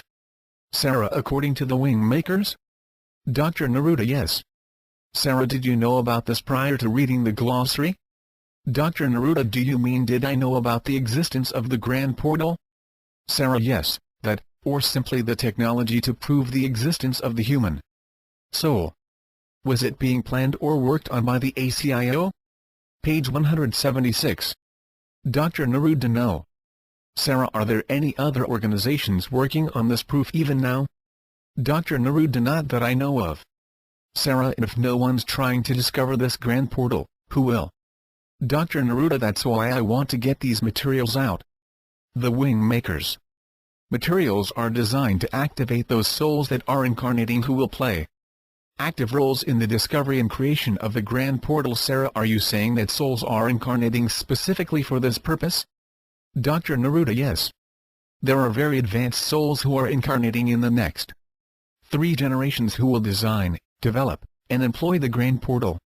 This is the central purpose of the wing makers' materials stored within these 7 sites. Sarah, I thought you said they were a defensive weapon? Dr. Neruda, that's one role, but there is another as well. And I believe it has to do with the artistic elements. They are encoded. They are catalysts of consciousness. I'm convinced of this based on my own experience. Sarah, I've read many of these writings, and listened to the music. I like it, but it hasn't catalyzed anything in me. I certainly don't feel like I want to help design or build the grand portal, not that I have the mental capacity to contribute anything of value. Dr. Neruda, perhaps your role is different. Sarah, or I have no role at all. Maybe you have to have the qualities inside you before the materials can activate anything. And in my case, I have this feeling that there's nothing there to awaken. Well, as much as I'm tempted to dive into more information about this grand portal, I think my mind has reached its full ration for the night. Let's plan to talk more about the grand portal in our next interview. Okay? Dr. Neruda, that's fine with me. Sarah, anything you want to say before we sign off? Dr. Neruda, yes. If you, the reader, wonder how the information I have presented about the incunabula relates to all of the various conspiracy theories about the New World Order, intelligence community, Illuminati, Freemasonry, and all the other supposed clandestine, page 177, organizations of the world, I would respectfully ask you to suspend your prior notions about the motivations of these various groups. These are not evil-minded organizations regardless of how some portray them. Their members have children and families just like you, and they take pleasure and disgust in the very same things as you do. They are humans with all the same weaknesses for vice and greed, but they also have a strong energy to improve the world. It is simply that their definition of what a better world is may differ from yours. If your interest is to conjure an antagonist for your amusement, that's your prerogative. But the issues I have related tonight are too serious to be amusing. They are deserving of your attention and discernment. Do your own investigation into the energy supplies of our world. You may come up with different numbers than what I mentioned, but only because the technology of the ACIO is more advanced than the petroleum industry. Nonetheless, you'll see confirmation of this general condition. Look at the current events of your time whenever you read this interview. You'll see how this plan is progressing. It may seem to take detours, but the general course is what I've described. It is moving in this direction not out of accident or because of the whims of the world's leaders, you can be sure. It is all part of the orchestration of events that are played out according to the well-designed blueprints of the incunabula planners. You may feel a certain anguish that you're being led to a future not of your choosing, but if you want to have influence, then you need to be educated and aware of the real forces that are defining your future. This is a free will universe. There is no hierarchy of angelic beings guiding the destiny of Earth. There is no ascended master who dictates the pathway to enlightenment for humanity or the individual. If you truly want to express and apply your free will, make it a personal religion. To know the facts, learn how to look behind the stories that are being sold by the media and politicians, and form your own conclusions. Keep your doubt intact about everything you're told from the political stage, especially when you're induced to be patriotic. It is one of the clearest signals to be suspicious of what you're being told. When enemies are created, especially new ones, be wary of the motivations of those who claim them to be enemies. Investigate the facts. Look under all the rocks and verify your evidence. Each of you must become investigators and learn the art of research and analytical study if you want to feel more a part of the movement to globalization. Your insights and understandings may not change humanity's course 1 millimeter, but they will change your ability to feel a part of this migration and have a sense of where humanity is moving and why. And to those who prefer to strike out on their own path and believe that globalism is pure folly, I can only explain to you that it must happen. It is the outward expression of who we, page 178. And it is the natural progression of our species to unify around the inner essence of our identity, instead of the outer facade of our particular nation or religious belief. I believe everyone understands this to varying degrees, but it is the methods of this unification that concern people. And I share this concern. If we're collectively informed about the plan and understand the end goal is something that holds a great promise for humanity, we can pursue this goal with greater velocity and with added confidence that the methods will be in everyone's best interest. This must be our goal. And finally, many of you may feel that globalization is a concept of the new world order and therefore dismiss it as a movement born out of greed and the lust for power. Yes, there are always those who will take advantage of this movement to achieve personal gain, but the reason to become a unified people on this earth is far greater than the personal gains of a few. Remember this as you read your conspiracy stories. I'm finished, Sarah. Thank you for your indulgence. Sarah, thank you for your comments. End of session. Page 179. By Sarah. What follows is a session I recorded of Dr. Neruda on January 2, 1998. He gave permission for me to record his answers to my questions. This is the transcript of that session. This was one of 5 times I was able to tape record our conversations. I have preserved these transcripts precisely as they occurred. I've tried my best to include the exact words, phrasing, and grammar used by Drive. Neruda. Editor's note: this interview number 5 has been unpublished until March 2014. The reason is based on Dr. Neruda's timing. The specific reasons for this timing have not been communicated. Sarah, what we discussed Wednesday night has been swirling around me ever since. I think I've become a bit obsessed with all of this. What for me, anyway, is new information. I'm trying my best to process it into my mental framework. And I have to admit, I'm not sure it's working. Dr. Neruda, I understand. I've held back some information for this very reason, not only for you, but also for those who will ultimately read this. Sarah, when we ended the last session we agreed to spend more time on the Grand Portal 1. Is that what you're referring to, or is it something else? Dr. Neruda, it's all related.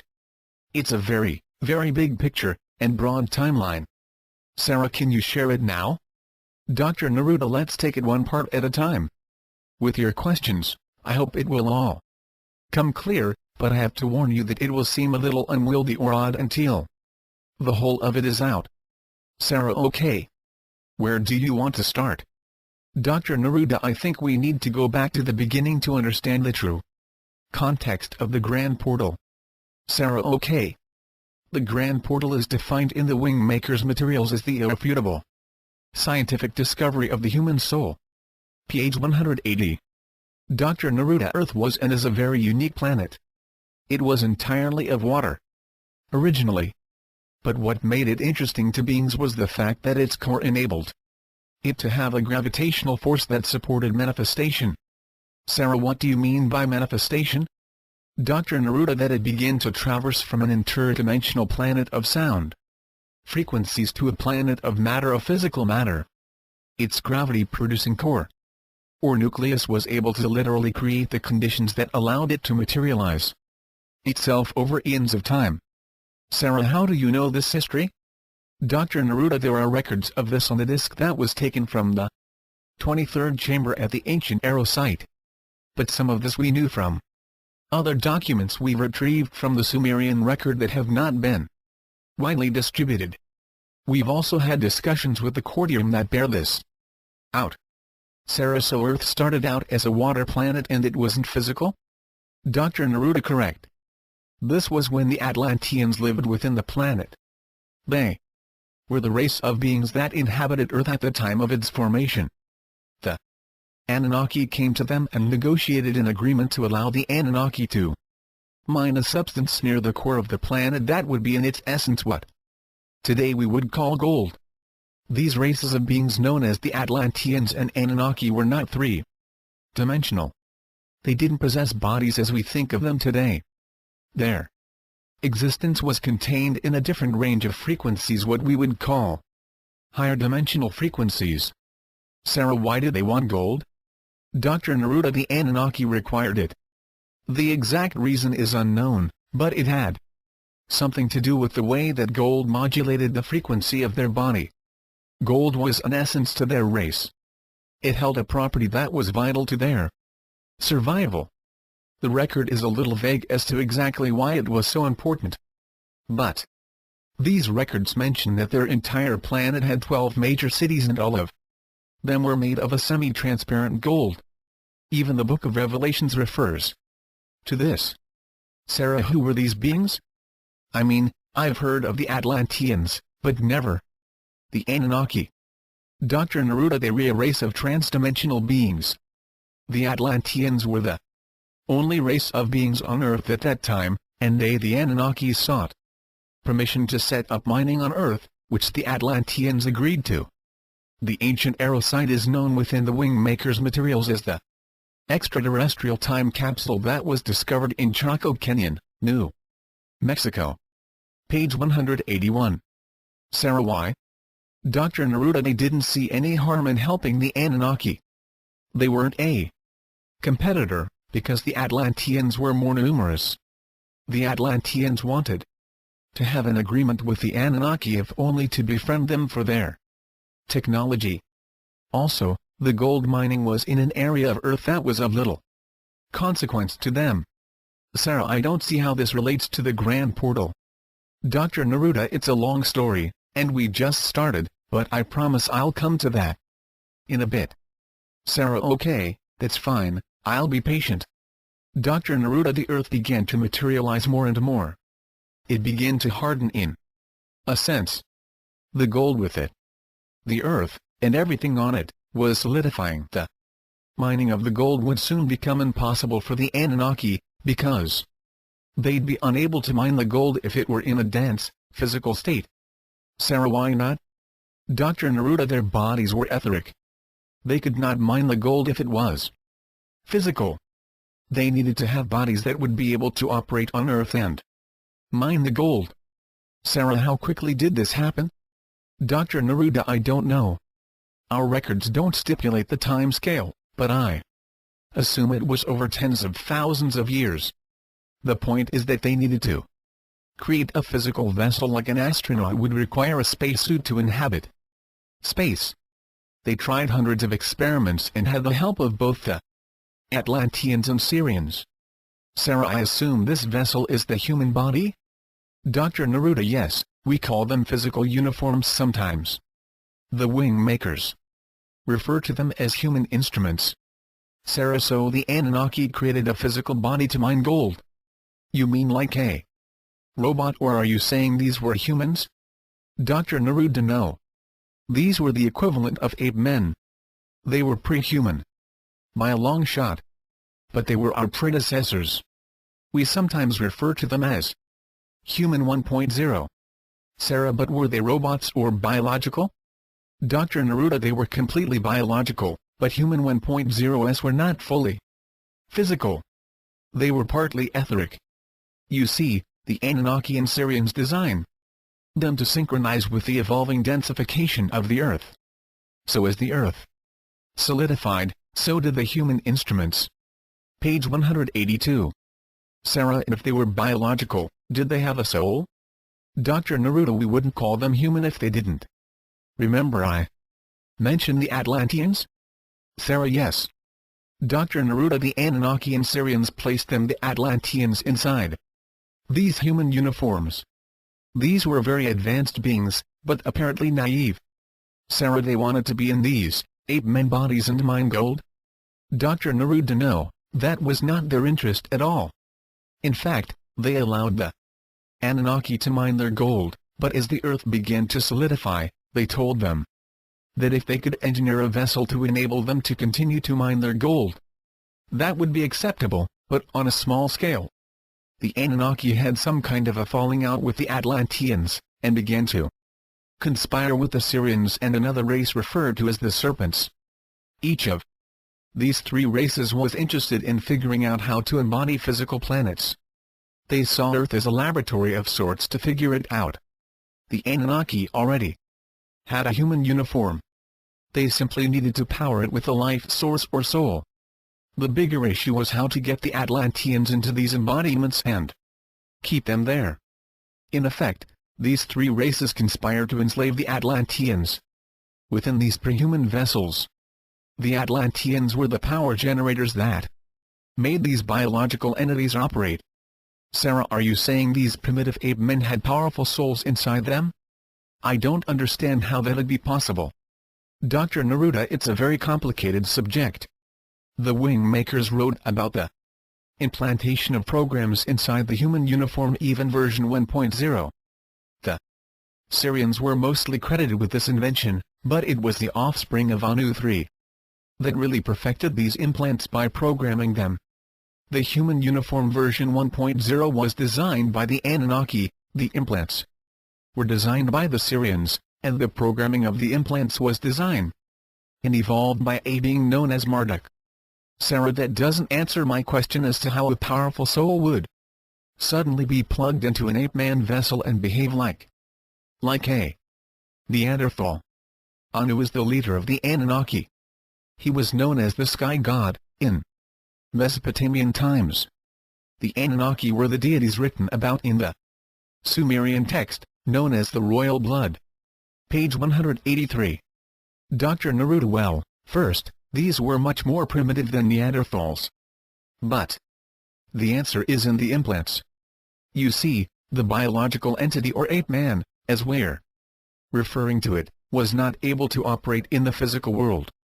They needed survival skills, how to eat, how to hunt, how to clean themselves, how to even move their bodies. All of these very fundamental functions were necessary to actually include or program into the vessel, which was the purpose of the functional implants. The implants were akin to the brain of the human 1.0, but it wasn't just in the brain. These implants were placed inside the body within various parts like the chest area, middle back, wrists, ankles, etc. The primary ones were contained in the skull. But generally these implants were networked to operate from the head or brain area. Sarah, why do you say the head or brain area and not simply the brain? Dr. Neruda, because it wasn't in the brain. Remember that human 1.0 was still part etheric and part physical. The implants also needed a similar consistency or sound vibration. They were placed into the bone or skeletal structure mostly, and some in the muscle tissue. These functional implants fused into the muscles and bone, including the DNA. The wing makers put it this way: the DNA integration was for the intelligence of the plan. The muscle tissue allowed the life essence to power the functional implant. There was a central coordination point, and that was in the brain, but the implants were located throughout the body. This was an integrated system that was installed in the human uniform to allow it to be controlled, monitored, and programmed over time. It was the evolutionary stick and carrot. Doing it this way allowed the early humans to dig out gold, which, as I said, was their primary purpose initially. Sarah, I'm sorry to sound like a broken record, but I still don't get how such an advanced race as the Atlanteans could power these ape men and become slaves. It doesn't make sense to me. Dr. Neruda, you have to understand that the implanted functionality was partly to make the human 1.0 and its power source the life essence of an Atlantean to function efficiently and effectively as miners. That was the prime goal. The second, however, was to suppress the power source, or in this case, the Atlantean beings inside the human vessels. They did this by making the power source ignorant of its origin and the reality of its true expression as an infinite being.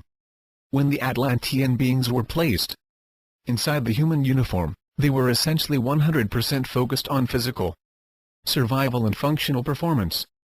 There were no relationships, no marriage, no reproduction. These were essentially clone beings. They were all the same in terms of their appearance and abilities.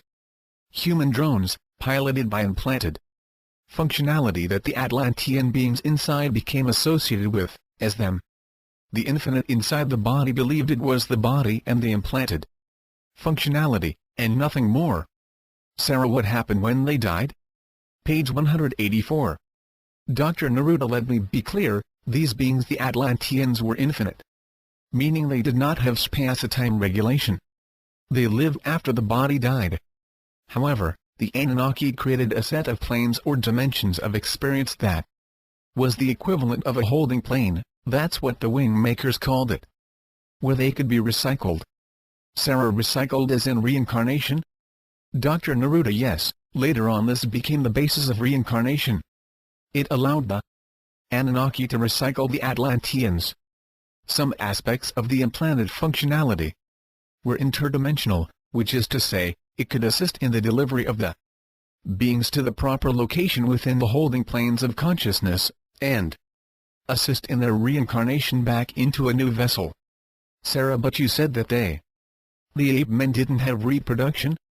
Dr. Neruda, not in version 1.0. These were very basic.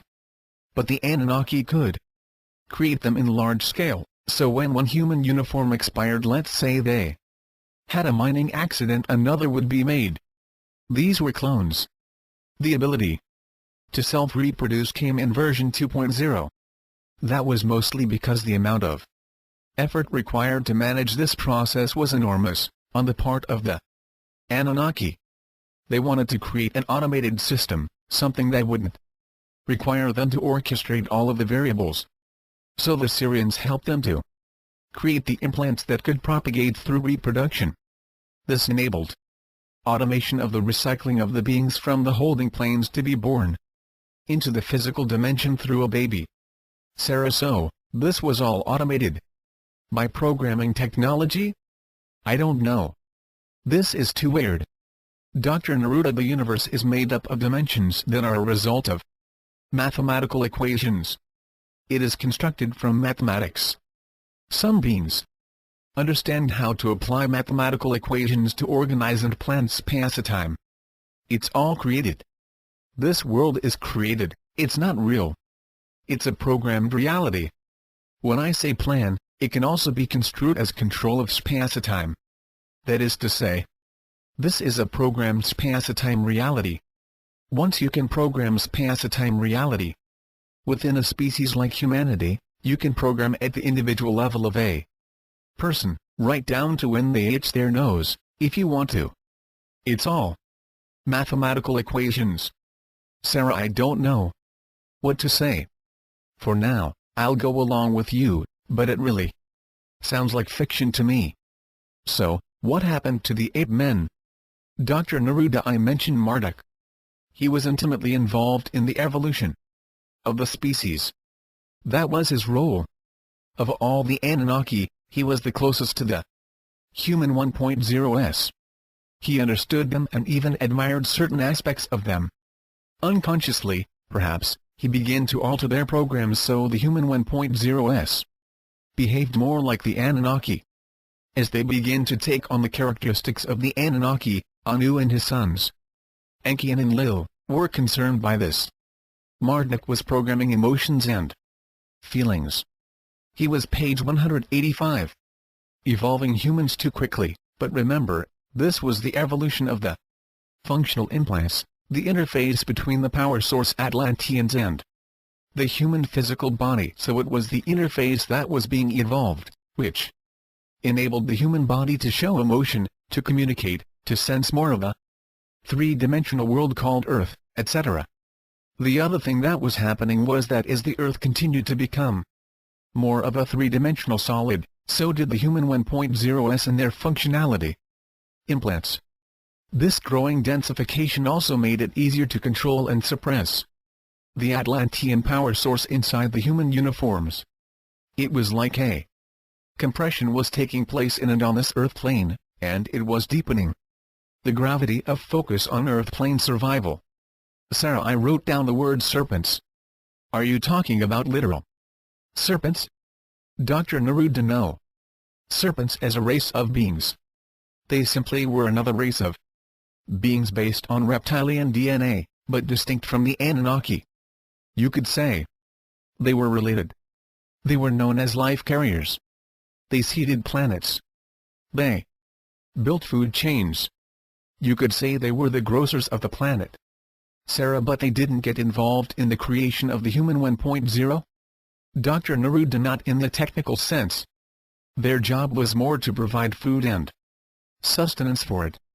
Sarah, I understand how the Atlanteans were suppressed in the human 1.0 because of the implants, but why did they go there? If they didn't volunteer as you suggest, how did they get forced into slavery when they were previously these powerful, sovereign beings? Dr. Neruda, we don't know exactly how it happened. The record we read was not specific on this topic. But the tone, or word that was used, was that the Atlanteans were naive. They had no reason to think it would be possible to become enslaved. It would be like a concept that was never used in their culture. No one ever did that. Nor could they. You can't enslave an infinite being, unless, of course, you lock them into a human uniform. And that was the cunning of the Anunnaki and their Syrian partners. They launched this attack from such a bizarre angle that the Atlanteans couldn't see it coming. I think it was an ambush or surprise attack. Sarah, you said earlier that the human 2.0 could reproduce. How long of a time existed between 1.0 and 2.0, and what were their primary differences? Dr. Neruda, human 1.0 rose to a pretty high level in terms of being able to speak or communicate.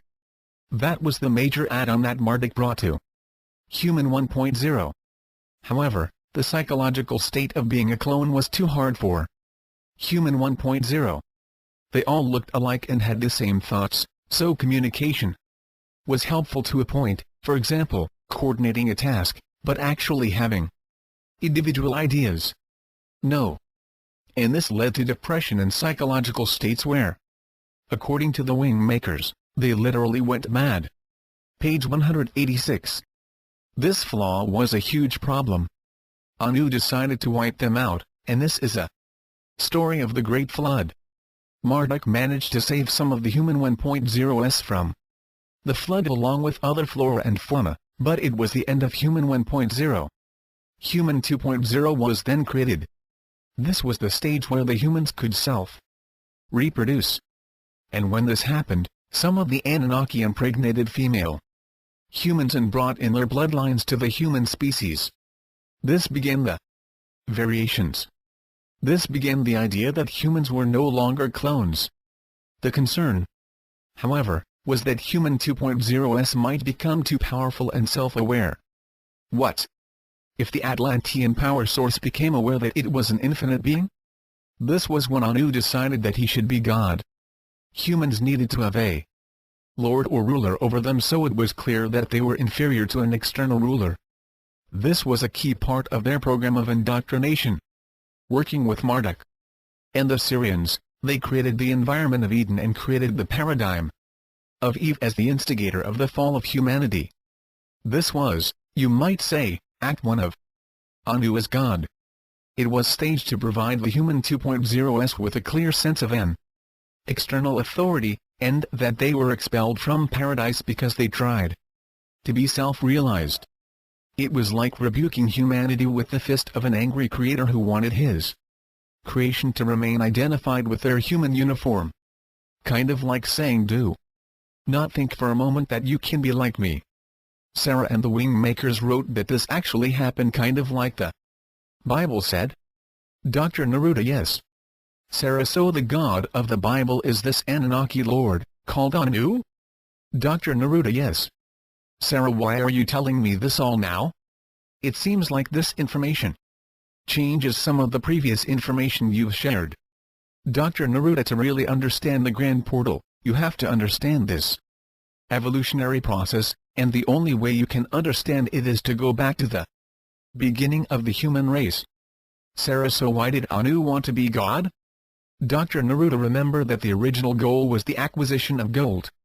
But when the Atlanteans rejected Anu, he began to conspire with the Syrians. It was just before the flood that Anu discovered that the gold he'd mined was sufficient. He didn't require more. However, the notion of being a god over the Atlanteans was seductive. The Syrians and serpents felt that the idea of enslaving infinite beings in planet ecosystems was their invention. They had something that was totally unique. They were creator gods, and every other race could be ensnared in a similar type of vessel. Page 187. They begin to do just that.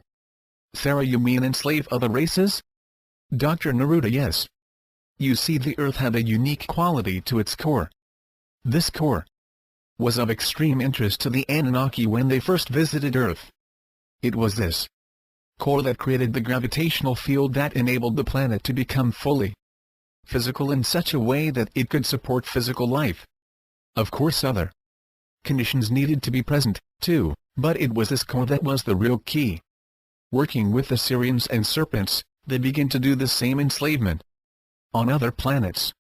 They replicated the core of Earth and engineered a method for implanting this core on other planets. They were essentially terraforming a planet by cloning and installing Earth's core. Sarah: so I guess the real question is, if you believe this, what are humans today? Are we simply more of the same? Are we human 2.0? Dr. Neruda: when I said the human uniform evolves, it does, but this evolution is on a track, a pre-programmed track. The intent was to have Anu return on a cloud. The whole second coming was going to be the staged entrance for Anu. Humanity would evolve in such a way that his re-entry into our consciousness would be understood to be a good thing. Humanity's salvation. We would all be his children, and the glory of God would be upon the earth. That was the plan. From before the time of Jesus, that was the plan. Marduk programmed the entire. Sarah: how long can these beings live? Dr. Neruda: again, the beings like Marduk or Enki or Anu are not based in space-time. They are infinite beings, meaning they have no end. They don't have an age. Neither do we. Sarah: I'm trying to wrap my mind around all of this, but I'm finding it very hard to believe that human beings are simply uniforms for a programmed existence. Dr. Neruda: let me go back to your previous question about what humanity is.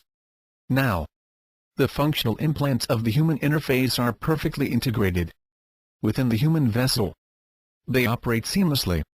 So seamlessly, we do not know that they are not us. We have no choice in a way. We think our thoughts and emotions are us, that this pastime is what our thoughts and emotions exist in. Even the thought of the God, heaven, hell, soul, masters, all of these things. They're part of the program. It is integrated in both the dimension of the earth plane and the afterlife. The afterlife is part of the deception. Sarah: tell me more about this interface and its functional implants. Dr. Neruda: the I-brain was the key element that the Anunnaki needed to design to make the functional implants operate. This is in Human 1.0. In human 2.0 it was the DNA. Once this was achieved, the Syrians could design the consciousness framework. The human, page 188. Consciousness. Human consciousness is the key to suppressing an infinite being. Human consciousness, or the triad of consciousness, is composed of three interactive layers. The first layer is universal mind or unconscious, and this forms the link between the individual human and the entire species. This layer is what enables all of us to see what everyone sees, feel what everyone else feels, know what everyone else knows.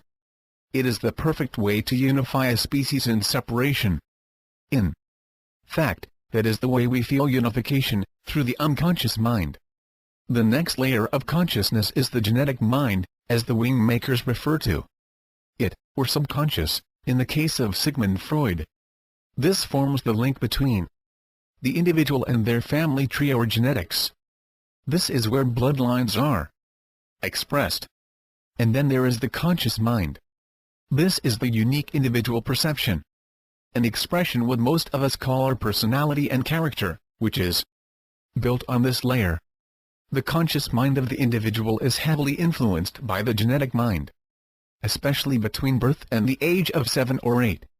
By the time the influence is all-encompassing.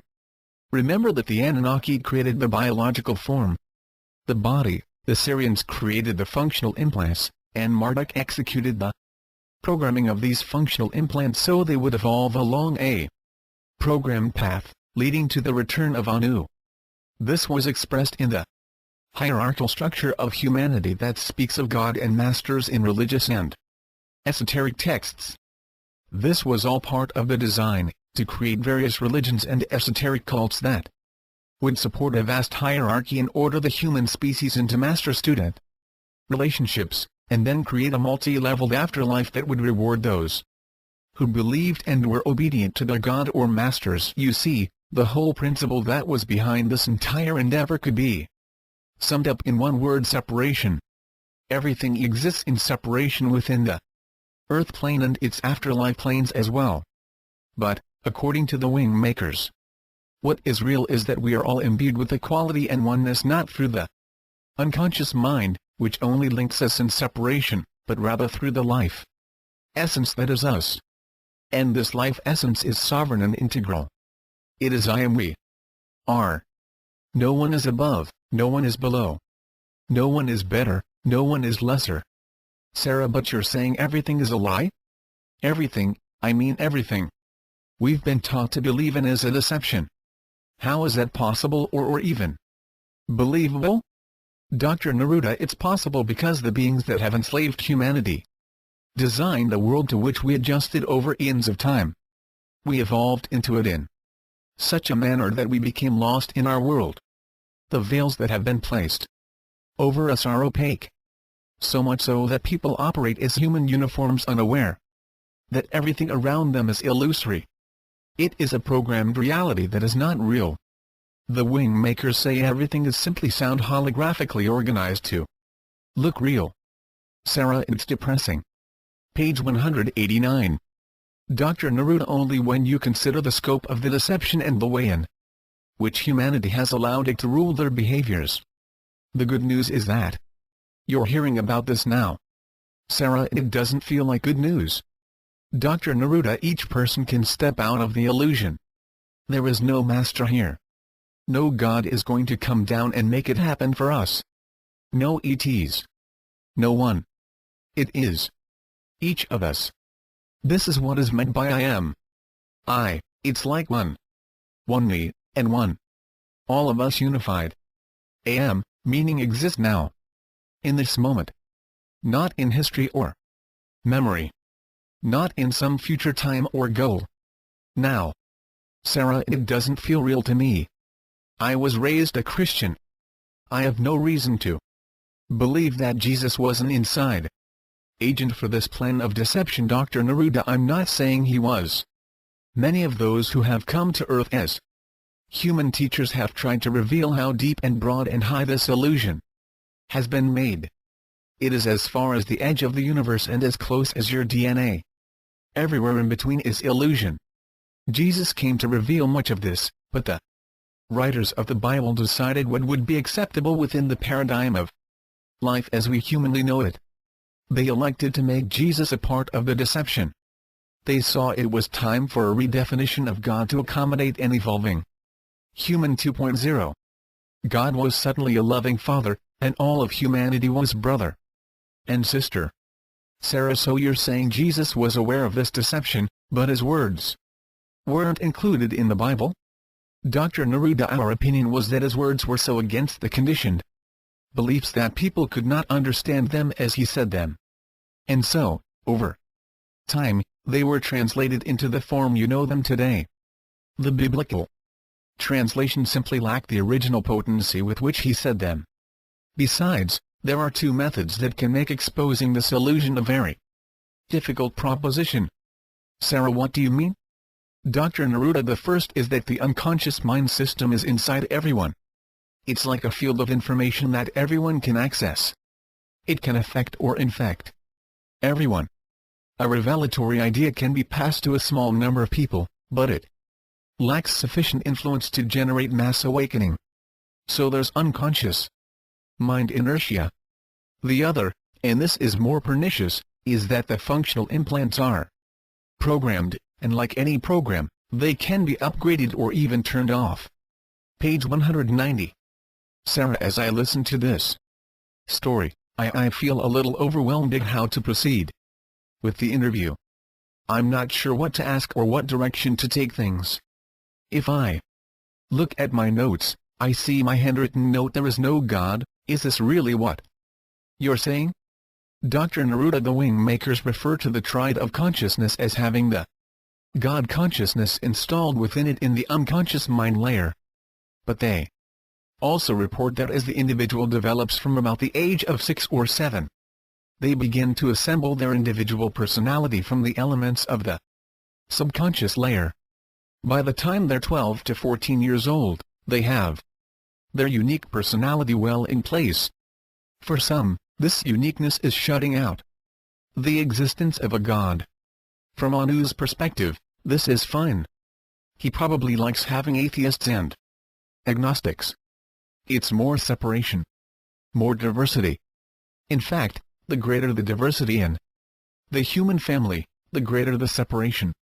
The greater the separation, the easier it is to keep the program of enslavement intact.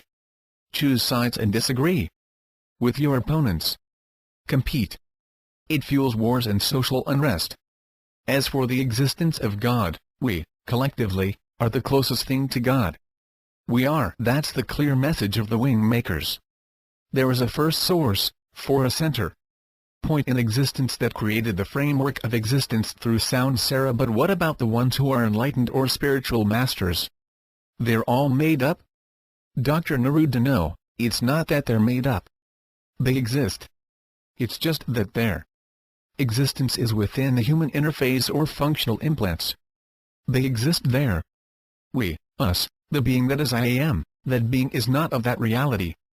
It doesn't really exist inside the holographic stage that was created by interdimensional beings millions of years ago. Rather, it is being used as a power source that animates the human interface or uniform. Over time, we've spiraled deeper and deeper inside of this created world, complete with its afterlife and different planes of existence. You could look at it this way: Anu installed a program inside the human 2.0, and in this program, humans would evolve from knowing absolutely nothing about the world, to knowing God. Humans were designed to have God consciousness, meaning, to have the same understanding and awareness as Anu.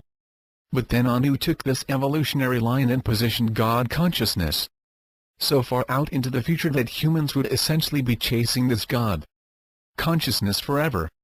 They'd be chasing shadows, because until they awaken from the deception, the only God that exists in the world is Anu. Once awakened as I am, we are the sovereign integral, a human being. Lives as an expression of this consciousness. According to the wing makers, no one has achieved this at this time. It is, however, our future to live in this consciousness in a human instrument. Sarah, no one has done this. You mean anywhere? The wing makers refer to first source as the creator of the life essence. Page 191. Dr. Neruda: on this plane, Earth, no one has done this. But remember, the wing makers are human in a future time. They have returned to our time to crack the shell open a bit. They have traveled to our time to remind us of what they discovered. They left this enslavement, so we will do it. Sarah: but you already said that space-time is an illusion. Dr. Neruda: that's true. It is, but it's hard to imagine that the universe in which we exist is really a hologram projection that was programmed inside our unconscious mind, and we're really inside this hologram, wearing a human uniform that was outfitted to perceive only this hologram. The wing makers say that the real world is sound. Everything is sound and resonance of sound. Everything we have in our human uniform for sensing our universe is millions of years of evolutionary design to tune into that hologram, and only that hologram. Sarah: how does that hologram extend beyond this physical world then? You said even the afterlife is part of it. Dr. Neruda: there are many aspects to the afterlife. There is God, first and foremost. There is the light of illumination. There is the universal spirit and individual soul. There is a hierarchy of angels and masters. There is the concept of karma and reincarnation, or sin and salvation. The concept of heaven and hell. The concept of the chosen. The concept of an ascension path. The concept of the Book of Records or Akashic Records. All of these concepts were designed into an upgrade of the human 2.0 interface. Certain human beings are programmed to find these concepts in their unconscious mind layer and share them. As a result, religions sprout. Philosophies rise, sometimes in support of the religions, sometimes in contradiction. Esoteric cults rise. All the while the human being remains lost. It remains muddled in its illusion. Everything tied to an empty promise in a belief, and in all those beliefs, one thing remains constant: separation. The program is vast in its reach, and the Anunnaki, once they had mined sufficient gold, had an entire race of beings enslaved. Anu, along with his allies in the Syrian and Serpent races, decided it would be best to turn the human 2.0s into a worthless creature that forever sought enlightenment through belief. And who do you suppose would provide the things to believe in? Anu and Marduk. Everything became learning lessons. The earth was a schoolhouse. If you learn your lessons, you won't have to keep incarnating. Learn, learn, learn. But what are you learning? You're learning to believe in the afterlife, as it was described and prescribed by Anu and his designers. You're learning to don your human uniform obediently. You're learning to discern how humanity is different. You are learning to link every self-image you have to the world of 3 dimensions, while hoping there is more after death. The sober reality is that after you die, the being inside you is met by a guardian who will take you to your destination, based mostly on your deeds in this life. However, most beings are taken to a life review where you face your life in every detail, and based on that experience an authoritative figure will prescribe your next life options for reincarnation. You page 192 are essentially recycled into the same program with a new mother and family, and a programmed life path is laid out for you to follow. The afterlife program and process is all part of the master program to retain the enslavement of the beings. Remember, we're interdimensional beings, meaning we exist in 3D and the higher planes. It's just that these higher planes are designed by the Anunnaki. They are not of the real dimensional planes. Otherwise, we would die, discover who we really are, and we would never reincarnate, or if we did, we would tell everyone on Earth that this is all an illusion. Sarah: why? Why do it this way? It doesn't make sense. Dr. Neruda would begin as an experiment in 3-dimensional exploration. From a higher dimensional reality became what is here. Every human being will confront this reality eventually. It cannot be avoided. We can agonize about the lack of fairness or ask why, But whether it makes sense to you doesn't change the fact that we live in a world of design separation. Divide and conquer. The wing maker's right of the tone vibration of equality. Dr. Neruda pulled out some papers at this point.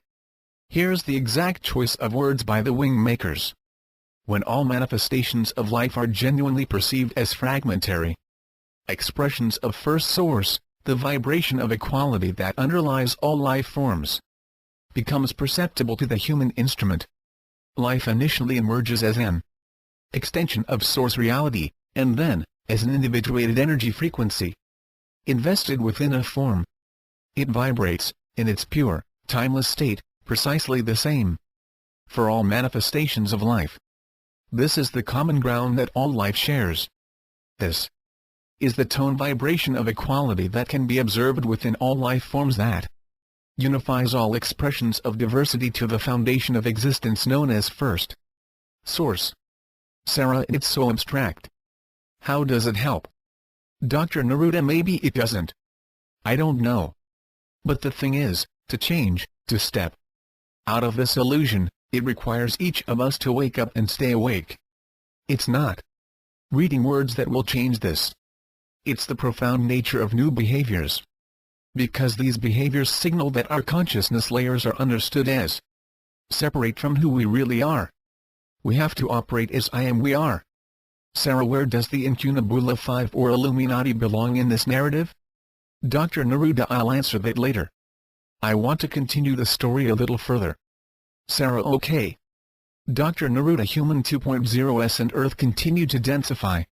We become increasingly three-dimensional. We are actually denser now than we have ever been in terms of physicality. There was a time, about 40 years ago, when we thought alien races were actually leaving 5 in the triad of power. The Incunabula is the capstone, also known as the capstone of the elite. Page 193.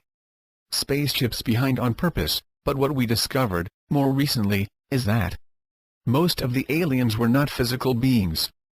They were observing Earth, and their spaceships actually became entrained by the gravitational circuits of the Earth's core, which caused their spaceships to materialize in three-dimensional space. Because many of the materials used in the ship's construction had chemical properties, they were prone to densification when exposed to Earth's atmosphere. Sarah, you mentioned the Earth's core as being the cause of all of this. What's so special about it? Dr. Neruda, the magnetic fields associated with Earth's core are unique. They are, in the words of the wing makers, alive. We can only assume that alive is an aspect of intelligence. The point in this, however, is that everything's densifying. It is compressing. It is compressing for a reason. The old systems can fall in unison when density reaches a certain critical mass. And that is what will happen. Sarah, when? Dr. Neruda, all I can say is that it is soon. I don't want dates and times associated with it, Sarah, but do you know? Dr. Neruda, we know a range. Sarah, more than 10 years? Dr. Neruda, yes. Sarah, more than 20 years? Dr. Neruda, all I will say is that the wing maker's term for this is SIN, or the Sovereign Integral Network. SIN is the definition of the new system. They said it can come in an instant once the right conditions are in place. What is unclear is how SIN develops after the Grand Portal and Human 3.0. Sarah, that's the first time you've mentioned Human 3.0. What is it? Dr. Neruda, if human beings are trapped in a prison of illusion, as Human 2.0s, and their interface to the holographic universe is the reason for their being trapped, then a new model needs to step forward. Human 3.0 is this new model. It is the formula of self-realization. It is stepping out of the constructed universe, or reality, and living as a self-expression of I am we are. Human 3.0 is the Sovereign Integral. I call it Human 3.0 SI. You see, the Grand Portal is a way to synchronize humanity to a new inception point where it is living in the expression of oneness and equality, sovereign and integral, I am and we are. It is a way for humanity to move from separation, which was its previous page 194. Inception point, the one that generated Human 1.0 and 2.0. Human 3.0's I will have a new inception point, and the reason for the grand portal was to enable synchronization, because how can you have a network of equality and oneness if the beings were not synchronized? Sarah, what is soul, then? Dr. Neruda, soul is an idea or paradigm that has become part of the human reality program. Soul is the part of you that contains all memory of your existence as a human 1.0 and 2.0. For most of us, this is a vast repository far too large for the consciousness framework to deal with. So the soul holds this information for each individual being. Soul is a paradigm of infinite expression within a finite reality. But you can't be infinite in a finite reality if that reality is a programmed reality. So soul is not the life force that powers the human consciousness. That is the sovereign integral. That is what each of us is when we are stripped naked of all illusion, of all deceptions, of all limitations, of all veils, of all functional implants, including the soul. It is the redefinition of human identity and expression as I am we are from a human perspective. The wing makers do not see humans as lesser entities, but simply beings with inception points that enslave them. It is not a judgment that humans are worthless or bad or sinful or weak or needy.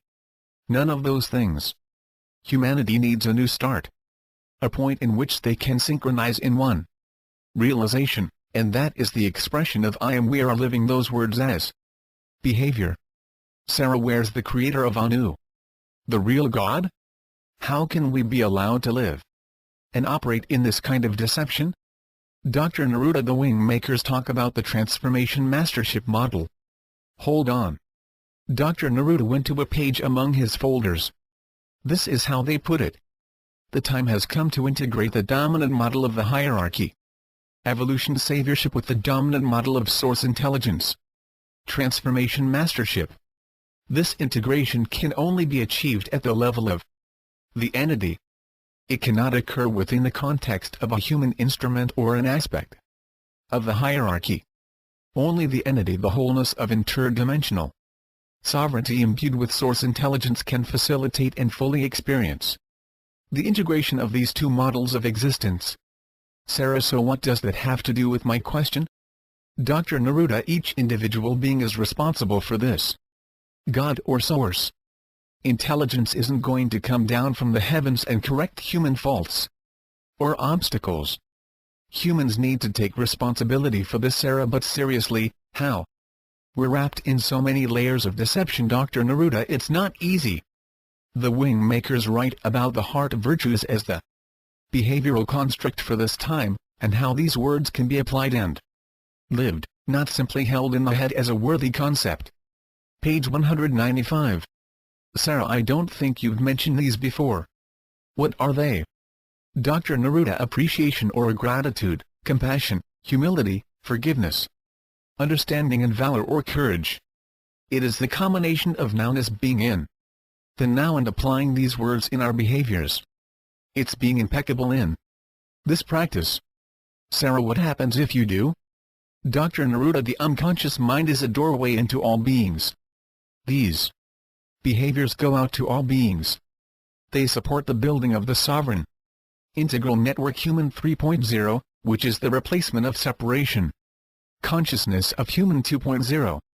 So this is the application of insertive behavior, which is to say, I will insert these behaviors in my nowness. They will become the palette of my behavioral choice. The other half of this equation is the resistive behaviors, and these are withdrawing and stopping behaviors that support separation and deception. These are active resistances. Saying no to behaviors of your own and others without judgment. Again, whether you operate in the insertive or resistive behavioral mode, you are affecting the whole. You either support oneness and equality, the I am we are, or you support separation and deception, also known in our reality as the status quo. The starting point of behavior or expression is in the now. This is the creative nerve center. Every single now is a potential to support oneness and equality, and this world and help birth the Human 3.0 and the Sovereign Integral Network. Sarah, how long? I mean, how long will this take? Dr. Neruda, the Grand Portal enables the Sovereign Integral Network. The wing makers suggest that around 2080, conditions should be ideal for this Human 3.0 to reveal itself. But they also stipulate that it could happen sooner or later.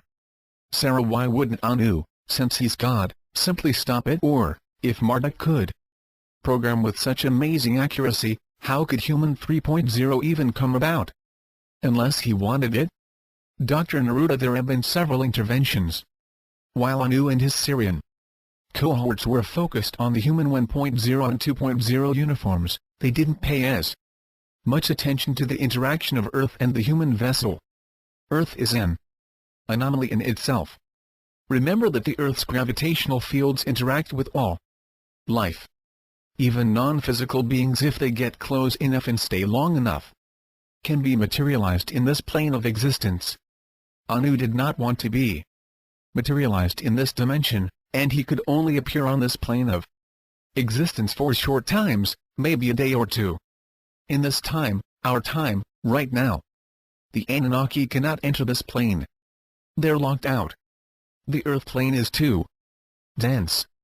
So that is one reason Anu's ability to interact directly with his creation has been curtailed.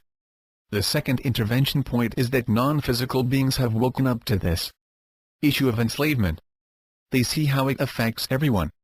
It was permitted in part because the page 196 Anunnaki and their alliance partners were strong and threatening to many other races and beings. However, this notion of enslaving infinite beings, as a concept or inception point, was infecting all of existence. It was a fear-based, separation-based idea that beings eventually began to see as a degenerative force to existence. The native state of existence, which includes spacetime and non-spacetime expressions, is oneness and equality. Obviously, enslavement is only possible in a separation-based paradigm. The third intervention point is the wing makers. They were the part of humanity, also known as the Atlanteans, but even before the Atlantean race, they existed in a pure state genetic template, and eventually these genetics were used by Anu to create in part the Human 1.0 and Human 2.0. Although with the 2.0 version, it was less pure, because Anunnaki and Syrian genetics were introduced, among others. But the point I'm trying to make here is that the wing makers, as a future expression of Human 3.0, have entered our spacetime, and have begun to crack open this prison reality. The fourth intervention point is each of us practicing the sovereign integral process. Sarah, I presume the Incunabula and Illuminati have something to say about this whole Human 3.0 plan. Am I right on that? Dr. Neruda, yes. The Triad of Power, however you want to define it, in terms of titles, is programmed to create their own Human 3.0. This version will be predicated on the convergence of technology in support of biological enhancements that make the human vessel even more of a welcoming environment for the functional implants. The goal is to make an infinite human on the Earth plane, infinite by virtue of immortality. The fusion of human and technology, or what some call transhumanism, is the goal. So, Human 3.0 for the Triad of Power is very different from Human 3.0 SI, as envisioned by the wing makers. You see, transhumanism is separation. It says we are frail, weak, finite, brutish, diseased, incomplete. All of these ideas for technological implants and cognitive enhancement were parts of the ACIO agenda. Sarah, the ACIO was building Human 3.0? Dr. Neruda, yes, certain key aspects of the transhumanist model. Not the SI version. You see, the whole idea of transcending is linked to the inception point of separation. It is the I Am Supreme model. It says, the human vessel can be and should be enhanced in such a way that the functional implants can live forever. There are several things missing, according to the wing makers. 1. The unconscious mind cannot contain the data streams of a continuous species, and 2. The search for who we are, as the true source of life, will only be further obscured by technological enhancement. The realization of I am we are is not a technological realization, nor is its manifestation accelerated by or through technology, at an individual level. It is a self-learning and behavioral process. Nothing more, nothing less. Page 197. Sarah. So transhumanists want to transcend human suffering, ignorance, and mortality through technology, and the OSIO 6 was providing some of the technology to do this, but who would have access to the technology? Dr. Neruda, the elite, of course. It would only accelerate and accentuate the separation. It is simultaneous empowerment and disempowerment. The economic models for the transhumanist diffusion, as it was called in the Labyrinth group, were not widely considered, the Incunabula being the only exception. Sarah, you mean they actually wanted to build a plan that made the transcending technologies available to everyone?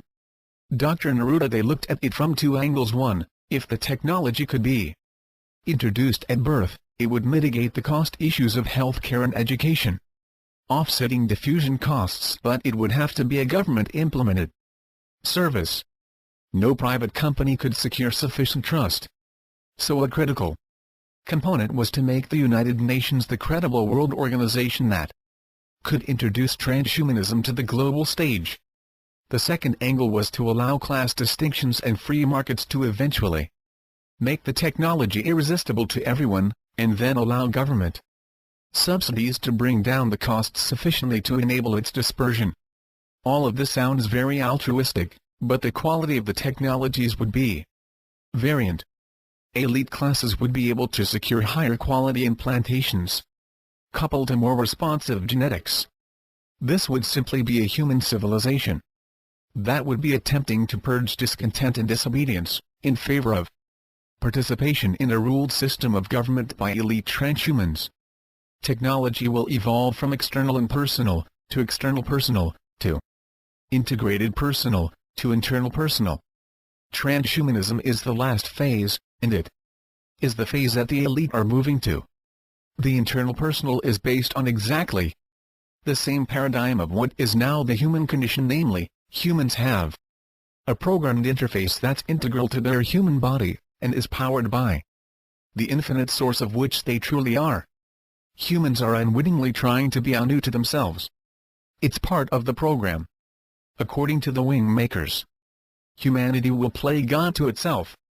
It will try to engineer a better human and a better civilization. It will do this because it can't imagine how humanity can save itself through simple behaviors and the realization that these behaviors can make. They will do it because they are programmed to become integrated with technology. This is the path that the wing makers seek to avert.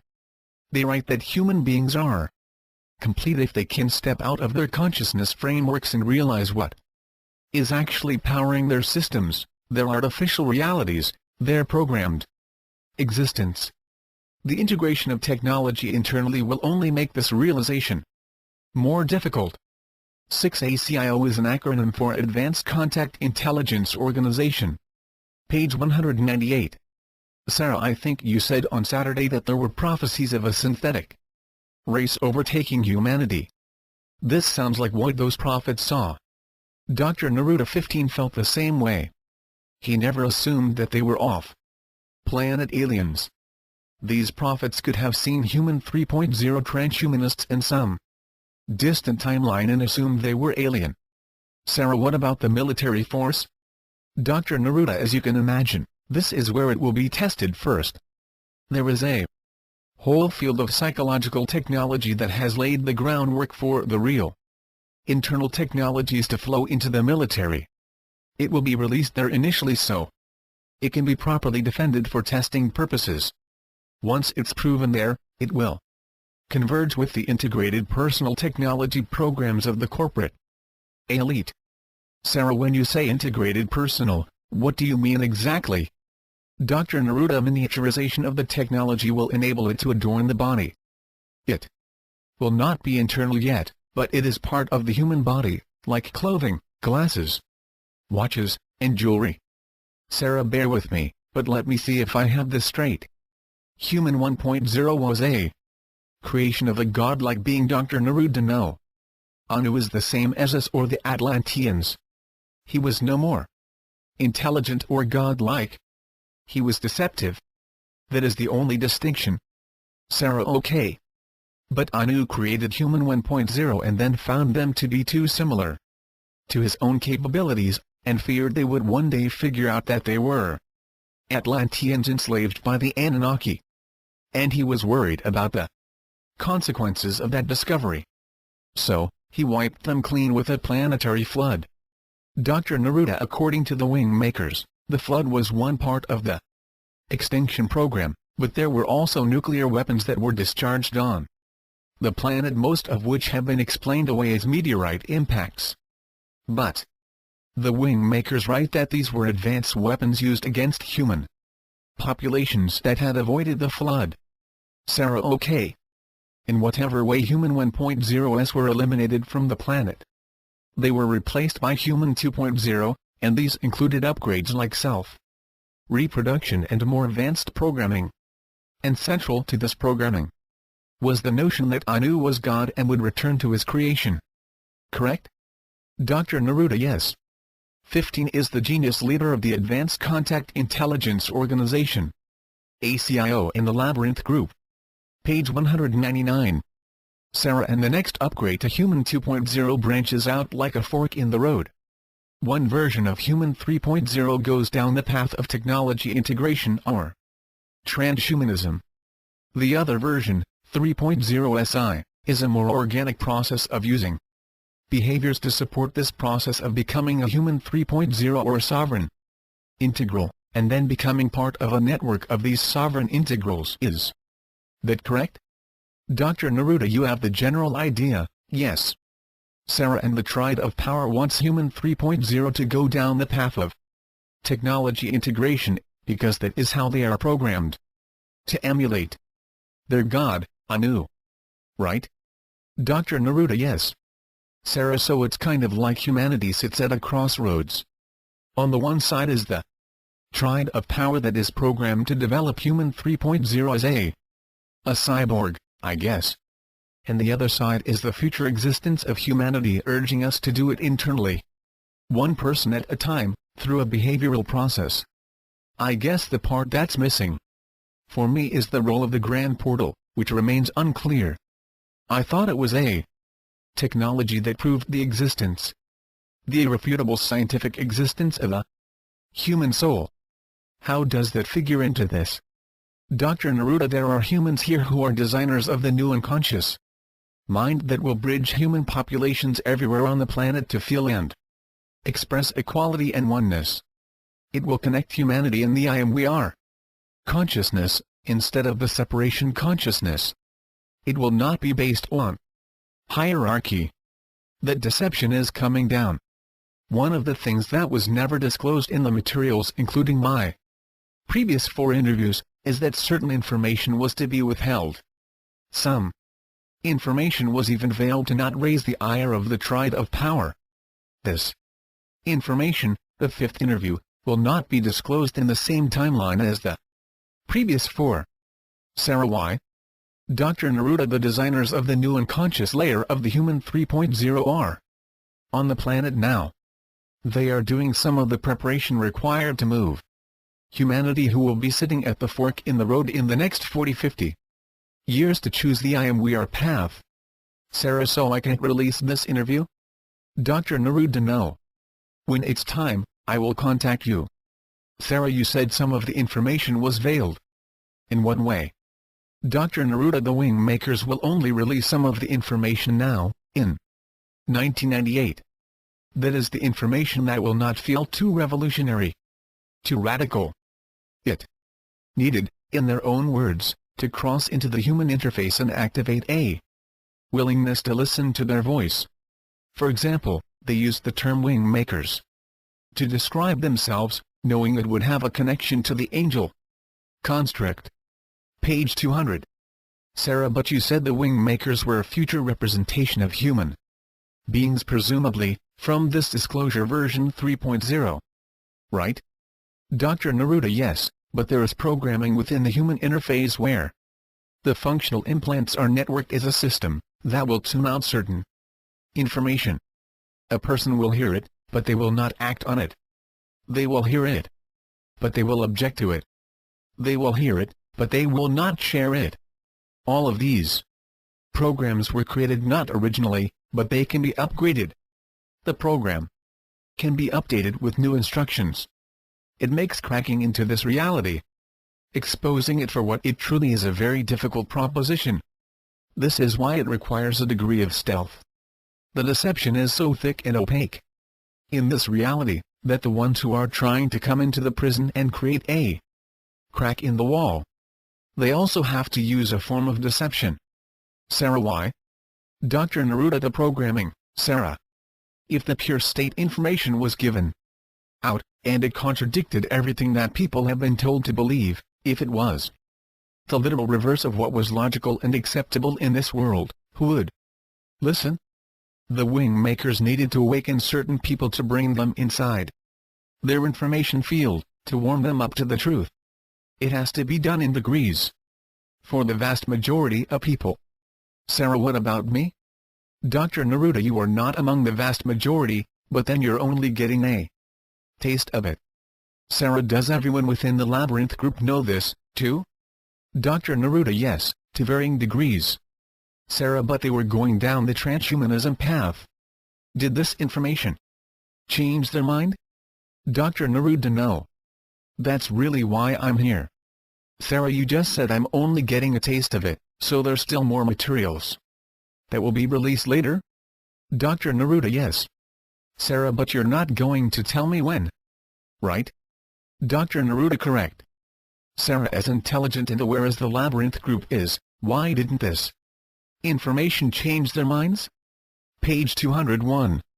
Dr. Neruda, I had the benefit of having direct interactions with the wing makers. None of my peers did. This was the difference in my willingness to act on the information, and not simply consider it as a contradiction to my invested reality. Sarah, this is fucked up, isn't it? Dr. Neruda, what part? Sarah, all of it. It's all fucked up and we did it. Dr. Neruda, whatever it is, it's important to know what's behind the deception. To look with sober eyes on the truth. It may not be a beautiful picture, to be sure. But how else do you realize your own truth until you know the truth of the big picture? So, however screwed up it seems, it is an inception point for the individual to redefine themselves. Would you rather stay in the illusion of a soul in a human body that will be saved by God, ascend into heaven and hang out with angels who strum harps? That whole idea is repulsive once you know this. That picture is based on separation, selfishness, lack of empathy and understanding. Or, you can simply say it's all a big illusion, including the notion that we are infinite beings, and that when you die, you're done. The part of this new picture that is promising is that we exist infinitely despite the fact that we have been suppressed and enslaved. We also can play a role in supporting this redefinition of the human being through our thoughts and behaviors. And maybe most importantly, we have the wing makers, our future selves, providing us with evidence that we are prevailed. When I first read these materials, these were the things that provided some sense of hope, and I share them with you, for what it's worth. Sarah, thanks. All of the things that you told me in the first 4 interviews. With this new information, does it change it? Dr. Neruda, yes. Everything is affected by this. Sarah, give me an example. Dr. Neruda, Sunday night I mentioned LERM, or the light-encoded reality matrix. LERM is what the Labyrinth group thought was God in terms of proof. But what was really discovered was the essence of Anu and how he operates in this reality is an all-encompassing observation field that is inside our consciousness interface to this reality existence called Earth. LERM is Anu projected. Sarah, what about ETs? Don't they know about this, and can't they intervene and save us from this situation? Page 202. Dr. Neruda, remember, Everyone inside our universe is part of this deception, whether they know it or not. There are four classes of beings. 1. Those who know the deception and are actively supporting it. 2. Those who know about the deception, but are unwilling to do anything about it. 3. Those who don't know the deception and are unknowingly supporting it. And 4. Those who know about the deception and are actively trying to step out of the deception and engineer a process for everyone else to do the same. That's it. It doesn't matter if the being is physical or non-physical. Everyone falls into one of these four categories everywhere in our universe of existence. The beings in Group 3 are waking up. Some of them understand that the deception in one part of the universe infects all. It requires corrective action. It requires collective understanding to ensure that it will never happen again. Sarah, how can everyone in this universe be a part of this deception? I don't understand. Dr. Neruda, our entire universe is created. I'm not saying it is the universe. I'm saying that what we call the universe, as far as we can observe, is part of the hologram implanted within our consciousness framework and human interface. Our mind consciousness established the spatial-temporal relationships of everything we see, and as I said, this is part of our program. And this includes the universe. Why do you think that our best minds on the planet cannot define consciousness, let alone the subconscious and unconscious mind? It is programmed this way. Anu did not want us to figure it out. We'll look at neural information and decide it can be sliced 1,000 different ways, but it still doesn't explain how it's experienced. As Aristotle said some 2,300 years ago, to be conscious that we are perceiving is to be conscious of our own existence. That is a good description of I am.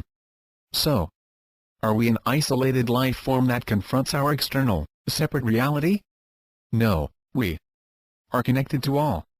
That is why I am we are as the critical inception point for our identity. Any being that does not confirm their belief in this, is not aware of reality. It doesn't matter where they exist or what vessel they wear. It doesn't matter if they want to save humanity. They must first act from this inception. The universe, as immense as it appears, is a hologram inside a programmed existence which every human being agrees is reality. That agreement informs the unconscious mind, again, a part of the human interface that Anu created, and collectively we all see our world the same way, more or less. We have been told there are trillions of planets with life. That the universe is abundant with life forms in various dimensions, but what we know is here. 1. Earth. The tangible, visible Earth. Are there other beings? Of course. I've seen them. Will they save humanity? They can't. They can only support. It isn't about anyone or anything saving us. It is about a redefinition process that can only occur within each individual entity. It isn't about being beamed up or ascending to some higher, protected dimension. This will be done in the physical body as human beings, by human beings, for human beings. Page 203. Sarah, I know the interview on paper won't show a hint of how you just delivered that last answer, but I wish it could. I think it helps to see it. Dr. Neruda, the words are enough. Sarah, why you? Why do you suppose you can interact with the wing makers? And were asked to release this information? Why didn't they interact with 15(2)? Dr. Neruda, first of all, it isn't just me. However, within the Labyrinth group, they selected me for reasons that I had a certain resonance to their information that others within the Labyrinth group lacked. In terms of releasing the information, perhaps I was the only one who would go to the extreme of defecting from the ACIO to make this information available. I don't look at myself as unique in the sense that I am the only one involved in getting this information out. There are others, many others, both physical and non-physical, who are assisting in this transformative process. The wing makers refer to it in their philosophy papers as the two portals. Sarah, I've only heard you speak of the Grand Portal. I assume it's one of the two portals. Dr. Neruda, yes. The grand portal will be released in the Wingmaker's literature as the irrefutable scientific discovery of the human soul, and in a way, that's true. But it's not the whole story. The two portals are defined as the crack and the wall demolition. Sarah, I hope you plan to explain that. Dr. Neruda, yes. Well, the crack is the first portal. It is the portal between worlds. It is a human, and that's about all I know at this time. Sarah, a human who does what? Dr. Neruda, that can step between worlds. I realize that thousands of people, even famous people, have claimed to have visited heaven, but according to the writings of the Wingmakers, it is not true. They have wandered into the astral world, which has many dimensions, but this astral world is part of the creation of Anu, in terms of our programming. Our true dimensional existence is not of Anu's creation or formulas. The human portal will be a communication portal between our origins, as a race of infinite beings, and this world, the hologram of deception. Sarah, what about the wall demolition, as you called it? Dr. Neruda, the grand portal is the wall demolition. That's when the wall comes down through the efforts of all beings that are undergoing the sovereign integral process. And this makes it possible for all human beings to step forward into their infinite self or life essence. Page 204. Sarah, so the sequence is first the human portal and then the grand portal? And from a timing perspective, what can you say about it? Dr. Neruda, the human portal anchors the inception point on Earth for the grand portal. It will come in about 10 years. The grand portal, about 70 years after that. Those are the rough time frames I've been given, but always with the stipulation that these times can shift and change. Sarah, what does science say about this? Dr. Neruda, science in terms of what? Sarah, I mean the whole notion of the universe being a hologram or illusion created inside our head. Dr. Neruda, science is not able to explain it. The countological nature of the universe in terms of quantum behavior is impossible to explain. Some scientists have relented to explaining it all away as hidden variables.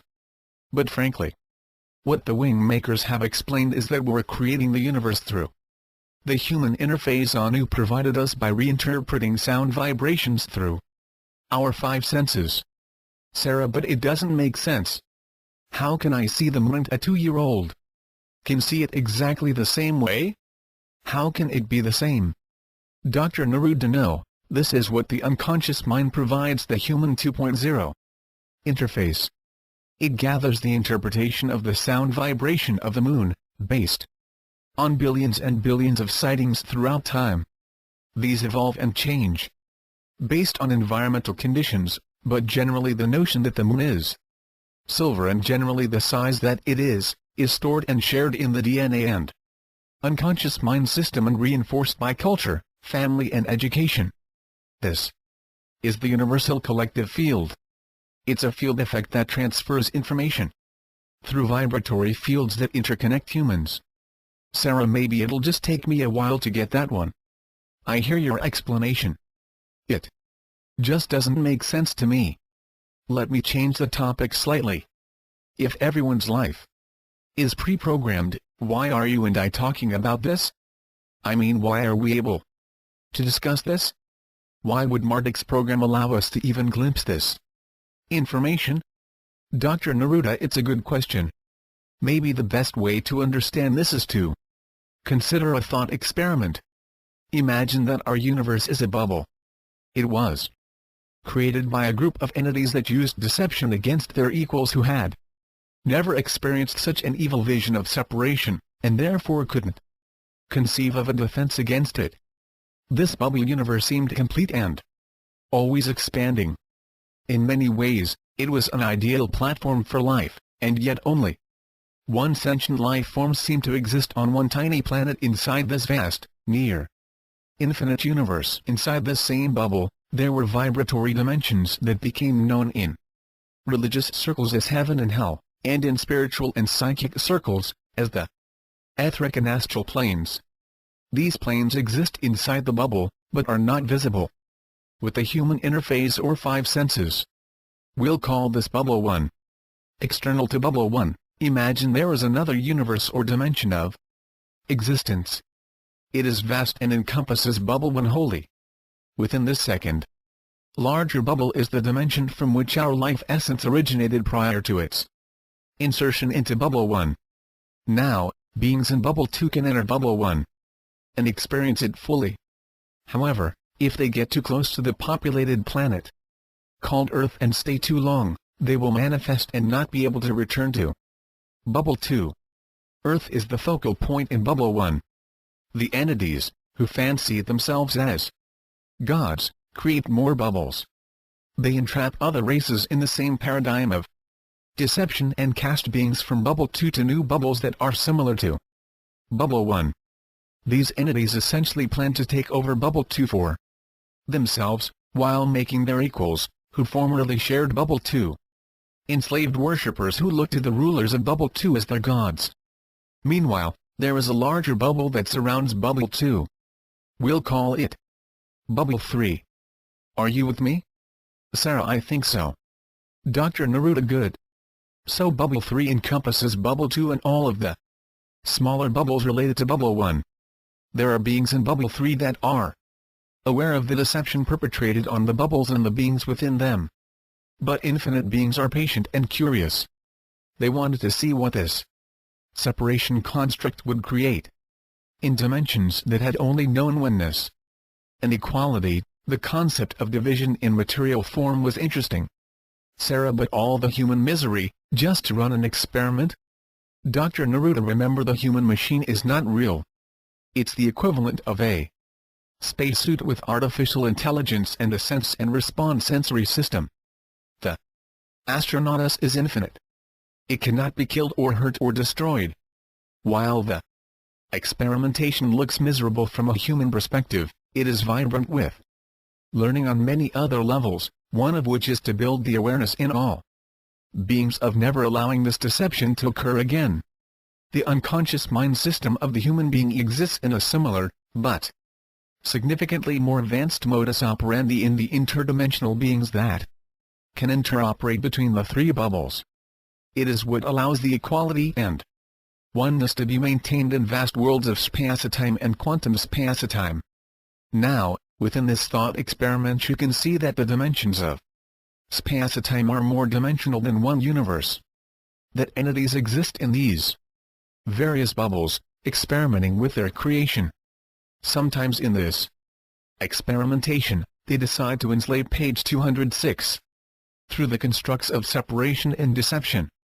This occurs with issues that human beings can relate to, like scarcity, preservation of a race, unintended consequences of decisions, service to self instead of service to truth.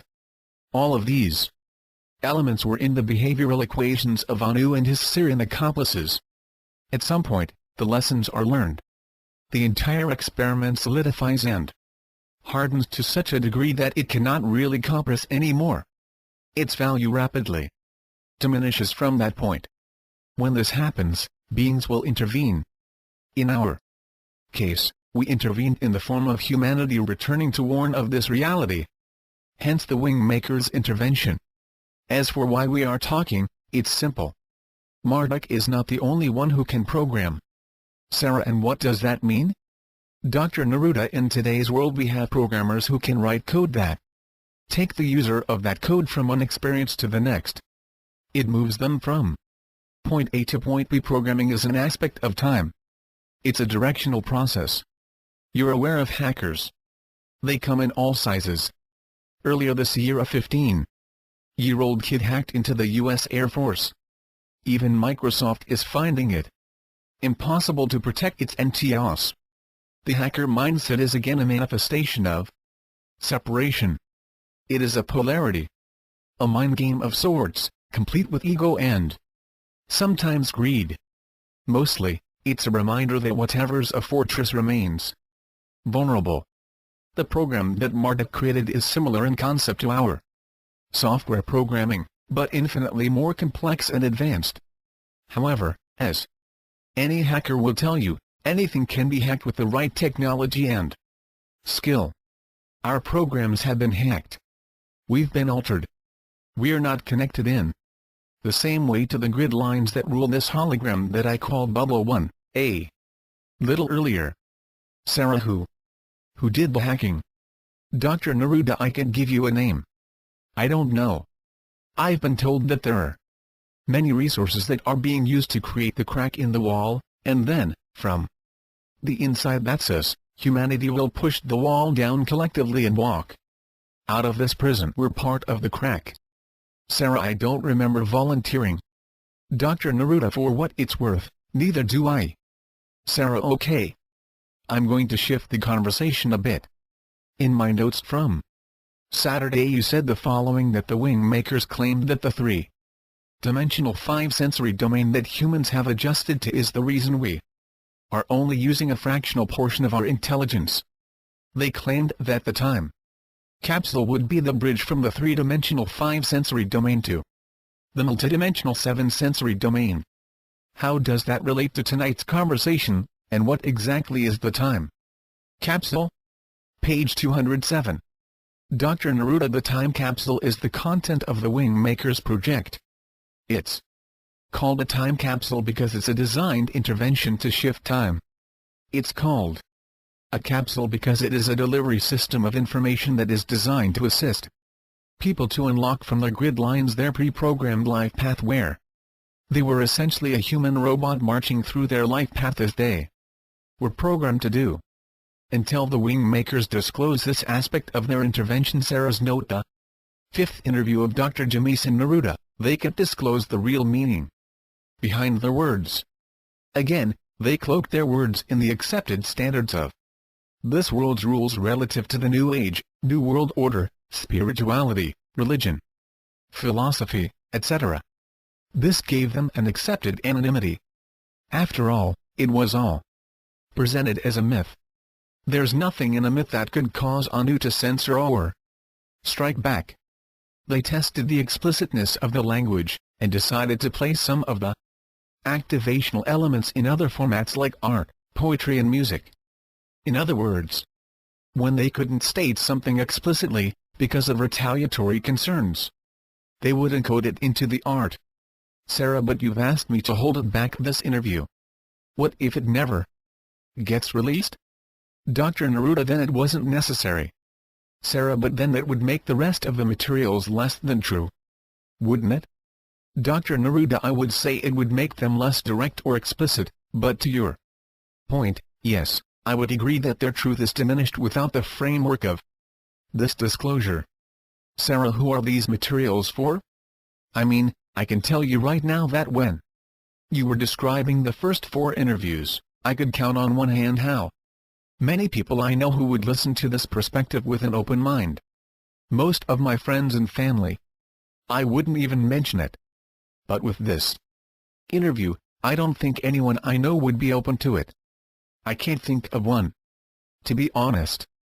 Dr. Neruda, I understand the number of people who show up to look through the crack in the wall will be very small. In terms of the whole population, a tiny fraction. But the real definition of the grand portal is that enough people will look through the crack and recognize there is much more to reality's existence, and they will work collectively to push down the wall.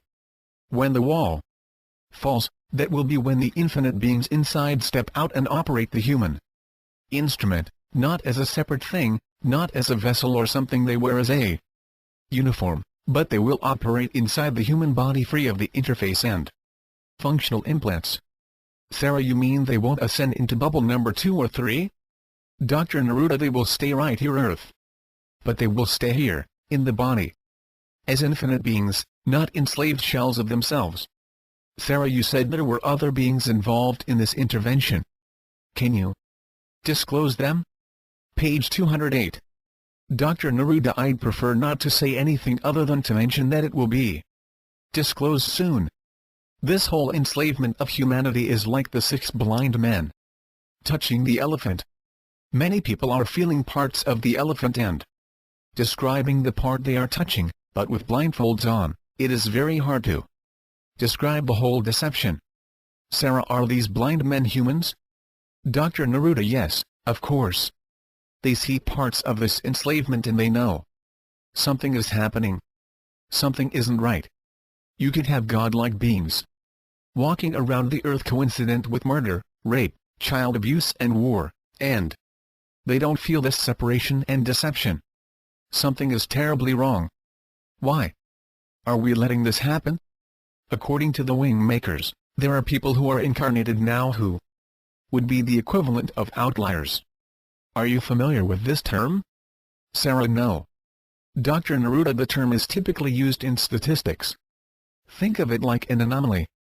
A person has what is called a transient malfunction to their interface, but in this malfunction, they are able to see through the crack. It might only last a second or two, but they glimpse what is behind the walls. And again, I'm not talking about the astral plane. That's just a more rarefied plane of the hologram of deception. People with these transient malfunctions often end up being diagnosed autistic, or in extreme cases, are considered schizophrenic, but because the malfunction is transient, they slowly merge back into the human hologram and lack the contextual meaning of what they saw anyway. They learn to forget. The program draws them back in. But before they forget, before they return to normal beliefs, before they are drugged or quarantined, they share their experience to the unconscious mind. And this begins to express itself through culture.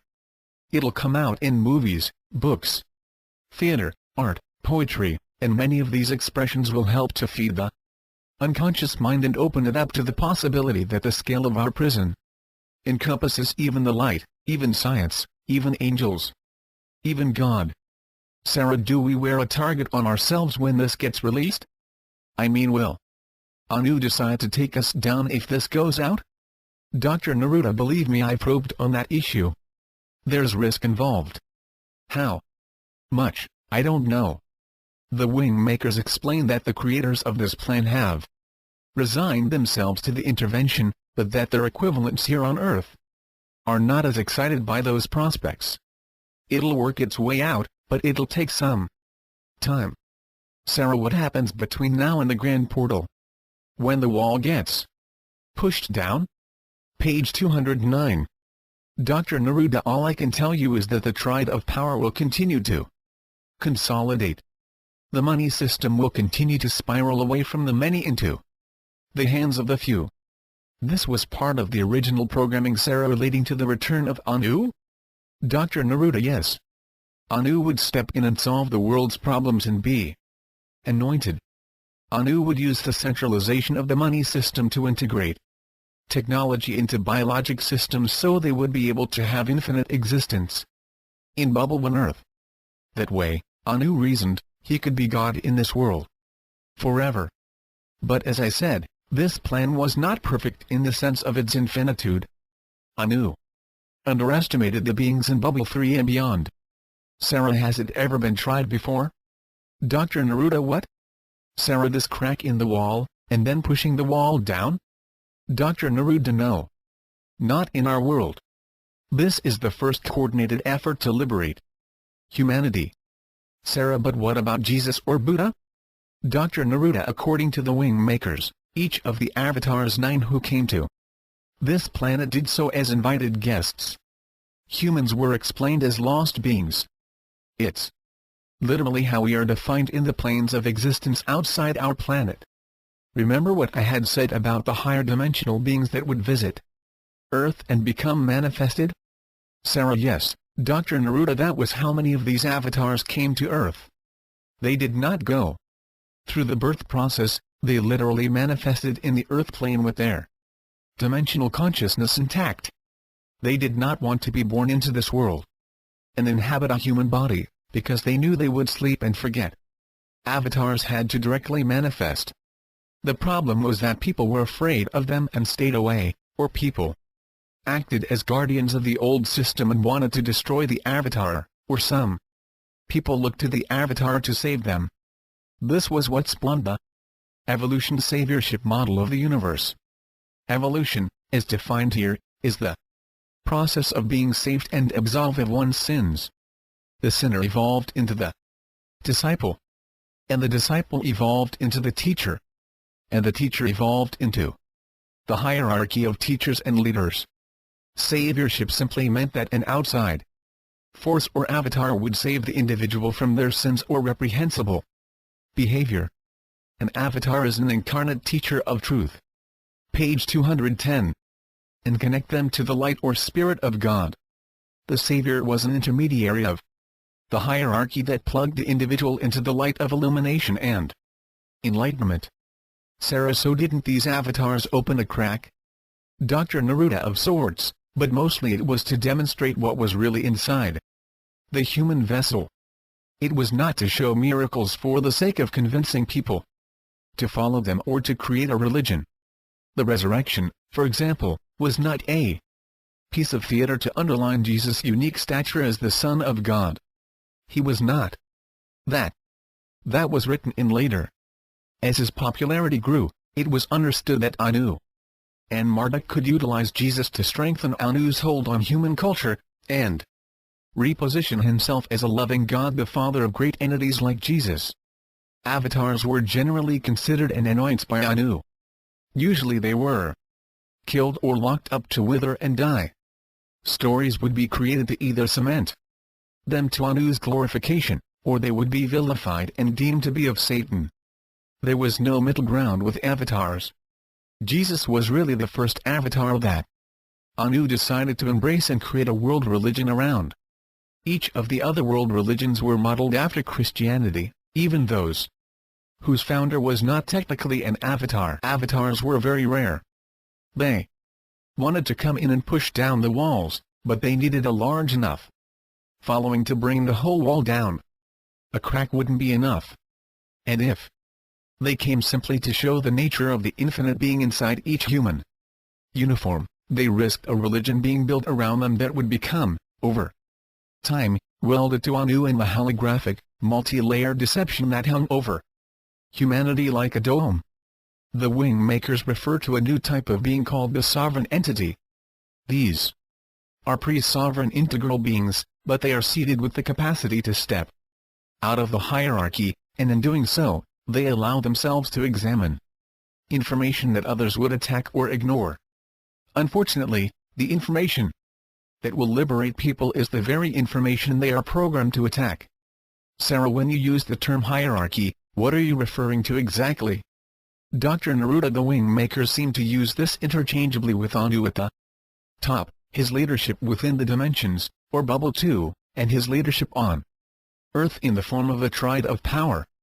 Collectively, this is the hierarchy. Sarah, can you help me understand how it is that no one knows about this? I mean, out of 6,010,000,000 people that walk the earth now, and I don't know how many over the whole history of mankind, but it must be, I don't know, about 100 billion or so. How could it be disguised? Dr. Neruda, that's how many life expressions, perhaps, but not beings. The total population of Earth in 1998 was approximately 6 billion, which was when this interview was conducted. Page 211. Sarah, because of reincarnation, right? Dr. Neruda, yes.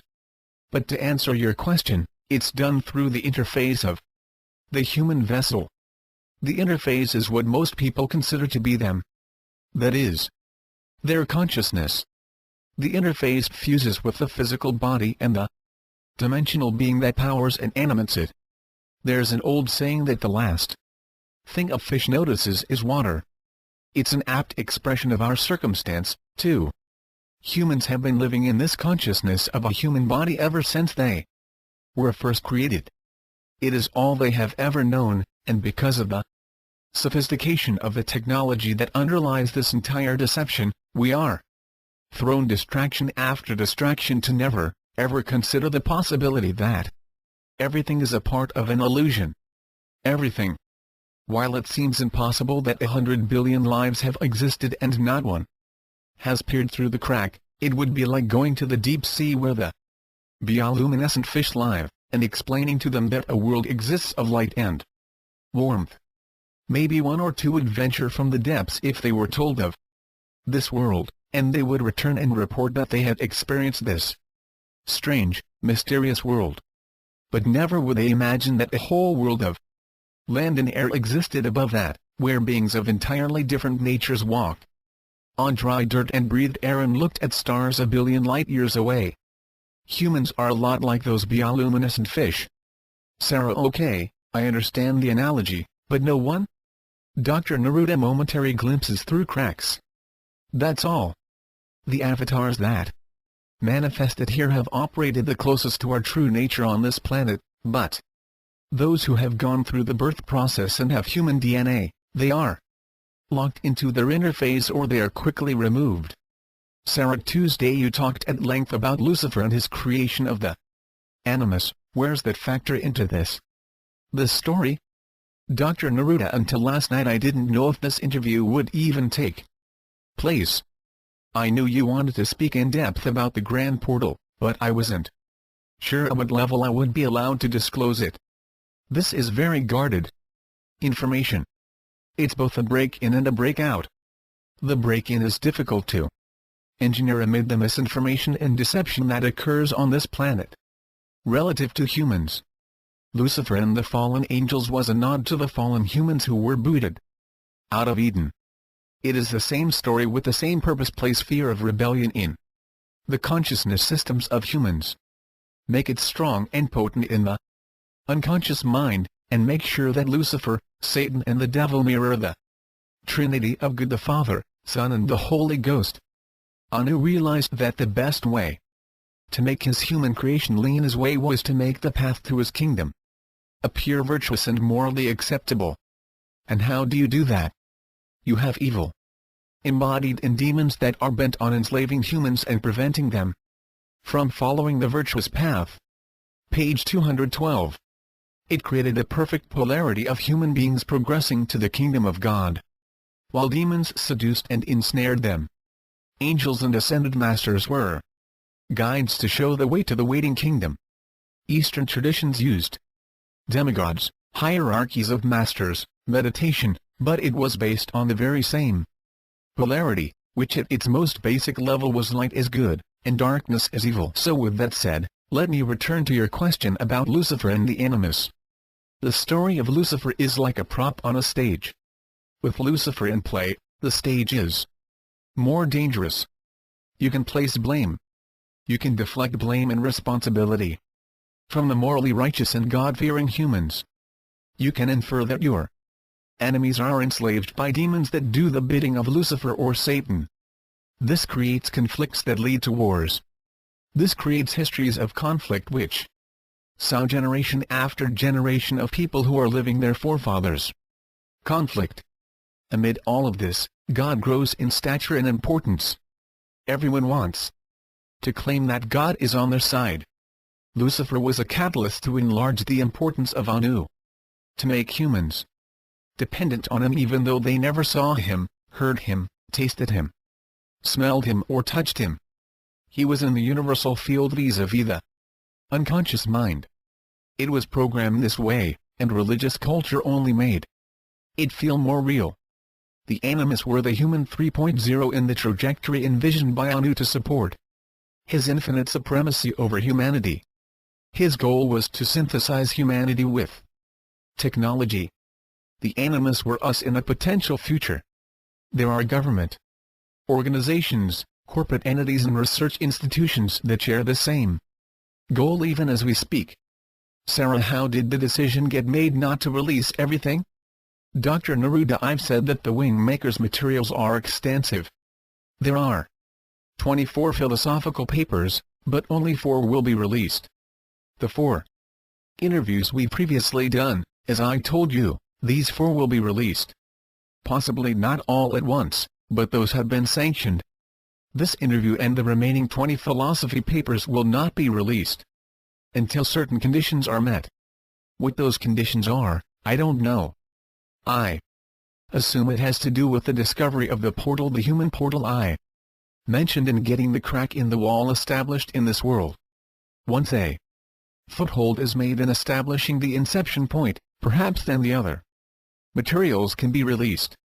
As for how the decision is made, let me be very clear that this is not my decision. It is determined by the Wingmakers. An intervention from time travelers is a very sensitive operation. Many variables need to be weighed and considered. Sarah, forgive my blunt question here, but how do you know that the wing makers aren't part of this whole deception? Page 213. Dr. Neruda, at some point you have to trust your feelings and intuition. Otherwise everything is just a purposeless mental exercise. I can say that I'm 100% confident. As a scientist, I'm disbelieving by nature, but everything I've read and studied is consistent to their stated goal, which is to establish a new inception point for human beings in this specific time. Their first disclosure is a cloaked message of hope. An energetic rewiring of the spiritual philosophies of this planet away from masters, organizations, hierarchies and belief. It is more focused on becoming a spiritual activist or practitioner of behavioral intelligence. It is about activating pre-sovereign integrals who are able to understand the evolutionary scope of the human being and help it to veer in the direction of the sovereign integral. The next or second disclosure will be the activation of the human portal. I don't know yet how this will unfold, only that it will happen relatively soon. The third disclosure will be the fifth interview and possibly other material. When the fifth interview is released, it signals that the inception point has already been made. According to the wing makers, this means that the grand portal will occur on this planet. Once the new inception point is anchored, it will unfold to plan. I have made the decision that if the second disclosure occurs, I will commit to this plan 100%. Until then I have told the wing makers that I am with them and will conduct my actions according to their insights and guidance, but I will always have doubt in my mind until I see that the second disclosure occurs. Sarah, what if no one believes this, Dr. Neruda? What if you release this fifth interview sometime in the future and no one can relate to it or, as you suggested, they attack it? What then? Is the human portal sufficient to make this whole thing happen? Dr. Neruda, yes. That's what I have been told. Once the inception point is anchored, it will all unfold to plan. Sarah, so no one needs to believe this. It'll just happen? That doesn't sound right. Dr. Neruda, this information will remain in the underground, but science, according to the wing makers, will be the force to actually prove out this information. Sarah, how? Dr. Neruda, science will find the walls. They won't expose the crack or necessarily assist in the demolition, but they will expose the walls. Sarah, but you said that LERM was discovered by the ACIO, and they thought of it as God or universal intelligence or whatever it was. Dr. Neruda, yes. I am not saying that science will define the hologram of deception as an insidious ruse perpetrated on humanity to enslave infinite beings, to operate as finite, fear-based diminishments of themselves. That's not my point. But those sovereign entities that page 214 stand around the crack in the wall will need help from legitimate sources that validate the possibility of the hologram. I don't expect science to label the hologram good or bad, or imbue it with philosophical issues like deception, polarity, separation, etc. The wing makers have explained that around the time that the human portal is activated, a scientist of great stature will emerge with a theory that will support the inception point. It is all being facilitated by their hacking into the program of these and other individuals. Sarah, do you know the name of this scientist? Dr. Neruda, no. Sarah, do you think it's you? Dr. Neruda, no. I have no stature. No one has ever heard of me. The wing makers were speaking of someone who held a high degree of credibility in the scientific community. Sarah, I still don't see how it will happen. I mean the wall coming down. If things are as screwed up as you say, people will follow their programming. They'll have too much fear to release everything they've learned to be real and true. I just don't think people can make such a radical shift. Dr. Neruda, I agree. They can't, not in the face of the status quo. But the status quo is part of the wall that will be taken down. You can't paper over this. You can wave a magic wand and pretend it doesn't exist. The wars between races, religions, classes, geographies, relationships of every scope, these cannot be pardoned by a savior or ET race. They have consequences, and these have to be dealt with. The status quo, the old normalcy, the comfortable distortion will be removed, because you cannot build a heaven on earth as simply as plopping a new reality layer on top of the status quo. It would be like adding the Grand Canyon on top of a skyscraper. The skyscraper can't support it. Sarah, the amount of change that's coming sounds overwhelming. Dr. Neruda, if there's one thing I've learned in this interaction with the wing makers, there is a programming track, and then there is a super consciousness track. The latter is involved with how quantum reality membranes intersect and can create chain reactions that ripple across every dimension. These chain reactions are guided by event strings designed by beings from very high dimensions. As I previously said, every being has the I Am sovereignty, but they also possess the WERE integration. As the I Am asserts itself through the expression of behaviors either resistive or insertive, the I Am disentangles itself from the program, the Human 2.0 interface. It begins to reconnect with the WERE frequency, or the tone of equality as the wing makers have referred to it. It broadcasts this through the unconscious mind or universal field, making it easier for another being to touch into the same perspective and adopt these behaviors. Page 215. My point is that either the designers of the higher dimensional planes or humanity as a collective could potentially accelerate or decelerate the grand portal. Sarah, what if there was a tug of war, like the higher beings wanted it sooner and humanity wanted it later? Dr. Neruda, I don't know. I suspect the higher dimensional beings would listen to the resistance. I really don't have an opinion on that one. Sarah, one day, hopefully in the not-too-distant future, a person will read this interview. What advice would you give them? Dr. Neruda, everyone has thoughts and emotions. Everyone shares a reality called Earth and the human body. We're all on the same stage, playing different roles, but the stage unifies us to some degree. None of us can look across the stage and see a beautiful world of peace and harmony, or goodwill to all men. It isn't the reality that encompasses us. The question is, how do we move closer to a reality that supports our most innate truth, that I am we are? How do we create a stage and write a play that supports our transformation into the sovereign integral that is in fact what we each are? Has religion shown the way? Has spirituality? How about science? How about our education system? Government? My point is that nothing that is currently in play is uniting us in equality and oneness. If you look at everything in your world after you read this interview, you will see that our world is designed for a very specific function, and this function is to feel separation. It can be as obvious as the color of skin, gender, and different cultures, to the subtler distinctions between religions and spirituality, but the design is fractal and it infuses everything in this world in this common unity I have called separation. Ironically, our unity is separation. If you agree, if you also see or sense this separation, you might also decide that it's escalating, not moving in the direction of unity, but further towards diversification and distinction, as if the more granular humanity becomes in its information access and expression, the more it drifts apart into clumps of similarity that feign unity within the clump, but expresses separation to the whole. The leaders of this world, whether they come from political, economic, military, religious or cultural perspectives, know how to speak the language of unity and oneness, but their actions are the result of programs that often act in reverse.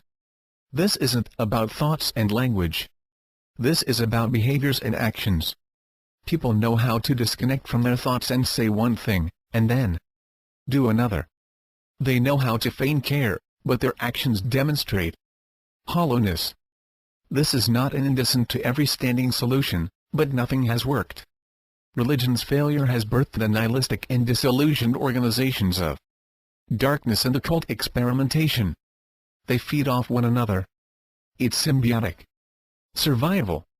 But what is lost in this is page 216. The reality that confusion and disaffection reaches into the world's populations and dulls our collective minds and hearts. There is hope. Hope resides in the vacuum of unity and oneness that is unaligned to anything on this planet. No one owns it or controls it or administers it. There is no mediation or a go-between. It is completely unique. For all intents and purposes, it has never been seen or heard. It is on the other side of the wall. This is our hope, as foreign and strange as it may seem.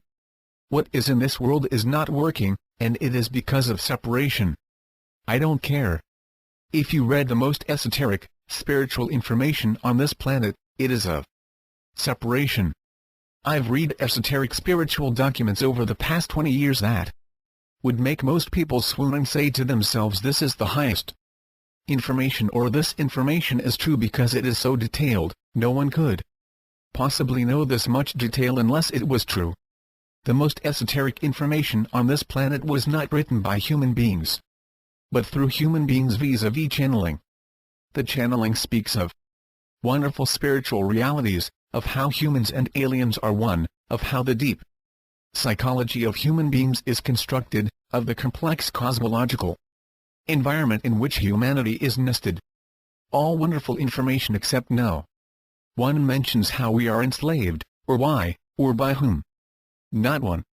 If these wonderful sources of information knew about how humanity is enslaved, wouldn't they share it? Isn't this the most basic point of information? What the wing makers call the inception point. Why hasn't any of this esoteric literature shown this? I'll tell you, because the beings are either inside the hologram and don't realize it themselves, or are part of the deception and are guarding its discovery from humans. They're no different from us as infinite beings.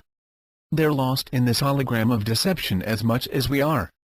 For those of you who read this interview and are unsettled by it, I can only say, good, you should be. It's a reality check on a cosmic, universal and individual level. You can bathe in the splendor of spirituality and quench your thirst with the presented masters, or you can deepen your understanding of the reality that confronts us and stand up committed to apply your self-expression in service to truth. To walk your life in the expression of resistive and insertive behaviors. To be sovereign and integral. It isn't about spouting high spiritual concepts in thoughts and words. That is the reflex of the consciousness system. It's parroting and robotic. Live the I am we are in your behaviors and leave the mind. Shutter it. The mind is programmed to compare and analyze, which feeds the me-you separation. Sorry about that, I got a little carried away with my answer. Sarah, no, it was good to hear your passion for this. I guess the thing that's interesting to me is that the wing makers' materials are esoteric, at least to me, and they seem to be explaining cosmological systems and psychological structures. How is it different than what you were just saying about the channeled information? Page 217. Dr. Neruda. Sometime this year the wing makers' site will be released on the internet, at least a part of it. Its only goal, according to its authors, is to introduce one concept, the sovereign integral. That is the fractal seed for the inception point. The second phase will introduce practical behaviors to support the sovereign being in their deprogramming of what it means to be a spiritual person. The third phase is to anchor the inception point, and create the crack in the wall. Sarah, you've talked about the crack in the wall as the inception point. Can you elaborate on that a bit more? Dr. Neruda, I will, but first let me state something that I want to mention before I forget. The youth of this world are impressionable. They're transitioning from the subconscious implants of their parents and forefathers to the creation of their own personality. They want to be different, they want to express themselves uniquely, and this opens them to influence. Where does this influence arise? Increasingly it comes through technology and the culture creators of music, entertainment, games and books. They bring the tools for youth to knit their unique layer of personality that can fuse atop their genetic layer of consciousness, the subconscious. The glamour models, as the wing makers refer to them, convey a powerful elixir, which is to be selfish and self-obsessed. Narcissism is okay. Nihilism is the philosophy. This is prevalent and it will continue to spread, because this is Anu's program. When technology is unleashed in the form of global platforms, the impressionable youth will inform their consciousness and personality layers by means of this underlying philosophical belief in nihilism.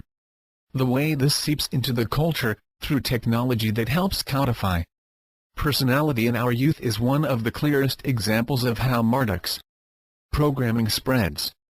However more sophisticated the technology becomes, the more integral it is to the person, the more the culture creators will exercise this philosophical system in humanity. Sarah, why? Dr. Neruda, because nihilism is the belief in nothing, and if kids build their personality and belief system from these ingredients, they will be more obedient to their internal programs. Sarah, why?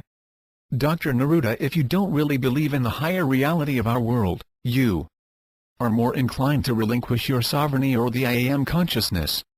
The phrase "selling my soul to the devil" is simply code for I surrender to the will of Anu and desire to let him take my life for his purpose. The unstated objective of that renouncing of the I am is that Anu will give me something in return for my sacrifice. But the only thing that is returned is slavery to the system.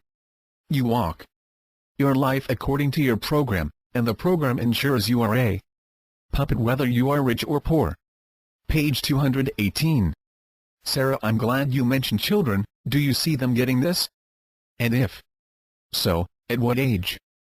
Dr. Neruda, if you mean will children understand the information that I have shared tonight, yes, of course. In many ways, they'll get it better than their adults counterparts whose human 2.0 interface is more welded or infused into the human uniform. But the wing makers have written the material so that they will be understood by the prepared, and age is not the key factor. It is the preparation. Sarah, like what? I mean, what constitutes preparation? Dr. Neruda, preparation is willingness to change. It is a lack of fear to embrace a completely new paradigm, and just as much, to release the old. If a person is poorly prepared for this information, they defend what this information tears down, which is nearly everything. They are not prepared to step into the vacuum of change that this information brings into their life. Sarah, but why?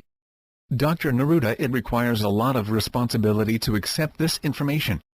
This information is unsettling because you are on your own. We are on our own. There is no savior or army of angels or ETs who are going to collect the good and bring them to their heavenly home. This also requires work. It is behavioral adjustments. It is impeccability. It is authenticity. It is attentiveness. It is caring. It is not a party. It is not surface cosmetics. This is a sober journey into self-realization, no matter how that realization appears. It is a commune to that premise. You don't say to yourself, I'll walk that path, but only if I get to go to heaven and rest in paradise with beautiful souls all around me. That's not this path. For those who want that path, they can subscribe to the religion or cult of their choice and find those kinds of promises aplenty. This information is for those interested in breaking through to their true self, and in doing so, not to rest and relax or party and enjoy, but to serve truth through their behaviors until everyone crosses into that reality of oneness and equality from which we came. Sarah, you were talking about the insertive behaviors a little earlier. I wrote some of them down, but I didn't hear the word love. Did I miss it, or is it missing for a reason? Dr. Neruda, love is not used frequently in the wing makers' materials in general. I think in part that's because the word carries so much baggage in this world. It has a kind of sentimental, codependent energy in terms of relationships, and then in culture it's used so casually, almost like a catch-all phrase that people use. To greet one another like "how are you?" Love is the unification force. It is only that, and yet, in many ways, that is everything. From the wing-maker's perspective, it is a very important word. Concept, even though they use it sparingly. The 6 heart virtues I mentioned are considered the different ways in which love manifests in our behaviors. To this extent, love is expressed in these virtuous behaviors like page 219. Gratitude, compassion, forgiveness and humility. In that context, the 6 heart virtues, collectively, are the expression of love in the human dimension. Sarah, what about joy? It also seems to be missing. Dr. Neruda, I know this information seems very sobering and unsettling. Because I defected from the ACIO, I have 2 forces that would like me to fail. This pressure has weighed on me. It had activated a degree of paranoia within me that I didn't know was possible. For this reason, joy, at least as it pertains to me, has not yet been a part of my personal experience. I'm sure everyone will receive these materials differently, especially the information in this, the 5th interview. I would remind you that the emotional and feeling world is a functional implant, and the emotions we attribute to our heart or soul are not truly coming from those sources. Sarah, then, where do they come from? Dr. Neruda, the layer of the mind known as the unconscious generates emotions, but they are felt throughout the human body. The unconscious layer of the mind is interdimensional, so it extends from bubble 1 to bubble 2, which allows you to feel in the astral world or afterlife. When I express any of the heart virtues, I place them through the lens of oneness and equality. That's where they achieve their potency in expression. Then I take that experience and quite literally send it to my head region, imagining that experience is placed in the pineal gland in the center of the brain. This is my way of mailing it to everyone through the unconscious mind. Sarah, why do you call them heart virtues if emotions are generated by the unconscious? Dr. Neruda, the heart is a metaphor for the portal within each individual. It is relatively free of the human 2.0 interface and mind functional implants, partly because of the electromagnetic field it produces, and partly because of its physical dynamics.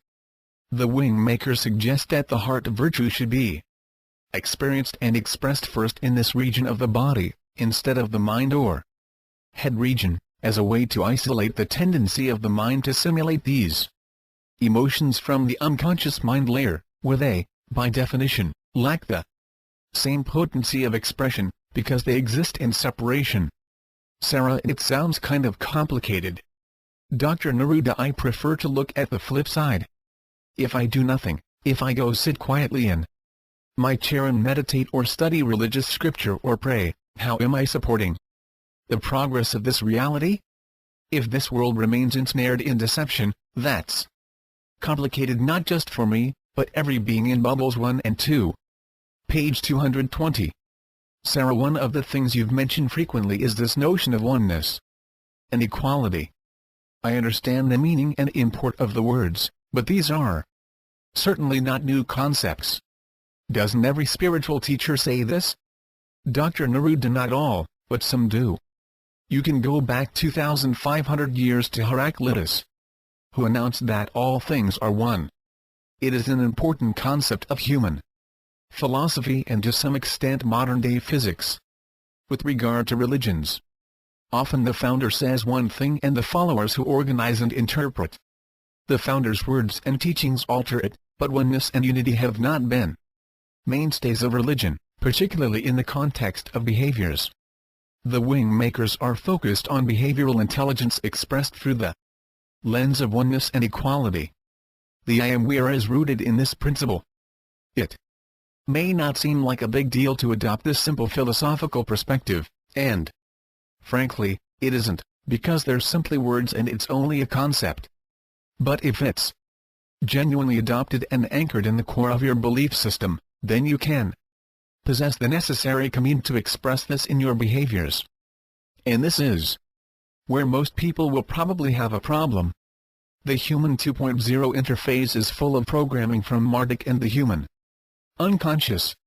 It is weighed down in this quagmire like a person caught in quicksand, struggling to find a rope or anything solid to pull themselves out.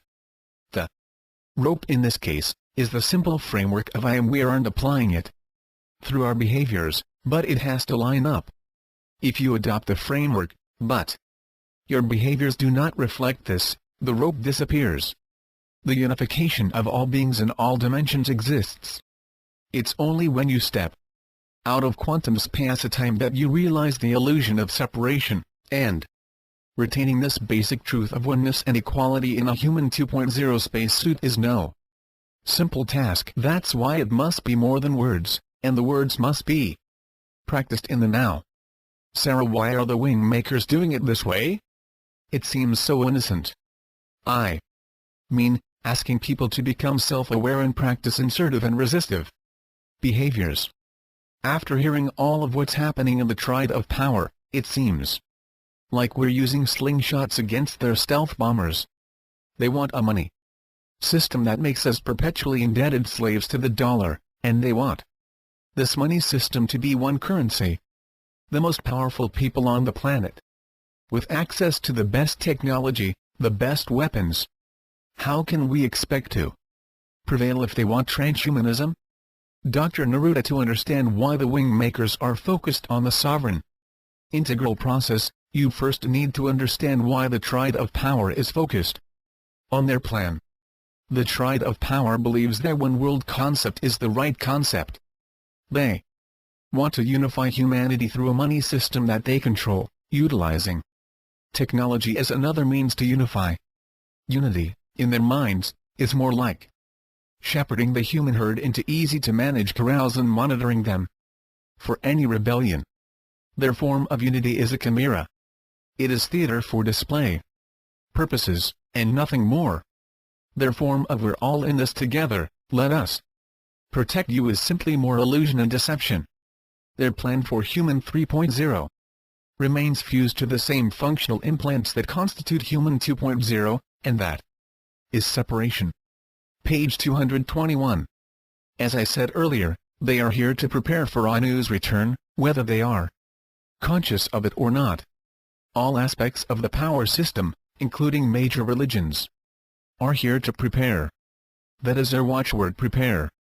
The Anunnaki have one dominant belief in humanity: we are weak because we live in fear and separation. We do not stand up to the drip of indoctrination or the slow, but persistent evaporation of our personal liberties. Now, remember that the Anunnaki and their Triad of Power are both calculating and patient. What they established in our distant past is beginning to come to fruition. The finite 70-year life of a human being lacks patience. It is programmed to be impatient. This is against infinite beings that see timelines in hundreds of thousands of years and can program individual human beings within those timelines to achieve precisely what they want if human beings agree to it. If they don't stand up, the Anunnaki do not embrace the sovereign integral process. The notion of oneness and equality seems like a weakness to them. They believe they have the upper hand in this chess match. They foresee checkmate. Humans will fold. The sacrifice of Princess Diana last August was symbolic of the vibrant queen being lost on the chessboard. Those are the kind of messages they make, the kind of bold announcements. They do this out of a feeling of certainty in their programming and patience.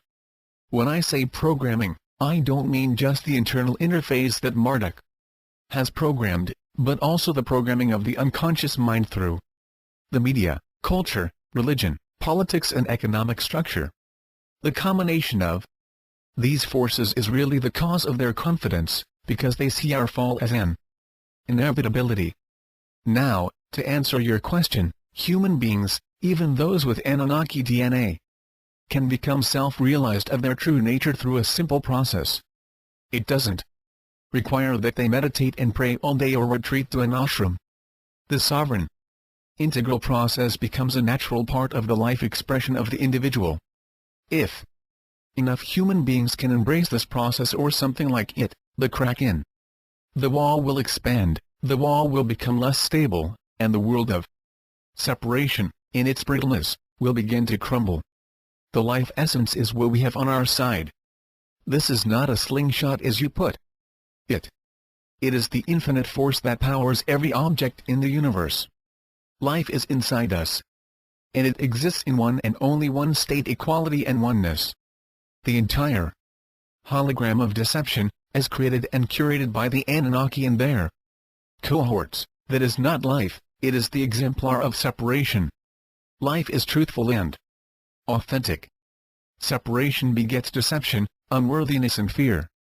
If enough human beings awaken, if we begin to realize what's afoot, what plans are being made to further enslave us and ensure that we remain a part of the hologram of deception, life will move inside us and we can collectively stand up and stop this. But it has to be done in the right way, with honesty, forgiveness, and compassion.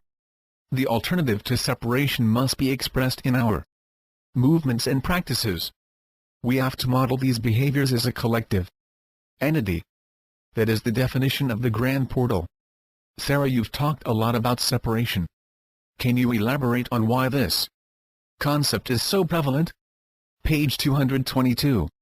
Dr. Neruda, if you look at the material that comes from religion, spirituality, philosophy, psychology, even the arts, you will see that much of this material is designed to be an owner's manual for our functional implants. They support the Human 2.0 interface. They instruct us on the methods and attitudes to activate these systems inside us.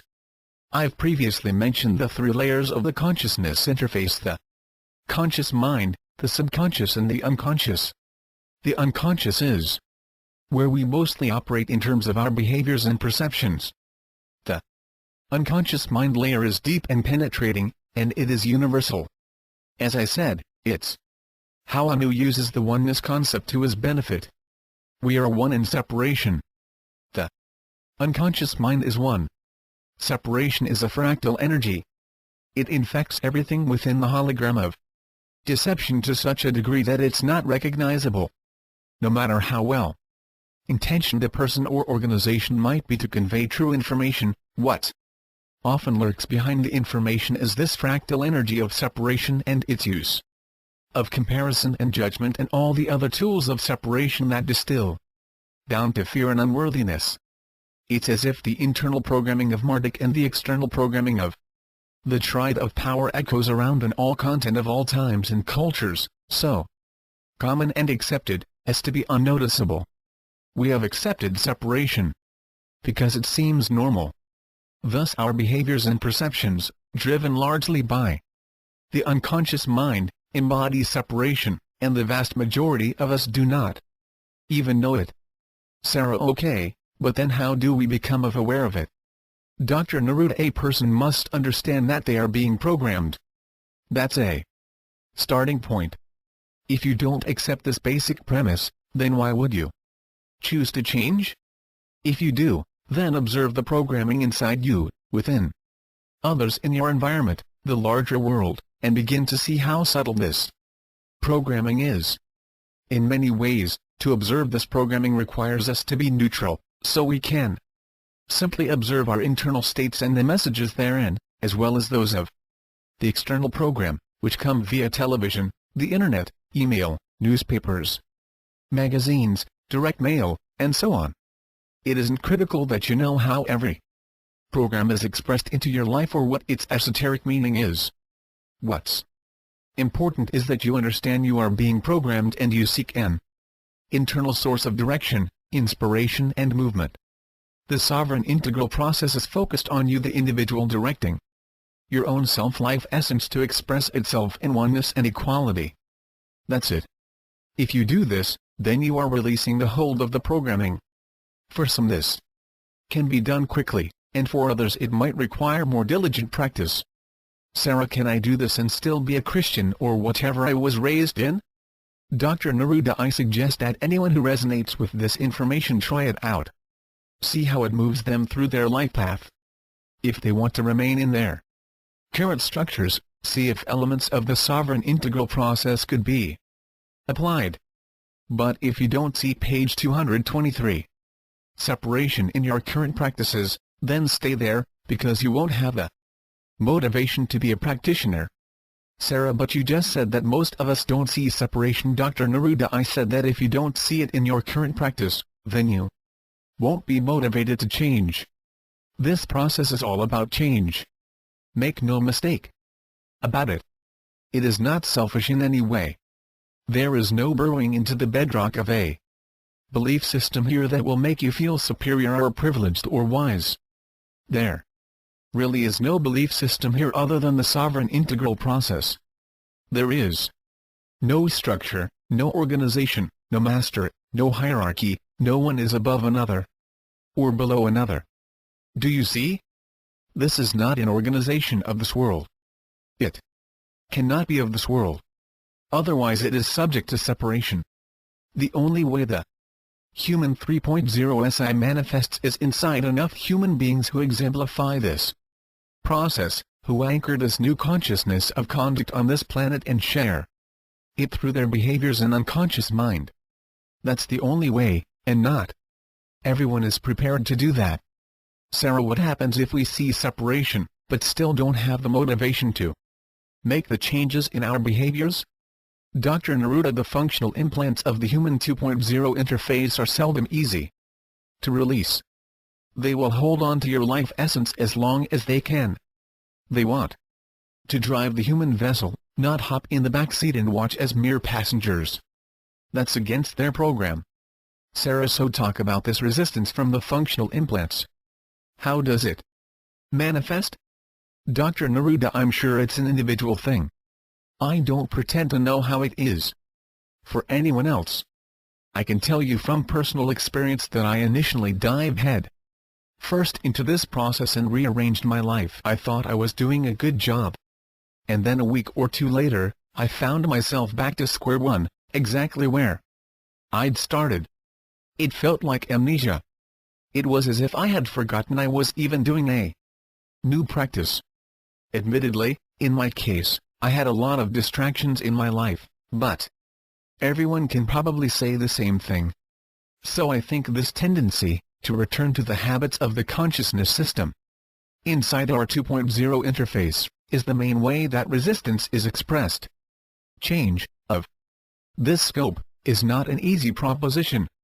The human 2.0 mind doesn't like the back seat. Sarah, so what did you do to return to the sovereign integral process? Dr. Neruda, well, for me, I needed to direct the techniques inward. Sarah, explain what you mean. Dr. Neruda, I was directing the heart virtues outward to others, but I wasn't turning them inward to myself. It dawned on me that the inward was probably the most important place to start. Page 224. Sarah, how did you do that? Dr. Neruda, it takes great alertness to live and express in the now. Human beings have the tendency to live in our past memories or future concerns. This was what I was doing, and it took me from the now. And the now is where our life essence expresses. It isn't in the past or future, only the consciousness framework pivots between past and future, so if you find yourself in there, you know you are not in your essence. When I realized this, I read from the Wingmaker's philosophy that breath was the magnet of nowness. It was the element that brought the human being into nowness by being aware of their breathing. I also learned that there were different kinds of breathing that enabled this sense of nowness to penetrate more vividly into the hologram of deception. The point is that simply being aware of my breath helped, as the Wingmakers put it, to center me in stillness. This, by the way, doesn't mean that you're in a quiet room. You can be in a meeting at work, and center yourself in stillness through your breath. But by being in this internal centeredness, I was in a better position to feel my own sense of expression, and that's what was missing in my initial efforts to integrate this process. I didn't have a good starting point for my practice of the heart virtues, and I was directing them outward to other people or events, and not myself first. Once I made that adjustment, it helped me to identify my essence and distinguish it from my mind system. Life essence is authentic in oneness and equality and exclusively moves in nowness. The consciousness framework pivots between the past, present and future, and operates in separation. If you express the heart virtues from the consciousness framework, especially outwardly, they won't have the same potency or effect. Sarah, you've mentioned the idea of resistive and insertive behaviors, and I think I understand the insertive behaviors in terms of expressing the heart virtues to oneself and others, but talk a little bit about the resistive behaviors. What are they, and how does their work? Dr. Neruda, again, you need to start from the point of distinguishing your life essence in the now. Center yourself in nowness through being still and breath aware. Initially this may take some time, but it happens quicker with practice. Thought patterns that connect you to separation need to be stopped. Behaviors. 2. You can simply say, I've identified a behavior that supports separation in this world. Let's say I have believed that Muslims are less moral than atheists, and therefore less likely to get into heaven than someone who doesn't even believe in God. This is a belief or thought form that relates to separation. I can say, stop that, but it's not really effective for most people. I can resist the belief every time it expresses itself in my life, but many of these beliefs are so subtle and subconscious that we don't even realize how they express themselves in our behaviors and choices. If you apply the heart virtues to yourself, like forgive yourself for having these perceptions, have some compassion for yourself that everyone is infected with these separation beliefs from their subconscious and unconscious mind layers. Be humble that making this resistive. Page 225. Alteration is not just about you, but in a way, it's about everyone, because we are one. Appreciate the fact that you're working on this for the good of all. Have valor that you can stand up and resist these separation complexes that lurk in your programmed consciousness framework. You can see how I used the heart virtues to effectively deal with a belief or perception that separated me, not just from Muslims, though they were the target in this particular example, but when you draw separation lines around anyone, you're operating from the consciousness system implant, and it only supports the hologram of deception. Sarah, okay, but you're not suggesting that I look at rapists and murderers as one with me, are you? Dr. Neruda, well, that's just it. They are. You can't have oneness and equality and then say, well, that's true, except for this population of society or these felons of the human race. There is no leper colony where humans are excluded outside of the circle. The circle is all-inclusive, or it is an illusion. This is an absolute. Remember my statement about the hologram of deception as a prison? Sarah, yes. Dr. Neruda, there is no other prison inside the prison. We're all in the prison. All of us are prisoners, even those who are in the incunabula. There is no one who stands inside the prison walls and truly knows oneness and equality. Sarah, but then how does it change, if no one knows this? Dr. Neruda, it's a process both for the individual and the human race. We work on it, together. We resist behaviors of separation and insert behaviors of oneness and equality. We disengage from the thoughts, ideas, beliefs, principles, people, organizations, currencies, food, clothing, fashion, toys, and everything else within the hierarchy whose roots are nourished by separation. Sarah, when you put it that way, it sounds daunting, even impossible. Dr. Neruda, it has to be done, and it has to be done by us. The question is, if it has to be done, when does humanity want to do it? Now? 100 years? 1,000 years? 10,000 years? The wing makers are clear about this in their writings that if we wait until after Human 3.0, when man and machine become integrated, it will only become more difficult. Enslavement of life must end, at all levels. Sarah, I want to shift to something that's been bothering me about this whole conversation, and that is the issue of the God. From your description, God, as we've come to think of him or her or it, is an illusion. It's really a being who presents himself as God. So the question is there a real God? Page 226. Dr. Neruda, thanks for asking that question. I meant to bring it up on my own.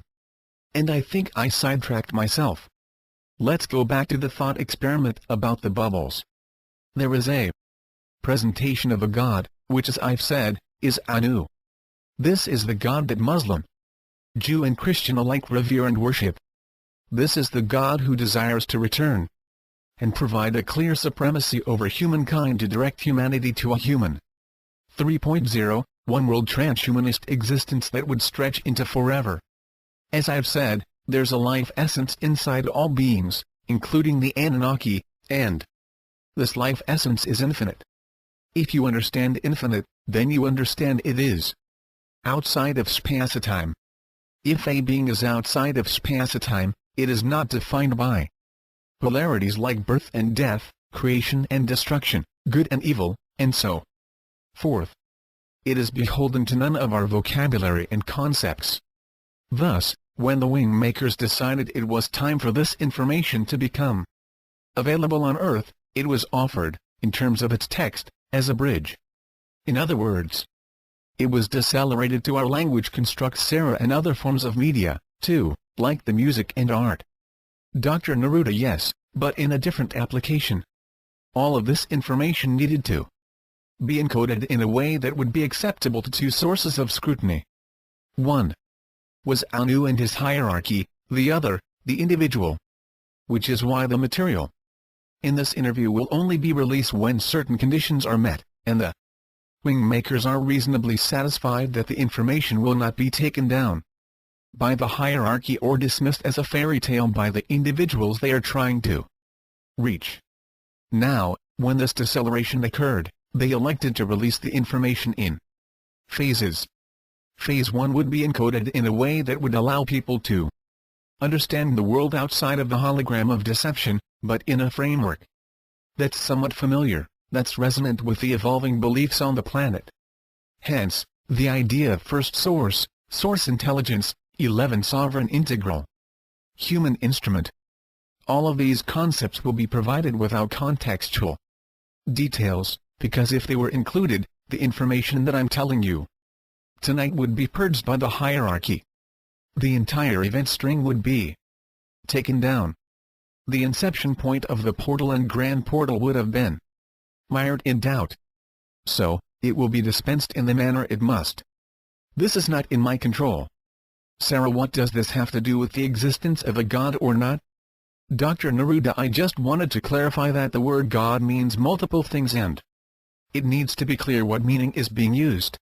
That's why, in part, the wing makers don't use the source intelligence as the energy intelligence of first source that serves to accelerate the expansion of consciousness and supports those who desire to unlimit themselves. Page 227. Word God, but instead use the word first source.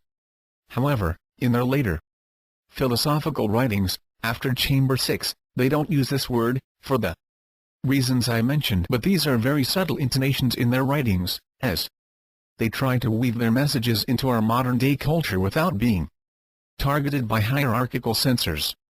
Sarah, there are literally people who censor this information. Dr. Neruda, there are people who censor and control information. Everywhere in the media, the government, the military, the sciences, education, religion. Everywhere. The hierarchy has a complete army of censors. The vast majority don't know who they really work for, they're just enforcing what they've been hired to enforce. It's just a job. But technology platforms exist primarily for censorship. Intelligence gathering enables NSA censorship and information control. It's their job to filter, control and manipulate information. The system of mass surveillance isn't deployed to protect the masses. It's to control them, to keep them inside the prison from Anu's perspective, and controllable from the elite perspective. Sarah, you're not saying that the NSA cares about things like this, are you? Dr. Neruda, not in the sense of how God is defined, but it's through their surveillance platforms that those in the hierarchy are alerted to information that details critical aspects of their hologram of deception. That kind of information is fed upstream to those who do care. Sarah, if that's the case, then whenever this gets released, it'll get censored, so what's the point? Dr. Neruda, this is all about timing. If this gets released, it will be because the wing makers have confidence that it will pass censorship.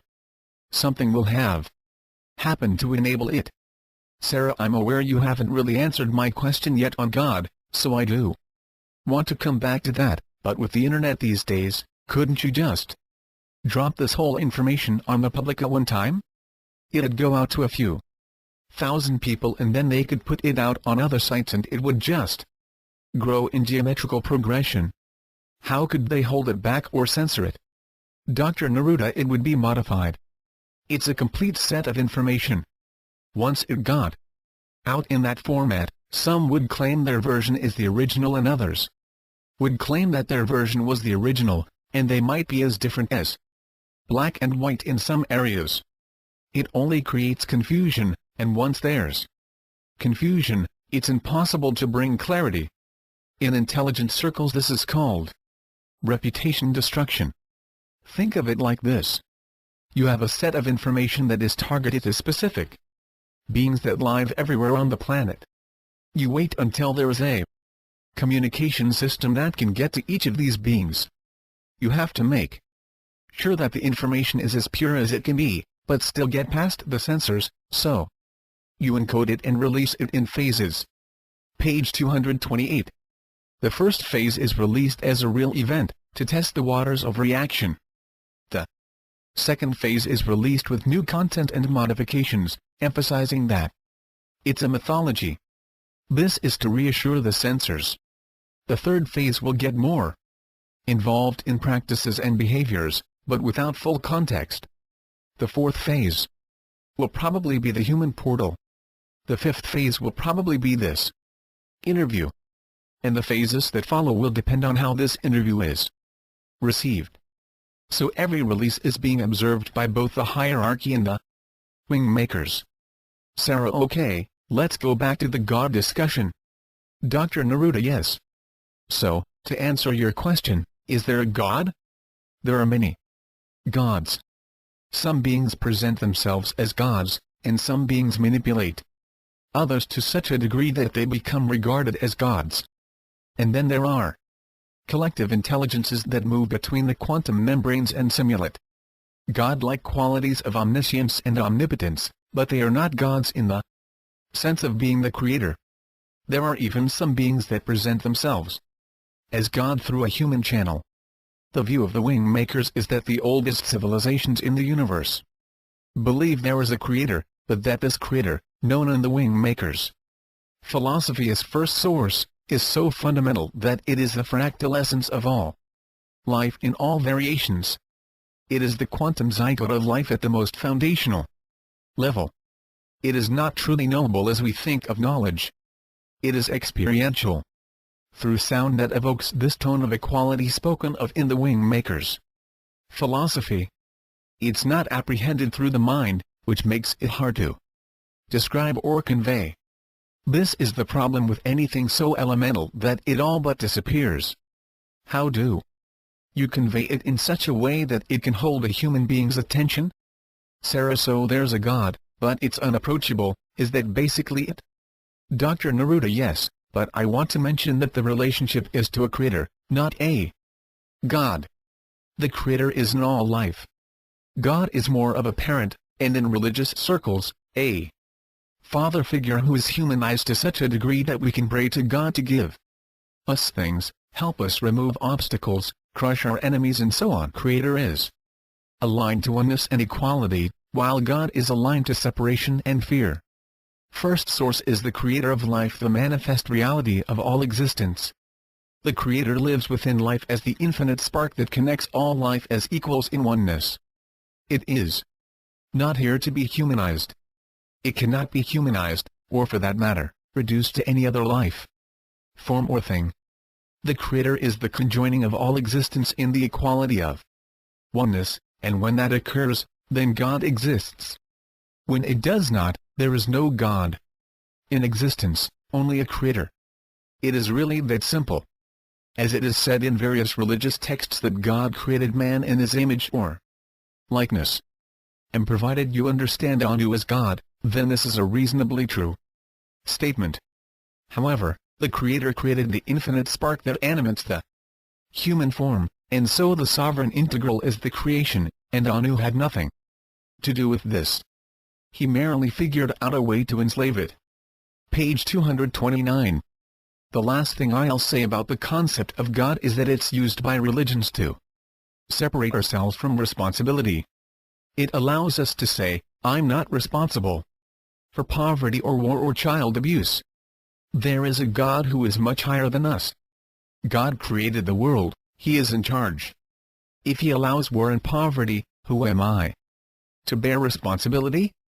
The wrongdoers will pay in hell, and the tormented will reign in heaven. So God, or the concept of God, releases us from responsibility. The Creator, one. The other hand, is not this way, because we're all bound in oneness, and what happens to one happens to all, and therefore, we're all responsible for allowing separation to rule our behaviors. It's important to recognize the difference between the constructs of Creator and God, especially within the hologram of deception. Sarah, after hearing all of this explanation not just about God, Creator, but the whole interview tonight, why couldn't it have just been released as it is defined in this interview? Why even release the first phase as if they lack this context? Dr. Neruda, I've tried to answer this already, let me put it this way, but understand that this is speculation, so take it as such. There's no assurance that this will get released or stay released. That's one reason. There may be other individuals that need the earlier phase information, because it bridges their current beliefs better than the later phase information. That's another reason. Remember, this is as much about redefining the unconscious mind as it is anything else. The unconscious mind is the back door that the Anunnaki left open in their designs. That's where the hacking vector can come in, and that's how the wing maker's information was brought in. Sarah, what do you mean by hacking vector? Dr. Neruda, the wing makers are hacking the program of our consciousness framework as designed by the Anunnaki, programmed internally in the DNA and functional implants by Marduk, and programmed externally by the hierarchy, aka the Illuminati, globalists, New World Order elite, Bilderberg Group, etc. The wing makers must come into these programs from vectors that are less protected or defended by sensors, and have the potential for quick spread. Bear in mind that while the functional implants of the human 2.0 interface are programmable, should they become hacked or altered, they can be upgraded or patched just like software. So the ideal method to enter the human domain is to enter through a back door, appear harmless, even part of the order, and then quietly see the fractal process that can spread through the unconscious mind layer. That vector is not altering the program from the hardware or software perspective. It utilizes the consciousness framework in the human 2.0 interface without changing its programming. It's like an app riding on top of the operating system. It needs to be invisible until certain conditions are met. Once those conditions are met, it can be released, and once it is spread, it cannot be stopped. Sarah, I'm not familiar with the term app, what does it mean? Page 230. Dr. Neruda, it's a software application that's not part of the OS, but uses the OS or operating system. Sarah, if it isn't changing the consciousness framework, then what's it doing?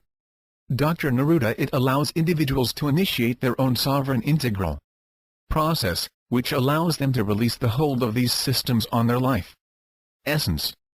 It's less about modifying or changing the program than it is about releasing the hold that these programs have on the consciousness of the life essence. Sarah, okay, I think I understand. So I want to go back to this process. You said it has two main parts, insertive behaviors and resistive behaviors.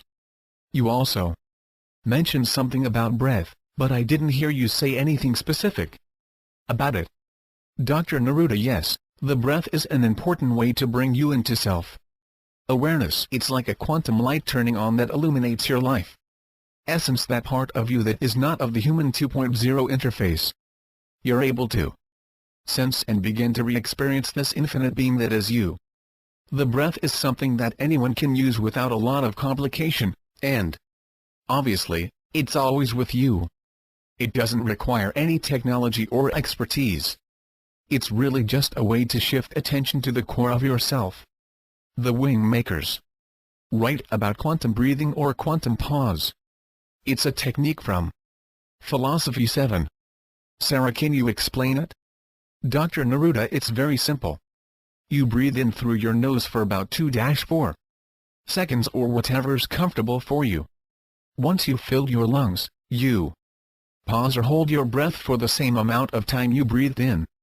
While you're in the pause holding your breath, feel it like a suspension of time, and fill that space with the feeling of I am. Sarah, okay, sorry to interrupt, but tell me again, what is the I am feeling? How do you define it? Dr. Neruda, it's the sovereign aspect of consciousness. It's not the personality that defines your human experience, or you typically associate with as yourself. It is the infinite consciousness of you. It is also one. I is one. It is one thing. Infinite life. It is not the mind, nor the heart, nor the body, nor the feelings and emotions of the personality. It is singular in its depth and silence. Sarah, okay, go on. Dr. Neruda, after you hold the breath in your lungs, and anchor it with the I am feeling, you exhale through your mouth, again for the same period of time. And then you pause again, your lungs are empty, and as you pause, you hold the feeling of we are. Then you repeat this cycle until you feel you're done. Sarah, can you explain the WARE feeling, too? Page 231. Dr. Neruda, this is a sense of connection to all. The sense that you are connected and that the I am feeling you held a moment ago is being shared with all. I use the out-breath pause to place any of the hard virtues that I'm working on at the time. For example, I might be working on the virtue of compassion in my personal life, and I can hold that feeling in that out-breath pause and imagine it is being shared with all. Sarah, I think I understand what you're saying, and I don't want you to take this the wrong way, but how can this possibly compete with the globalist agenda of world takeover? Dr. Neruda, it's a fair question. But look at the reality. There are many who protested this enslavement. Throughout history there have been people that have come to this realization through various means, and they alerted people to this deception. They may call it a conspiracy without really understanding the depth of this deception or its ultimate plan, but in whatever way they know of this and at whatever level, they all experience fear. The fear is that we're powerless to stop them. The capstone of the elite have been planning this for more than 11,000 years, before Human 2.0 even existed. The plot was devised. They have powerful interdimensional beings that know humanity on an intimate level, because they literally created the human being, and they can program humanity with such granularity as to define our life paths down to our day-to-day choices. How can one possibly defeat such an antagonist? They have the money, they have the politicians in their pockets, they have the defense and protection, they have the powerful relationships everywhere in the world, and they have the most powerful technology in terms of surveillance and weapons. Their innermost circle is impenetrable. We can be wide awake and aware of what's happening, but awareness doesn't suddenly in itself change the chessboard. They taunt us to protest, wave your signs, publish your websites, fling your fists to the sky, investigate all you want. It won't change a thing. They will tell us to our faces that their power is inexhaustible. This is how they think. They want us to feel this futility and have this overriding sense that the endgame is unavoidable. They want us to believe that we are powerless. Remember, they are securing the world and its populations for the return of Anu. That is their program, and while only the capstone of the elite understands this plan, it is enough, because the downstream operatives are loyal, programmed entities. All one needs to do is to watch Madeleine Albright in that 60 Minutes interview. and you will understand how they have been programmed to think. Sarah, I don't think I saw that. What did she do? Dr. Neruda. About a year and a half ago, Leslie Stahl of 60 Minutes asked the U.S. Ambassador to the United Nations, Madeleine Albright, if the death of a 500,000 children was worth the price to essentially punish Saddam Hussein. Albright responded that page 232. It was. You see, this is the enemy that holds power. If they can justify killing children, they can do anything. The wing makers have written that it isn't the protests that will change this enemy. If we shout at them and practice resistance with our guns in the street, they will only squash us. To bring their objective to a halt, we need to push down the wall, and we can do this by being practitioners of the sovereign integral process or anything similar. If human beings become self-aware, deprogrammed entities, who understand specifically how we have been enslaved and for what reason, we can collectively push down the wall that separates us from our true selves. This creates a chain reaction that affects everyone, including the capstone of the elite. The wall falls for them, too. It's using the consciousness of the life essence to reveal the human 2.0. Consciousness is an invented reality. It's weaning from the hologram of deception to the reality that all life exists infinitely as equals in oneness. Sarah, okay. But how do we know that we'll be successful against them? Dr. Neruda, we don't. Other than what I said before, that the wing makers are humans who have time traveled to share this sovereign integral framework. I realize this sounds like science fiction meets David and Goliath. I can appreciate that, but I'm explaining what I know as directly and honestly as I can describe it. If anyone reads this interview, assuming it's released sometime in the future, then you can decide for yourself if what I say stands up to your scrutiny. I would just caution some to consider the possibility that should you dismiss it, your reaction could be a programmed response. It is your consciousness framework that is sensing and responding. Consider this before you dismiss this information as fiction. Sarah, but how would a person know this? I find myself doubting this. Disclosure. I don't find it very plausible.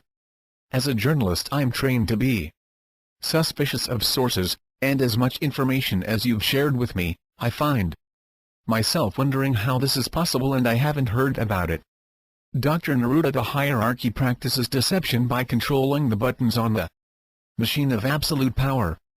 This machine is Sarah, but you yourself said the internet was not something that they wanted to get out. Dr. Neruda, true, but whatever technology is released, they will find a way to use it to their advantage. It doesn't matter what the technology is, they will find a way to subvert it, modify it, and use it for their agenda.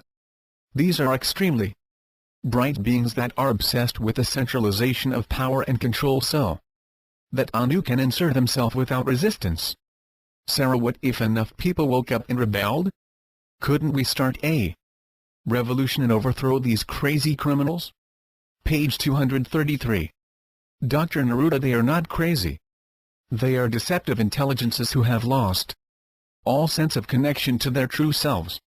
In many ways, they are the ones who are lost, and because they are so lost, they have led the unsuspecting to their haze of obedience. We have followed them. That's our responsibility. The material is here, in this interview, to wake up. But it's one thing to wake up, and it's another thing to know what to do about it. You mention a revolution. According to the wing makers, it would be a waste of life. They are not going to relinquish what they have worked so hard and long to produce. This will only change when the wall is pushed down. The wall is the human 2.0 consciousness framework that is programmed within every human being. The wall needs to be pushing down, and the way this occurs is not through protest, storming the gates, or shaking our collective fists in their face. It must be done through individual self-realization, and this, because of our programming, requires us to follow a process that enables us to become self-realized of our life essence. If we remain in separation, we can't solve the problem of separation. If we remain in deception, we can't reveal anything of our true nature. So we need to see all as one and equal in this hologram of deception, and that includes the capstone of the elite, as much as the poor and hungry. Sarah, I don't see how people will be able to do that. Maybe I'm a pessimist, I don't know, but will enough people really be able to do this? Dr. Neruda, at the heart of this whole situation is a single reality, and that reality, as hard as it may be to touch, is that we are infinite beings. Everything that is of space-time is within the hologram of deception. Everything. Which reality do you believe is more powerful and lasting? Sarah, whatever is infinite. Dr. Neruda, don't believe the programming that you are powerless. The sovereign integral process demonstrates that you are not merely a programmed life existence. Sarah, I feel I could go on with this conversation for another couple hours, but I also sense you're trying to close it up. How are you doing on time? Dr. Neruda, I can go a little longer if you have more questions. Sarah, I have lots of questions. How about if we take a short break and I'll take that time to review my notes, and then I'll try and keep my next set of questions to another 15 minutes or so. How does that sound? Dr. Neruda, sure, that's fine.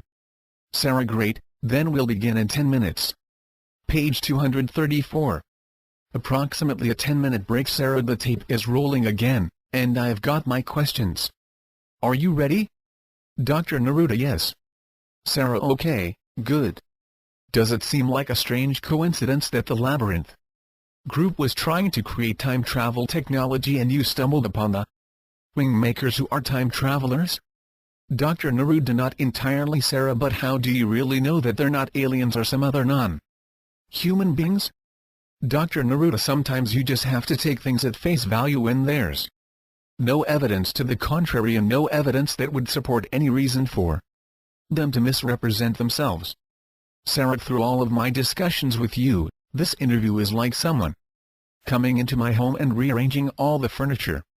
What advice do you have for anyone who reads this and gets a little paranoid or uneasy about this information, and what should they do about it? Dr. Neruda, this disclosure is not meant to frighten anyone or make them paranoid. It's meant to support them in their own awakening as infinite beings. That's really it. That's the information's purpose. This includes all of the wing makers' information in whatever form it's in. There's a core stability inside you that's been sidelined in favor of a manufactured or programmed response to life. You are programmed to fear, because then you will abdicate your liberties to your saviors. And who do you suppose your saviors will be? Who is it that makes Saddam Hussein out to be a monster while they kill hundreds of thousands of children to prove their power is moral? The entities behind that power are the ones who will step forward and claim to save you. How they will do this is an unknown, but I have no doubt they will do it. And every time they do it, the corrals grow in number and the populations inside the corrals swell in size. The fences get higher. Those who remain outside the corrals will think they have insight or special information that allows them to remain independent or free, but they're still operating inside their human 2.0 interface. The only real question, as I see it, has two parts. 1, do I serve truth or deception? And 2, how do I best serve truth? Page 235. If you feel that the best way to serve truth is to protest, resist, build awareness about what is happening in the world, then do that, but I would recommend doing it from a non-polarity perspective. You could fight separation with more separation, it will only polarize. It's important to feel that you are standing up, not in fear or some other programmed emotion, but that you are aligned to your life essence and an expression of that source within you, even when you protest. Others may prefer to undergo the sovereign integral process and focus on this more internal stratagem. There is no formula here, and certainly you can do both. But to know this information and then remain passive, a pure observer, is a programmed response, and that is not an answer to how do I best serve truth? It is a denial of truth. Sarah, you mentioned earlier that the Anunnaki lent their DNA to the human 2.0 It suggests then that their DNA would be present in a lot of us. Is that the case? Dr. Neruda, this is a very complicated subject. Yes, according to the wing makers, the Anunnaki, in an attempt to enhance human DNA, conducted what we would call today in vitro fertilization experiments with human women. They wanted their DNA to create a subspecies that could endure generationally to produce loyalists. The Syrians did the same thing. In terms of DNA tendencies, the Anunnaki were conquerors, and the Syrian progeny were colonists. That's being very general, admittedly, but in broad terms that was the nature of their bloodlines, when compared to their human counterparts. The DNA template for Human 2.0 was Anunnaki, but it had been altered. This is where the subject gets complicated. The Anunnaki are not physical beings. They did not exist in three-dimensional density as we know it today. The Earth, 500,000 years ago, was a very different place in terms of its density and the gravitational fields that bathed it.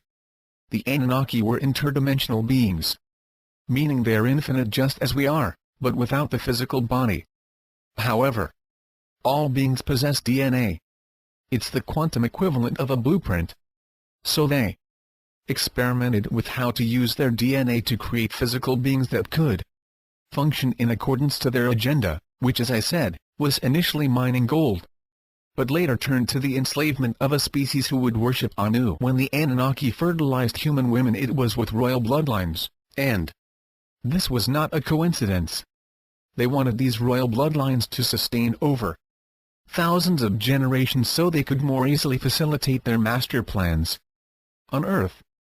Sarah, was this a nationalistic thing? Dr. Neruda, how do you mean that? Sarah, were Anunnaki bloodlines mostly Arab, Jewish, or Gentile? Were there certain characteristics that were noticeable in the physical body? Dr. Neruda, the Anunnaki bloodlines were initially Babylonian and Egyptian, but they have spread into nearly all races. It probably wouldn't be an overstatement to say that nearly every person on the planet today has some fractional percentage of Anunnaki royal DNA. Page 236. Sarah, what were they, in terms of their look? I assume they look like us. Dr. Neruda, yes. It was Atlantean, Anunnaki and Syrian body styles that were effectively blended to create the human 1.0 prototype. All of these beings, though less dense, looked similar to a human form.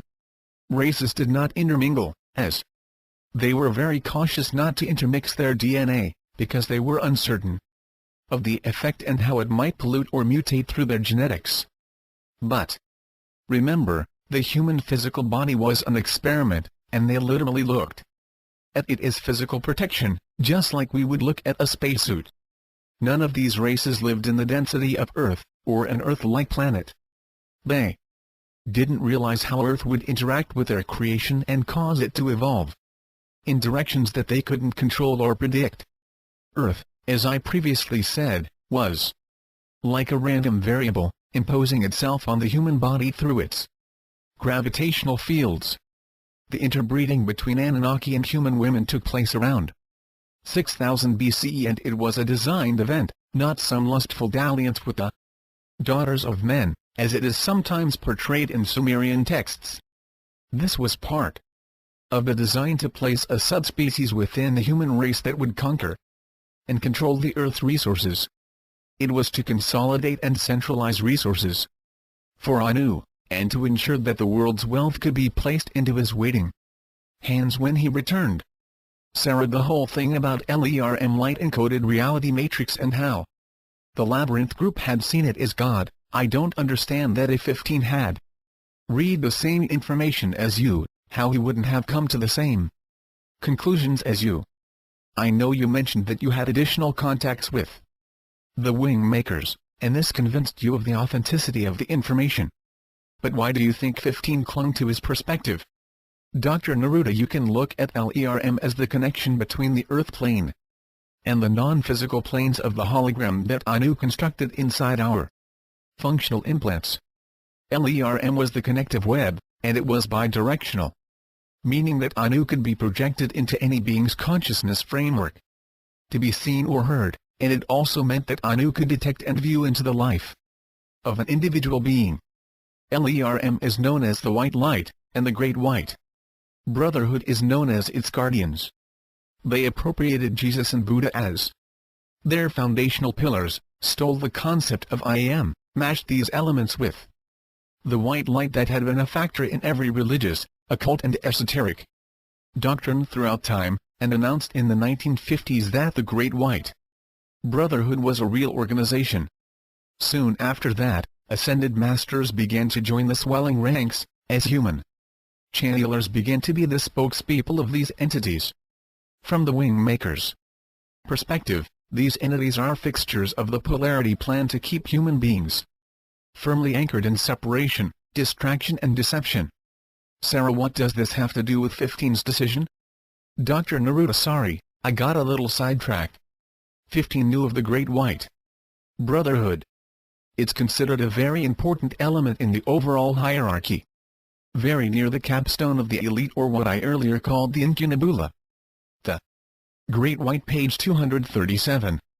Brotherhood was seen as a means to bring occult or secret information to the planet, and it was designed to balance the movement of secularization, which was to essentially rid the planet of religion and bring science to the stage. 15 was not sufficiently convinced to make a break from the incunabula and the Great White Brotherhood. He preferred to view LERM as proof of God, and leave his world intact. This is not, by the way, an uncommon reaction to this information. And intellects, as brilliant as 15's, will make this choice to stay in the known world instead of venture into the unknown. In 15's case, he had too much to lose. Sarah, why did the elite want to get rid of religion? Dr. Neruda, first, I want to correct you on your choice of words. It isn't the elite, as most people think of them. The vast majority of the elite are corporate citizens, financial managers, government managers, political heavyweights, military commanders and the like. They are not making these decisions. The vast majority have no idea who or what the agenda is. That's why I refer to it as the capstone of the elite. These are ones who have been preparing the world for Anu's return. Now, back to your question, religion was seen as an obstacle to the one world order. The quantum world of science was flexing its muscles, disproving key elements of religious doctrine, and it would, if left unmanaged, verify the hologram but not the deception. The Great White Brotherhood was launched to the public in the 1950s, just as the quantum world was beginning to signal its stature, but it goes back to the 18th century when it was referred to as the Council of Light, and even before that it was a concept held in many secret societies. The idea of ascended masters, communicating with one another telepathically, and instructing and guiding the affairs of men, gained some popularity with those who were disenchanted with organized religion. To be fair, some of the channeled information did come from beings that were considerably more informed than the average man, and they could bedazzle most people with their superior knowledge of the cosmological order and the structure of things relative to God, but their description and explanation was founded in the hologram of deception. While these masters supposedly channeled the secret or hidden knowledge to their selected students, who then wrote books and created organizations, this information continued to separate the worlds of light and dark, good and evil, and those in the know from those who were not. They used words like love, ascension, truth, and God more liberally than organized religions, and God was always portrayed as a loving, congealing force. Angels and cosmic beings were also associated with these organizations. They not only appropriated symbols and constructs like the soul and eternal life, but they also created the ladder of consciousness that stretched into infinity, in which the student was forever trying to learn more to progress higher on the ladder. The elevation of one over another. This was the key concept of the separation tactic of the Great White Brotherhood, and frankly, all secret societies create divisions of knowledge, page 238. add a richer lore too, and promise more power and awareness as you, the student, walk the path. They don't talk about how to deprogram from separation, instead, they reinforce it. Sarah, you've shared information in previous interviews about the central race. In my notes, you even said they were responsible for our DNA. Are they the Anunnaki? Dr. Neruda, no. No, you have to define DNA in two ways. One is the human instrument or body, emotions and mind system, and that stems from one system of DNA, courtesy of the Anunnaki and Syrians mostly. The second is the infinite being inside the human instrument, which is also based on DNA, which is the quantum blueprint of the sovereign integral consciousness.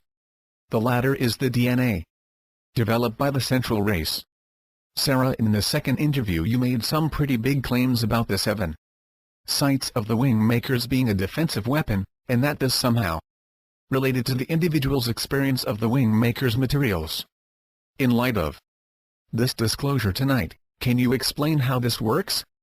Dr. Neruda, the entire input of the wing makers' disclosure is about the sovereign integral, and how humanity benefits when the state of consciousness is seated within the human expression. The requirement to keep this disclosure in the realm of science fiction and mythology was why I mentioned this defensive weapon. Sarah, so you're saying this was just a story? Dr. Neruda, that part was. You see, the wing makers' materials are, by design, composed of many strands of information. Some strands are storytelling, some are artistic, some are spiritual, some are conspiratorial, and some are designed to be factual, coherent disclosures of what is really happening in our world. The strands of the storytelling encase the other strands in a way, they shield these inner strands. I've already explained why it happened this way, and while some might feel it would be easier to just give the facts, if these facts were disclosed now, you would not have seen, heard or read this information. The wing makers' materials would have been censored or taken down and discredited. I'm sure there'll be a good dose of that anyway, when and if this interview is released, but the story strand was necessary to provide an acceptable container to release the sovereign integral process. Sarah, but this concerns me that the information you provided in the previous 4 interviews is created, at least in part, as a story. How do I present it to any reliable news source as true? Dr. Neruda, you can't. Sarah, so then what do I do with it? Dr. Neruda, either you will release it as a story, or I will. If you prefer not to, I understand. Page 239. Sarah, couldn't you just tell me what parts are story, and what parts are true? Dr. Neruda, I could, but this isn't how I've been asked to release the information. Sarah, but I've invested a lot of time in this already, and if I invest my reputation as well, then I need to focus on the true parts, otherwise, I can't substantiate anything when I'm asked if, in my opinion, it's a true story. Dr. Neruda, everyone wants to know the absolute truth. They want someone to point to this phrase or that precept or that doctrine and explain to them that that is truth, believe it. That's been the game on this planet ever since humans began to contemplate their universe in a philosophical manner. All the shared truth has gotten us where? Where we kill children to punish leaders. Where leaders lock people up in death camps. Where religious leaders abuse children. So I would ask you, what is the value of the information that has collectively brought humanity here? You want the signpost of truth. No one can do that, and your proof is that no one has. Sarah, why?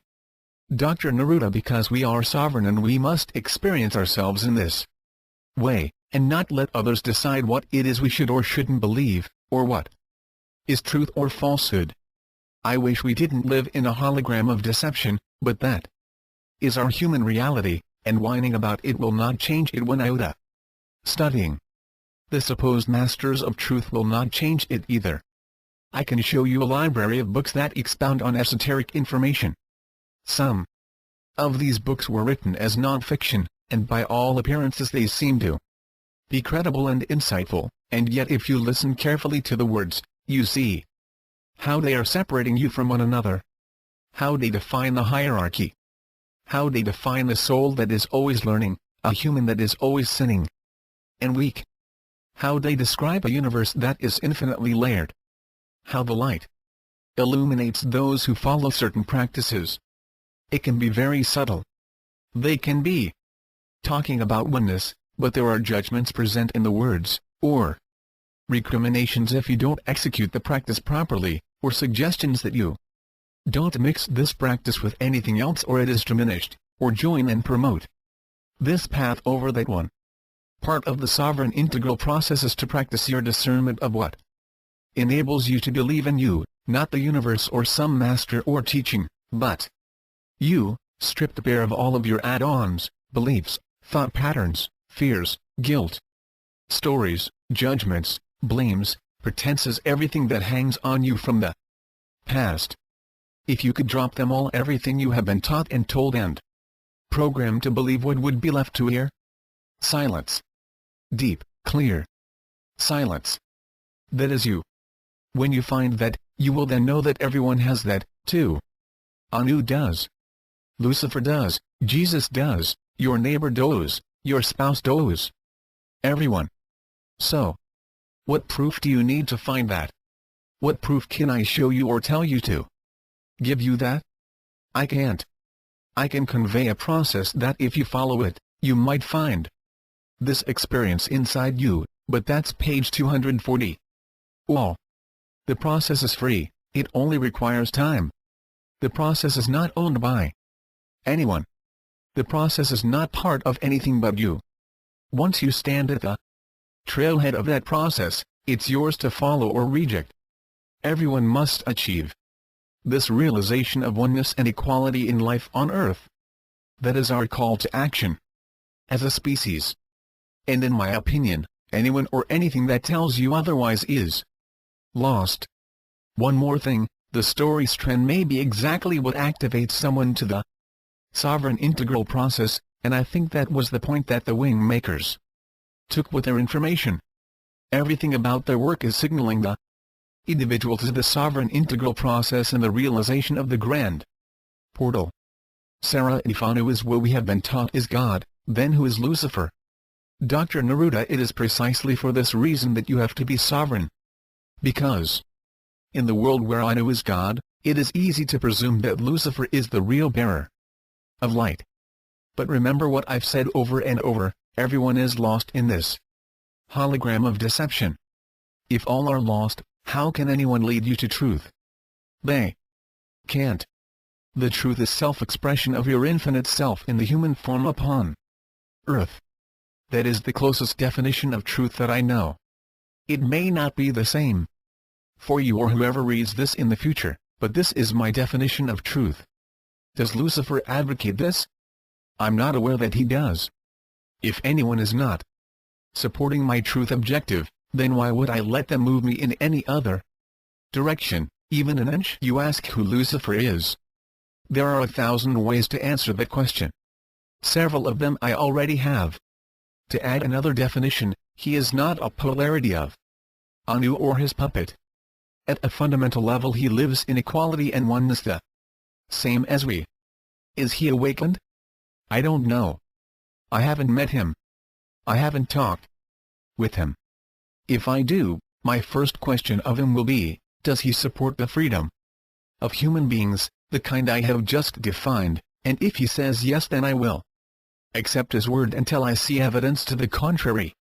If he says no, I will remove myself from his presence. If he says maybe, I would have a conversation with him and invite him to support this movement. Everyone is waking up. I realize it seems like the activation is in super slow motion, but in 70 to 80 years a huge shift can occur in humanity's realization of what is really happening in this world. There is no way to hide this.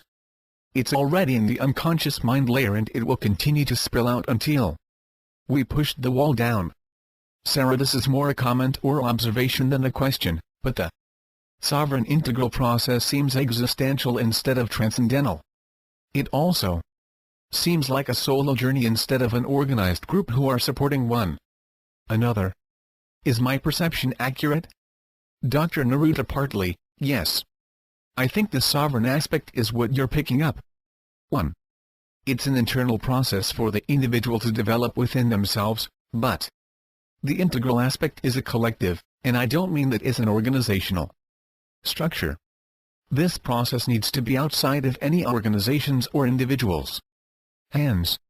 It's not possible to own this or control it within an organizational structure. I think people can use the internet and email to support one another. Some will want this kind of support. Others may prefer to be left on their own. Page 241. Relative to it being existential, yes, it is that. This isn't about ascending into the high places of heaven and hanging out in perfected realms of space, while your fellow human beings are lost, enslaved and corralled into ever-tightening spaces. This is about sharing the heart virtues and the truth of existence in your behaviors, here, on Earth. It is about making Earth a place where human beings can express their life essence without the interference of Anu's hardware and Marduk software, and to tear down the external programming that creates the parents of fear and separation and all of their children attributes like narcissism and hatred. Sarah: if I decide to release this information, do I have to practice it? Dr. Neruda: no. Sarah: can I have some time to think about this? Dr. Neruda: how long do you need? Sarah: maybe a week. Dr. Neruda: of course, you can take more if you need it. Sarah: are you resigned to the idea that you'll be caught? 12. Dr. Neruda: I'm a realist. I don't think the ACIO will do anything rash. They'll simply do their best to quarantine me. Sarah: what does that mean? Dr. Neruda: I'll end up in a holding cell, off the grid. Sarah: what about Anu? Dr. Neruda: Anu is simply a name of the royal leader of the Anunnaki race. His name is symbolic of more than one being, which is the capstone of the elite. You could also look at Anu as the programmed existence of the human race. He exists in everyone to some degree. Anu's presentation of himself is that he's omniscient and omnipresent, and this is true in a certain way, so I have to deal with that reality. Everyone who wakes up and practices this process will meet this resistance in some form or other. Sarah: but if people hear that they will have to deal with Anu, won't they run from this? Who's going to try and fight that machine? 12. ACIO is an acronym for Advanced Contact Intelligence Organization. Page 242. Dr. Neruda: from the Wingmaker's perspective, thousands, and then hundreds of thousands, and then millions. The wall can collapse in an instant when a critical mass is achieved. Sarah: but won't this be accompanied with hysteria and panic? At one time I thought the Grand Portal was a technological discovery of the soul, and it would be on the internet for all to see and experience in the comfort of their homes. But this isn't like that, is it? Dr. Neruda: no. This is more like a collapse of reality on a mass scale, where infinite beings suddenly find themselves awake inside a human uniform and wonder what just happened. Sarah: what if it doesn't happen? What if they win and transhumanism 3.0 is the new human being locked into a world of separatism? What then? Dr. Neruda: I don't know how to answer that question, other than to say that the information provided by the Wingmakers is a new inception point, which necessarily means a new path. Maybe it will take more time, but it will happen. It has to. We're infinite beings, and this fact cannot be bottled up indefinitely. Sarah: I understand, but the whole concept of infinite beings that's been around a long time. Soul has been around a long time as a concept. How is this any different? Dr. Neruda: yes, it's been around a long time, but it's been bottled up into three paths. 1. Reincarnation and karma. 2. Be good and obedient and join the ranks of heaven. And 3. Ascend to a higher plane of existence and eventually become a teacher within the hierarchy. The fourth path, though not about soul, is that we are simply human flesh and blood and we have no soul. A person's soul is construed from one of these paths, assuming you believe you are a soul. Each of these paths, as I have already said, is within the hologram of deception. They do not lead outside past the wall, and they certainly do not make the wall less stable. To be self-realized as an infinite being within a human body on Earth, decoupled from the controlling human 2.0 interface, is the fifth way. We've been living in a game show that has 4 doors where an announcer keeps repeating the instruction: choose one of the 4 doors, while completely ignoring that there is a 5th door. This new inception point inserts the 5th door option. That's how it's different. Sarah, I wish I could go on with question after question, but I think this is probably a good place to stop. Dr. Neruda, I agree, Sarah. Sarah, okay, good, then we'll bring this to a close, but before we do, I'll give you the last word. Page 243. Dr. Neruda, well, first, thanks for your open-mindedness these past 2 weeks. Your questions were good guides, and for all your modesty, you grasped this information with great naturalness, which gave me permission to open up. You've served well those who will read this, so on their behalf, thank you. I feel that I've given everything I was asked to provide. I realize I fumbled around at the start of this interview. I wasn't sure how to bring this out. I also know that some will want more information, but the critical material is here, in this interview. I'm sure there are more details and nuances I could have provided, but then, no matter how much detail I disclose, it would never be enough for some people. This is all about action in behavior, not reading or soaking up information from another person. The glimpse I provided is a good start, and that's all that's really needed for an inception point. I realize this may seem like a fantastical journey of fictional characters and unlikely events, not to be taken too seriously, but in my view, this disclosure of the wing makers is their most important. Sarah, thank you, Dr. Neruda. End of session. Page 244. What is within us was present before the universe was created. Our inner, pre-quantum core existed previous to space-time, before any extra-dimensional race enslaved us. We are not weak or defenseless. We are not mere human beings with 80-year lifespans. We are infinite, and we are all that is needed to transform reality so that each of us serves truth, because we see truth. Earth is not a playground or a schoolroom any more than we are gullible children. There is no new age or end time. There is only the infinite platform upon which we all belong, where we rise up as sovereign integrals upon Earth. James Mahout, page 245. Appendix. Appendix 4, Interview 5, Introduction to Quantum Pause. Quantum pause is a primary tool of the sovereign integral process. The wonderful thing about breath is that it is always with you from the very first to the very last experience of this world. It is portable, everyone has it, and it is what anchors you into the now. Below is a step-by-step process that is recommended to use when you practice quantum pause. However, it is also suggested that you remain open to adapting this process to your own style, preference and capabilities. Step 1, Declarative Purpose. The first step is called Declarative Purpose. This simply means that before you begin, declare your intent. There are 2 general states when one performs quantum pause. 1. I am doing this for the whole of humanity. 2.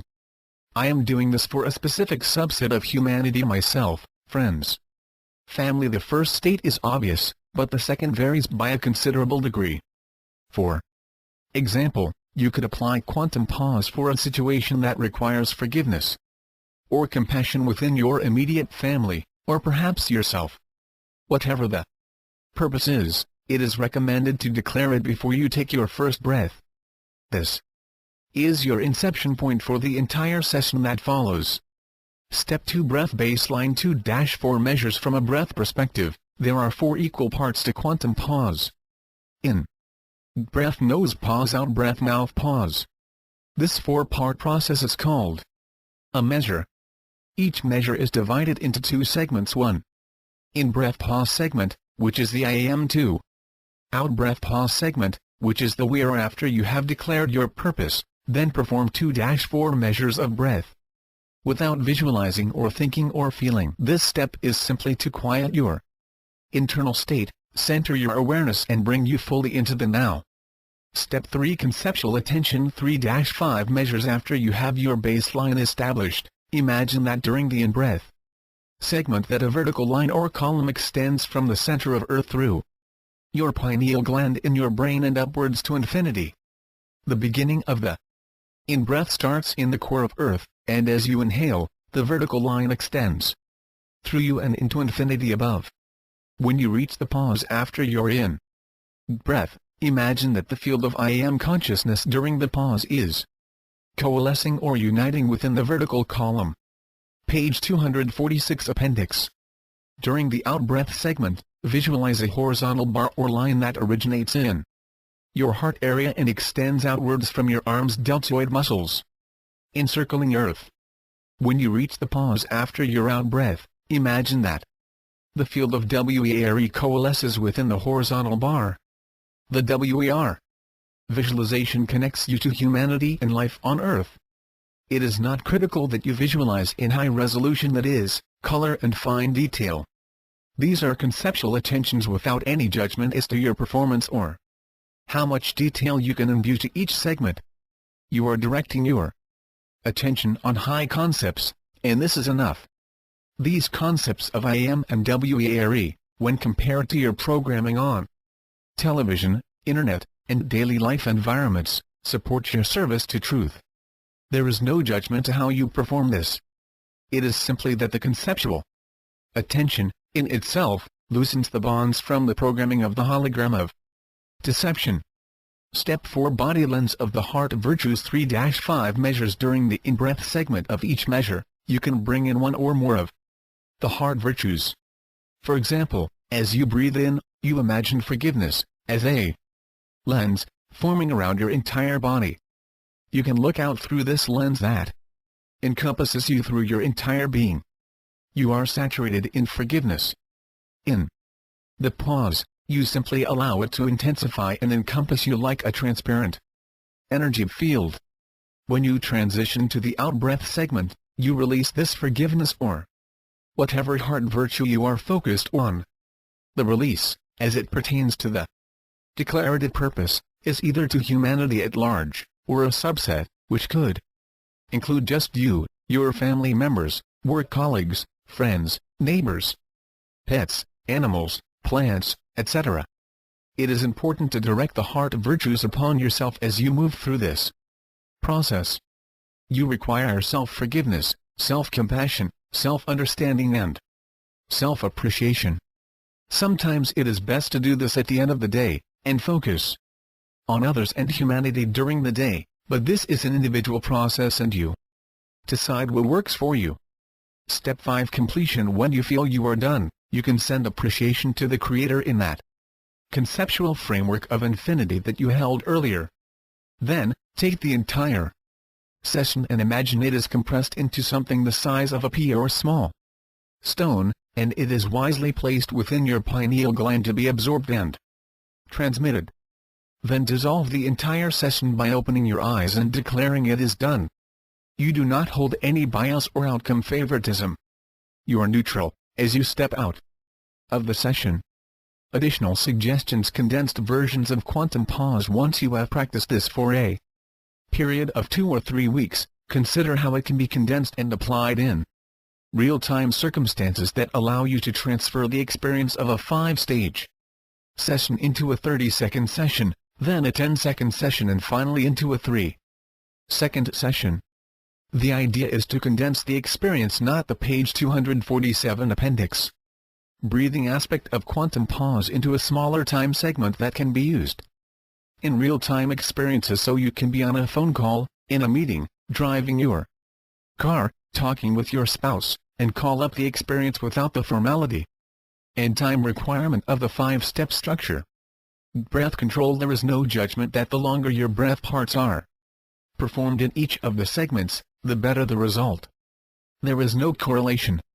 However, As you get into the later steps of the quantum pause process, your attention is less centered on your breath. You allow it to become self-directed, so your attention can move to a more imaginative and feeling-oriented state. The purpose of quantum pause is not to leave the body or have a spiritual experience or conjure any positive experience upon completion. It is purposely not of that realm.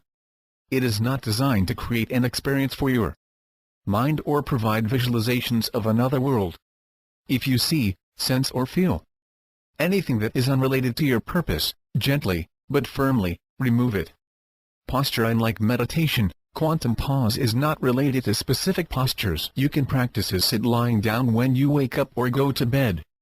You can be standing up or sitting down. There is no posture requirement. Quantum pause is not meditation for the human instrument. It is a behavioral exercise to reveal the sovereign integral state of consciousness. Synchronize. If you practice quantum pause, and you begin your session at the top of the hour, it will synchronize your experience with others and expand the energy. It doesn't matter which of the 24 hours you start with, but if you can begin at the top of the hour. About the author. James Mahu is the anonymous creator of the Wing Makers and related websites, a handful of novels, a large collection of philosophical discourses, a dozen papers on spiritual practices, poetry, short stories, visual artwork, and nearly 100 music compositions. His works have been translated into nearly 20 languages. In 1998, his first published creation was wingmakers.com, which established James, its creator, as a multidimensional storyteller who was focused on sharing deep, original perspectives to the conversations of spirituality, cosmology, extra-dimensional existence, myth, and the importance of the heart in one's personal mission. James has made no effort to create a visible role for himself in the field. No organization has ever been started, and no relationship with any other organization exists. James' works are to help people activate, and make accessible, their unique view into truth. He draws on deep symbolism, archetypes and mythological characters to help people sense the deeper realities that underlie their personal worlds. The primary goal of his work is to be a midwife for the birth of the grand portal as described in To live in service of truth, you must first identify the layers of deception that encompass you. This is the equivalent of deprogramming. It is central to the sovereign integral process. Then you can live the words and ideas that arise from this internal field of truth that is inside you and nowhere else. It is completely unaffiliated with anything that is a feature of the hierarchy.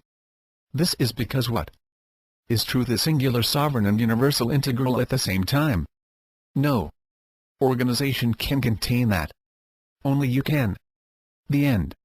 Note: copyright disclosure of the Neruda Interviews. You are free to share, copy and redistribute the material in any medium or format.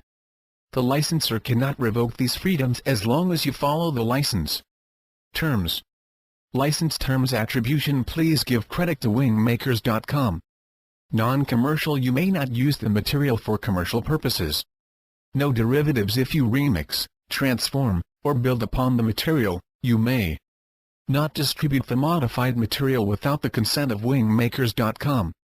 Contact webmaster at wingmakers.com. No additional restrictions. You may not apply legal terms or technological measures that legally restrict others from doing anything the license permits.